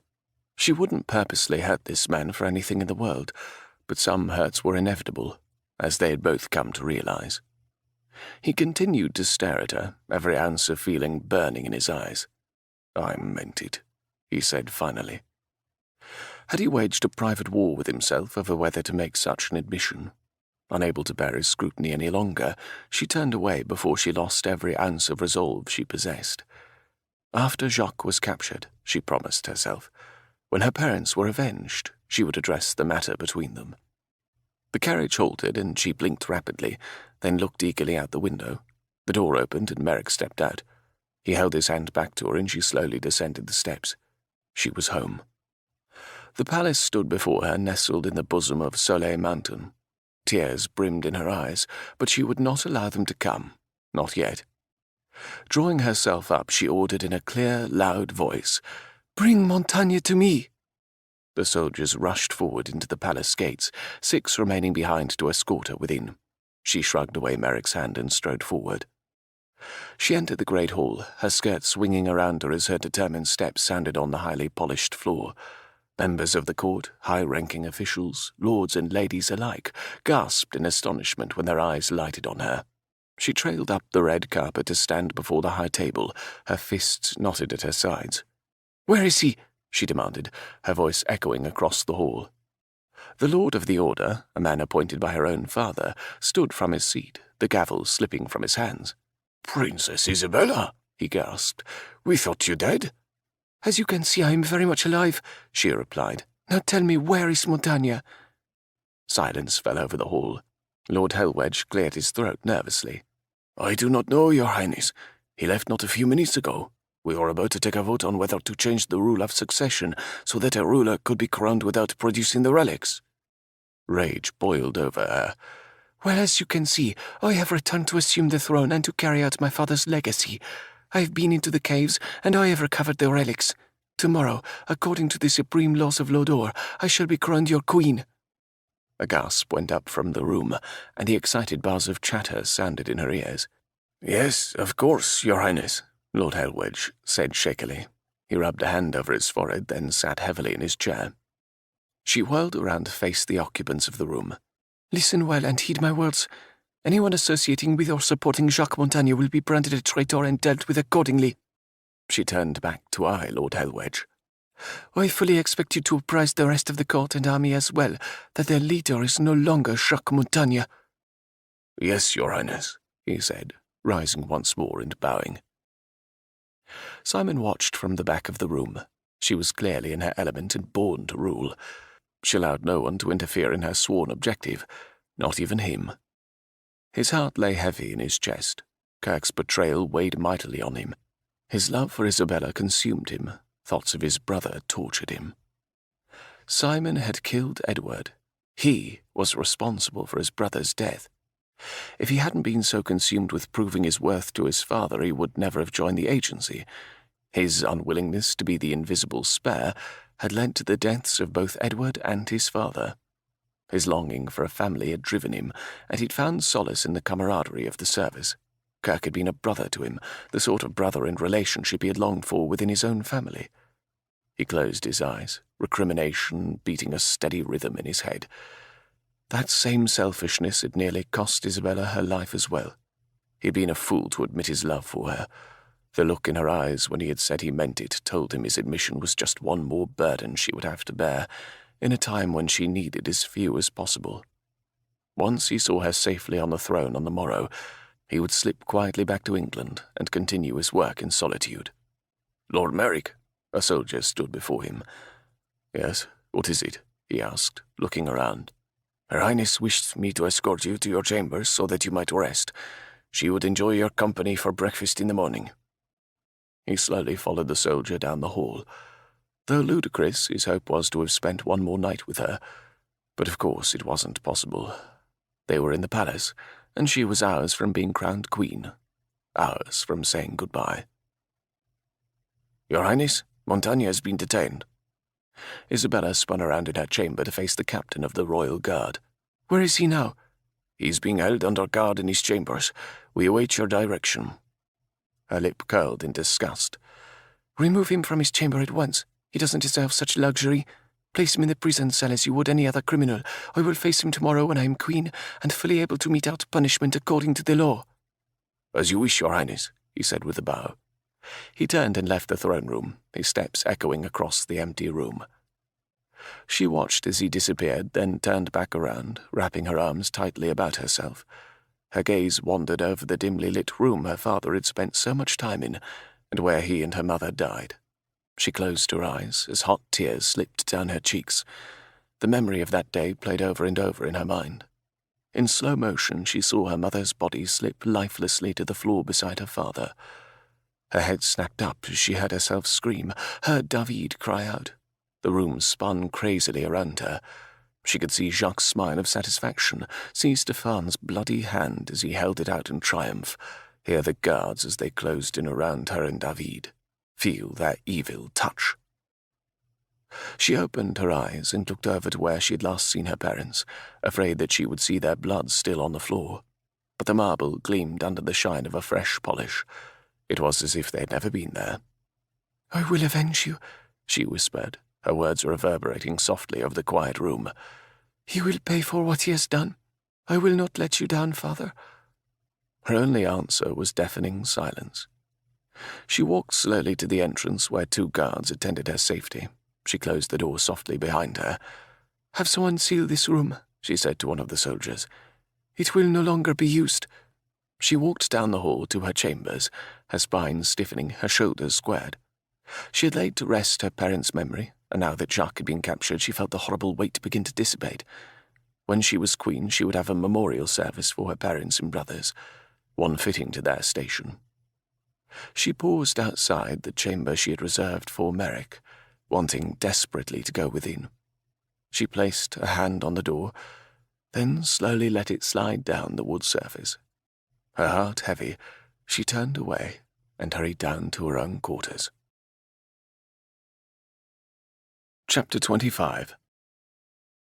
After a sleepless night, Isabella's anticipation completely encompassed her. Today she would be crowned queen and fulfill her promise to her father. She had spent the better part of the night analyzing her feelings for the Englishman. He consumed her thoughts, her dreams. But dreams were reserved for the lucky, not those bound by destiny. Not even briefly would she consider the possibility of them having any sort of future together. To do so would only bring about the worst kind of heartache. They both had a duty to their countries before all else. And the man she married must, according to Lodorian law, be a Lodorian citizen.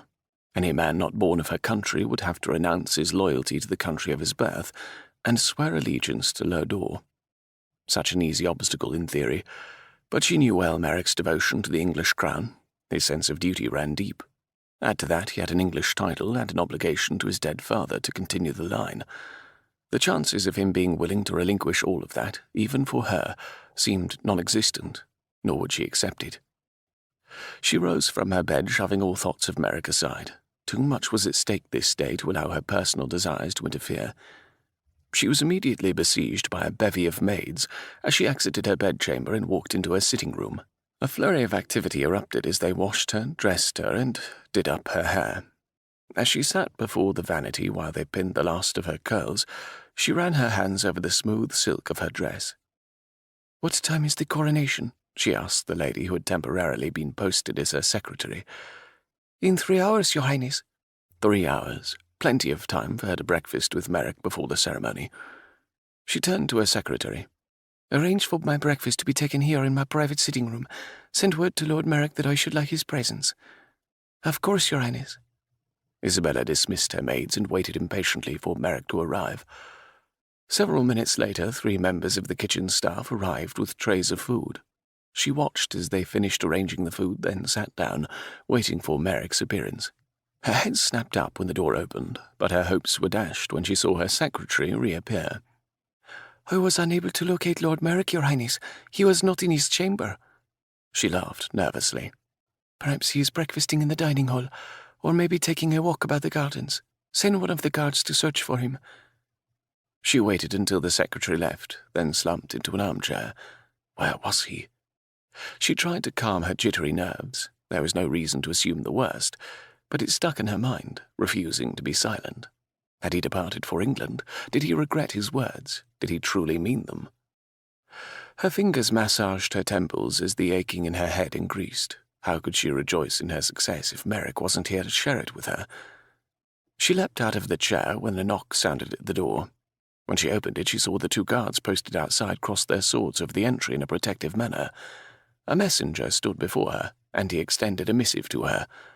"These just came for you, Your Highness." Attempting to mask her disappointment, she smiled and took the message from him. She retreated into her room and closed the door behind her. She broke the wax seal and unrolled the letter, her eyes narrowing at the manner of address. "Interloper, you dare intrude where you do not belong. If you value the Englishman's life, you will forego the coronation and come at once to the marble cliffs. Come alone or the Englishman will die." It was unsigned. She stared in shock at the words, not fully comprehending them. Someone who? Had Merrick? "To me!" she cried out to her guards. The door flew open and the 2 guards rushed in, their swords drawn. "Find out if Montaigne still resides in his cell," she ordered. "I want the entire grounds searched for Lord Merrick. Report back to me at once with your findings." When the guards left, she summoned the maid who had helped her undress the previous evening. She directed her to find a pair of breeches and a suitable shirt. Not wasting precious time waiting on the maid to return, she quickly tore the dress and trappings from her body and waited in just a chemise for the clothing she had requested. Fear ate at her very soul. If she lost Merrick, she could not go on living. She had lost too much, and he was all she had left, the only person who cared whether she lived or died. She closed her eyes against the horrible images of his death. Death came too readily to mind. She could see it so clearly after witnessing the horror of her parents' murders. Who had done this? Was it a trick to remove her from the palace? If so, where was Merrick? Another knock sounded at her door. "Come," she snapped. "Your Highness, Montaigne is secure in the cell, but there is no sign of Lord Merrick. Shall I dispatch a contingent to find him?" "No," she said sharply, waving her hand dismissively. "You may go now." On the heels of the guard, her maid returned with the clothing. Her eyes widened when she took in Isabella's scantily clad body, but she wisely kept silent. "Leave me," she said brusquely. The maid bowed and backed out of the room. She pulled the breeches and shirt on in seconds, then thrust her feet into a pair of boots. Rushing to the vanity, she yanked the jeweled pins from her hair. She twisted the strands into a thick braid and quickly tied the end. Knowing she had little time, she flung open her door and strode down the hall toward Jacques' cell on the level below. Her guards followed wordlessly behind her. Chances were he would tell her nothing, but she had to try, for Merrick's sake. When she approached the cell, she was surprised by Jacques' appearance. He sat slumped over on the small bench against the wall, his hair unruly and his clothing in disarray. When he heard her, he looked up, his eyes dull and lifeless. "Where is he?" she hissed. He blinked, his eyes not reacting to her command. "Tell me or I will have you killed right now." He rose unsteadily and walked over to grasp the bars where she stood. "Where is who?" "Lord Merrick," she ground out, her patience at its end. The look of puzzlement in his eyes was not feigned. Surely he knew of Merrick. Hadn't Merrick been taken in an effort to free Jacques? He shook his head. "I have no idea who you are talking about." "Bastard," she spat. "Was it not enough that you killed my parents?" Pain, and something that looked remarkably like regret, flashed across his face. "My sins are great, and my time has come to an end. I'll not survive to stand trial. He won't allow it." Her eyes narrowed and she leaned in closer. "Who are you talking about?" Kirk's confusion when Montaigne's name had been mentioned flashed in her mind. Was it possible he had not been acting under Montaigne's orders? Was there more than one faction vying for control of her country? He shook his head again and shuffled back to the bench, leaning over to bury his face in his hands. "Damn you, talk to me." He ignored her, and she swung around in rage, stalking back to her chambers. She had no time to deal with an uncooperative murderer. Merrick's life was in danger, and she must save him. How to get out without being seen? The guards would never let her go out alone. She shut the door to her chambers and crossed the room to her window, peering out at the ground below. While too far to simply jump, she could make her way down the ledge, then drop to the roof of the solarium. From there it was a short distance to the ground.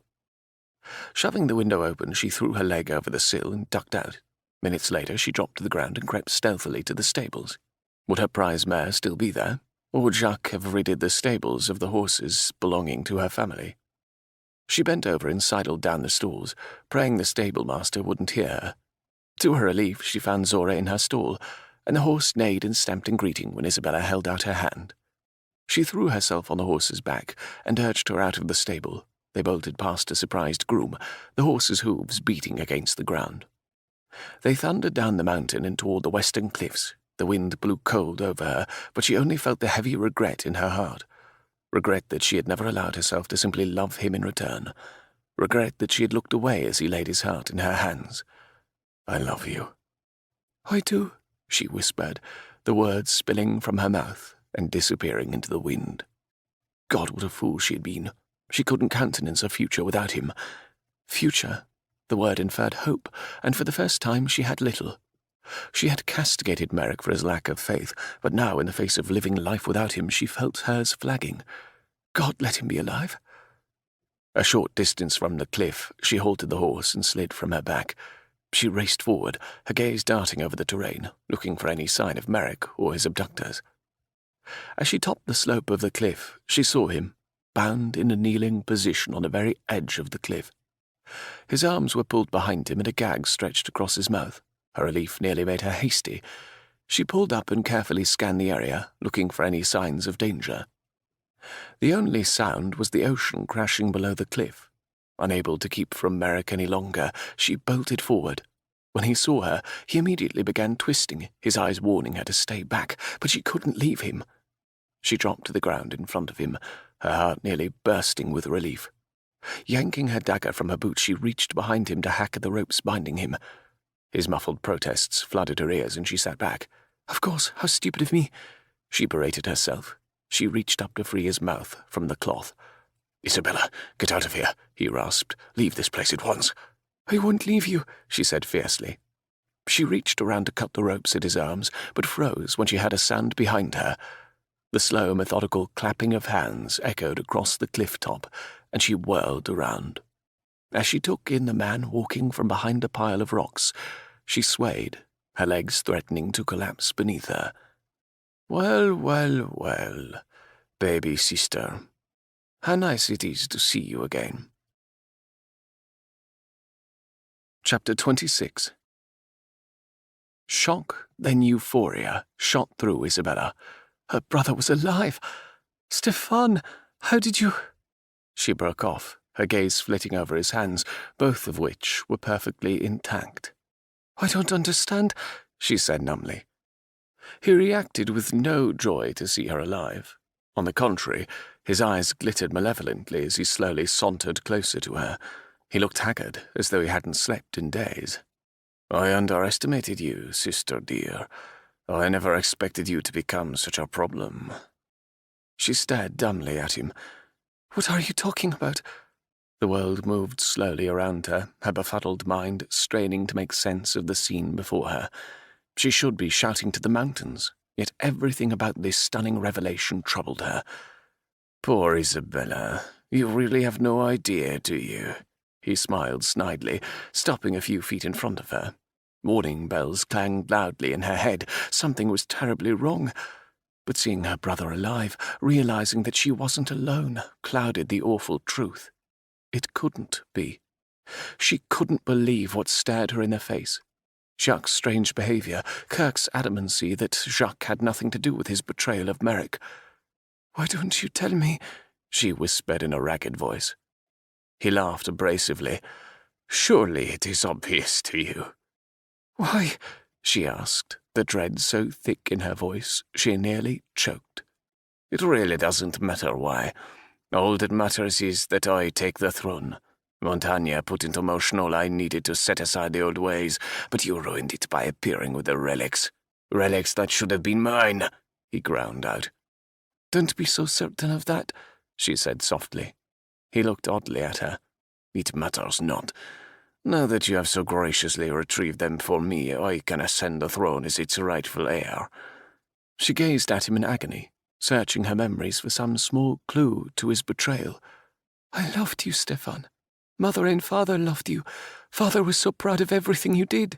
You are the heir. Why murder them?" Disgust flared in his nostrils, and he snorted derisively. "Father had no confidence that I could complete the quest. He said my heart was not pure, my intentions not righteous. He said I only saw with my eyes, and that a good ruler also saw with his heart." Stefan snorted in derision. Sentimental old fool. He was too rooted in the old ways. I could not allow your David to ascend the throne in my stead. The only way I could prevent that was to get rid of you all, but I couldn't do it alone, so I enlisted the aid of others. Her chest swelled with sorrow to hear the hatred for their father in his voice, but her sorrow quickly faded as rage mounted in its stead. That her own brother had been responsible for their parents' deaths was too much for her to comprehend. Her hand gripped the handle of the dagger tighter, and she pulled it up to her waist. "So, you would kill me?" he asked mockingly. With a motion of his hand, 2 soldiers rushed up the incline. They stopped on either side of Merrick, their swords pointed at his chest. "I wouldn't advise doing that," Stefan chided. "It would be a shame for the Englishman to die. Kill him, Isabella." She blinked in surprise at Merrick's voice. She had forgotten him entirely in the shock of seeing Stefan alive. She glanced between the 2 men, uncertainty flickering in the back of her mind. Then she raised her eyes, slowly, to her brother once more, hatred emanating from every pore. "I could kill you right now," she hissed, pointing the dagger at him. "But you won't." He nodded at the 2 men behind her, and she whirled around, expecting an attack.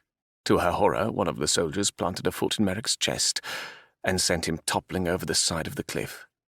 "You may have need of that knife to free your lover," Stefan sneered. "Kill me or save him. It's your choice." The world slowed around her, her brother's voice a distant echo. Everything came down to this. She could avenge her parents' deaths as she had sworn to do and put a knife through her brother's heart, or she could let him slip through her fingers while she saved Merrick. Revenge or love? Revenge had ruled her for too long. Love was her only chance to live, and she loved Merrick. Loved him as she had never loved anyone else. Slipping the blade of the dagger between her teeth, she bolted past the soldiers and dove cleanly over the side of the cliff. She plunged into the icy waters, the shock of it nearly causing her to inhale. With powerful strokes she pulled herself downward, her eyes searching for Merrick, praying it wasn't too late. Then she saw him bouncing along the bottom, the current pushing him farther out to sea. He struggled against his bonds, his movements jerky like a puppet on strings. She put a hand out to halt his movement, and their eyes locked. Putting her feet down, she dug them into the rocks to prevent herself from being sucked away. She sealed her lips over his and breathed into his mouth. Then she reached around him to free his hands. Working rapidly, she slashed the bonds at his feet and hands. Once the ropes fell away, he kicked off the bottom, propelling himself to the surface. She pushed upward with her arms, intent on following him, but her body was pulled tight. In panic, she looked down to see what held her. Her foot was caught in the rocks. She dropped the dagger and bent over, pulling frantically at her ankle. In her haste to free Merrick, she hadn't even felt the constriction on her foot. She kicked and pulled, her lungs screaming for air. The ocean floor swirled before her, spots dotting her vision. Despair flooded her. After everything she had endured, it appeared she would die after all. Simon burst to the surface, sucking great mouthfuls of precious air. Relief as he had never felt before drained him of strength. Weakly he looked around, waiting for Isabella to break the surface beside him. He wanted nothing more than to take her in his arms and tell her how much he loved her. He struck at the water with his arms as he twisted round and round in search of her. Fear constricted his chest, squeezing the air from his lungs. She should have surfaced by now. His heart thumping painfully in his chest, he took in a great gulp of air and dove beneath the surface.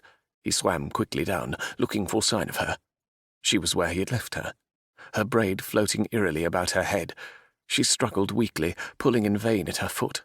He slammed into her, and as she had done for him, he breathed into her mouth, offering a much-needed burst of air. But she didn't respond. Her body went limp against him. Not caring if he ripped her foot completely from her body, he reached down and yanked with all his might. All that mattered was that he get her to the surface immediately. Her ankle came free, and he rushed them to the surface, his arm tightly wrapped around her waist. When they bobbed above the water, he grasped her face in his hands and shouted at her, "Isabella! Isabella!" Her face was ashen, and worse, she didn't breathe. With strength and speed he didn't know he possessed, he churned down the shoreline where the great wall of the cliff gave way to a small stretch of beach. Seconds later he pulled her limp body from the water and laid her on the sand. Tears rolled down his face, mixing with the water that cascaded from his hair. She had to live. He couldn't go on without her. Taking her by the shoulders, he shook her, trying to do anything to awaken her. He turned her over and pounded on her back. His despair mounted when she remained motionless. Gathering her in his arms, he smashed his mouth to hers and forced breath into her lungs. But still she didn't move. He could feel the life ripping from his chest, the pain so agonizing he could scarcely breathe. Nothing in his life compared to this, not losing his brother, not losing his father, not even the awful revelation of Kirk's betrayal. Breathing once more into her mouth, he lifted his head, despair creeping into his heart. "No!" he screamed, raising his head to the sky. Tears continued down his face, the wind blowing cold on his cheeks. Lowering his head, he gave in to the great sobs that built within him. He stared in shock at her beautiful face, then slowly slid his face down to her chest. He buried his head against her, allowing the sobs to tear painfully from his throat. Then he felt it, the faint but steady rhythm of her heart. Thinking he imagined it, he pressed his ear to her chest and willed the world to still around him so he could detect a beat. But no, there it was again. She wasn't dead, but she wasn't breathing. Knowing she needed life-giving air, he bent and began breathing into her mouth in intervals. After several seconds, she lurched up, water erupting from her mouth. He held her tightly as she heaved, her body racked by the violent expulsion of the sea water from her lungs and stomach. When she had ridded herself of the water, she coughed weakly, slumped against his chest. He felt her open her mouth to speak, but he hushed her. "Don't speak. Just rest." He lovingly smoothed a few tendrils of hair from her temple, then pressed tender kisses to her forehead. His tears of anguish now turned to tears of relief and overwhelming joy as she recovered in his embrace. Faster they came until she wept in earnest. She looked up at him, tears pooling in her own eyes. "I thought I had lost you," she said hoarsely, her voice cracking. "It is I who almost lost everything," he whispered. "I couldn't bear it if you sacrificed yourself for me." She struggled to sit up, and he loosened his hold on her. "There is something I would say, Merrick. Something I should have said yesterday, but I stubbornly refused to focus on anything but my revenge and ascending the throne." She broke off into another coughing fit, and he rubbed his hand up and down her back to soothe her. She shook violently from the cold. "Shh," he soothed. "Don't try to speak." "No, there is something I must tell you," she choked out. "We can talk later," he said firmly, wanting only for her to rest and recover. He held her tightly against him, desperately trying to infuse his warmth into her body. He needed to hold her, to convince himself she was alive. She clung just as fiercely to him, her body trembling with the cold. Knowing she needed immediate attention, he rose and scooped her up in his arms. He stumbled forward, his feet slogging through the wet sand. He must get to the monastery as quickly as possible. Father Ling could help them. Her hands crept tighter around his neck, and she closed her eyes so that he could no longer see the sorrow reflected there, but it hung over her like a thickly cut veil. He tightened his grip on her, his heart aching for the hurt she felt, for the horrible betrayal they both had suffered. His eyes still closed, she murmured in a choking voice, "My brother, Stefan, he murdered my parents, David. God, how could he? What could have made him do such a thing? The awful things he said about father, none of it makes sense. Why murder mother? Why worry over David or me?" "I propose we find out," he said grimly. "Yes," she said slowly. "We should get to the palace as quickly as possible and put an end to this madness." He halted his progress and stared intently down at her. "You aren't alone, Isabella. I won't leave you. We will do this together." She stared back at him, her eyes boring into his until he could feel her in every part of his soul. "And why do you help me, Merrick? Do you do so for England, or do you help me?" He allowed her to slide from his grip until she stood before him on shaky legs. Then he crushed her to him, his mouth slanting over hers. The little fool. Had she no idea how much he loved her, that his heart beat only for her? He kissed her wildly, having no patience for more wooing embraces. "England?" he asked with a ragged breath as he pulled away. "I'm not sure I've ever heard of such a place." She threw her arms tightly around him, and he could feel her tears against his neck. Suddenly all the times he had spoken of England and his duty came back to him, her stiffness, the hurt in her eyes. "I do this as much for you as I do for England," he said softly, surprising himself with the admission. For the first time since he had taken up the cause of England's protection, he was placing equal importance on something else. Not something, someone. "Can you walk?" he asked. "Or should I carry you?" I can walk, she murmured. They started forward once more, nagging doubt assailing him. The farther they walked, the bigger the knot grew in his stomach. Was the idea of it failing in his duty? No, it couldn't be. He wouldn't allow for failure. He'd come too far to concede to misgivings. He would see to England's protection no matter the result in Lodore. So what bothered him? What had his chest clenched with dread, his hands shaky? They walked in silence, drawing closer to the monastery. Then it hit him like a ton of stone blocks. She had never said she loved him. Chapter 27. Isabella and Merrick trudged through the thick brush that shielded the stretch of beach where the secret passageway from the monastery came out. She hoped they would be able to gain access through the tunnel, because she knew going to the gate would be suicide. As they shoved aside another thatch of bushes, the landscape fell away to the sandy soil of the beach. She shouldn't have been surprised to see Father Ling standing on the beach, but she was. He watched them approach, his robe swirling in the breeze. He made no move toward them, but waited until they drew abreast of him before he acknowledged them. Sadness rimmed his eyes as he reached for Isabella's hands. "You have seen Prince Stefan." Unable to speak, she nodded. He motioned toward the rock outcropping that hid the entrance to the tunnel. "Come, there is much we need to discuss." She and Merrick followed the monk down the long tunnel until they were well into the monastery. When they entered the main hall, Father Ling turned to Merrick. "My brethren will see to your needs. I have need to speak to the princess." He spoke dismissively, to Isabella's surprise. He had never sought to exclude Merrick from any of their conversations, and it puzzled her now. Merrick merely nodded and turned to the two monks who waited to escort him away.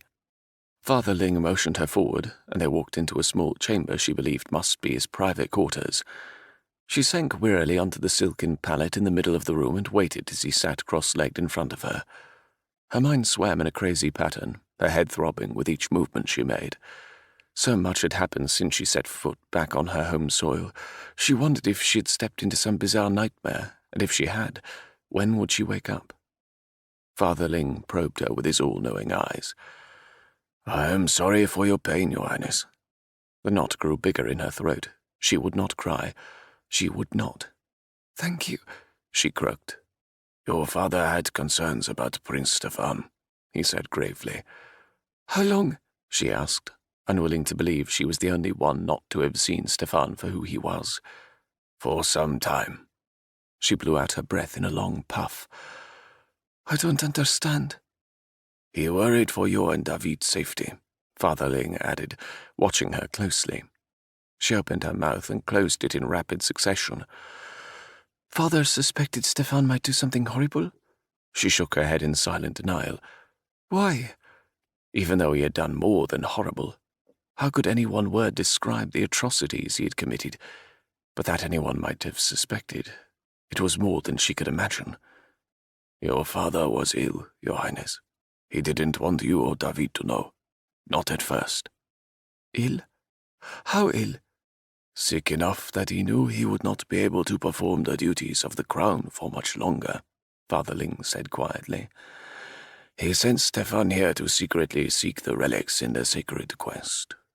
King Fernando's hope was that Stefan would be successful and could succeed him to the throne despite his misgivings." "But I don't understand." "He failed," Father Ling said. "He chose the relics." Isabella stared at the monk in shock. That Stefan had embarked on the quest and failed was more than she could comprehend, but it was all beginning to make sense. What else would make Stefan so desperate? She had thought it insane for him to go to such lengths to procure a crown that would be his anyway. She had never dreamed he had been removed from consideration, which meant that she or David would have been the next ruler behind their father. Stefan, who had spent a lifetime preparing for nothing else than to rule, it must have destroyed him. Your father saw the darkness growing within the young prince, Father Ling said solemnly. the restlessness, the haste to make bad decisions.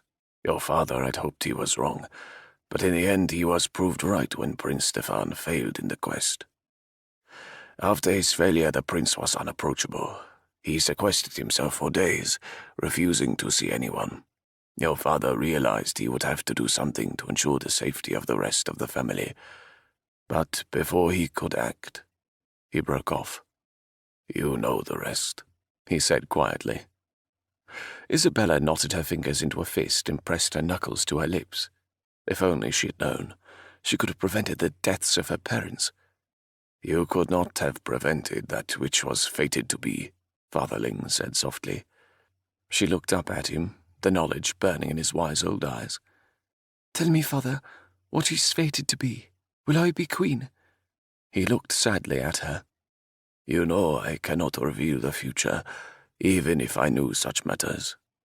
She looked down, sadness, fatigue, despair creeping over her, invading every corner of her soul. What troubles you most, my child? He asked. She flinched as the question intruded on the heart of just what troubled her. Merrick. How did he fit into the equation? She had yet to tell him of her feelings, hadn't finished sorting them out for herself. I love him, Father, she said simply. He is a good man. She raised her eyes to meet his once more. Yes, but is it enough? The monk's expression softened. What is it that you are really asking? She sighed and covered her face with her hands, rubbing her eyes with slow circular movements. I don't know what to do, she said helplessly. I think you do, he said gently. She raised her head and looked questioningly at him. You are who you are, and he is who he is, Father Ling said, an enigmatic expression on his face. You would not want half a man. He would not be happy with half a woman. Her brow furrowed and she pursed her lips in confusion. She was too tired to decipher riddles. A knock sounded at the chamber door and another monk appeared. Father, the captain is here at your request. Ah, good, Father Ling said, nodding his head approvingly. Tell the captain we will join him shortly. He turned back to Isabella. We must hurry if we are to prevent Prince Stefan from taking the throne. His coronation is set for an hour's time. Stefan has already planned his coronation, she demanded, sitting upright on the pallet. Father Ling nodded. That is why I have summoned the captain of the royal guard here. We must act quickly. But he failed the quest, she exclaimed. How can he be crowned if he doesn't produce the relics? Desperation always makes a way, Father Ling replied. He has bent many of the order to his cause. They will vote to rescind the laws regarding succession. Over my dead body, she vowed, launching herself to a standing position. A small smile curved the monk's lips upward. Come then, we have much to discuss with the captain. Simon paced impatiently in the main hall, waiting for Isabella and Father Ling to reappear. He felt completely at odds with himself, a sensation that was foreign. He hadn't suffered such a battery of emotions since learning of his brother's suicide. He didn't regret telling her he loved her, even if it was something she didn't want to hear. But what he thought would free him had instead lain a heavier burden on his heart. He hadn't really considered that she didn't return his feelings, and now that he considered the possibility, the slow burn of disappointment snaked its way through his heart. He looked up as Isabella and Father Ling strode into the room, followed by a man in military uniform. He started toward Isabella but held himself in check. He waited instead for them to gather in the center. Lord Merrick, I apologize for your wait, Father Ling said with a bow of his head. I fear I had rather distressing news for Her Highness, news that she must hear. Simon tensed and looked searchingly at Isabella's strained features. What news had the monk imparted? The pain etched into her brow squeezed incessantly at his entrails. He wanted to reach out and hold her, soothe the worry lines in her face. The monk gestured for the soldier to come forward. Your Highness, this is Captain Lucien Montfort, captain of the Royal Guard. The captain knelt in front of Isabella and laid his sword at her feet. Then he looked up at her and placed a fist over his heart. I am here to serve, Your Highness. Her smile didn't reach her eyes, though she tried valiantly. Simon watched her struggle with her emotions as she reached out to touch the man's shoulder. "Thank you," she said in a wavering voice. Prince Stefan's coronation is set within the hour, Father Ling spoke up. We must stop him. "I must challenge him," Isabella said quietly. Aye, you must, Father Ling said in a solemn voice. Simon stared at them, thoroughly confused by her statement. Challenge him? He didn't like the sound of it. He much preferred a plan that called for them rushing in, pistols firing. Isabella nodded, her mouth set in a firm line. "I would be asking him to prove his claim by fighting me," she said. "Winner takes all. May the righteous prevail." He frowned. No, he didn't like it at all. Sounded positively medieval. And what if you lose? "The idea is that good will overcome evil. Therefore the winner is the one in the right." May the righteous prevail, Father Ling echoed. That's absurd, Simon said in disbelief. Fear threatened to smother him entirely. The idea of Isabella honourably challenging her treacherous brother ran his blood cold. "I don't expect you to understand," she said, recounting words she had said to him on more than one occasion. "Don't," he cut in. "This isn't about me understanding your customs. It's about reality. You can't expect your brother to play by the rules. He won't act honourably. He'll do whatever necessary to remove you as a threat, the only threat to his being crowned king. He's already killed your parents and David. He won't so much as blink over killing you. I'd prefer to kill the bastard myself and get it over with," he added after a pause. "I must do it myself," she said firmly. "No matter how you may want to help, it is something that I must do on my own, even if I die trying." Her words sent chilling fear down his spine. She placed her hand over his and smiled sadly. "I now know how you must have felt when Kirk betrayed you. I cannot ever remember feeling such awful pain as when I learned of Stefan's perfidy. I don't know that it shall ever go away." He squeezed her hand, his chest tightening as he digested what she asked of him. "Asking me to stand idly by while you place your life in jeopardy is to ask me to cut out my own heart. I can do neither." Father Ling placed a hand on Simon's arm. "All will be well, my son. You must have faith." He glanced up at the monk, at the knowledge in his eyes. Then he looked back at Isabella, remembering his earlier words to her, that he had faith in her, had him cursing to himself. He was well and truly caught. He could not protest her choice when he had voiced his faith in her in the caves. "I have faith in you, Isabella," he said in a low voice. He eyed Father Ling, who looked a bit too smug at Simon's proclamation. "Do you have a plan for how we will prevent Stefan's coronation?" "I would hear your thoughts," the monk said evenly. The two men stared at one another for a long moment. The monk was allowing Simon a way to protect Isabella.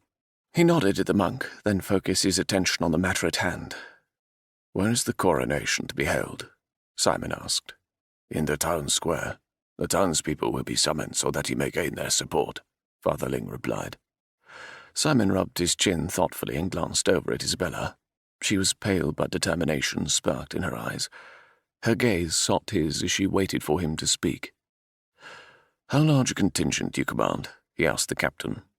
100 men comprise the royal guard. Our only duty is the safety of the royal family." "And how many are loyal to Prince Stefan?" Simon asked. The captain's eyes grew steely.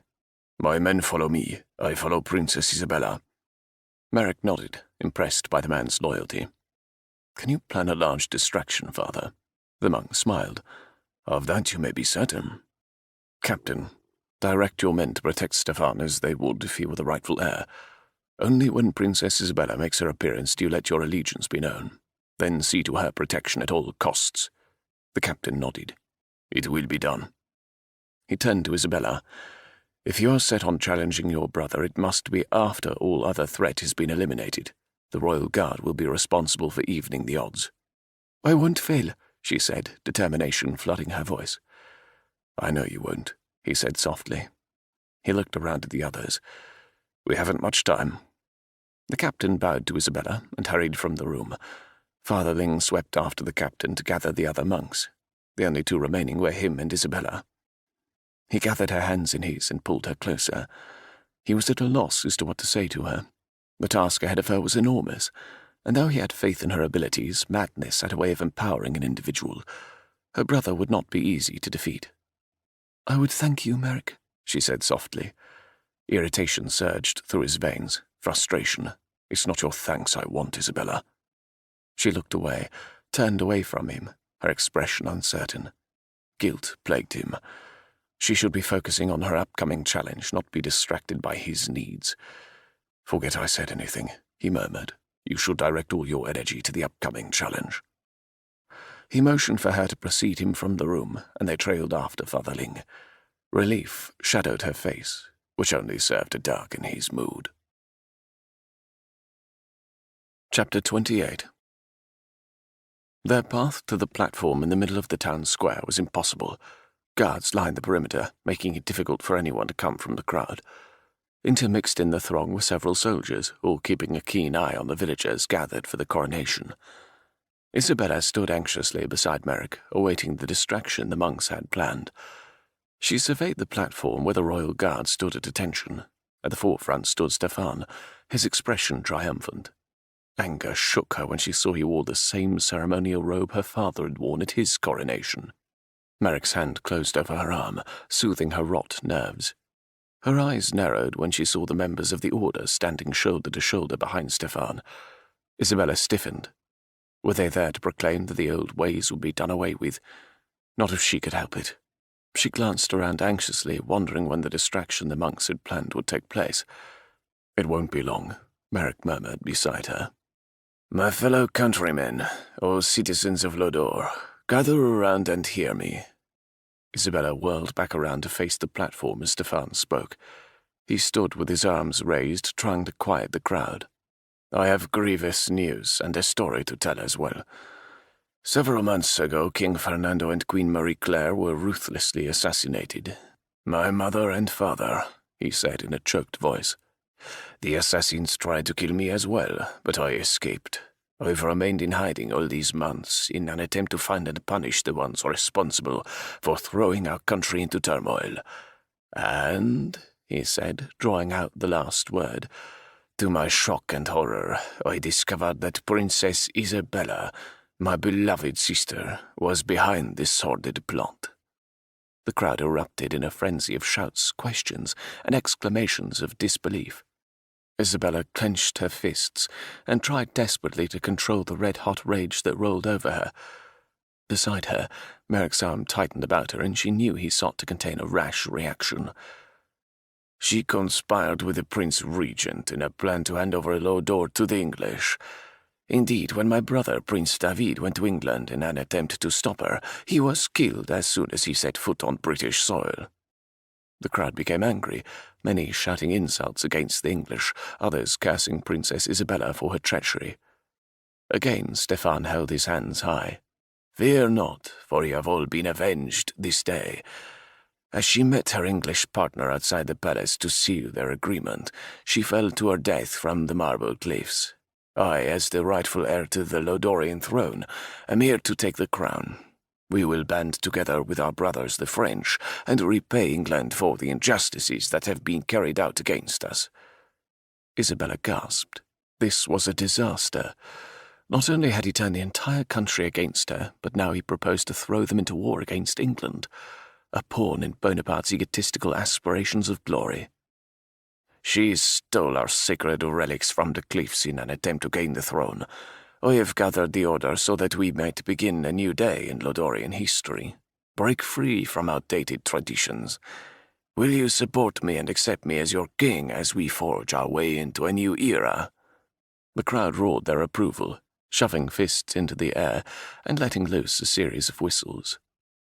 We cannot wait any longer, Isabella hissed. The crowd will never accept my word. No sooner had the words left her lips than an explosion rocked the area. Screams filled the air as people swarmed in all directions. Isabella whirled to see a plume of smoke rising from the far perimeter of the gathering. Merrick grinned. I knew we could count on Father Ling. The soldiers lining the platform leaped into action, pouring back to where the smoke filled the air. Seizing that opportunity, Merrick and Isabella rushed forward, against the tide of people running from the platform. The royal guard stood stoically to the side of Stefan until Merrick put his hands down for Isabella to step on. He launched her up to the platform. The captain shouted an order, and they quickly converged on her, surrounding her with swords drawn. For a moment, a satisfied expression settled on Stefan's face, until the soldiers turned outward, signaling that they were protecting her, not apprehending her. Around them the screams died and the people calmed. Then an excited buzz rose as they recognized their princess. One by one they filtered back to the village centre as if realizing the significance of what was about to occur. "'Tis the princess!" someone shouted. A murmur went up, and the villagers surged even closer. "Seize the traitor!" Stefan shouted. He glanced wildly around, evidently realizing the absurdity of his order. There was no one to apprehend her. An uneasy titter swept through the crowd. Isabella stared serenely at Stefan, her head held high. Beside her, Merrick stood, a menacing barrier between her and anyone who would try to harm her. His presence buoyed her in a way the soldiers surrounding her couldn't. She stepped forward, ducking the swords drawn to protect her. "I challenge you as set forward in the laws of the righteous." Stefan stared disbelievingly at her, then burst into laughter. "You challenge me?" "What are you afraid of?" she asked, her voice carrying over the hushed crowd. "You have made many claims this day. If you are right, God will be on your side and you will prevail." The crowd murmured, a current of approval racing through the villagers. Stefan emitted a harsh laugh. "The old ways are gone. The Order has voted to do away with them." He turned to the crowd. "The truth, though painful, is that my sister murdered our parents and our younger brother." A collective gasp went up from the crowd. Angry murmurs quickly followed, and the villagers pressed closer to the platform. The guards moved forward, once more encompassing Isabella in their fold. Father Ling stepped regally onto the platform and held up his hands for silence. Lodorians were reverent of Father Ling, and now they were wildly curious as to what he would say. They pressed closer still, ignoring the band of soldiers who struggled to return to the platform after investigating the explosion. "Much has been said of betrayal," Father Ling said calmly. "The people of Lodor deserve to know who is just and who is not. Do you refuse Princess Isabella's challenge, Prince Stefan? Do you forego the opportunity to prove your claims?" "Proving my claims is not necessary when the Order knows who the traitor is," Stefan spoke out, his breath coming in rapid bursts. Sweat beaded his forehead, and he rubbed his face nervously. "They have proclaimed the old ways dead. I am the rightful king." "He failed the quest," Isabella announced. "Regardless of what the Order proclaimed, they did so under the direction of a man who's not qualified to rule." "How did you know that?" Stefan choked out, anger wild in his eyes. "You chose wrong," she said calmly. "In the final chamber. That is why you failed the quest. Father was right. A good ruler must also see with his heart, not just his eyes." "It matters not," he hissed. "I will be king." "I issued a challenge," she said. "Do you accept, or do you show the Lodorian people who the true traitor is?" Panic flared in his eyes as he realized he was well and truly caught. If he refused, it would appear that he had something to hide. He would have no choice but to accept. Behind Stefan, the members of the Order exchanged uneasy glances. Doubt clearly registered on their expressions as they witnessed the scene before them. "By what right do you make such a challenge?" Lord Helwedge spoke up. She turned and fixed her stare on the members of the Order assembled. "My right as the true ruler of this country," she said icily. "By what right do you change our laws?" He shifted uncomfortably under her scrutiny, and his gaze flitted over the other members. None of them stepped forward, nor would they meet her stare. "Perhaps we were a bit hasty in our decision," Lord Helwedge said, clearing his throat nervously. Father Ling stepped forward. "The princess has issued a challenge as afforded to her in our laws. Do you seek to deny her?" Lord Helwedge swallowed, then looked over at Stefan. "Do you accept the challenge issued before you?" "You can't condone this," Stefan cried. "You cannot allow her to get away with her treachery." "May the righteous prevail," Lord Helwedge announced, backing away. Stefan turned to her, hatred burning in his eyes. "You will regret making such a foolhardy challenge," he hissed. "Make the circle," Father Ling called out. The members of the Order filed solemnly from their positions at the back of the platform and formed a circle around her and Stefan. From beyond the circle, Merrick fixed her with his gaze, his eyes lending her his strength. She took in a deep breath and nodded at him. She would prevail. Everything rode on her success. Fatherling stepped forward and offered a blessing over her, then faded back from the circle. Stefan's face flushed red at the monk's slight and the message it sent to the observers. They circled one another warily. Isabella thought back to all Fatherling had taught her. She'd been an apt pupil, soaking up the ancient traditions, but the lessons learned had never been more important than at this moment. Stefan struck first, swinging his leg out. She easily blocked it with her hand and quickly struck a blow to his ribs with her foot. Bouncing up on her toes, she danced around him, looking for another opening. He faked left, then straightened, throwing first his left, then his right hand. She jerked her head back, effectively dodging both swings, but his leg arched in a precise kick, catching her in the shoulder. Stumbling back, she moved to the side and resumed her stance. "Out of practice, brother," she taunted. "You kick like a weak woman. Surely you can do better than that." His eyes narrowed and he lashed out in anger, punching his fist toward her face. She caught his wrist with one hand and brought her knee into his gut, using his momentum to carry him forward. He grunted in pain, and she slid her leg down to sweep his feet from underneath him. He landed with a thump on the floor, rolling quickly away from her. Slowly he stood up, rubbing his abdomen. They circled again, each measuring the other. She faked several punches in order to get him to react. When his hands lowered, she threw her palm forward, connecting with his chin. His head snapped back, and he brought the back of his hand up to wipe his mouth. Blood smeared from his lip, and he stared in disbelief at the red trail on his hand. Foregoing any pretense of traditional fighting, he lunged at her with a roar. His arms closed around her, and he drove her to the floor, landing painfully atop her. Her breath left her in one long whoosh. Gasping for air, she jammed her knee up between his legs. He howled in pain and rolled away from her. She scrambled up, using the opportunity to catch her breath. Stefan stood up, his face still drawn in agony. As she closed in to land another blow, he caught her in the face with his fist, sending her reeling back into the men who formed the circle. They caught her before she fell and pushed her back into the ring. Blood ran from her own mouth now, but she didn't bother to wipe it. She exploded in a flurry of action, pushing her brother back as she landed a series of punches and kicks. Pressed against the men, he caught her ankle and yanked her into the air. She landed with a painful thud to the floor, and he jumped down on her, a knife suddenly appearing in his hand. She caught his wrist as he plunged it downward, his intent to drive the knife into her heart. Merrick was right. Stefan would not fight her honorably. He would do whatever necessary to achieve his goal. Sadness pierced her heart in place of the dagger's blade. Her brother, her childhood confidant and protector, a person she had mourned deeply for, would kill her without thought.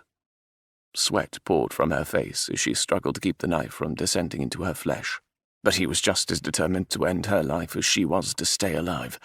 Their eyes connected, and the moment seemed frozen in time. She searched the depths of his ocean-green eyes just like hers, for some semblance of the man she knew, but all that stared back at her was madness. She reared back and slammed her head into his. Pain exploded through her skull, but it had an equally devastating effect on Stefan. The knife clattered to the floor and he rolled away, blood pouring from his eye. Still lying on the floor, she rotated with lightning speed and kicked him in the side of the head. She bounced up, her other foot catching him under the chin on her way up. His body arched, and he flipped over onto his back with the force of her kick. She reached down and grasped the knife, the temptation to end his life so strong she nearly plunged it down into his heart. Putting a tight rein on her emotions, she leaped on him and wedged her forearm under his chin, pressing into his throat so he was unable to draw breath. She held the point of the knife to his chest and straddled his body. "Tell me of your arrangement with the French. Did you enter into a devil's bargain with them to secure Bonaparte's escape?" He attempted a laugh, though the sound gurgled out of his throat. "I entered into no such bargain. His supporters needed money to free him. I supplied it, in return for their help in removing certain members of Lodor's ruling family. What they do afterwards is of no consequence to me." "When is his escape planned?" she demanded. He smiled an evil, triumphant smile. "You are too late." "I should kill you," she whispered, loosening her hold on the knife. "You don't deserve to live." "Then do it," he taunted, sucking in a deep breath as the pressure against his throat was lessened. "End my miserable life. You know you want the throne as badly as I do. Kill me and it will be yours." She shook her head and slowly rose. "I'm not like you. I'm not willing to kill for personal gain." She stepped back, her rage leaving her in one fell swoop. She had dreamed of this moment, of having revenge for the deaths of her parents. So many times she had imagined ending the life of the person responsible. But now, when it was all within her reach, she couldn't bring herself to do it. It would make her no better than Stefan. "I claim victory," she said calmly, "for I could have killed you, but I want you to live with what you have done. I want you to rot in prison. I want your last thoughts before you go to sleep at night to be of the mother and father you killed in order to take something that was not yours." "Kill me," he said, raising his head. "I won't go to prison." "You have no choice," she replied. "Everyone here has heard of your deeds." She dropped the knife at her feet as the royal guard surged forward to apprehend Stefan. Strong arms wrapped around her shoulders, and she looked up to see Merrick standing beside her, his eyes dark with concern. She wiped the blood at her mouth with the back of her hand and let out her pent-up breath in a long, painful sigh. "It's over." "Yes," Merrick said quietly. Father Ling held up his hands once more, and all attention turned to him. He spoke softly, and everyone strained to hear. "I stand before you as witness to Princess Isabella's completion of the requirements to ascend the throne. She journeyed into the caves and returned triumphant. She is truly worthy to be queen and the rightful heir. Her heart is pure, and she is free of the betrayals that have rocked our nation." He turned to face Isabella. "If you would kneel so that I may place the crown on your head, I would offer blessing on your reign and pronounce you Queen of Lodor." She hesitated for a moment, the enormity of the event overwhelming her. She had done it, avenged her mother and father. Hot tears slipped down her cheeks and the crowd blurred before her. Merrick urged her forward, his hand steadying her. On shaky legs she knelt in front of Father Ling and bowed her head. Father Ling turned to address the crowd. "Hear me, people of Lodor. Today the righteous have prevailed. Princess Isabella shall heretofore be called Queen Isabella. Long may she reign." A monk beside him produced a brilliantly cut tiara, and Father Ling gently placed it atop Isabella's head. Then he offered her his hand and helped her rise. He then bowed before her. "I give you Queen Isabella Genevieve Elizabeth Chastaine." The crowd erupted in cheers. "You should remove her to the palace as quickly as possible," Father Ling said to Merrick. Merrick nodded and wrapped a protective arm around her. He led her gently toward the edge of the platform. As they passed Stefan, hatred twisted the features of his face into an ugly mask. In a flurry of movement, he broke away from the soldier who held him and pulled a small pistol from his pants. The world slowed around Isabella. She watched in horror as Stefan raised his gun and pointed it in her and Merrick's direction. A loud crack split the air, and she felt herself falling as Merrick shoved her down. Pain seared her arm, and she heard Merrick curse loudly above her. She gripped her arm and felt something warm and sticky. She pulled her hand away and stared in amazement at her own blood. Another shot sounded, and she turned to see Stefan fall a few feet away, a red stain rapidly spreading on his chest. She struggled to sit up, the pain piercing the haze of confusion surrounding her. "Lie still," Merrick commanded. "No, I must speak to him before he dies," she protested, pushing herself up. Gripping her arm to staunch the flow of blood, she stumbled over to where Stefan lay. His skin was chalky, his face bathed in sweat. Blood poured from the wound in his chest, pooling around him on the platform. He turned glassy eyes to her, so much pain mirrored in their depths. He coughed, his body jerking with the movement. A trickle of blood seeped from the corner of his mouth. "I'm sorry," he whispered. "Don't speak," she said, tears clouding her vision. He coughed again, more blood spilling from his mouth. "If only he had believed in me," he said raggedly, "I would have done anything to please him." She pressed a hand over her mouth to stifle a sob. "Oh, Stefan." He wasn't even surprised when I failed. I saw his eyes." Stefan's voice trailed away. Tears slipped down his cheek to mix with the blood surrounding him. "I hated him for that." Isabella no longer tried to contain the sobs building in her throat. Raw, guttural anguish ripped from her heart as she watched her brother draw his last breath. His chest rose and then stuttered, paused, then fell one last time, never to rise again. His head lolled to the side as he stared out over the crowd with lifeless eyes. With a trembling hand, she reached out and gently shut his eyes. "May God have mercy on you," she whispered. Strong, comforting arms wrapped around her shoulders and pulled her to a standing position. Merrick guided her away from Stefan, but she looked back one last time. "Come, Isabella," Merrick said gently. "You need immediate attention." She allowed herself to be led from the platform and to the royal coach positioned at the edge of the crowd. The villagers parted, bowing as she walked by, but she didn't acknowledge them, so great was her shock, her anguish, her utter heartbreak. Merrick assisted her into the carriage, then slipped in beside her. "It's over now, Isabella. No one can hurt you anymore." She blinked and focused on his beloved face. Hurt? She didn't think she could possibly hurt more than she did at this moment.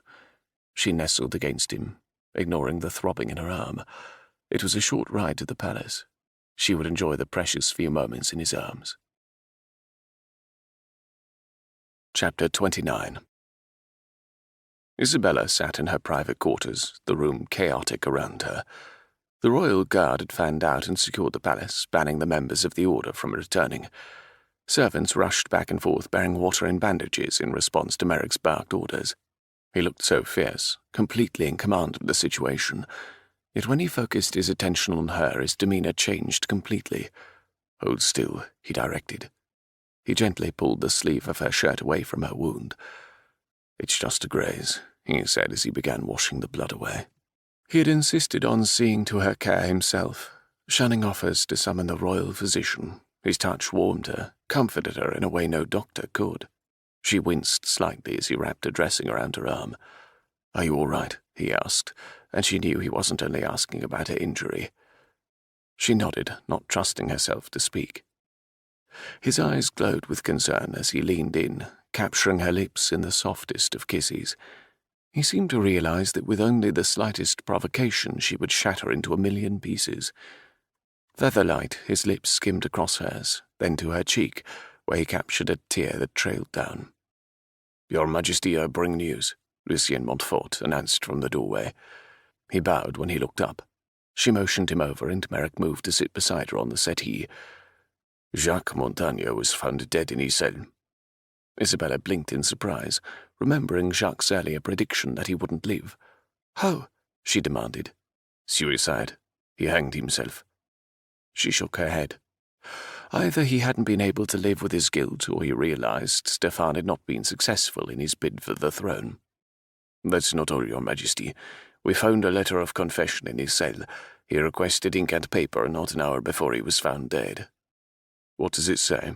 Merrick spoke up. "The plan to free Bonaparte is real. There are detailed plans and dates listed in the letter," the captain replied. "I need that letter," Merrick said grimly. The captain held out the paper and Merrick rose, retrieving it from the captain's outstretched hand.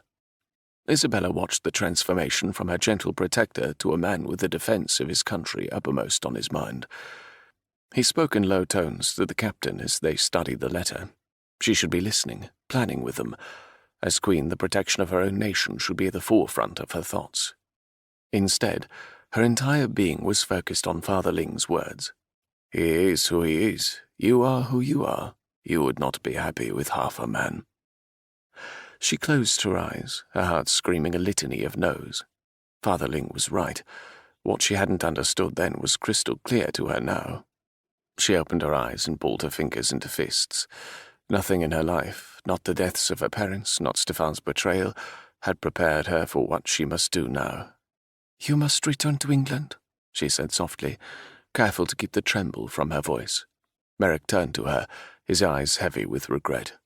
"Yes, Bonaparte's planned escape could spell disaster for England, for France if it is not prevented. I must carry what I know to the regent, to Castlereagh." She nodded, too afraid to betray herself by speaking. "But I shall return, Isabella." He stared at her, determination rigidly set into his features. She knew he spoke the truth. He would not lie to her, betray her, which made it all the more difficult for her to lie to him. She could not allow him to give up what made him who he was, even for her. Everything she most admired about him would be forfeit. How long would they exist before he regretted his decision to leave England? to give up his life's pursuit. Half a man. No, she couldn't accept anything less than his entire being, and half of him would always belong to England. "No," she said. Simon stared at her, sure he hadn't heard correctly, but the painful thudding in his chest told him he had. "You don't want me to return." He said it, not as a question, but as a statement. She looked away, then drew herself up firmly and faced him again. "Your duty is to England as my duty is to Lodore. Neither of us can compromise that aim. We can never be," she said quietly. He struggled with the magnitude of what she was saying. Until a few moments ago he hadn't known himself that he was capable of giving up everything that he was to be with someone he loved. But when faced with the prospect of leaving her, he only knew he must return. He could not be without her, whatever that entailed. "Look at me, Isabella. Look at me," he said when her gaze fluttered briefly over his face. "Look me in the eye and tell me you don't want me, want us, that you don't love me." She had never returned his sentiment. He looked away when he confirmed his declaration. He had to know. Was he so horribly wrong? Had he thought he finally realized the true depth and scope of loving another person only to realize how very mistaken he was? She pressed her lips firmly together, then took a deep breath. "I don't love you, Merrick." And there it was, his worst fear realized. All the air left his lungs as if someone had punched him in the stomach. Old hurts came rushing in from the past. Not good enough, not worthy. "I admit I hold a certain amount of affection for you," she stammered when he said nothing. "And Lodore owes you a large debt of gratitude." "Stop," he bit out, holding a hand up. "Save your gratitude. I don't want it. I've heard all I need to hear." He searched her face for some sign that he was wrong, that he was in the midst of a terrible nightmare. Her usually vibrant, oceanic eyes stared dully at him, something remarkably like sympathy reflected in them. God, what a fool he was. She pitied him. "If it pleases you, Your Majesty, I would like to procure immediate passage back to England." He spoke stiffly, formally, as if they had never spent an entire night loving, as if he weren't speaking to the woman who comprised the other half of his soul. "Captain Montfort will see to it at once," she said, her voice barely recognizable through his haze of anguish. His father, his brother, Kirk. None of them mattered. Their betrayals, their disappointments paled in comparison to this. He turned, no longer able to look at her. With measured steps he slowly walked away, out of her chambers, down the hall, out of the palace, out of her life. Chapter 30. London, England, October 1815. It was over. Bonaparte had been recaptured, the fighting was finished, England was safe again. For the moment, until the next mad scheme, until one country sought to dominate another. For how long such peace would last was anyone's guess. There were always plots to circumvent, assassinations to prevent, and information to gather, investigations to lead. It was a never-ending cycle, and he was so damn tired. Simon stood outside his London address, staring at the empty townhouse he called home. "Is there anything further, your lordship?" the driver of the hack called down to Simon. Startled into action, Simon bent down to collect his bags. He nodded at the driver and started up the walk toward his door. He glanced skyward. It would rain soon, ushering in brisker autumn air. As he stepped inside, he dropped his bags in the foyer and shrugged from his overcoat. Timmins bustled in, a welcoming smile on his face. "Welcome home, my lord." He bent to take Simon's bags and hurried up the stairs, leaving Simon standing alone once more. Simon walked into his study, satisfied to see a fire burning in the hearth. He poured a drink and stood in front of the flames to rid himself of the chill that had seeped into his bones. He felt no joy to be home again, just overwhelming fatigue. He hadn't felt joy since his last day on Lodorian soil. Isabella. A fresh wave of pain assaulted him, and he flinched as he heard her words all over again. "I don't love you." How could he have been so wrong? It was a question he had asked himself 100 times in the months since walking away from her. Tormenting himself did no good. Isabella didn't need him. She had a country to rule. Any worth he'd held for her quickly dissipated once her objective had been achieved.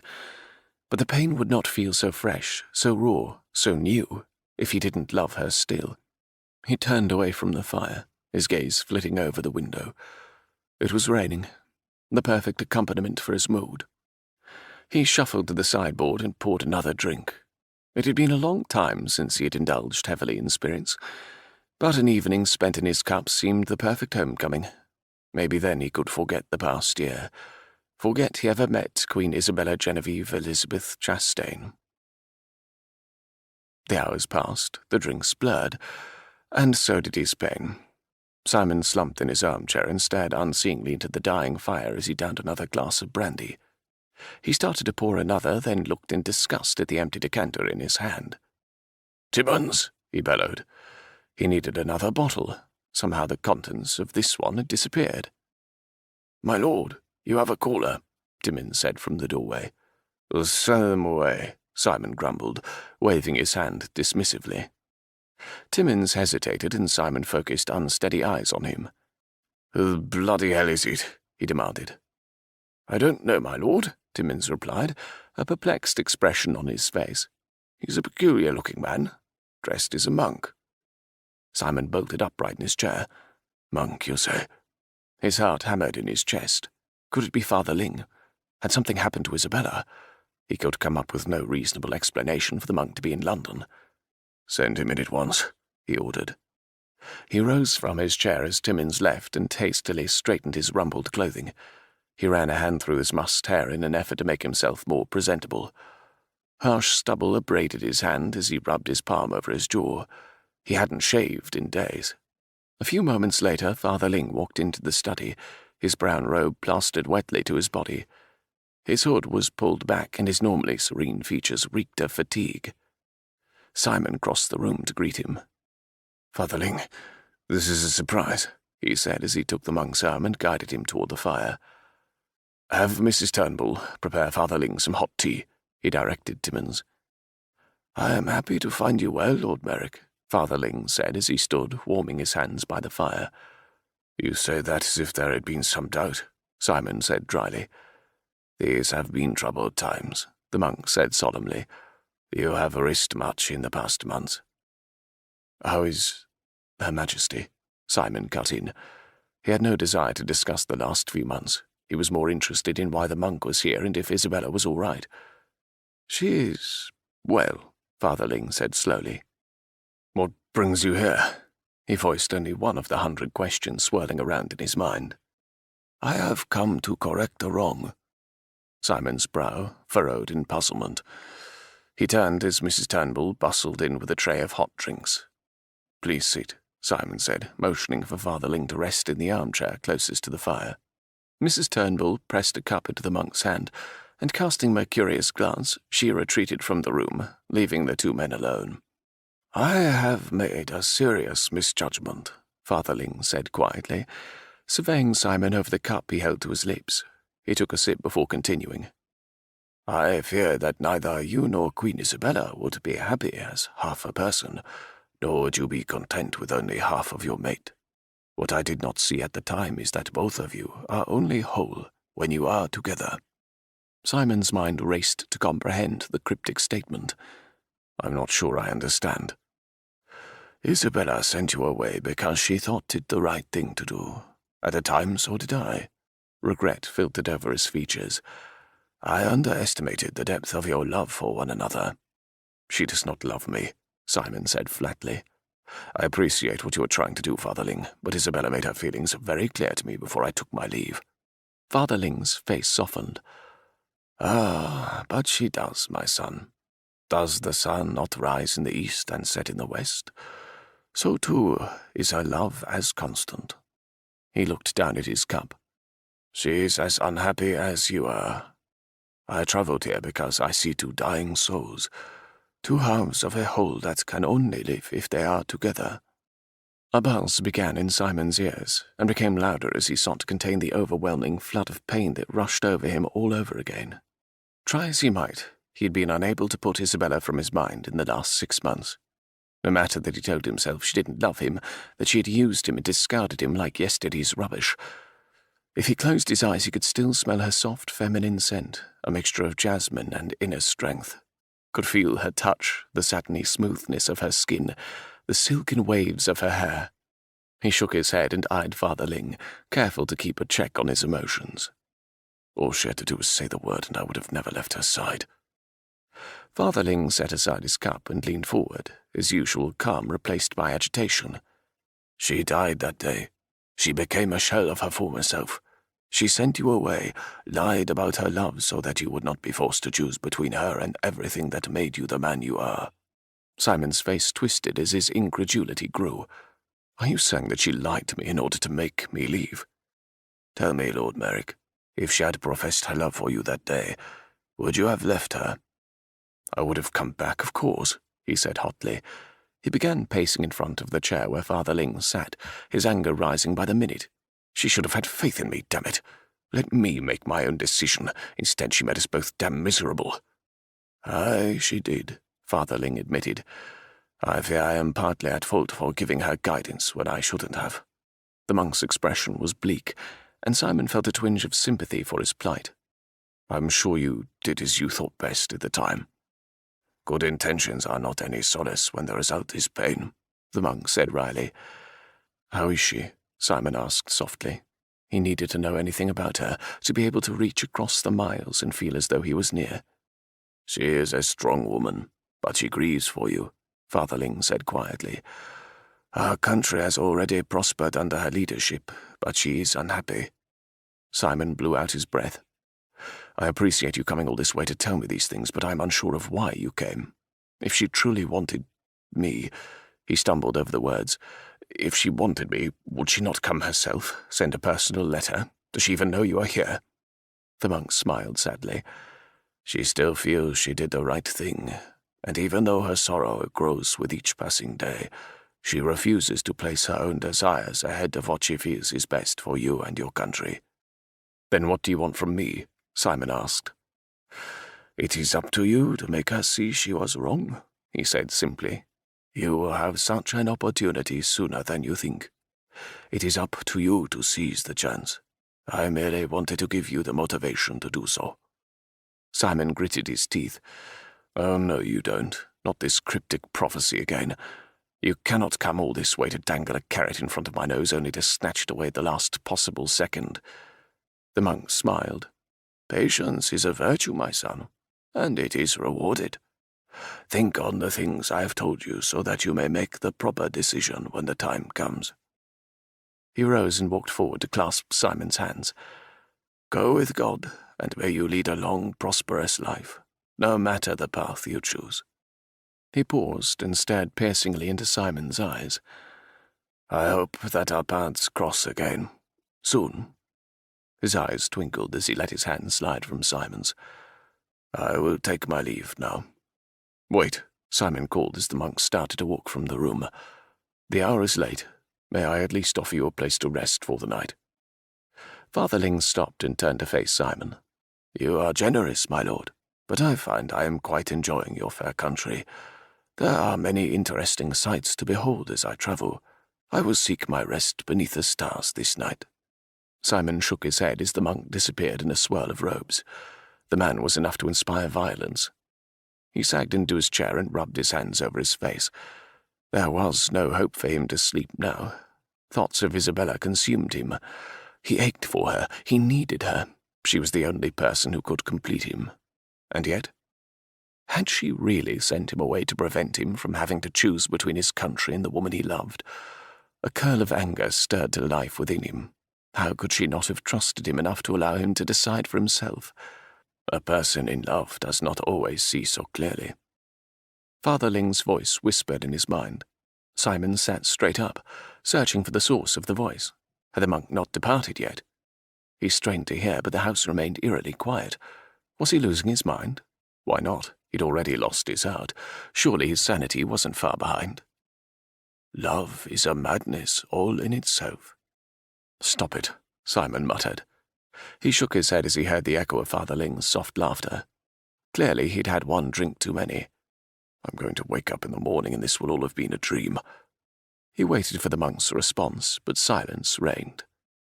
He rubbed his eyes in disgust, angry that he had allowed himself to believe even for a second.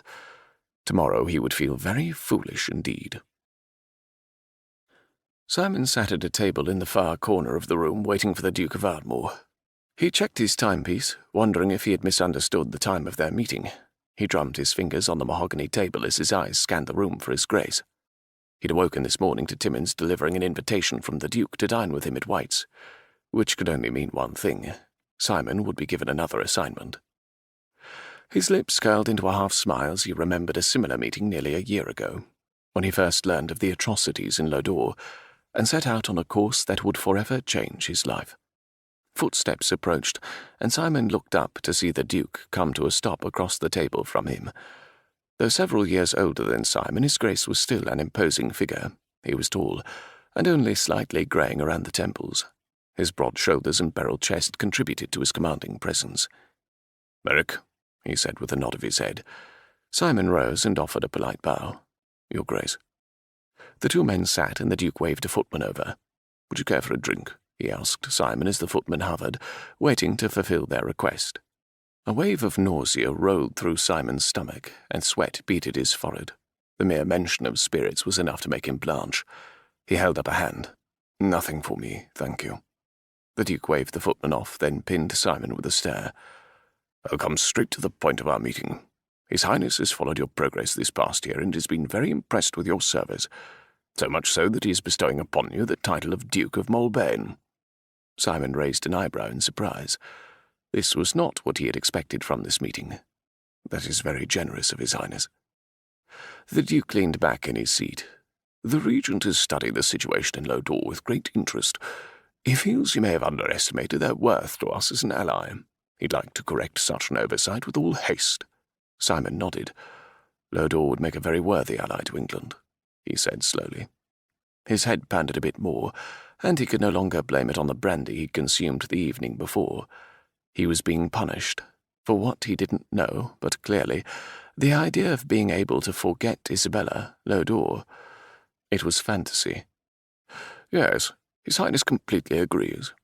It is why he wants to suggest a political union of sorts, a marriage between our countries, if you will." Simon's head snapped up, and the knot grew in his stomach.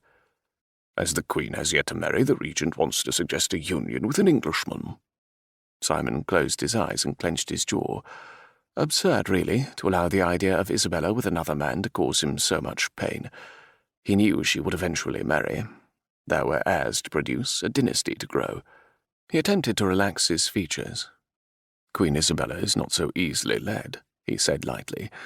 "I rather doubt she will be persuaded to marry someone of the Regent's choosing." The Duke nodded. "The Regent has heard of the Queen's reputation. A very strong woman indeed. Extraordinary. But it can't hurt to ask, can it?" Simon slowly shook his head. The Duke smiled. "Splendid. I knew you would agree." Simon arched his brow. "Agree?" "Indeed. The Regent wants to suggest a marriage between Queen Isabella of Lodore and the Duke of Mulbane." His eyes twinkled merrily as he studied Simon. "Marry Isabella?" He stared at the Duke in stunned disbelief. "I can see I caught you quite by surprise." Simon continued to stare, his ability to form a coherent thought all but gone. Father Ling. Now his visit made sense. The crafty old monk. How had he known? Simon shook his head. No sense even asking such an absurd question. He focused his attention back on Ardmore. "I am honoured by His Highness's regard, but if I were to marry the Queen of Lodore, I would be expected to swear allegiance to Lodore, serve her and not England." The Duke smiled. "You have served England well these past years. Indeed, she has had no more faithful steward. His Highness has complete confidence that your marriage to Her Majesty would benefit England, and that you would continue to serve our interests with your presence there." He leaned forward, his expression becoming serious. "You're miserable, Merrick. It's time to address your own needs. That's why I suggested to His Highness, that is, His Highness suggested this marriage," he corrected in mid-sentence. Understanding dawned. "You petitioned His Highness for the marriage." The Duke shifted in his seat, then fixed Simon with his stare. "I did." "Am I so transparent?" Simon asked with a forced laugh. "When you returned from Lodore, I knew something was wrong," the Duke said quietly. You weren't the same man as before. Much of it was to do with Kirkland's betrayal, I know. You counted him as a brother, but there was something else. I didn't want you to travel to the continent. In fact, had we not had such a pressing need for your services, I would have grounded you immediately and sent you packing to your estate. Simon sat in silence and looked down at the table. What could he say? He was receiving the blessing of his monarch to wed the queen of another country, all but commanded to do so. A woman he loved, who might just love him despite her statements to the contrary. After so many months of desolation, the unfamiliar flicker of hope was tapping a steady rhythm in his chest. Dare he take a chance that Father Ling was right? He rubbed a hand through his hair, unsure of what to say, what to decide. I can see this has come as a shock, the Duke murmured. I was led to believe that you held some affection for Her Majesty, and that she returned it to some degree. Was I wrong to pursue the angle of a political marriage? Simon stared intently at the Duke, wondering just how he'd come by his information. No, he finally said. You weren't wrong. I do love her, he finished awkwardly. Then what are you waiting for? The Duke asked with an arched eyebrow. His Highness won't extend the offer for long. He was quite cross at the prospect of losing one of his best agents, but the idea of gaining an ally overwhelmed any protest he had. What was he waiting for? He had just been handed the chance to marry the woman he loved beyond measure without proving himself disloyal to the country he had served for the last 8 years. If Father Ling was right, and Isabella really loved him. But was he right? Simon shook his head and curled his fingers into a fist. What say you, Merrick? Or should I say Mulbane? Are you prepared to do one last good for England? Chapter 31. Lodore, October 1815. Your Majesty, an English contingent has just arrived and awaits an audience with you. Isabella turned in surprise as her secretary made the announcement. She frowned. She expected no such visitor. "Who leads this contingent?" she asked. His Grace the Duke of Mulbane. Isabella turned back to her view from her private balcony, disappointment heavy in her heart. "Inform His Grace that I will receive him shortly. See that he has refreshment and place him in my private sitting room." Yes, Your Majesty. Isabella listened as her secretary quit the room, then expelled a long sigh. Time had not lessened the pain of losing Merrick. She still felt it as keenly as if it were yesterday. But what nearly destroyed her was the look of anguish in his eyes as she said those damning words. "I don't love you." If only she could take them back, wipe away the past 6 months. Instead, she'd only added to the long list of betrayals in his life. What could England want? She muttered crossly. They already had what she most desired.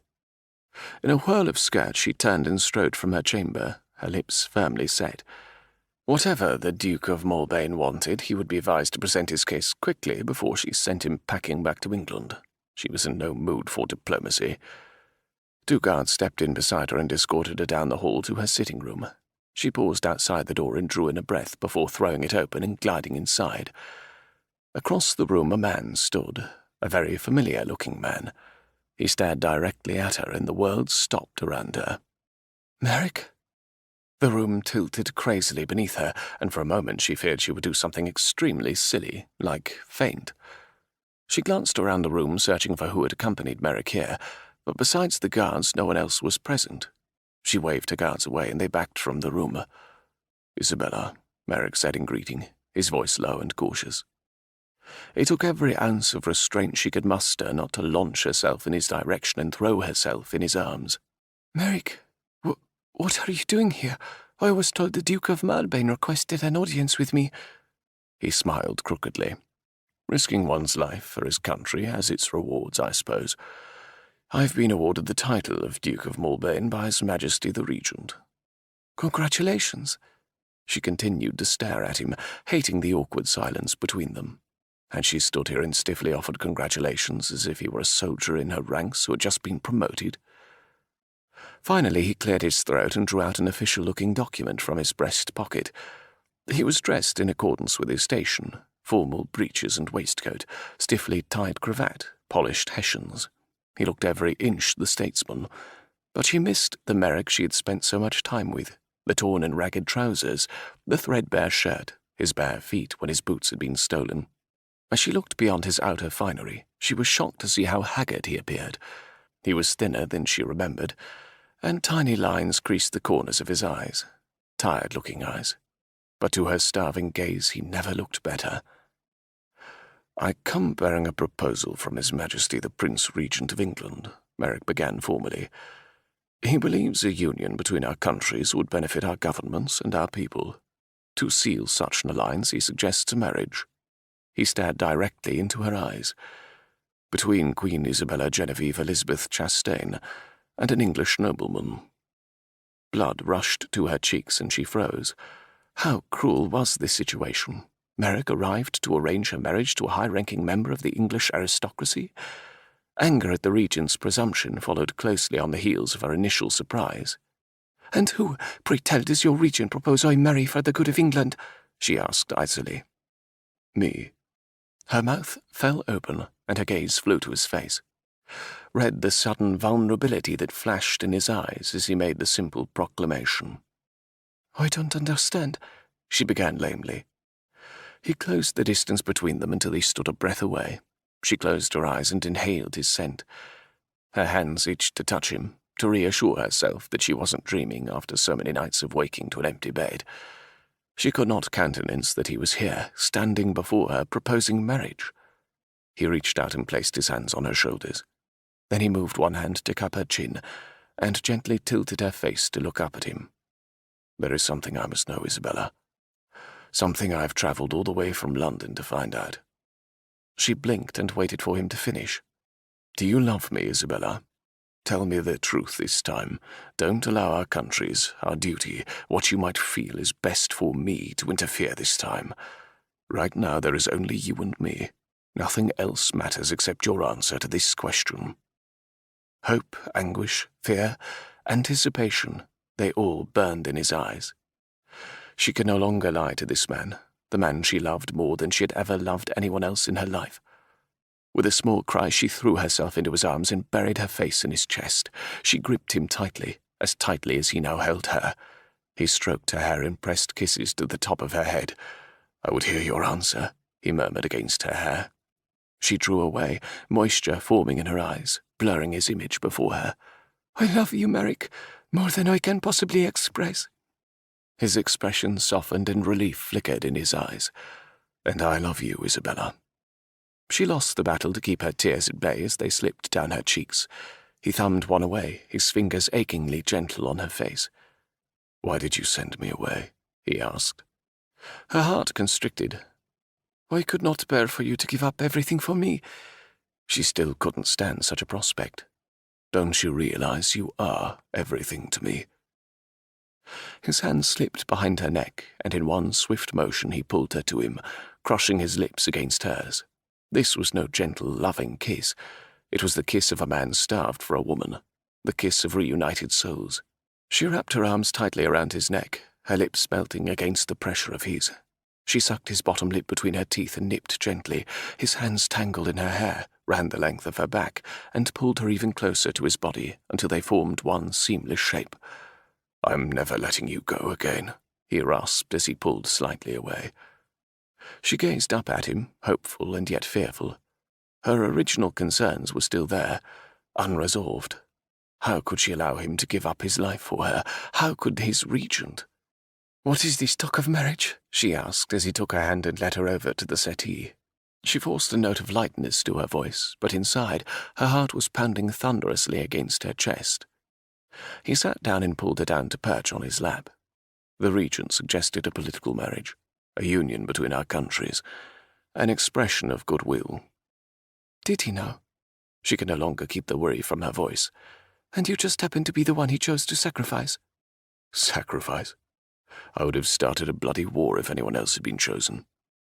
He stared at her, his gaze reaching into her innermost sanctum, delving deeply, uncovering her fears.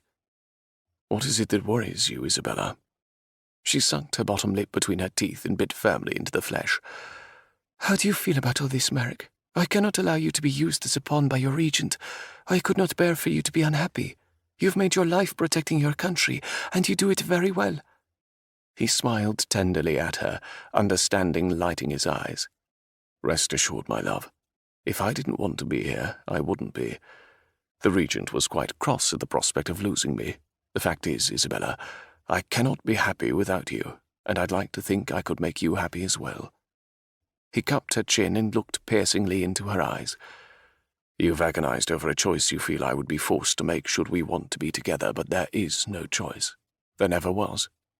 From the moment I realized I loved you, there was no other choice for me but to do everything in my power to be with you." She swallowed against the emotion knotting her throat. Unable to call back her tears, they slipped once more down her cheeks. Never had she imagined hearing such powerful words that sent a shaft of joy streaking through her heart. It had been too long since she had felt anything beyond despair, and here the man who meant everything to her sat telling her things she hadn't dared hope to hear. "Will you marry me, Isabella?" He looked intently at her, the full force of his love evident in every nuance of his demeanour. Her heart flooded at his question. The tears ran faster down her face. "Yes," she said in a voice barely above a whisper. She reached out with a shaking hand to cup his cheek. "Oh, yes." She grinned broadly, her heart lighter than it had been in months. He smiled and turned his mouth into her hand to kiss her palm. "That is the most wonderful word I have ever heard in my life." She closed her eyes and laid her head on his shoulder. "I am sorry I hurt you, Merrick. I will never do so again. I will spend the rest of my life making you happy. I swear it." He wrapped his arms solidly around her, holding her tightly, as if afraid to let go. "We will make each other happy, my love, and we will tell our children our story so they may tell their children." She picked her head up and pressed her forehead to his, so that they were eye to eye. She smiled the smile of a woman replete with the knowledge she had found happiness. "Our future will be wondrous, and our children will never tire of hearing how their mother and father fought their way over 2 countries in order to fulfill their destinies. I have much to thank Father Ling for when he returns from England," he said as he stole another kiss from the corner of her lips. She pulled away, looking at him in confusion. "What on earth are you talking about? Father Ling hasn't left Lodore in over 40 years. He is quite adamant that he will never leave until he returns to his resting place in the east." Merrick blinked, then narrowed his gaze. "Never left Lodore? Are you certain?" "Quite certain. He has been here every morning for prayer and meditation. Afterwards we breakfast in the garden." She cocked her head and glanced sideways at him. "Why would you ask such a question?" "No reason," he muttered, running a hand through his hair. "I obviously drank some tainted brandy." She smiled and framed his face in her hands, then she bent to kiss him once more. "I will make certain we stock only the finest spirits from now on." Outside the palace, down the mountain, in the village of Bourgui, Father Ling stood staring up at the castle nestled in the bosom of Soleil Mountain. His robe swirled in the breeze, and an uncharacteristic smile lit his face. He gazed skyward and nodded slowly. "Your daughter has made a sound choice, old friend. Lodore will flourish once again." A distant echo sounded, and the villagers who milled about stopped and strained to hear. They shrugged and went about their work, but many would later swear they heard King Fernando's deep laughter ring out over the valley. This concludes Her Majesty My Love by Maya Banks, narrated by Tim Campbell. Copyright 2017 by Sharon Long. This unabridged audiobook is published by arrangement with Maya Banks, care of the Wayland Agency Limited, and was produced in the year 2019 by Tantor Media Incorporated, a division of Recorded Books, which holds the copyright thereto. Please visit tantor.com for more information on our growing library of unabridged audiobooks. Audible hopes you have enjoyed this program.